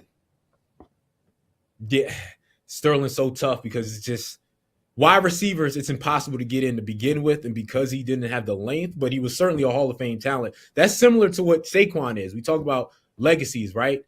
Saquon, even after the season, may not get into, doesn't yet have a Hall of Fame resume, even though he's a Hall of Fame talent. No, just because he didn't have enough. Of those type of seasons, right? Like because of the Giants, because he was the bum Giants, right? And because of some injuries, he hasn't had enough of those 13, 14, 1,500-yard rushing seasons. He only had, I believe, 2 of those type of seasons before he got to Philadelphia. So he's on the road to that. But I think he still probably needs 2 or 3 more, just not 2,000-yard seasons, but 2 or 3 more solid 1,400-yard type of seasons after this season in order to be a Hall of Fame guy, just because they make it really tough on wideouts and running backs. Let's go to the Kansas City Chiefs. What does this do? Well, for Pat Mahomes and Andy Reid. Is Pat, and where do you rank Pat, by the way, of quarterbacks of all time already? If he can pull the three-peat off, man, you got to really move him inside of your top 5 if he's outside of your top 5 now. Because a three-peat as a quarterback and winning the games the way he wins the games, he is getting closer and closer to the GOAT conversation. For me, it's funny, it's different. Begrudgingly, I say that Tom Brady is the GOAT, but I'm a big Peyton Manning guy. But Peyton Manning did not have the playoff success, the championship success, hell, that his brother had. Nonetheless, Tom Brady. And then obviously you got the legends that can throw with the big arms and the Favres and stuff like that, and the Marinos, but don't have that championship success. But I think Mahomes is right outside the top 5, and I think he pulls off the three-peat. You may have to put him at number 2. I already have him in my top 5. Okay. Right, if I'm being quite frank with you, how many quarterbacks have 3 Super Bowls, right? Like he already has 3. None. Right? Well, back to back, yeah. Yeah, no back to back, but it just in general, there's only a set list of guys who have 3 Super Bowls, right? And there's like Peyton Manning, I have technically ahead of him right now. But if he wins another Super Bowl, I don't see how he's not. Again, no disrespect to Peyton Manning or even Joe Montana. I don't see how he doesn't jump those guys, right? Like, and I understand if people say no way because of Joe Cool and what he did undefeated in the Super Bowl. Peyton Manning has a raw statistics that you just really can't mess with. But 4 Super Bowls at, what is he, 29? He's not 30 yet already, right? It's like, yo, this guy is having one of the greatest careers of all time, doing a three-peat that no one's ever done before. Again, I have him in my 5 already. But again, if he wins this Super Bowl, he's at the lowest of 4. But I personally would put him at 2 behind Tom Brady. And by the way, I don't feel like he needs to win as much 7 Super Bowls to pass Tom Brady. I still think he can pass him not winning 7, but he'll be on his heels after this Super Bowl. Well, you see, I think he needs that signature Super Bowl where I think he needs 28-3 at halftime and come back and win the game. That's what I think he needs before you can put him over Tom Brady. But I would put him over Peyton Manning. Joe Montana's tough because he never lost in the game, but he didn't get there as much as those guys either. Yeah, and again, 28-3 is almost impossible, but at least a Super Bowl that you dominate, because they've won every Super Bowl being behind in the fourth quarter. I don't know if people realize that. They've been behind in the fourth quarter of every Super Bowl they've been in, and it's particularly all the ones they've won, and they've had to do a comeback victory. And again, that speaks to their clutchness and their greatness, so that adds on to it. But signature-wise, I'm with you. You probably need one Super Bowl where you just blow the team the hell out. I'm Pat Mahomes. I threw for 400 yards, 3 touchdowns in this game. You can't mess with me. But he, like you said, he may have the first touchdown in this game. If you want to bet him for do that, then we have a bet for you. Did you miss a pro football bet on first touchdown scores? You can still earn your stake back in cash if the player scores the game's second touchdown. BetMGM's new second chance promotion allows anyone who places a straight bet on a player to score the game's first touchdown automatically win back that wager if the player scores the second touchdown. How it works: place a pregame straight first down scorer bet for any NFL game at the online sportsbook. If your player scores the first touchdown in the game, win your wager as normal. If your player scores the second touchdown in the game, you'll get your stake back in cash. You, Corey Parsons, have Patrick Mahomes. I'm going to throw Kareem Hunt in there. We'll be right back, and we're going to rank the dynasties.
Tony Parson and Sean Bell holding it down on Inside the Betting Line right here on the BetQL network. 3 hours into the program, about to kick off hour number 3. Already a lot going on in the program and still a lot to get to. Obviously, you woke up this morning to the big news. Luka Doncic, now a member of the Los Angeles Lakers. In return, the Lakers give up Anthony Davis. He goes to the Dallas Mavericks. Plenty to talk about that. We'll break it down as the rest of the slate in today's NBA. Action on the court and off the court. Obviously, Super Bowl Sunday is approaching. BetQL is your home to get you ready for the big game. All week long, we'll be leading up to the big game, getting you your props, your predictions, your plays, hoping to help you put a little bit of dollars in your pocket as we head into what should be an exciting NFL offseason. Speaking of the NFL offseason, a lot of coaching hires took place. We'll go through and break some of those down as well. Not to mention the fact Super Bowl Sunday also has a big entertainment value. Kendrick Lamar is the halftime performer. I got some thoughts on that. Want to get my brother Sean Bell's opinion as well. Starting it off, though, Sean, I'm going to talk a little bit about something that we're going to hear a lot about this week. A lot about dynasties and legacy talk. Is this guy the GOAT? Where is Patrick Mahomes on the list? Is Andy Reid the greatest coach ever? Where is he on the list? But I wanted to start off by doing a exercise, and I want to rank the best dynasties in NFL history. Now, when we talk NFL dynasties throughout the course of history, obviously you talk about the Steel Curtain and the Pittsburgh Steelers and what they were able to do with Terry Bradshaw and Franco Harris in the 1970s, the high-flying Dallas Cowboys, the triplets of the 90s, when Jerry Jones made his best ever decision, bringing in Jimmy Johnson to coach that team. It all fell apart after that. Can't forget about what Bill Belichick and Tom Brady was able to do, the most recent pure NFL dynasty, how they dominated almost for 2 decades, not to mention the San Francisco 49ers, Joe Montana, Steve Young, Goldfingers, Jerry Rice. Sean Bell, my brother, Philadelphia Eagles, not on that dynasty list, but that's okay. They have a chance to win the Super Bowl this year. When you think and talk NFL dynasties, you take those 4 that I mentioned right there. Let's put the Chiefs in that mix as well. Who would you say is, let's do it 5-1. Out of these 5 dynasties, the Steelers, the Cowboys, the Patriots, the Niners, and the Chiefs, who would you put in the number 5 slot? Well, first question I got is the Patriots dynasty? I usually break that down into 2. Is that 1 or is it 2? Because they went 10 years without winning a Super Bowl and then won 3 in a 5-year span. So is that 1 total dynasty? I'm lumping it together for exercise purposes as 1 total dynasty. Okay. That changes because I was going to put one of their dynasties last, but now if it's together, that's a totally different story. So you want me to start with 5. All right. So I think I would go with, I don't know if this is my youth showing. I might go with the Steelers. Okay. At 5. Now, again, a lot of people who are older are going to curse me out by saying that because the Steel Curtain obviously had 4 Super Bowls. They had more Super Bowls than the Dallas Cowboys. But if I wanted to match up the Dallas Cowboys best team versus the Pittsburgh Steelers best team, I probably would pick the Dallas Cowboys best team, right? So I'm going to put the Steelers at number 5, even though I could change that. I could be talked out of that. All right. Pittsburgh Steelers is number 5. Is interesting to me. My number 5 on this list is going to be the current dynasty that the Kansas City Chiefs had. Now, the reason why I would put them at 5 in this list, and this is going to factor in a lot, is the level of competition that they've played against. You know, they had the matchups with the 49ers and now a pair of matchups with the Eagles. They have been very good and blessed in the AFC Championship game, only having to go on the road for that contest once, going to Baltimore in a game that Baltimore could have won. We've seen the back and forth between them and the Buffalo Bills, But I don't think anybody would look at these Buffalo Bills team as historic teams. I think what you have right now with Kansas City is they are the best team in the NFL, period. See, I give more props to the teams that they faced. They played in the best. They played in the best conference. The 49ers and the Dallas Cowboys probably didn't play in the best conference at the time. Like the best conference was probably the AFC. And so I know you're looking at the Buffalo. You may look at the competition, but I think their competition is pretty great. Like when we look back 15 years from now, you're going to say Patrick Mahomes stopped Lamar, probably a three-time MVP Hall of Famer from winning a Super Bowl, potentially. Josh Allen couldn't get through him. He's going to be a Hall of Famer if he continues at the trajectory that he's at. Even Kyle Shanahan and the 49ers, who they've stopped twice, they're sort of the Buffalo Bills of the NFC, sort of.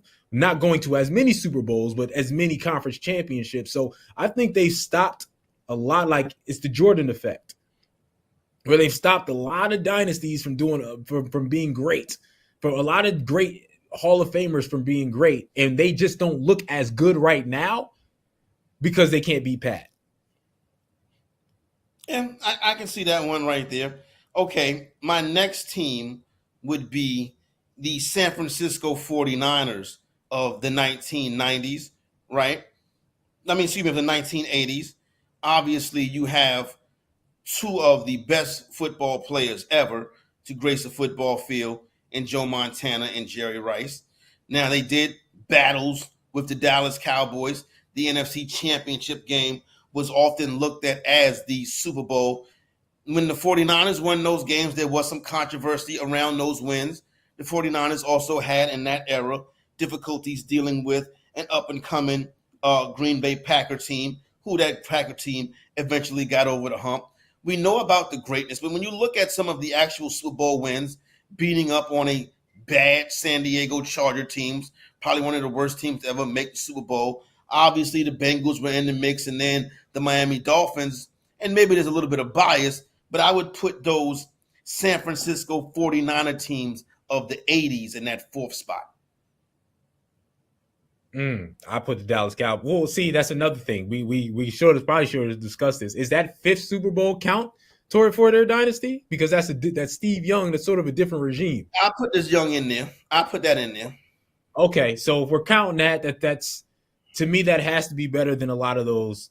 I have them higher up because that's 5 Super Bowls. Like if we're counting 3 versus 4 versus 5, so in that spot, that 4th spot, I would put the Dallas Cowboys. Right, that's 3. Again, go ahead. That's 3 and 4 years, which is absolutely dominant. But again, other teams, we're talking about 20-year run, 15-year run, 10-year runs, and more Super Bowls than that Dallas Cowboy team. That Dallas Cowboy team was great, but it's a 5-year run and 3 in 4 years, and to me, that's not as impressive as these other dynasties who lasted for 10 years and got 4 or 5 Super Bowls. And I know that's sort of contradictory what I said because I had the Pittsburgh Steelers behind the Dallas Cowboys. But if I look at those teams, I think Dallas Cowboys individual teams are just better than those Pittsburgh Steelers individual teams. When I look at those Dallas Cowboy teams of the 1990s, who I have right now in the 2nd spot or the 3rd spot, you could say flip-flop between them and the Patriots. I think one of the things, and listen, you can't give a mulligan, obviously. If you don't give a mulligan to one team, why would you be able to give one to another? But when you look at those Dallas Cowboy dynasties, that was built very quickly. This was a team that was 1-15, 9-7, and then Super Bowl champions. Obviously, we know the triplets of Troy Aikman, Michael Irvin, and Emmitt Smith. Don't forget about that dominance on defense, the way they left no doubt against the Buffalo Bills in 2 of those matchups. Deion Sanders comes through with the big interception in another one of those games. Not Deion Sanders, the guy on the opposite side of Deion Sanders comes through against the Pittsburgh Steelers in one of those games, James Washington, with a big interception to help solidify that game. The issue with the Dallas dynasty is the arrogance of Jerry Jones, basically, letting Jimmy Johnson walk out the door, then bringing in his college drinking buddy, Barry Switzer, to coach the team, which was an absolute disaster. In the great book, Glory Days and Party Nights, they talked about how Barry Switzer was at the White House just as much as the players was. Legendary White House where the Dallas Cowboys used to go and do the 86 Met thing. Now, with that being said, NFC Championship game, Barry Switzer with a horrific penalty in that game cost the Cowboys 15 yards and a chance to take the lead late in that game. They could have very well won 4 Super Bowls in a row, but Jerry and Jimmy couldn't get along. Barry Switzer was not fit to be a head coach of that team, and the organization has kind of been in disarray ever since. Yeah, but that's a lot of ifs. Everybody got ifs. I can tell you about ifs. Yeah, everybody got ifs. So again, I can't. Again, it was fast. That, and again, that's Jerry Jones' fault. He should have done better. You know what I mean? In the dynasty, when you think about these dynasties, you got to include the job that the coaches and the owners have done for those teams. So again, it was just too short of a time span for me to pick over the people I have ahead in this bunch. Because the third one that's on my list is the Kansas City Chiefs. Okay. And growing. Again, that's not including this one particular one. If they win this particular one, I'm gonna have them jump into this 2 spot. But again, they got 3 already. 3 in 3 in 5 years. They're back to another Super Bowl. And again, they're going to have a GOAT head coach, a GOAT quarterback. And if I say I'm going to pick the best team out of the Kansas City Chiefs bunch and face one of the other best teams from the other bunch, Kansas City has a great chance. I know who can predict these things. All these teams are great and can be 50-50, but again, I'm going to go with Kansas City Chiefs and what they're doing. And I guess some of this is biased because I believe they're going to continue to do this. So, but you know what I mean? Like, it looks like there's no slowdown in this thing. But I think about how the Kansas City Chiefs did it. 2 years ago was supposed to be a rebuilding season, right? Like, their defense was the bottom half of the league, and they won a Super Bowl. Last year, you go, okay, if you're going to get them, you got to get them this year. They're very young. They don't have a Tyreek Hill. They got young wide receivers. Like, this is the year you get them. You don't get them. They win another Super Bowl. So now it's like, all right, we got a top 5 defense. And even this year, they don't have the big offensive. Rashee Rice has been out for this season. Xavier Worthy is a rookie. What happens next year when Rashee comes back and Xavier Worthy has a year of experience? How explosive that offense is going to be. So once again, I'm like, you better win this year, and they may win again. So it's just like, in any circumstances, it's Pat, it's Andy, so I have them in a 3 spot. I'll take the Pittsburgh Steelers in the first spot, but I do want to come back to you, that dynasty of the 70s, because of the level of competition they were playing against with the Oakland Raiders and some of those great games coming down the stretch of those magnificent seasons. Just some good old school classic AFC football. You look at the amount of Hall of Famers on that team, and I think it kind of separates them apart. But speaking of Hall of Famers, Patrick Mahomes is a Hall of Famer. Travis Kelce is a Hall of Famer. Chris Jones is a Hall of Famer. Andy Reid is a Hall of Famer. And I think Tyreek Hill is also a Hall of Famer. When you look at his numbers, now don't get me wrong, it takes receivers a little bit longer to get in there, but eventually Tyreek Hill will get in there. Am I right with those being kind of the core of the Chiefs dynasty, despite Hill not being there anymore? Yeah. Nobody else. You can't really see anybody else. It's right, and that's the scary part. They got their whole defense is like 24 years old. Yeah. Britt McDuffie, their best cornerback, is so who knows what happens with them? Their offensive line is young, so they very well win 3 more Super Bowls, and that allows other guys to get into the Hall of Fame. I think that will happen in the future, but as of right now, those are the only guys. And your top dynasty? Well, my number 2 is the 49ers. 4 Super Bowls, 5 Super Bowls. We're counting 5 in a 14-year stretch. Absolutely unbelievable. Beating teams like Washington with Joe Gibbs and beating all those other guys. So my number 1 is going to be the New England Patriots. Again, you can't 6 in whatever amount of years, and that is just unbelievable. Yeah. And no doubt in the GOAT, Tom Brady, Bill Belichick also getting it done as well. We do have a division in the AFC that is now loaded with GOAT head coaches. And you know what? Another GOAT head coach that can possibly end up in the Hall of Fame has joined that division. We'll tell you what that division is a little bit later on in the program.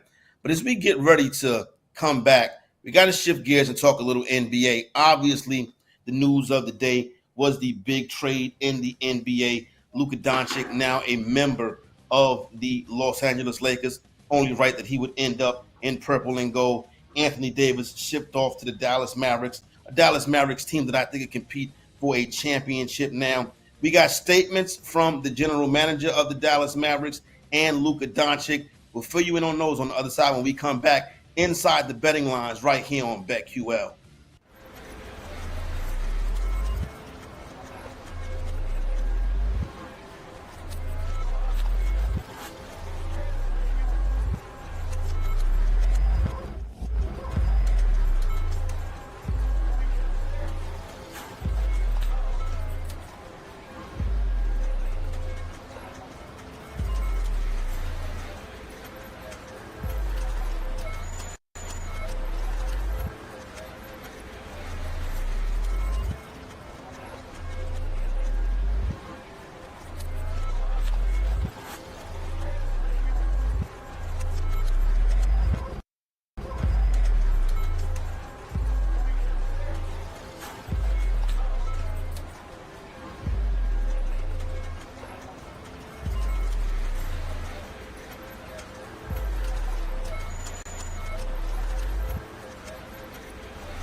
The betting lines on the BetQL network, presented by BetMGM, the sportsbook born in Vegas.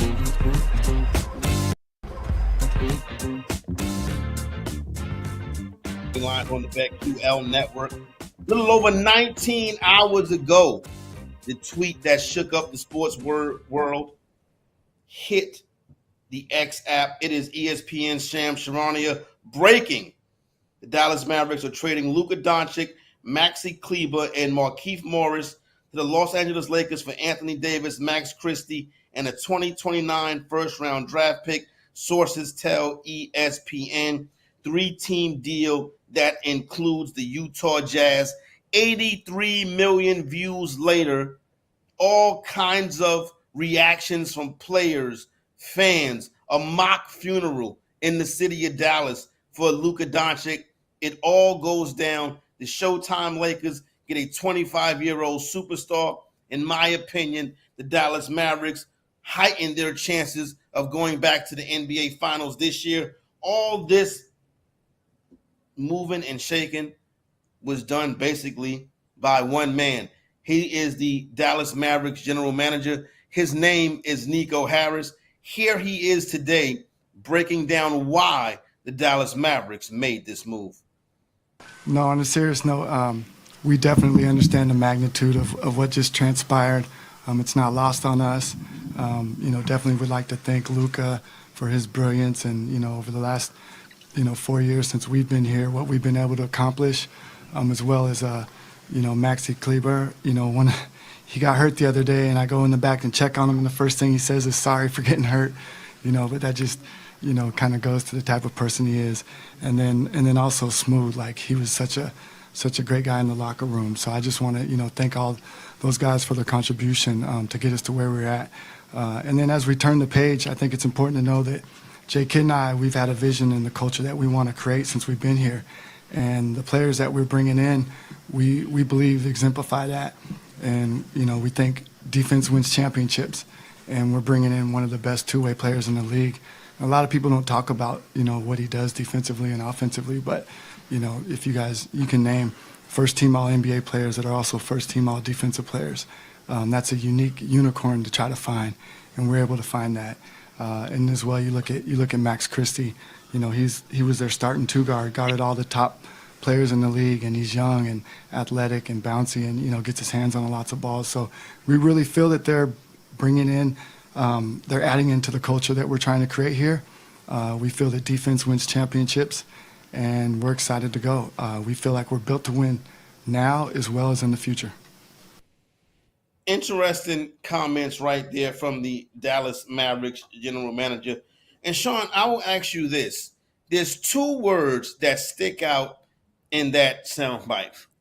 The word defense, but more importantly, the word culture. It seems to be that the Dallas Mavericks were upset with Luka's defense and basically the culture that he brought to the team. I guess. I mean, defense was an obvious issue. But again, at 25 years old, you don't think that he can improve on defense, and you don't add defensive pieces to help him be a better defensive team. I mean, again, I get it. Culture, who knows, right? He complained a lot. People didn't like some of the things, some of the ways he complained on the court, complained to refs. Maybe he complained in the background. But again, it's weird based on the fact that we've never heard any issue before. Right? You talk about culture, and people like us have probably said he whines too much, he does these things too much. But you've never heard any complaints about Luka before, and now it's culture. Now, yeah, he's out of shape, but he still gives you 28, 8, and 8. Like, I don't like when teams, and they do this all the time, like little problems all of a sudden were big problems when you get traded away. Here in Philadelphia, they traded away Deshaun Jackson, and all of a sudden they said he was a gang member. It's like, all right, like we know what you're trying to do. We know how you're trying to smear someone's name. So I don't think some of the things coming out about them worried, you're not trading someone because you're worried he's too fat, right? Like that's never happened before, right? Like he's in enough shape to get you to the NBA Finals. So I take it all with a grain of salt, and I still think there's some big reason that's going to pop up eventually. Yeah, I would tend to agree with you on that. The culture talk is interesting because, listen, it is what it is. You come to work out of shape and not prepared, people are going to get on you, right? The whining with the refs, a lot of people don't like that. In a league of people that whine to the referee, Luka Doncic sticks out as the number one whiner to the referee, doing the money thing, saying that the referees are on the take. The refs don't like that. I'm sure the organizations, the NBA doesn't like that. But here's the thing. If this was about culture, if this was about defense, you get Anthony Davis in the 20 and 29 first rounder and some dudes that you're just like, okay, a bunch of has-beens, ham sandwiches. If culture and defense was the issue, why was the return so low? That's the problem with this trade. The return is so low, and that's why the conspiracies are starting to pop up. I mean, I think they improved greatly on defense. It's just you got to balance out. Was it enough defense that's going to offset the amount of offense that Luka gave you? Is it enough to get you to a championship team? I know you said yes. I don't agree. And then what we didn't hear was Jason Kidd didn't know. So he trades him because he said he didn't inform Jason Kidd about the trade, but he felt like he knew the type of guys that Jason Kidd wanted. Jason Kidd in that press conference looked just shocked, right? So to me, I'm like, all right, you make a trade without informing your head coach about what you would potentially get back. I don't know if that's a good move by the GM. I get it. GMing is your job and you had the final say on these things, but not to have extensive conversation with your head coach that you plan for having for a long time about trading away your superstar seems like not a good move. Even if it works out, it potentially works out. It's like, you probably want to have these conversations with the head coach before you do so. You know, it's interesting that you mentioned it. I'm a type of guy where I don't mind a general manager or owner making a trade and not informing the player, or going and picking up a piece and not informing the player. But I do think the head coach, who is essentially the CEO of the organization, should be in on these moves. But even more of a reason to lend to the conspiratorial theories around this trade right here. I want to shift gears and move over to Luka Doncic, who obviously was stunned by this trade. He penned the letter. It is, you can see it on Luka Doncic's social media. Dear Dallas, 7 years ago, I came here as a teenager to pursue my dream of playing basketball at the highest level. I thought I'd spend my career here and wanted so badly to bring you a championship. The love and support you all have given me is more than I ever can dreamed of. For a young kid from Slovenia coming to the U.S. for the first time, you made North Texas feel like home. In good times and bad, from injuries to the NBA Finals, your support never changed. Thank you for not only sharing in my joy of our best moments, but also lifting me up when I needed it the most. To all the organizations I've worked with throughout the Dallas community, thank you for letting me contribute to your important work and join you in bringing light to those who need it. As I start the next part of my basketball journey, I am leaving a city that will always feel like a home away from home. Dallas is a special place, and Mavs fans are special fans. Thank you from the bottom of my heart. Signed, Luka 77. Obviously, shocking for Luka Doncic to go through this. I go back to draft night 2018. Who would have thought at this point in their careers that Atlanta would still have Trae Young and Luka would be on a different team? Because we've all speculated that the Atlanta Hawks were going to move Trae Young for years because of the culture that he has brought to the team. But to see this statement from Luka, you know, normally somebody gets traded to the Los Angeles Lakers. This is, especially in the NBA, this is what I wanted. I'm in the place I wanted to be. They do a heartfelt letter to the place that they were leaving, but it generally seemed like Luka was shocked and did not want to leave Dallas, even if the destination was the big bad Los Angeles Lakers. First of all, salute to his PR team. Like, great. Just that is a massive class. That is a master class in a statement to make yourself look good, to make everyone still love you, to make everyone mad at the organization for trading you. Masterclass job by the PR squad. So salute to his personal PR team for doing that, because Luka can't say what he wants to say right now. Right? Like, Luka feels betrayed. He wants to curse you out. He wants to say F you for doing this, but 100%, because all the things say is he's surprised by this. So any team saying they don't want you, and now they're saying he's fat, he wasn't able to do this, he wasn't able to do that, we didn't think he can be this in the future. Yeah, any competitor is going to be pissed. I just brought you to the NBA Finals and you trade me while I'm hurt. Okay, dog, you're going to see what you get out of me when I go to LA. We're going to see every time I get to play you how I'm going to react. Even if he feels like LA ends up being a better place for him. The feeling of a team not wanting you and then throwing some dirt on your name on the way out ain't going to be a feeling that he likes. So there's a 100% chance that he was getting, and Nico Harris said he called Luka but couldn't get a hold of him. So he sent him a text message. Yeah, I bet, because Luka don't want to hear none of that from you. Right? So again, he's pissed off, right? He's pissed off. And again, I don't think Luka is married or has family or anything like that, but it's still, he probably has a core group. So not only are you surprising him, because players just don't want to be surprised. Not only surprising you, his core group got to get up and move and get up and do things when they may have been settled in the city. Maybe they have kids that go to school. You know what I'm saying? Luka Doncic makes that's why people get pissed. That's why players get pissed. But this is professional sports. I get it. You make a ton of money. Don't get me wrong. This Supermax thing, him not being eligible for the Supermax because of this trade, that's obviously played. But Luka Doncic has made plenty of money. He'll make plenty of money.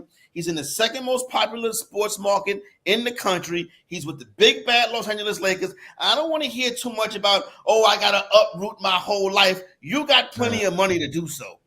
Disrespect, first of all, disrespect, I don't care how much money I make, disrespect is disrespect. You throwing dirt on my name and you lying to me ain't going to be upheld no matter how much money I make. That's why players get pissed.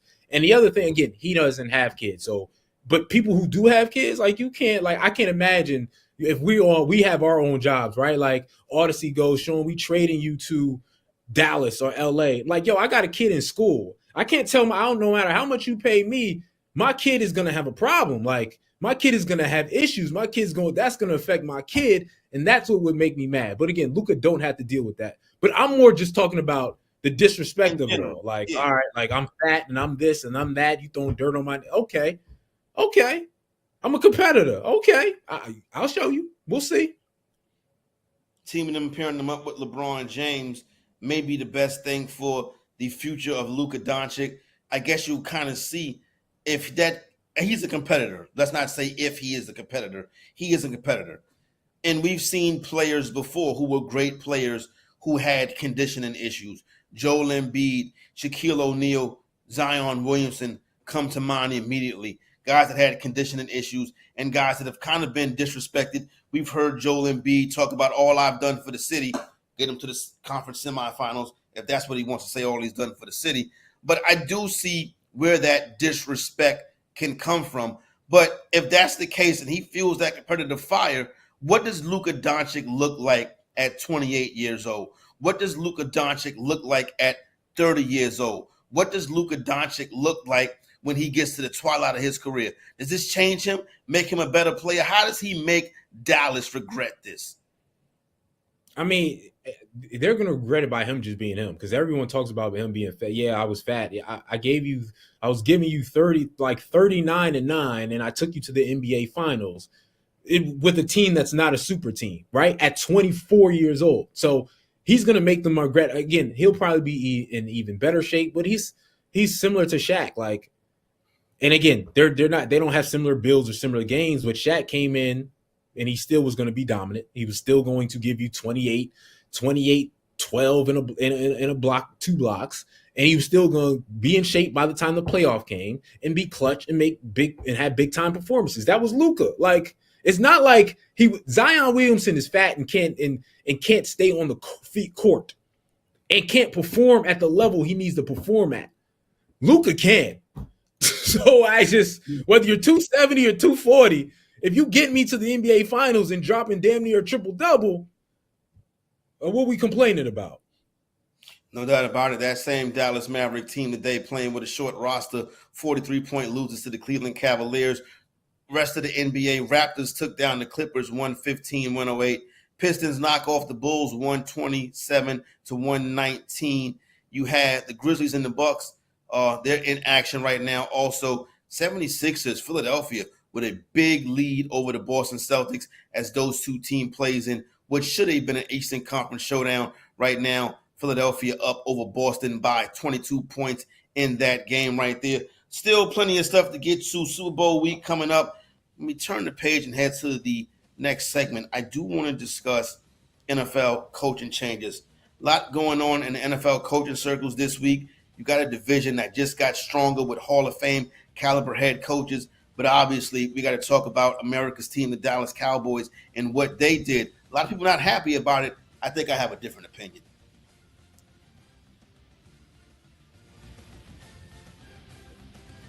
You're listening.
the sportsbook born in Vegas. All right, we are a couple of weeks past Black Monday in the NFL. Coaching hires in the books now. Last one to be done was Brian Schottenheimer to the Dallas Cowboys. Obviously, when the Dallas Cowboys have a job opening, it is obviously big news who is going to get to come in and essentially be Jerry Jones's, to most of people in the sports world, Jerry Jones's puppet. Jones was very upset at the press conference introducing Brian Schottenheimer. Actually got emotional thinking that, talking about what all he has done and what all the organization has done. Obviously, Mike McCarthy had 3 straight 12-win season, but the playoff losses had to be accounted for. Brian Schottenheimer takes over as the head coach of the Dallas Cowboys. And here's my take on it. Listen, if you were in line with the Cowboys giving Dak Prescott that contract to start the season, then you should be in line with this hire because Jerry Jones is going to hire somebody to coach the quarterback. That's why Mike McCarthy was there, and that's why Schottenheimer and Kellen Moore, despite all the Coach Prime talk, were the 2 prime candidates, no pun intended, for this job. And for everybody who thinks the Brian Schottenheimer hire was a bad job, I got 2 things. Do you think Marty Schottenheimer's son can't coach? I'm pretty sure he can, number 1. And number 2, I can remember last year this time, Washington Commander fans upset over the Dan Quinn hire. Now he can go into any restaurant inside the Beltway and get a free meal. Sean, your thoughts on the younger Schottenheimer taking over the NFL's, I don't want to say best job, but probably most recognizable job? I mean, Jerry Jones hasn't done what he's needed to do for the last 20 years. Right now, don't get me wrong, some of his GMing has been great. I think he's had a lot of really good talent come in and out of the Dallas Cowboys and drafting, et cetera, et cetera. But as far as getting a head coach and getting a quarterback combination that can win you a Super Bowl, he hasn't done. So everything that he does is going to be questioned if it's not the obvious great young head coach. Like if Ben Johnson would have won, everyone would have been like, yeah, that's good. That's Ben Johnson. If he was able to bring in Bill Belichick and put his ego to the side, everyone would have been like, yeah, Bill Belichick. But if it's a questionable hire, people are going to assume that it's not the best hire because Jerry Jones' recent track record hasn't been very good. Again, and that comes with not winning a Super Bowl since '96. That comes with not winning, having playoff success real playoff success. I think 2 wins over the last 25 years. That comes with that.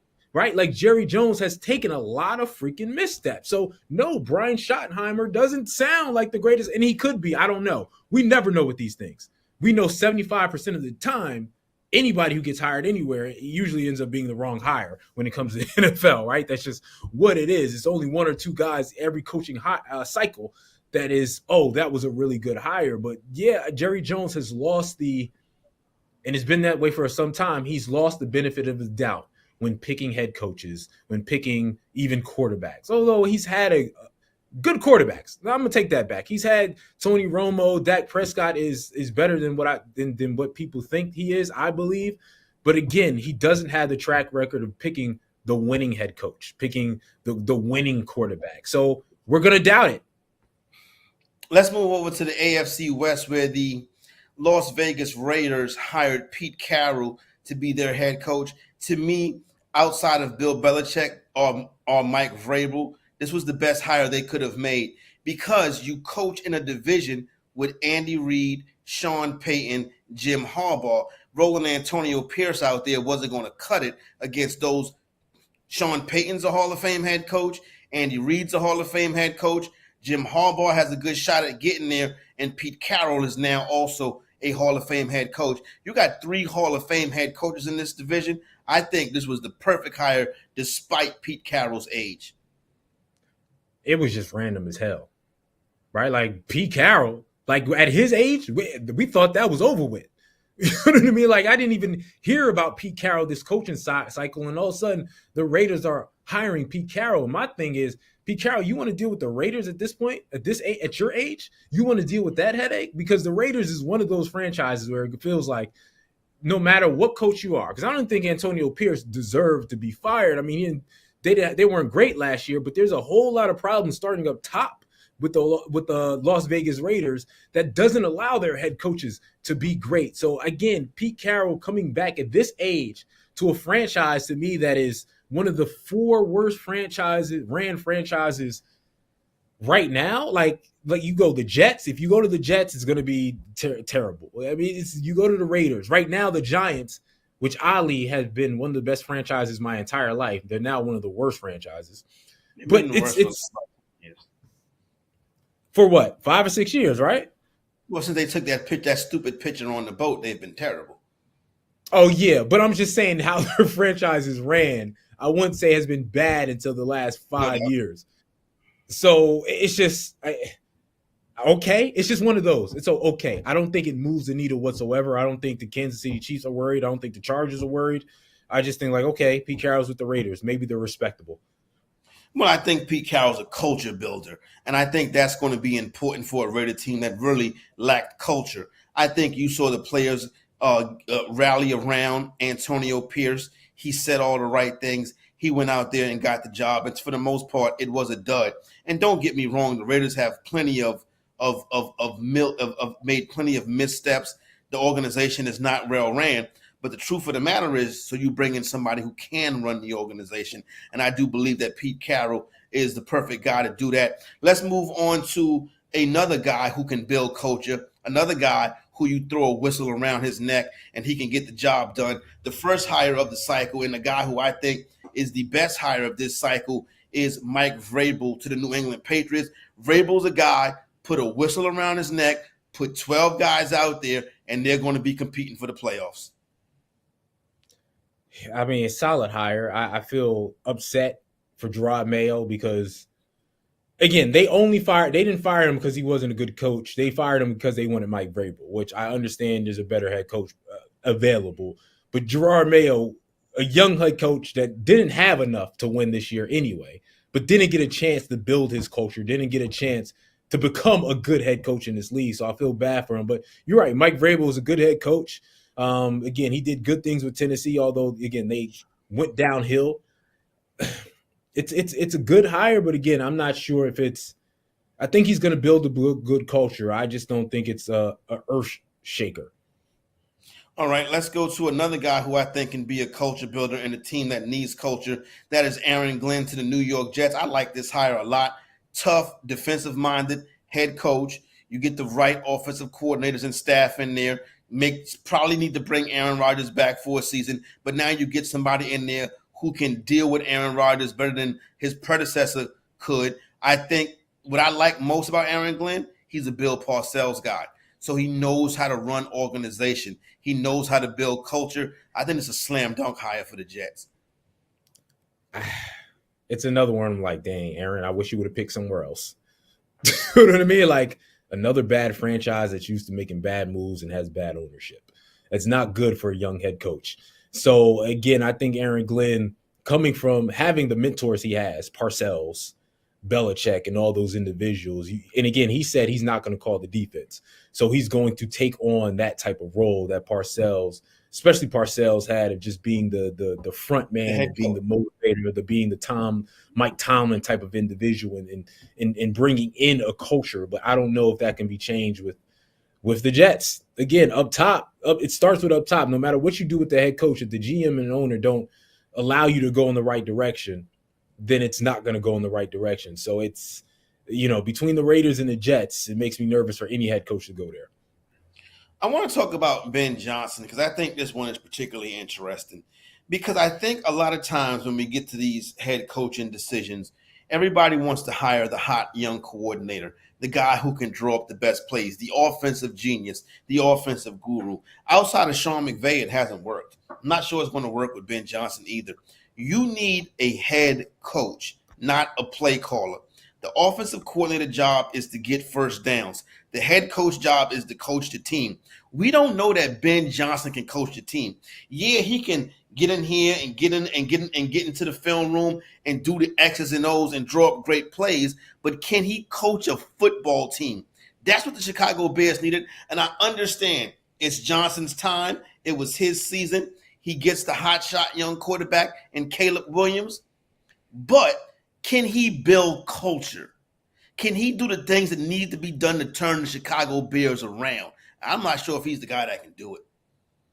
Yeah, I mean, it's worked before. Like, you look at the 49ers with Kyle Shanahan, the young offense coordinator. I know they didn't win a Super Bowl, but they've been unbelievably successful as an organization since they hired Kyle Shanahan. So that has sort of worked out. It's worked out with a couple other hotshot young offensive coordinators. But you're right. You don't know if he can be a head coach. And it has everything to do with, can Ben Johnson find, to me, another veteran former head coach to be a coordinator? Right, to be a defensive coordinator. I mean, Vic Fangio has meant everything to Nick Sirianni here. Right, Nick Sirianni has some immaturities. He dealt with issues in regards to keeping the locker room was always on his side, but still keeping that locker room in check. Like, having Vic Fangio meant everything for Nick Sirianni, and they're back in the Super Bowl. When you hire this young head coach who's never been a head coach before, you got to surround him with assistant coaches who have been head coaches before, who are Grizzly vets. So I think it can work if Ben Johnson hires the correct guys around him to be defensive coordinator and to be assistant coaches on his staff. If he doesn't, it ain't gonna work. Finally, last hire of the cycle, Liam Cohen, in what was a very, very odd and interesting, controversial coaching search, now takes over as the head coach of the Jacksonville Jaguars. He is tasked with the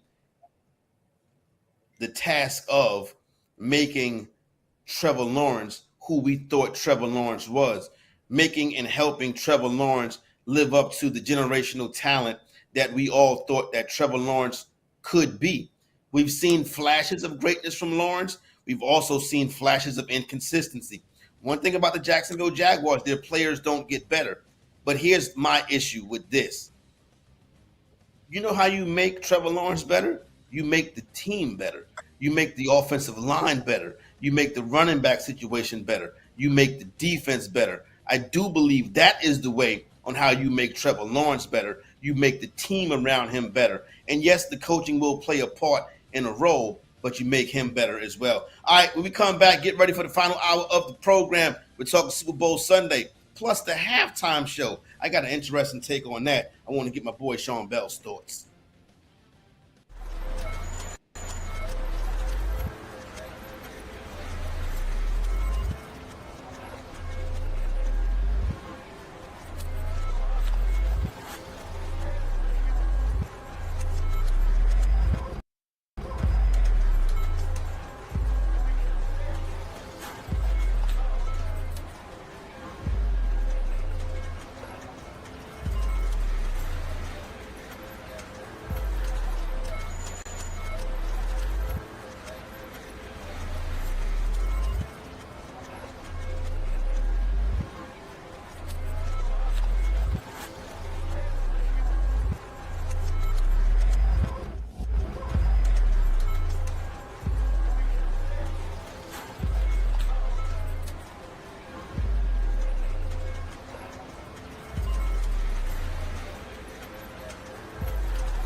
on the BetQL Network, presented by BetMGM, the sportsbook born in Vegas.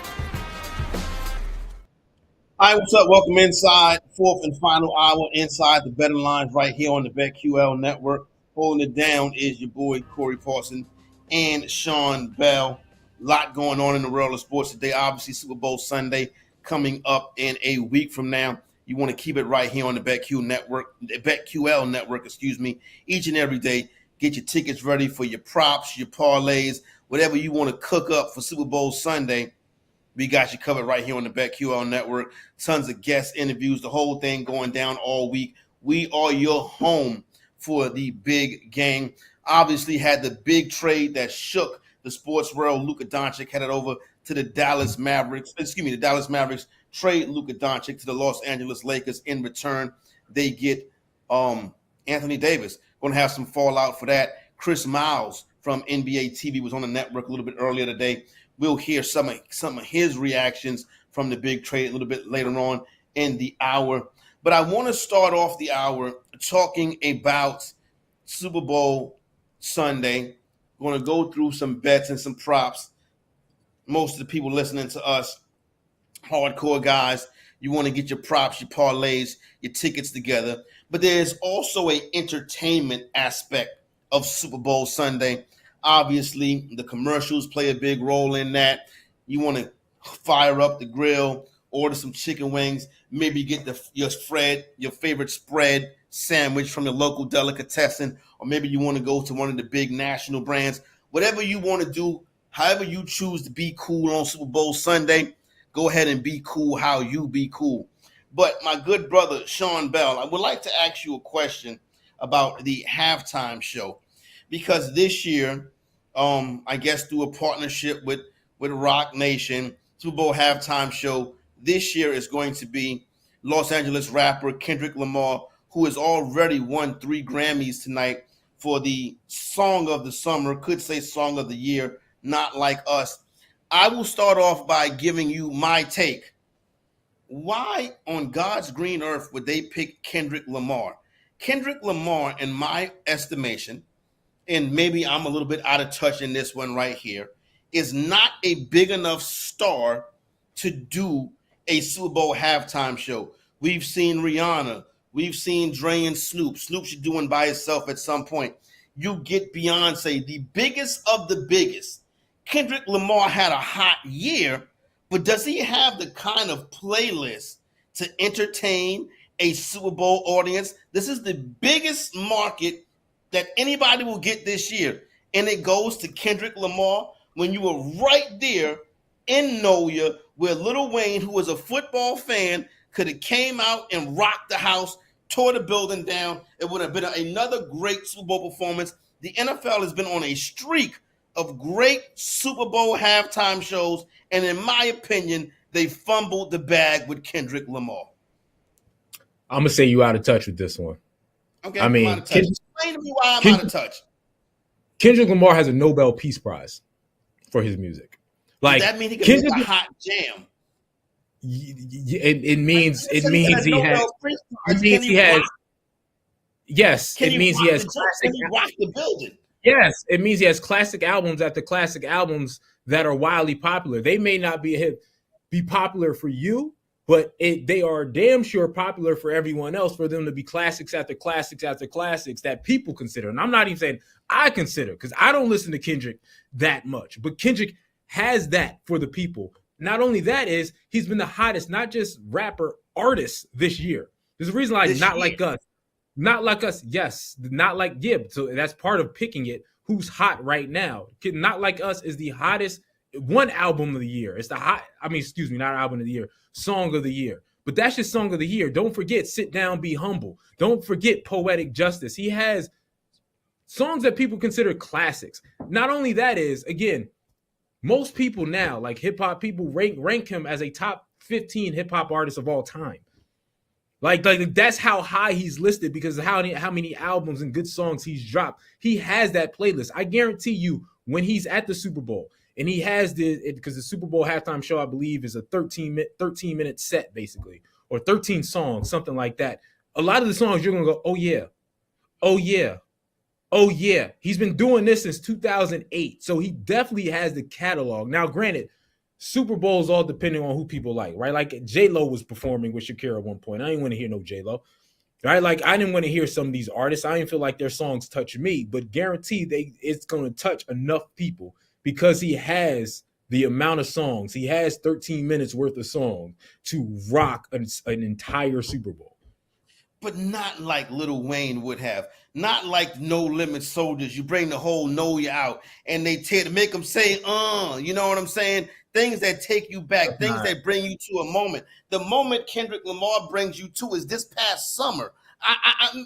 I'm not buying it. You're showing your age. You're showing your age. For you and your age. For you and your age. I'm still hot, all son. of those individuals. Don't nobody else. Lil Wayne, yes, I think nationally and worldwide people want to hear. All his Manolia boys, Juvie and all of them, we want to hear, but that ain't gonna hit. That ain't gonna hit on that corporate crowd with all those Magnolia boys and all that other stuff. That ain't gonna hit for them, right? So Lil Wayne is great, and also you gotta remember, yes, Kendrick Lamar has more clout than all those Magnolia boys and all of them. Him and Lil Wayne, that's a competition. But also, have you seen Lil Wayne perform lately? Have you seen him forget the words to his songs? Have you seen him show up late to certain performances? There's a reason why they didn't pick Lil Wayne in New Orleans, because performance-wise, he hasn't been on his ones and twos.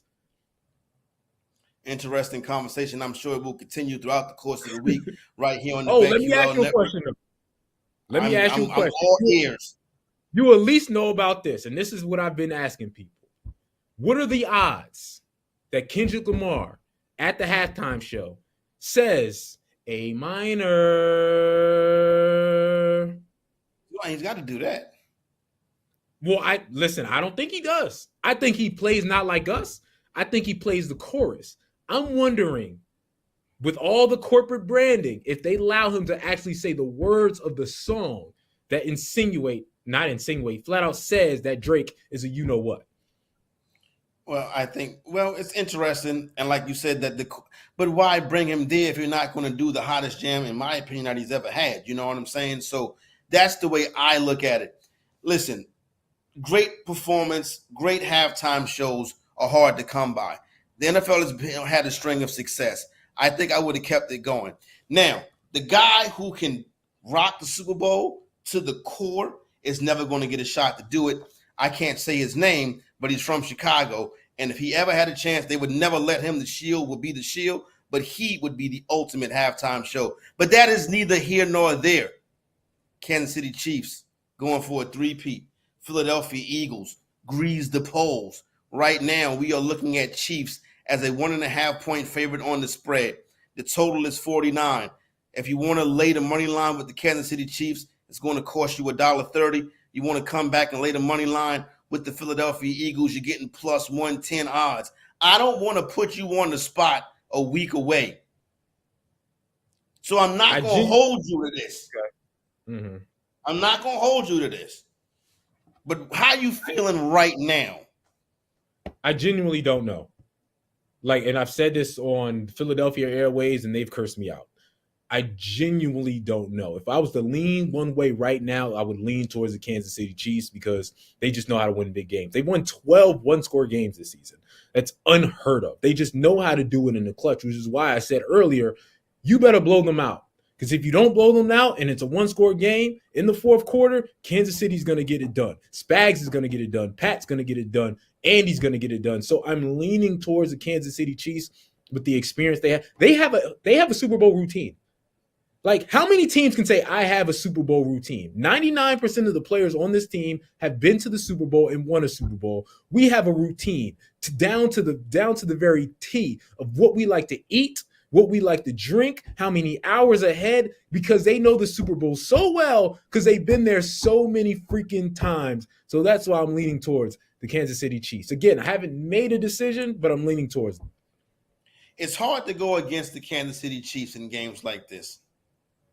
But one of the things that I like to do when I take my handicapping, when I sit down and I handicap and I decide to put down a few dollars on a wager, my thought process is I don't want to bet on somebody doing something that hasn't been done before. And we've never seen, thanks to Jimmy Johnson and Jerry Jones, we've never seen an NFL team go back to back to back. So although it is very tough to walk to a window and put your money to the ticket taker or stick your money into the kiosk and bet against Andy Reid and Patrick Mahomes, particularly in this game, in this moment, it ain't never been done before. So how can I put my money behind something that's never been done before? I'll take the plus 110 with the Philadelphia Eagles. And that pains my heart to say that. Grieves the polls. I'm talking about the street polls in Philadelphia. Pause. Yeah. I get it. I get you. It's never been done before. But again, I don't think someone's ever been, after winning the first 2 Super Bowls, been to a third Super Bowl either. Right? Like, I think the 49ers were the only team, the 90s 49ers, they won 2 Super Bowls, and then in 1990, they got to the conference championship game and lost to the Giants. I think that's the closest a three-peat has ever happened, if I'm pretty sure of that. Conference championship game as well. Yeah, but that was an in-between. They didn't win 2 in a row and didn't get to a conference championship game. Right? Like, they won 2, right? Oh, no. They won 2 and then went to the NFC championship game. Got you. So yeah, then that's the same. Those are 2 of the same things. So it can happen, but I don't think it's ever happened this where they won 2 and got to the Super Bowl. I mean, you're right. Most of the time, if it's never happened before, it's not going to happen again. But Pat Mahomes and Andy Reid consistently do things that have never happened before. All right, confidence, Super Bowl MVP. 1 being a low amount of confidence, 10 being the highest amount of confidence. Patrick Mahomes at plus 105 to win the MVP. Where's your confidence at? An 8. Okay. You know what I mean? It's just like, if the Chiefs win, it's going to be Pat. Right? Like, the Chiefs win in a way where nobody on offense really eats a lot. Right? You never know who's it going to be. Again, they scored 32 points, the most they've scored all season long, last week against the Buffalo Bills, and Travis Kelce had 17 yards. So you don't know who's going to get to the rock. Kareem Hunt, Pacheco, Xavier Worthy, Noah Gray. You don't know who's going to feed. You just know Pat's going to get it to somebody for them to win. So Pat offensively is going to be the biggest one. And defensively, we talked about Chris Jones earlier and the potential it could be Chris Jones, but normally it's not a defensive player. So to me, it's a 99% chance if the Kansas City Chiefs win that it will be Pat Mahomes. I only put it down to an 8 because there's a good chance the Eagles win, in which I would take a couple other guys.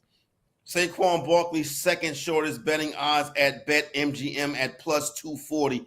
Confidence level. Saquon Barkley, confidence level.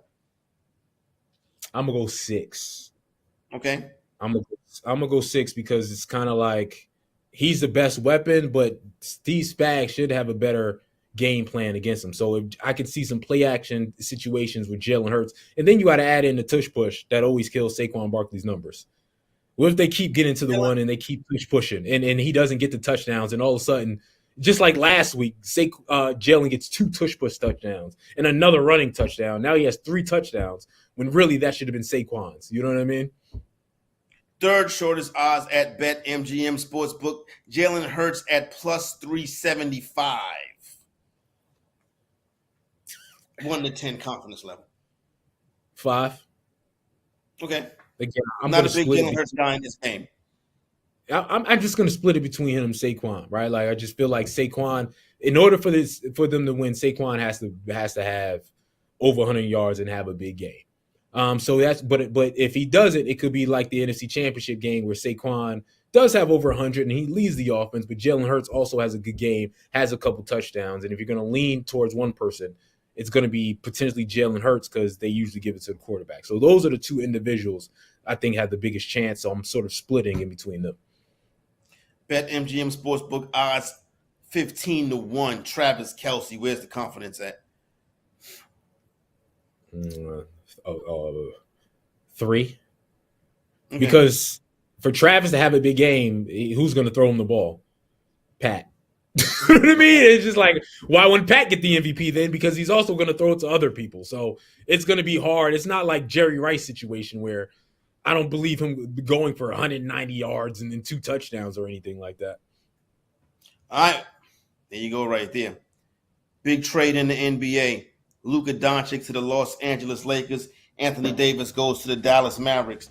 When we come back on the other side, we discuss, though, what are some of the biggest trades in the history of sports? It's funny how one team always reaps the benefits of these big trades. We'll let you know what that team is when we come back. Sean Bell and Corey Parson right here inside the betting lines, rocking and rolling on a Sunday night.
on the BetQL network, presented by BetMGM, the sportsbook born in Vegas.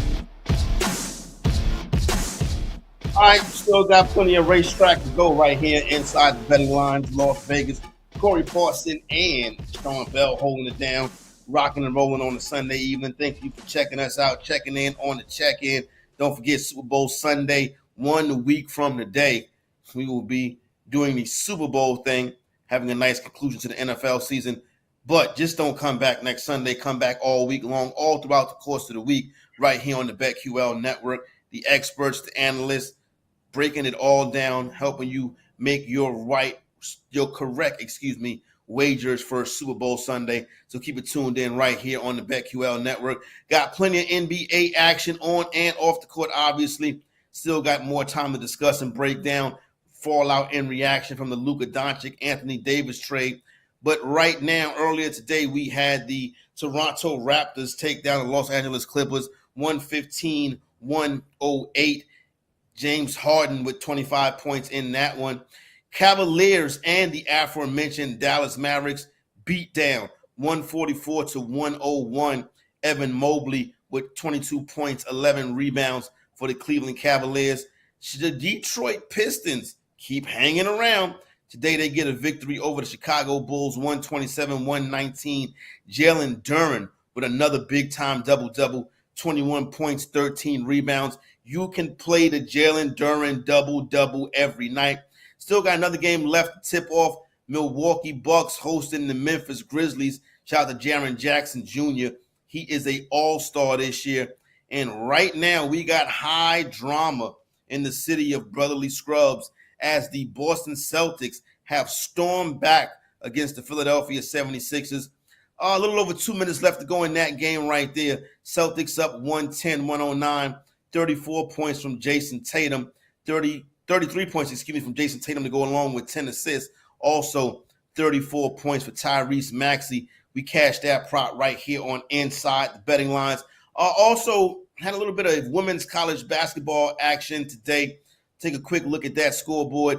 UCLA holds strong with a 79-53 victory over the Minnesota Golden Gophers. Out here in my neck of the woods at Columbia, South Carolina, you had the Gamecocks keep rolling. They take down Auburn 83-66 as the number 22 from Asia Wilson goes up in the rafters.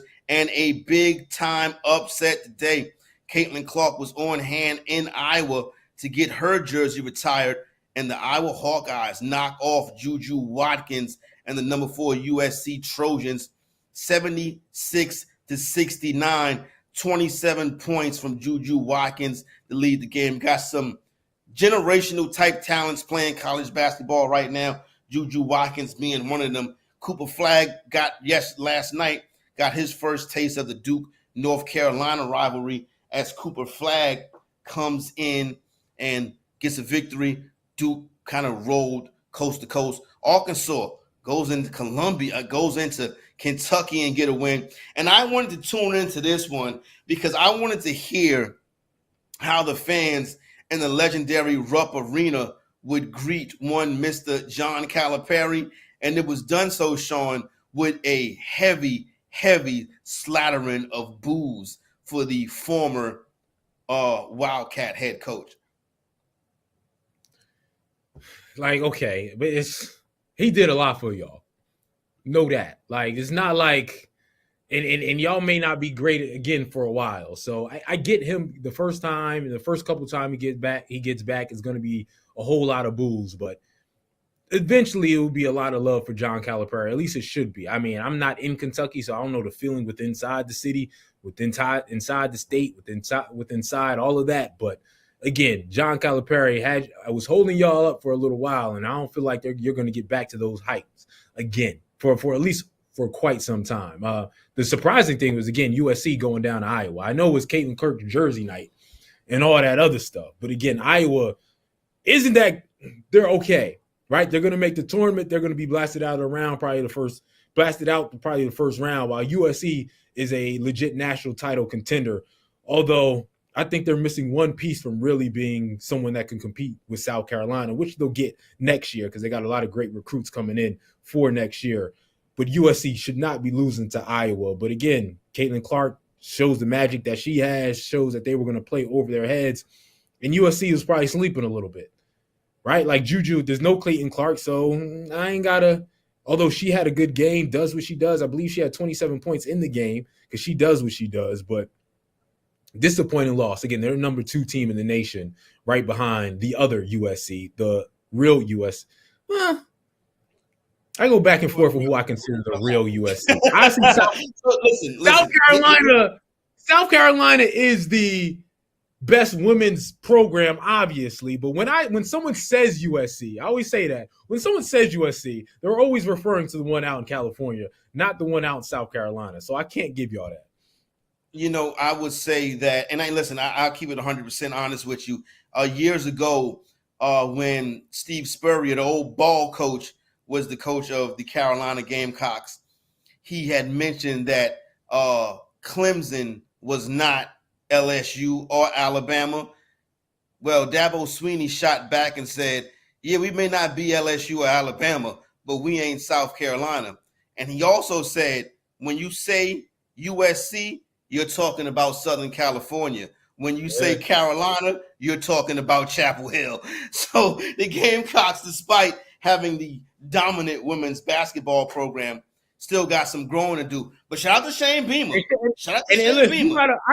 I gotta check you, right? Because you gotta show Philadelphia some more respect. You want to go Philadelphia Scrubs. The most famous person in your state right now is from Philadelphia, and Dawn Staley. She put South Carolina on the map and being dominated, and she's from Philly. So you're supposed to have some Philly love right there. Shout out to Dawn Staley, no doubt about it. I can remember Dawn Staley when she was playing her college ball at Virginia, and obviously the great WNBA career, but what she has been able to do, you see the CEO sitting right up there, but what she has been able to do down here in Carolina has definitely been a job well done. It's really one of the most influential coaches, and really since Nick Saban is going, probably the best program in college sports. I do want to stick and talk about some college sports for a little bit right quick. We've seen this influx of former NFL players. I guess you can say starting with Coach Prime going to Jackson State and then to Colorado. And obviously Eddie George made the jump to Tennessee State. He did get a head coaching job interview this year in the NFL. We've seen Deshaun Jackson now take over at Delaware State. Michael Vick taking over at Norfolk State. 1 point last year, Ray Lewis was rumored to be in the running for the South Carolina State University job. And obviously Bill Belichick headed back to Chapel Bill, to take over the operation over there at the University of North Carolina. What I find to be interesting is the big college coaches are leaving because money is in the game. And now you see the big NFL coaches and the NFL guys coming to the game because there's money in the game. We haven't seen it yet in basketball, but notably over the last few seasons, we've seen Roy Williams leave. We've seen Coach K leave. I'm probably forgetting somebody. We've seen Jay Wright and Villanova leave. But we haven't seen the influx of NBA talent transfer to major college basketball. Now that they have salary caps and general managers and revenue sharing coming to college basketball and college sports in general, do you think we'll start to see some NBA movers and shakers go and take over some of these college programs? Specifically, I'm talking about the injustice that's been done to my man Mark Jackson. The fact that Mark Jackson got that Golden State Warrior dynasty up and running, and don't get me wrong, it was right to go and bring Steve Kerr in. He did a great job. But for Mark Jackson to never get another opportunity in the NBA, I think that was dead wrong. Do you think his next opportunity could be in college, number one? And number two, will we start seeing NBA coaches come into the college basketball world now that they can maneuver with a general manager? I don't know, because we haven't seen it before. One, Mark Jackson, you're absolutely right. He should have had another head coaching job, but I'm curious. Again, I haven't spoken to anyone behind the scenes to see like what what is the thought process on Mark Jackson? Like, what is the negativity there? Again, being a black coach, that is always an issue and always something to bring up. So that could be part of it, but there's something else, right? So I wonder what that something else is. I've heard things in regards to, you know, his religious philosophies and how that he brings that into the locker room. Is that part of the issue? I don't know, but I don't know if we see an influx, because it feels like NBA basketball players don't work like that. You know what I mean? Like, it just, you haven't seen it. You've never seen it before. Like, I know people are saying Prime. Prime is so dope at what he does, and he brings all the spotlight. Plenty of former NFL players have gone and coached before. It's not something new. That's not so. Ooh, right, I'm seeing breaking news. Yes, we do got some breaking news coming down thanks to the crew back behind the scenes. De'Aaron Fox has been traded to the San Antonio Spurs. So Coach Pop gets another piece to go along with Victor Wembanyama and Chris Paul, as De'Aaron Fox is headed to the Spurs. Still waiting on the rest of the terms on the deal. Also, Zach LaVine is finally out of the abyss that is the Chicago Bulls. They've been in the 9th spot in the Eastern Conference for the past 3 years. It seemed like Zach LaVine is now headed to the Sacramento Kings in that basketball wasteland. Now, shout out to the Kings. Shout out to Light the Lamp. Curious, your thoughts right now? De'Aaron Fox to the Spurs, Zach LaVine to the Kings. Well, first, De'Aaron Fox. I wasn't expecting the Spurs, as we talked about earlier, being a landing spot, but that is a landing spot. De'Aaron Fox is a legitimate all-star. He's a legitimate guy who gets it done, and now that he's in a space where he has a better team and has Coach Popovich, he can really shine. Pairing him up with a young Victor Wembanyama, because Victor's been doing it all and hasn't really got Chris Paul this year, but it's Chris Paul on his last leg who can't really do much. Chris Paul. Now that you can pair Victor up with De'Aaron Fox for the next 8-9 years, that's a power punch. That's going to be one of the best 1-2 combinations in the entire NBA. At least a top, I want to say 4-1-2 top 3 1-2 combination in the entire league, with how good Victor is and how good De'Aaron Fox is at the point guard. So the San Antonio Spurs have put themselves officially back in a position to go to the playoffs and win playoff series. Now that they have a pairing of De'Aaron Fox and Victor, that's going to be a great job. And again, the Spurs, watch out now. Not this year to sort of win a championship and do some damage, but they set themselves up from years to come. Zach LaVine, I look at and go, is there another move? What are the Kings trying to do? Are they going to get him and then offload him to somewhere else? Or are they going to say, hey, hold up, we're not going to do your press conference? Because him coming to the Kings doesn't really change anything for the Kings. And I don't think Zach LaVine would want to stay here past his contract. Again, he's still locked in until, for I guess, 2 more years after this. So he's in the middle of his contract, but he has a player opt after next season. So, and he's not going to opt into Sacramento. So I wonder what they're doing there. Could be another move coming behind that one. Right now, San Antonio Spurs have a 21-25 records in the Western Conference. That puts them 2 games out of the final spot in the play-in tournament. Right now, that spot goes to the 24-24 Sacramento Kings. So we'll see how that one shakes up. Don't forget the Golden State Warriors right down there with the Kings at 24-24 as well. So it looks like they are trying to strike and take advantage of the pieces that they have right now. When you look at the rest of the standings in the NBA's Western Conference, right now, head and shoulders above the pack is the Oklahoma City Thunder at 38-9 with the 1 seed currently, followed by the Houston Rockets. Great job, Ime Udoka, setting the culture, turning that program around, still 6.5 out. Then you got a very interesting team in the Memphis Grizzlies, who have barely been healthy this year, yet they are 32-16 as a 3 seed. Then you got the Nuggets, who is a champion, at the 4 seed at 30-19, followed by the Lakers, who made that big upgrade, adding Luka Doncic to the team at 28-19, just coming off that big-time win in Madison Square Garden last night.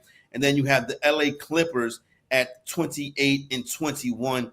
Why did it never work for the Clippers after kind of like the bubble fiasco? They're always hurt. You know what I mean? Like, It was Kawhi is always out. Paul George was always out.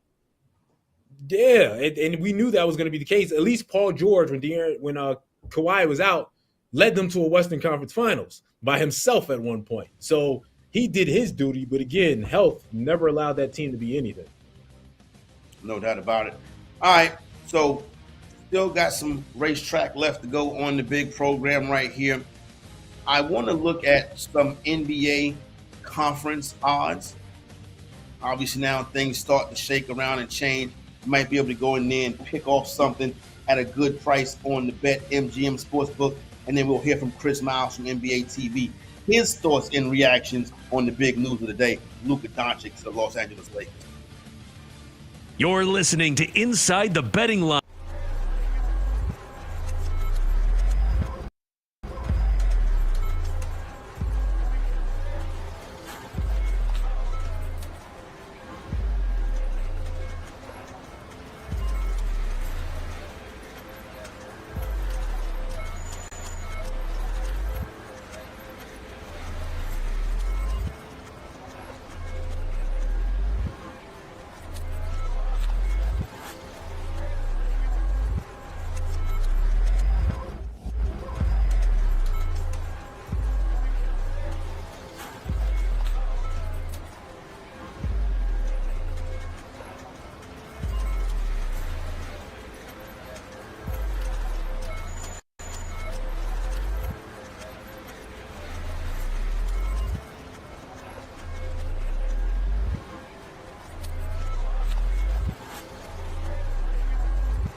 Inside the Betting Lines on the BetQL Network, presented by BetMGM, the sportsbook born in Vegas.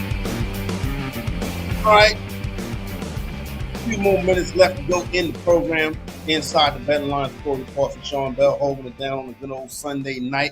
Hope you are enjoying it. We do have a final in Philadelphia. The Boston Celtics come from behind, add another dagger to the 76ers season. They come from behind, get the 118-110 victory. Philadelphia covers as a 12.5-point underdog. Told you earlier in the show, Boston on the road as a double-digit favorite. Not always the best spot that you want to be on. We talked in plenty today and still got more to discuss with the big Luka Doncic to the Los Angeles Lakers trade. We'll continue to break that down. And about 8 minutes or so from now, we'll hear from Chris Miles from NBA TV. He was on Inside the Betting Lines DC with the homies Nick Ashew and PJ Glasser earlier today. So we'll hear from him. And also more breaking news coming in.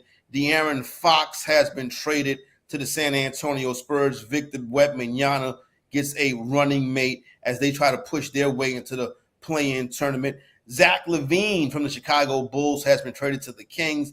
And from what we are hearing, Kevin Huerter, I believe, is the big piece to go back to the Bulls. Also heard that Trey Jones was in that mix as well. Curious, give me once again, Brother Bell, some of your thoughts on that NBA movement right there. Again, De'Aaron Fox. I mean, the Spurs had their cornerstone for the next decade, right? Like, they needed someone to pair with Victor. They paired a young De'Aaron Fox who was an all-star and a very good player, very good young player. But again, Sacramento has all the dysfunction in the world. I was talking about the Jets and dysfunction over there in the NFL. The Sacramento Kings, that's that in the NBA. They're the same thing. So San Antonio Spurs with Coach Greg Popovich now have the young core that they need.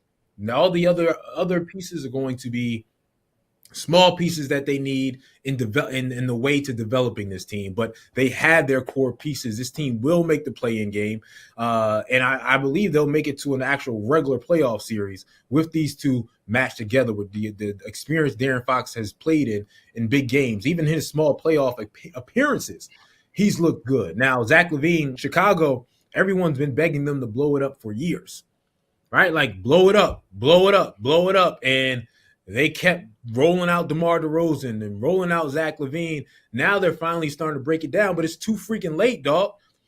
Like, if you wanted Cooper Flagg, if you wanted Dylan Harper, if you wanted Ace Bailey, you need to do this at the beginning of the season, all right? So you probably missed out on a real shot to get one of those guys, and I think Ace Bailey and probably Cooper Flagg are probably the real game changers here. You missed out on those guys. So, again, Chicago – being dumb like they're normally done. Sorry, our guys in Chicago. Sorry, Kenny. But the Bulls just being incompetent once again. Again, this was a trade that needed to happen. It needed to happen a long time ago. Some of the pieces in return for the Chicago Bulls include Kevin Huerter, Zach Collins, and Trey Jones. The Chicago Bulls seem to be making a late entry into the Cooper Flagg sweepstakes. Talking about big trades throughout the course of sports, obviously had the big one go down earlier today with that earth-shattering tweet from Shams. Don't forget Shaquille O'Neal to the Miami Heat in 2004. Not the biggest trade, but he did win a championship with Dwayne Wade. Myself, as a New York Yankee fan, in 2004, Texas Rangers traded Alex Rodriguez to the New York Yankees. Rodriguez's time in New York was up and down, up and down. There was some boos, there was some cheers, there were some allegations, and there was a championship over the Philadelphia Phillies in 2009. I don't know if you've been listening to the whole program. We've kind of developed a theme about the city of Philadelphia. But I was reminded. I work in Philadelphia. I don't live in Philadelphia, and I'm a New York Mets fan. So put it out there. Oh, that's good luck with that. We got Juan Soto, baby. Come over here and give me your best player. Juan Soto, he'll be on the IR like most Mets are. When the Mets sign a big player, they immediately head to the injured reserve. Stop acting like you didn't want Juan back. It's okay. Come on over, kid. In 1999, the NFL landscape was changed when Marshall Faulk was traded from the Indianapolis Colts to the St. Louis Rams. This is a good trade on both sides. It birthed the greatest show on turf, and then the Indianapolis Colts went on to make the playoffs in 11 of the 12 next seasons, including Peyton Manning winning the Super Bowl in Indianapolis. And do not forget another earth-shattering trade. In 1989, a dynasty was born when Jerry Jones, in his wheeling and dealing prime, traded Herschel Walker to the Minnesota Vikings. That was the trade that birthed the Dallas Cowboys dynasty of the 90s.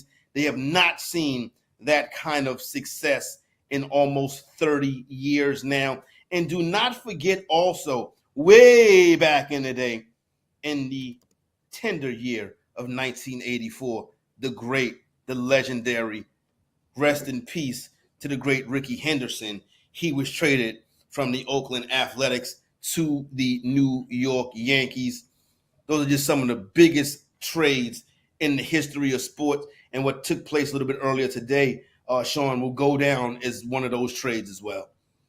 Yeah, I mean, I don't think the NFL actually has a comparison, right? Like, because that would be like trading Lamar Jackson right now, right? Like a young superstar, top 5 player, and trading them in their prime, trading them before they even get into their prime. Like, I don't know. Again, Marshall Faulk, all of those are big time trades. Herschel Walker, big time trades that made dynasties, et cetera, et cetera. But when you just talk about moving an individual player, I don't think the NFL has that because they don't move quarterbacks in that fashion. The only one that I can think of, again, basketball has a few: Kareem Abdul-Jabbar, Shaq, Will, Dr. J, most, but a lot of those weren't as surprising. I wasn't around for those, but what I hear is they were demanded. Hey, I want out. I want the Lakers. Yeah. Like, Luka didn't have a demand. He was just traded.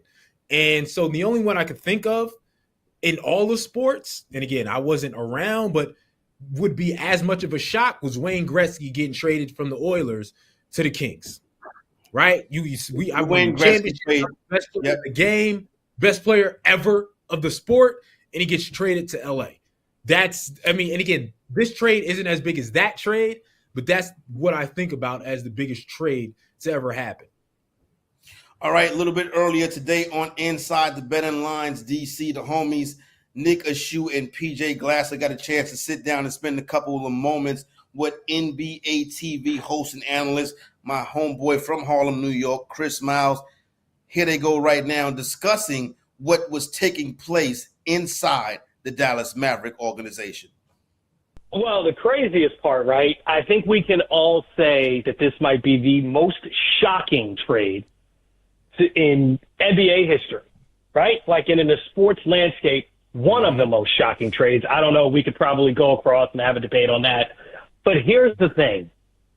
What is the craziest part, and I texted you about this when you asked me, like, hey, what's going on here?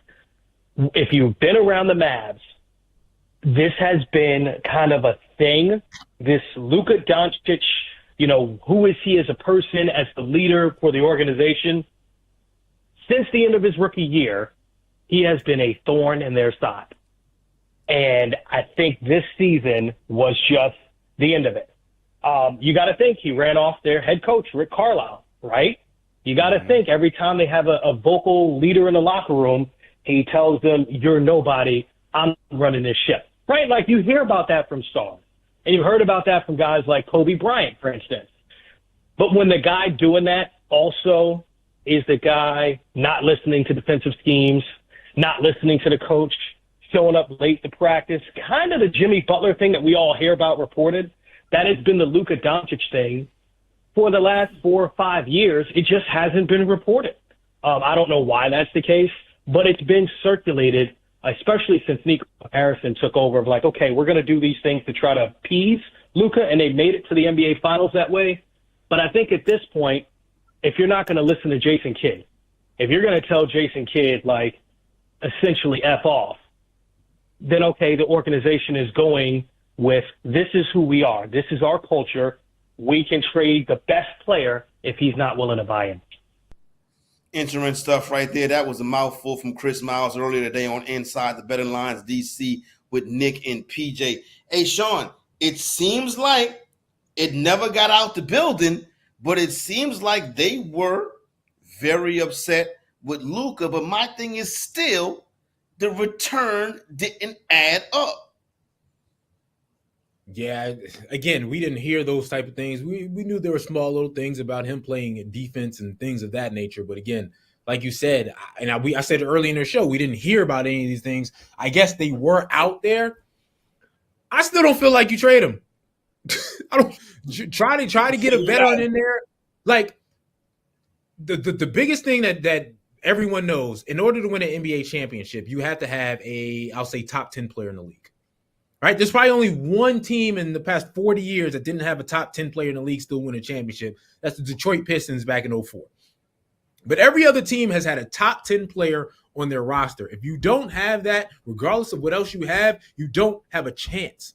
And so trading away one that's not only top 10, top 5 should give you like you said, back way more than that. And it's still very risky because you're not sure you're getting in return a top 10 player. And Kyrie isn't that anymore. And Anthony Davis is not that because he's hurt and isn't consistent. So now you no longer have a top 10 player on your roster, which drastically affects your ability to win a championship. So I would have said, figured it to freak out, bring in a vet that he likes that can tame him, do something instead of just flat out trading him for a return that isn't historical, isn't Herschel Walker-like. Herschel Walker trade. One of the great trades in sports history.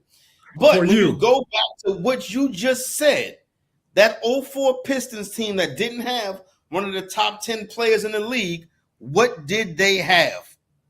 Defense. And we heard Nico say today, Nico Harris, Mavericks GM, defense wins championships. But Sean, I agree with you. Defense may win championships, but cats like Luka Doncic win championships too. Unbelievable, man. Unbelievable day so far. There's a lot to come in the next 3 days before the trade deadline. No doubt about it. I want to thank everybody for rock and rolling with us on the program today. Thanks to my man Kenny and everybody behind the scenes helping us out along the way, making us sound good. Thanks to you as well, everybody, for interacting, whether it be on social media or whatever may have you. Don't forget this week right here coming up, the countdown to Super Bowl Sunday. The best place to be to win your wagers. Cash those props. Cash those parlays. We're going to help you get it all done right here on the BetQL network. For my main man, Sean Bell, it's Corey Parson. Coming up next, Back to the Futures with Brandon Spragey and Lucy Burge.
Some would say that maybe he'll be chasing Super Bowl MVP. Really makes me angry that like Knicks fans can't have anything. We've been bad for. I get it. Now it's okay. 100% of attention on 9 million games tonight.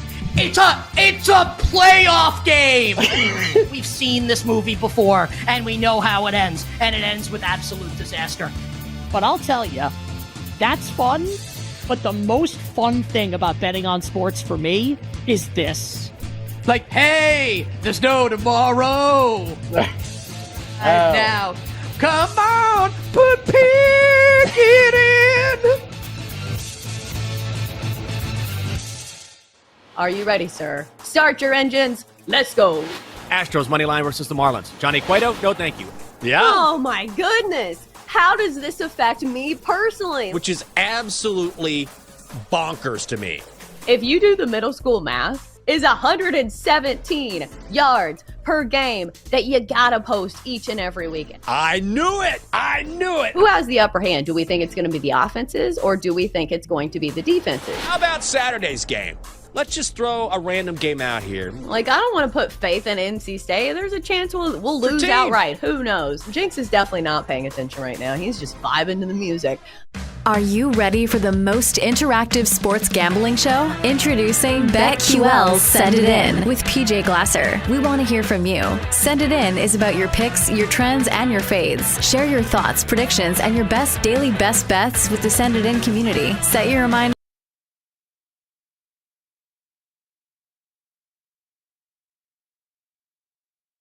It's time for Back to the Futures on the BetQL Network with Lucy Burge and Brandon Sprague. Presented by BetMGM.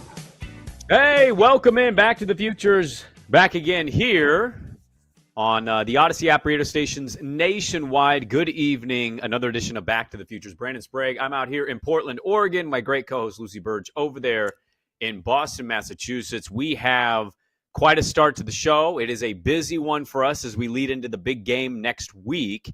And we'll get to some of the dealings around that matchup. But Lucy, good evening. How was your weekend before Saturday night? Let's see, your East Coast time. I want to say I was made aware of what happened sometime around 7:45 my time. So almost 11 o'clock your time, as I'm guessing, when you found out, if you found out it live at all, about the big news in the NBA. Yes, well, I thought you were going to say something about the Grammys. No, of course not. As you're an awards show guy, the Grammys are this evening, which is, the biggest topic going right now. I did not find out live, Sprague, and I, in fact, almost texted the group at 7 something. No, must have been. No, because it would have been 6 or 7 your time, and you probably would not have known yet, but maybe at the same time. You know how I found out, Sprague, about the news we will discuss tonight that everyone is talking about, that everyone makes sound like it's the most horrific thing that has happened in history, and everyone's very solemn and confused about it. I found out through a Patrick Mahomes tweet.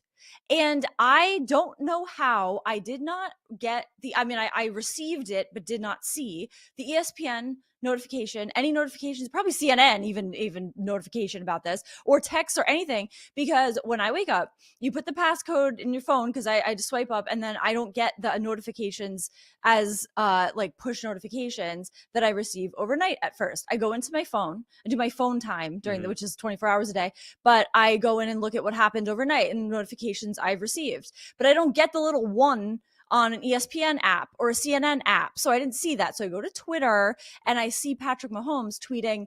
He tweets, "Wait, what?" And I'm sick.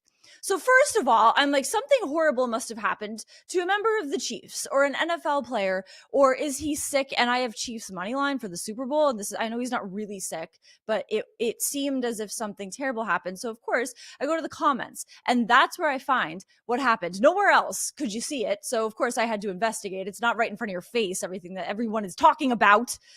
So thank you to Patrick Mahomes for keeping me up to date on what is going on in the NBA. And as many were calling it today, the biggest trade in NBA history.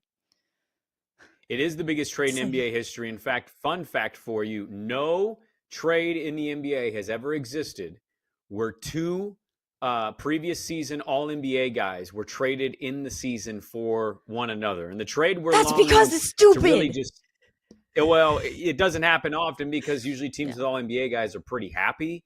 Luka Doncic was traded to the LA Lakers last night for Anthony Davis. In fact, the fun fact I have tied in with this is I'm watching the Blazers, who are a bit of a hot streak right now. They're just pummeling the Phoenix Suns. And the Blazer broadcaster, Kevin Calabro, is made aware because you could see the buzz on television. I have some friends who went to the game covering it. You could hear like this weird build of like everybody checking and getting alerted. And the sideline, there's famous video of the Blazers bench on the sideline where they're like showing and telling each other and their mouths are dropped. Phoenix Suns bench, same thing. Kevin Durant, Devin Booker. Devin Booker's quote in this game, he was told about it. Devin Booker said, "Luka? You mean Luka Garza?" Oh my God, not that other Luka, right? He couldn't believe it was Luka Doncic. He thought it was Luka Garza that was traded. But no, really this one was in fact real. And Shams Charania of ESPN had to put in, "This is real," because everybody thought he was hacked. Nobody saw this coming.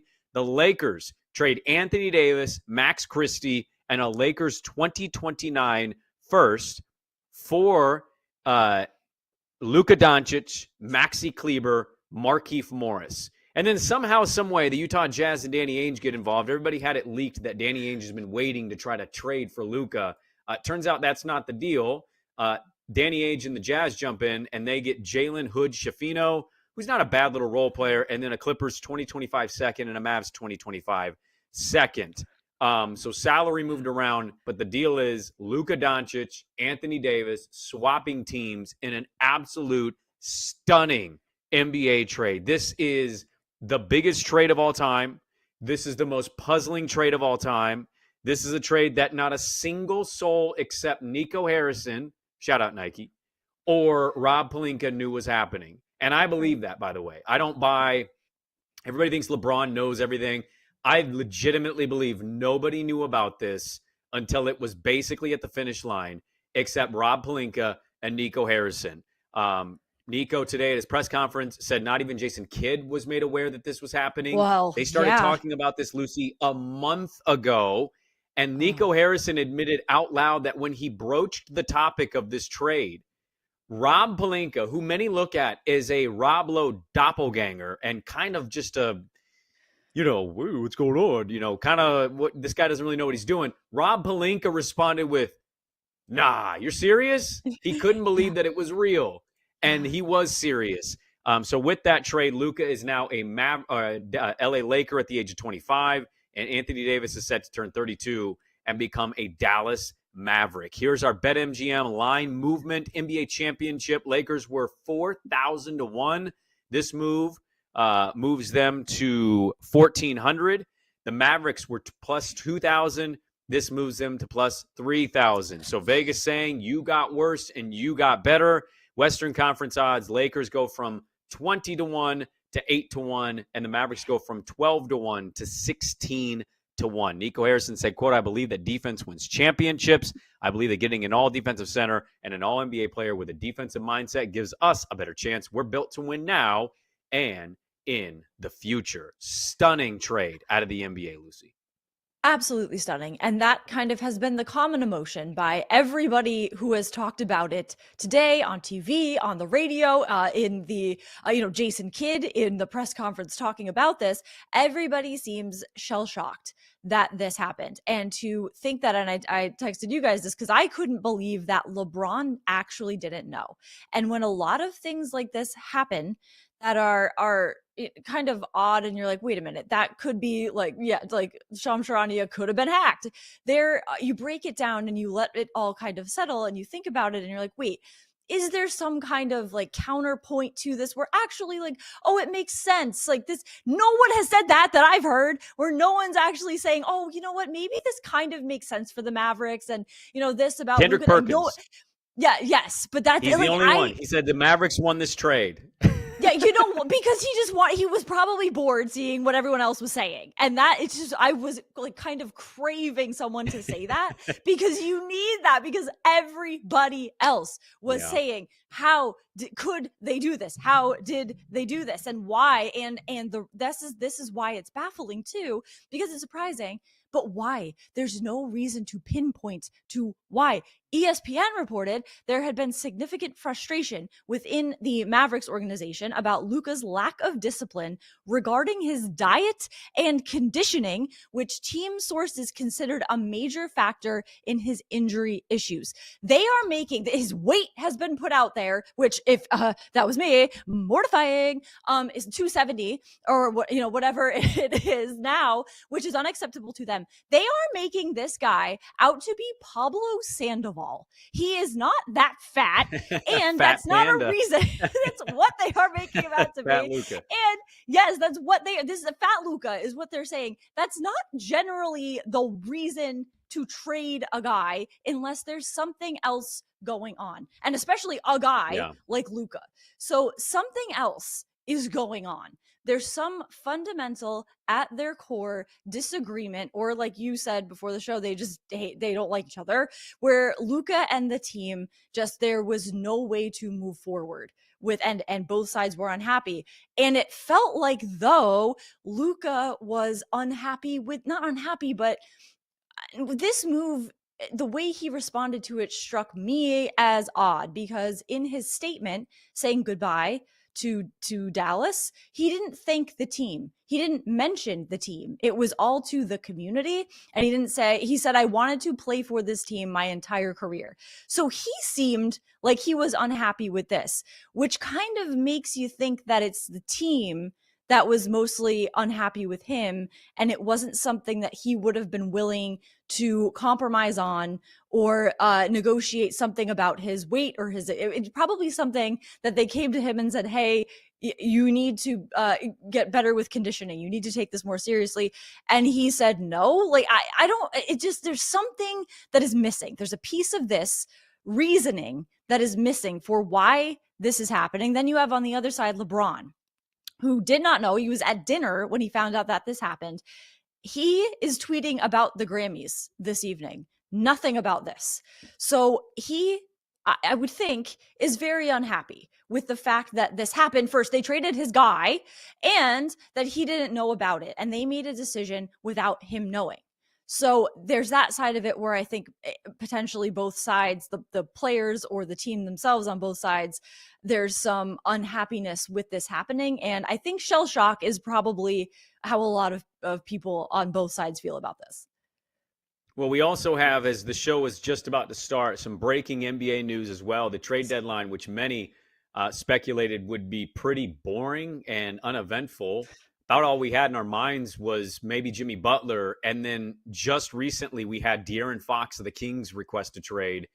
And that actually broke. He's been traded to the San Antonio Spurs. It was the one team he wanted to go to. That was in the initial reporting. And they worked out a 3-team deal. We'll get into that as well. But I wanted to just pass that along, that we also had another pretty big trade. Now, not close to this one, but a big trade nonetheless, because now Wemby has a young point guard. Chris Paul was fine and serviceable, but they needed an upgrade there.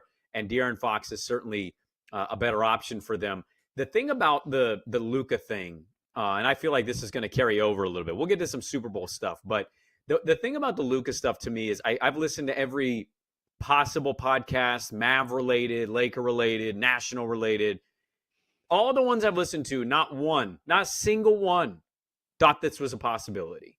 Right. And it's not just that, like, it blindsided people. There's another report, by the way, out of Dallas that people within the Dallas organization have anonymously said, we weren't even aware he was thinking about doing this. That, like, this was rogue Nico Harrison, who, by the way, if you're not familiar with Nico Harrison, got this gig, a big Nike guy. He worked at Nike for years out here in Beaverton, Oregon, and he cultivated relationships, Anthony Davis being amongst one of many that he created. But he also is famously tied to a story that people may have heard of, but they didn't know it was him. He was the person running the pitch meeting for Steph Curry's shoe, and in the meeting called Steph Seth And also, when they played the projector of what they wanted the shoe and the commercials, when he played it, it was Kevin Durant's video, and he accidentally had Durant's video loaded, and that led Steph and Del Curry to leave the meeting and say, Nike doesn't even care about us, and they went to Under Armour. So that is who Nico Harrison is.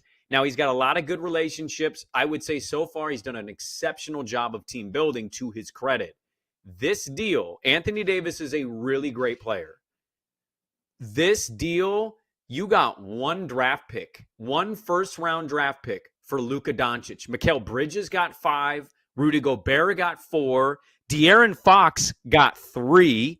I mean, you look at the history of trades. You can love Anthony Davis and the fit with the Mavericks, and that's a whole other conversation because without Luka, now the Mavericks only have one shot creator. It's Kyrie Irving. Everybody else is going to be reliant on catch and shoot. And if Kyrie is having an off night, everybody's going to get impacted, okay? You can love Anthony Davis in that fit, but this is not a good trade in any scenario. You want Anthony Davis? Great. How do you only get one first for Luka Doncic? It's absolutely insane what happened, and it may take years for us to find out the truth. It may take weeks, months, days. But I think it's abundantly clear, as you highlight, the team. I just don't. Windhorst said it on SportsCenter. This is like about as close to a team saying we hate you as you can possibly get in the NBA. His weight problems, his injury problems, none of that matters, Lucy. He's 25. He just led you to the finals. The Supermax contract's a no-brainer. Every team except the Mavericks evidently would have made the decision to re-sign him. And they apparently wanted to get out in front of some mythical worry, and they traded him. And they didn't get very much for him, and that's the shocking part of this. Oh, definitely. Because it doesn't make much sense for the Mavericks. It's very shocking when you look at what's left with this team and how the team is constructed now. And it seems also like there's another reason, like spite or something inside. But of course, the Nike meeting that did come up today on social media, that story was spread around, and it did remind me, showing the Kevin Durant video is very bad. So the guy who did that, could bungle anything. By the way, the Mavs lost today against the Cavs 144-101. Yes. We'll get into the De'Aaron Fox trade details, react to that a little bit, and we'll dive in and look ahead at some Super Bowl stuff. This is Back to the Futures. Lucy Burge, Brandon Sprague, hanging with you, back with more on the BetQL Network.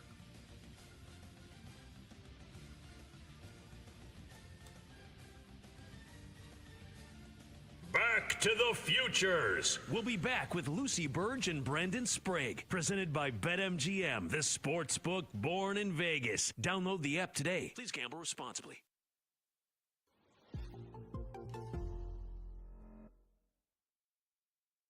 Are you ready, sir? Start your engines. Let's go. Astros money line versus the Marlins. Johnny Cueto, no thank you.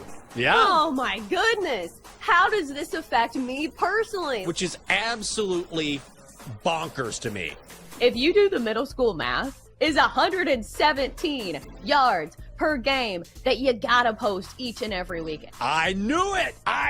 Who has the upper hand? Do we think it's going to be the offenses, or do we think it's going to be the defenses? How about Saturday's game?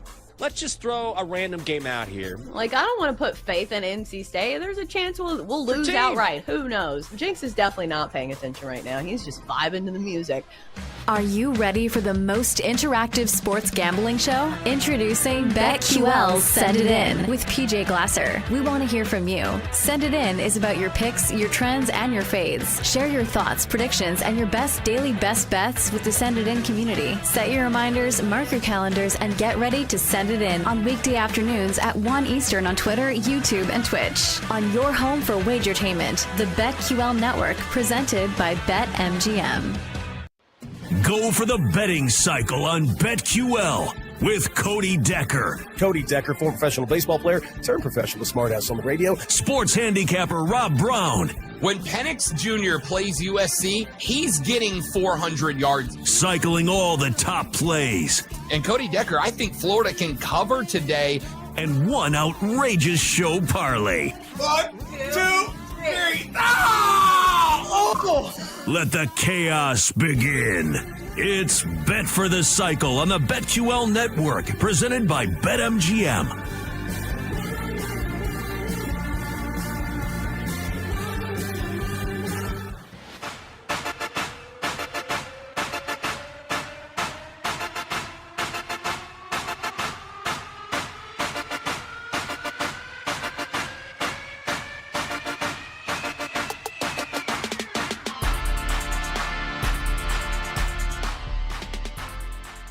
Some would say that maybe he'll be chasing Super Bowl MVP. Really makes me angry that, like, Knicks fans can't have anything. We've been bad for... I get it. Now it's, okay, 100% of attention on 9 million games tonight. It's a playoff game! We've seen this movie before, and we know how it ends. And it ends with absolute disaster. But I'll tell you, that's fun. But the most fun thing about betting on sports for me is this. Like, hey, there's no tomorrow. And now, come on, put it in. Are you ready, sir? Start your engines. Let's go. Astros money line versus the Marlins. Johnny Cueto, no thank you. Yeah. Oh, my goodness. How does this affect me personally? Which is absolutely bonkers to me. If you do the middle school math, is 117 yards per game that you gotta post each and every weekend. I knew it. Who has the upper hand? Do we think it's going to be the offenses, or do we think it's going to be the defenses? How about Saturday's game? Let's just throw a random game out here. Like, I don't want to put faith in NC State. There's a chance we'll lose outright. Who knows? Jinx is definitely not paying attention right now. He's just vibing to the music.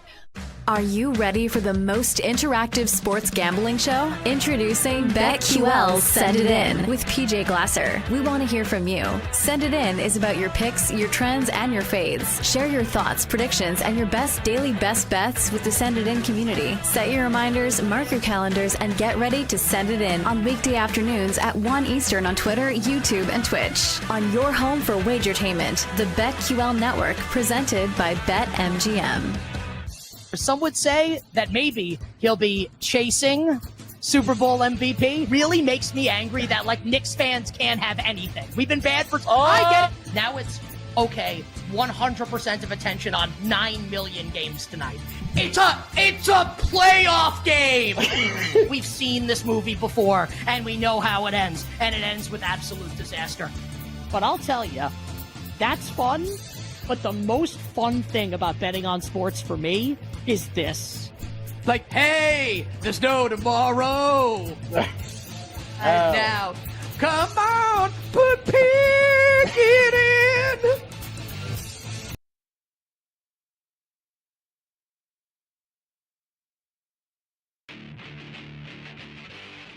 Grab your flux capacitor and let's go back to the futures with Lucy Burge and Brandon Sprague on the BetQL network, presented by BetMGM. All right, welcome back in. This is Back to the Futures, presented by our favorite friends, BetMGM, the sports book born in Vegas. Always like to say that like a monster truck commercial. Kid seats just $5. We got a lot to get to. I want to give the details of this De'Aaron Fox trade. Apologies, I'm looking down, but I'm just looking down to try to read the trade. So apologies to all the viewers and listeners out there. And then we'll get to some Super Bowl stuff. There's some interesting Super Bowl stuff just on the horizon. I do want to ask that question. Noodle on this one, Lucy. Are you excited? Because we talked a little bit about this on my radio show, and I kind of flipped. I did a 180 on this. And so we'll dive into that. Also, Kurt Warner giving a scorching hot take. I mean, something I hadn't heard or thought about for years. Kurt Warner on You Better You Bet. We'll play a clip that we got from old Kurt. Final question on Luka, because every podcast and thing I've read kind of just ends and begins the same way. I can't believe this happened. Nobody has real, like, there's some good reporting out there. But ultimately, like, nobody can really, even the GM of the Mavericks was so vague with some of his answers that, like, I don't know when we'll find out. But what are you more likely to bet? the Lakers to win the West or the Lakers to win the finals? Do you view the Lakers as a legit title contender or Western Conference title contender? Right now, without seeing how the team will pan out, how Luka and LeBron will play together, how the team looks as the new team it is currently, I would rather take them to win the West. And I feel like this team is built for their eye is on the future, where you start thinking, and I thought about this and then kind of did a little Google on it and see, like, am I crazy to think this? Do they move LeBron at some point? Because are they thinking about the future? And LeBron is not 25. Luka is. And do they try to start building a younger team where they don't win the finals perhaps this year, but maybe in the years to come, and they are building for the future? So I think that's where their focus is on, the future. And I would rather take them to win the West.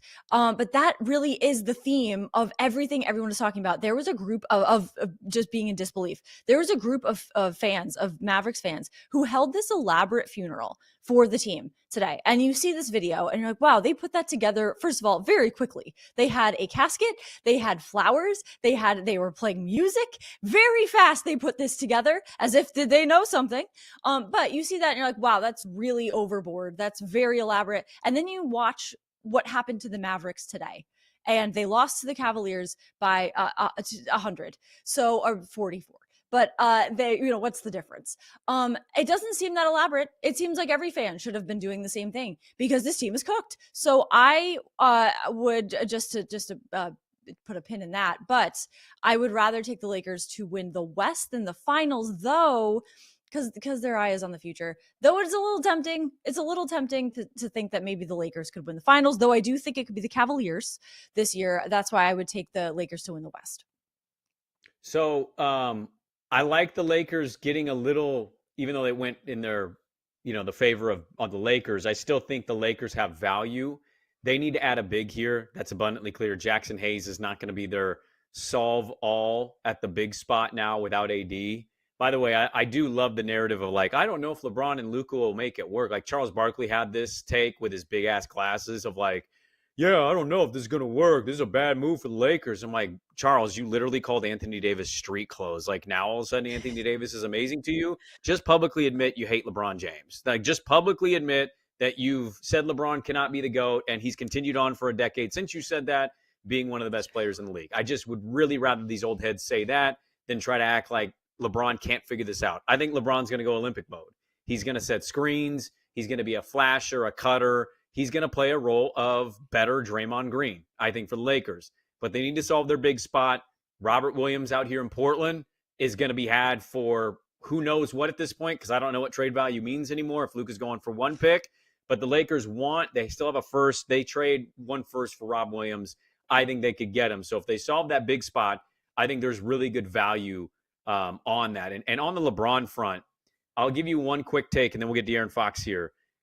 The reason I don't think they're moving LeBron, and knock on wood in case this happens before the show ends or right after the show is over, the Lakers' dirty little secret is that Jeannie Wood and the Buss family are cash poor. They're not one of these big balling, innovative tech billionaire owners. This is inherited.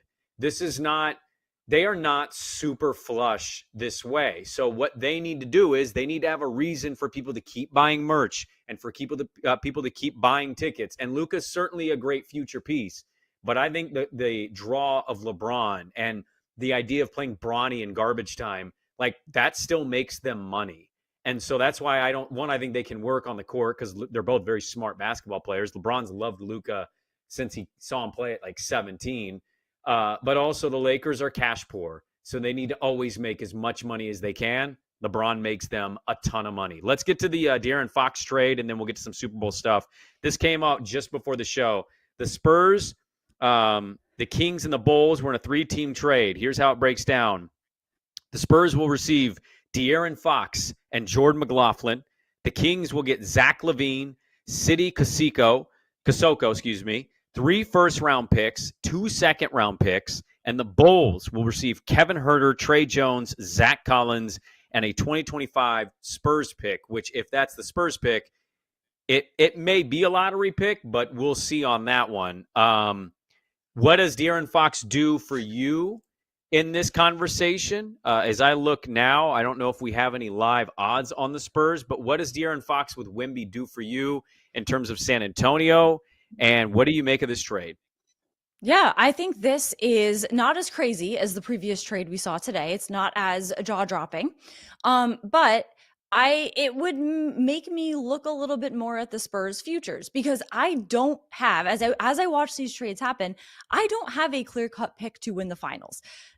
It's not the Celtics for me right now, because they are a little shaky. So I look at these trades and I think, oh, if there's a team that gets better, like the Spurs, perhaps, do I look a little bit more closely at their finals odds? I don't know if in this case that would be what I would do, but it does make me look a little bit more at their odds for the future, because I think they got better with this trade. One thing with the Bulls, though, as part of this trade, and how bad they are. I'm sorry to Kenny, but they are bad. I was going to take them. They were 14.5-point underdogs against the Celtics in their game last week. And I was very tempted to take the Bulls plus 14.5, because I thought that's a very big number.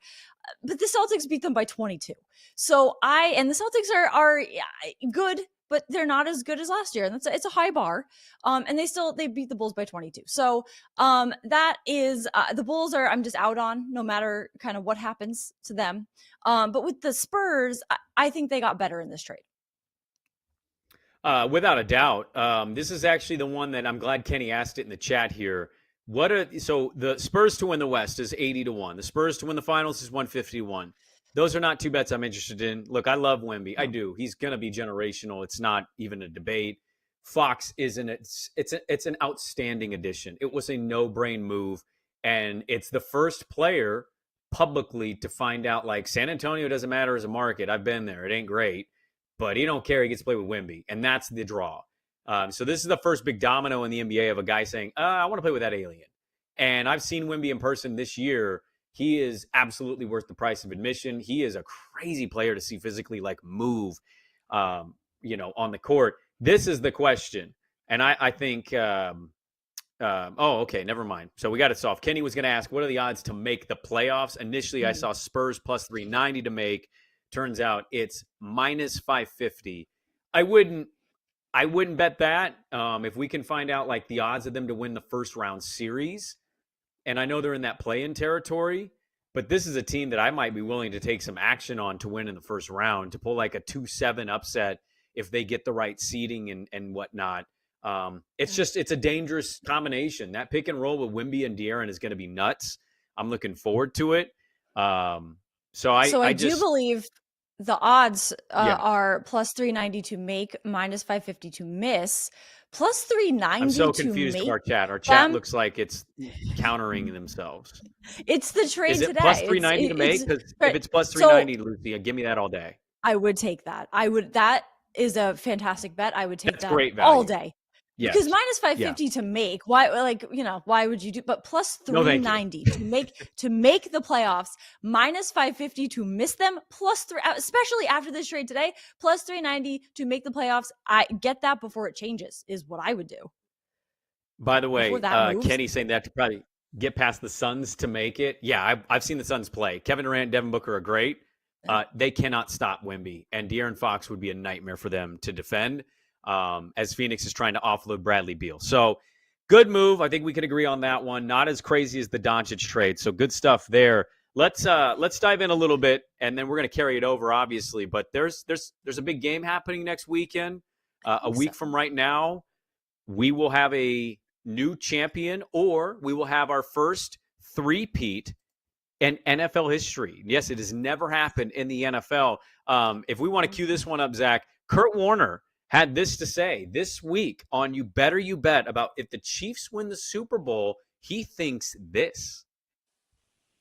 I mean, probably. And I think why I say that is because this is a different era. And the teams that have won these three have all been different. And they've had different strengths. I don't know about you, we don't have Sprague, audio. but Okay, I'm sorry. I can't hear it. But I can't wait to find I out thought maybe what it we is. couldn't hear it, but it was playing. That's what I thought as well. But yeah, my bad. I can't wait to find out what he said on You Better You Bet, Sprig. Yeah, no, if we can get to that, we'll carry it over on the second. But we're a week out, and right now, as it sits today, the Chiefs are the favorite, slight favorite. 1.5 over is 48.5. This is in New Orleans, Super Bowl 59, and Kansas City minus 125 on the money line. Philadelphia plus 105. A rematch from 2 Super Bowls ago where it was 38-35. So big breakout game for Hurts in that one. What did you? Where's your excitement level on this? I went from please don't give me Eagles Chiefs going into conference championship weekend to just kind of laying in and saying, I'm not going to root Philadelphia. I'm not a big Chiefs fan at all, but give me a three-peat. Let me see history. These are the 2 best teams in football. No matter how you feel about them, these are the 2 best teams in football. Where are you at on the Super Bowl? You excited? Yeah, I literally wrote in my notes, Sprague, just as kind of a little as a train of thought thing. Has there been a notable lack of interest in this Super Bowl, or is this only because there's so much time and this week it will ramp up? The notable lack of interest is very apparent, and it does speak volumes that we both thought of the same thing as a discussion point, because I am not really that excited. There is really nothing that I am looking forward to in the Super Bowl. As we said when we found out the matchup live on the show, I hope both teams lose. There's of course no way for that to happen, and that's just why it's going to be the Chiefs is kind of where I'm very much leaning all the way in on Chiefs money line. But there's no Cinderella story. There's no team that anyone really doubted to make it into the Super Bowl. There's no team that's underrated. There's a lot of people were like, yeah, it'll be the Eagles or the Chiefs. There's no one that was highly doubted, and that makes it for just kind of okay, Super Bowl. We're talking about what to start the show with the trade today and the Super Bowl coming up. The main guy in the Super Bowl was tweeting about the NBA trade. So you would think that's bigger right now.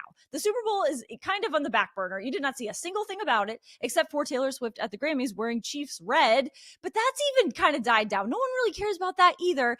So you see a lot of hype sometimes ahead of the game for the novelty props, which I do enjoy, but in the past, there's a little more excitement because there's an unknown of are the Chiefs. Like last year, it was are the Chiefs going to win it again? And now it's is it just going to be the Chiefs again to three-peat? And there's a little bit of the Patriots never did that, and that's a little bit of a sore subject. So the dynasty issue in this area. For instance, the dynasty issue it's tough because it would be Brady is calling the Super Bowl. So is it passing the baton to the Chiefs as a dynasty, and the Patriots no longer reign as the team above all others who did what no one else could do? Because now it's the Chiefs. The Chiefs did what all others couldn't do. So it's a little sad too. So I'm not looking forward to it very much. Sprague is the answer. Not excited. Yeah, I've just kind of flipped because it's our last game of the year. I always get kind of sad about that. I think the off week is dumb. Like, these 2 teams are veteran. It stinks. I mean, it's terrible. And this is what happens. I feel like the NBA does this once in a while. They hijack it with some trade news, and it's like nobody's talking about the Super Bowl week out like that, like 2 weeks out. And so this is kind of the bummer, I think, for me ultimately of the week off. But I will also say again, 2 best teams in football, this is where it's at. We'll get to the Kurt Warner clip on the other side, run through maybe some of our bets or some things we're eyeing in big game. Back to the futures. We wrap it up next on the BetQL Network.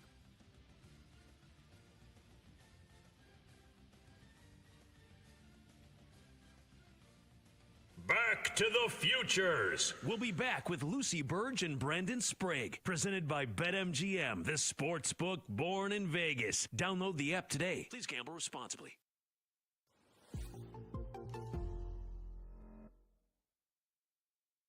Are you ready, sir? Start your engines. Let's go.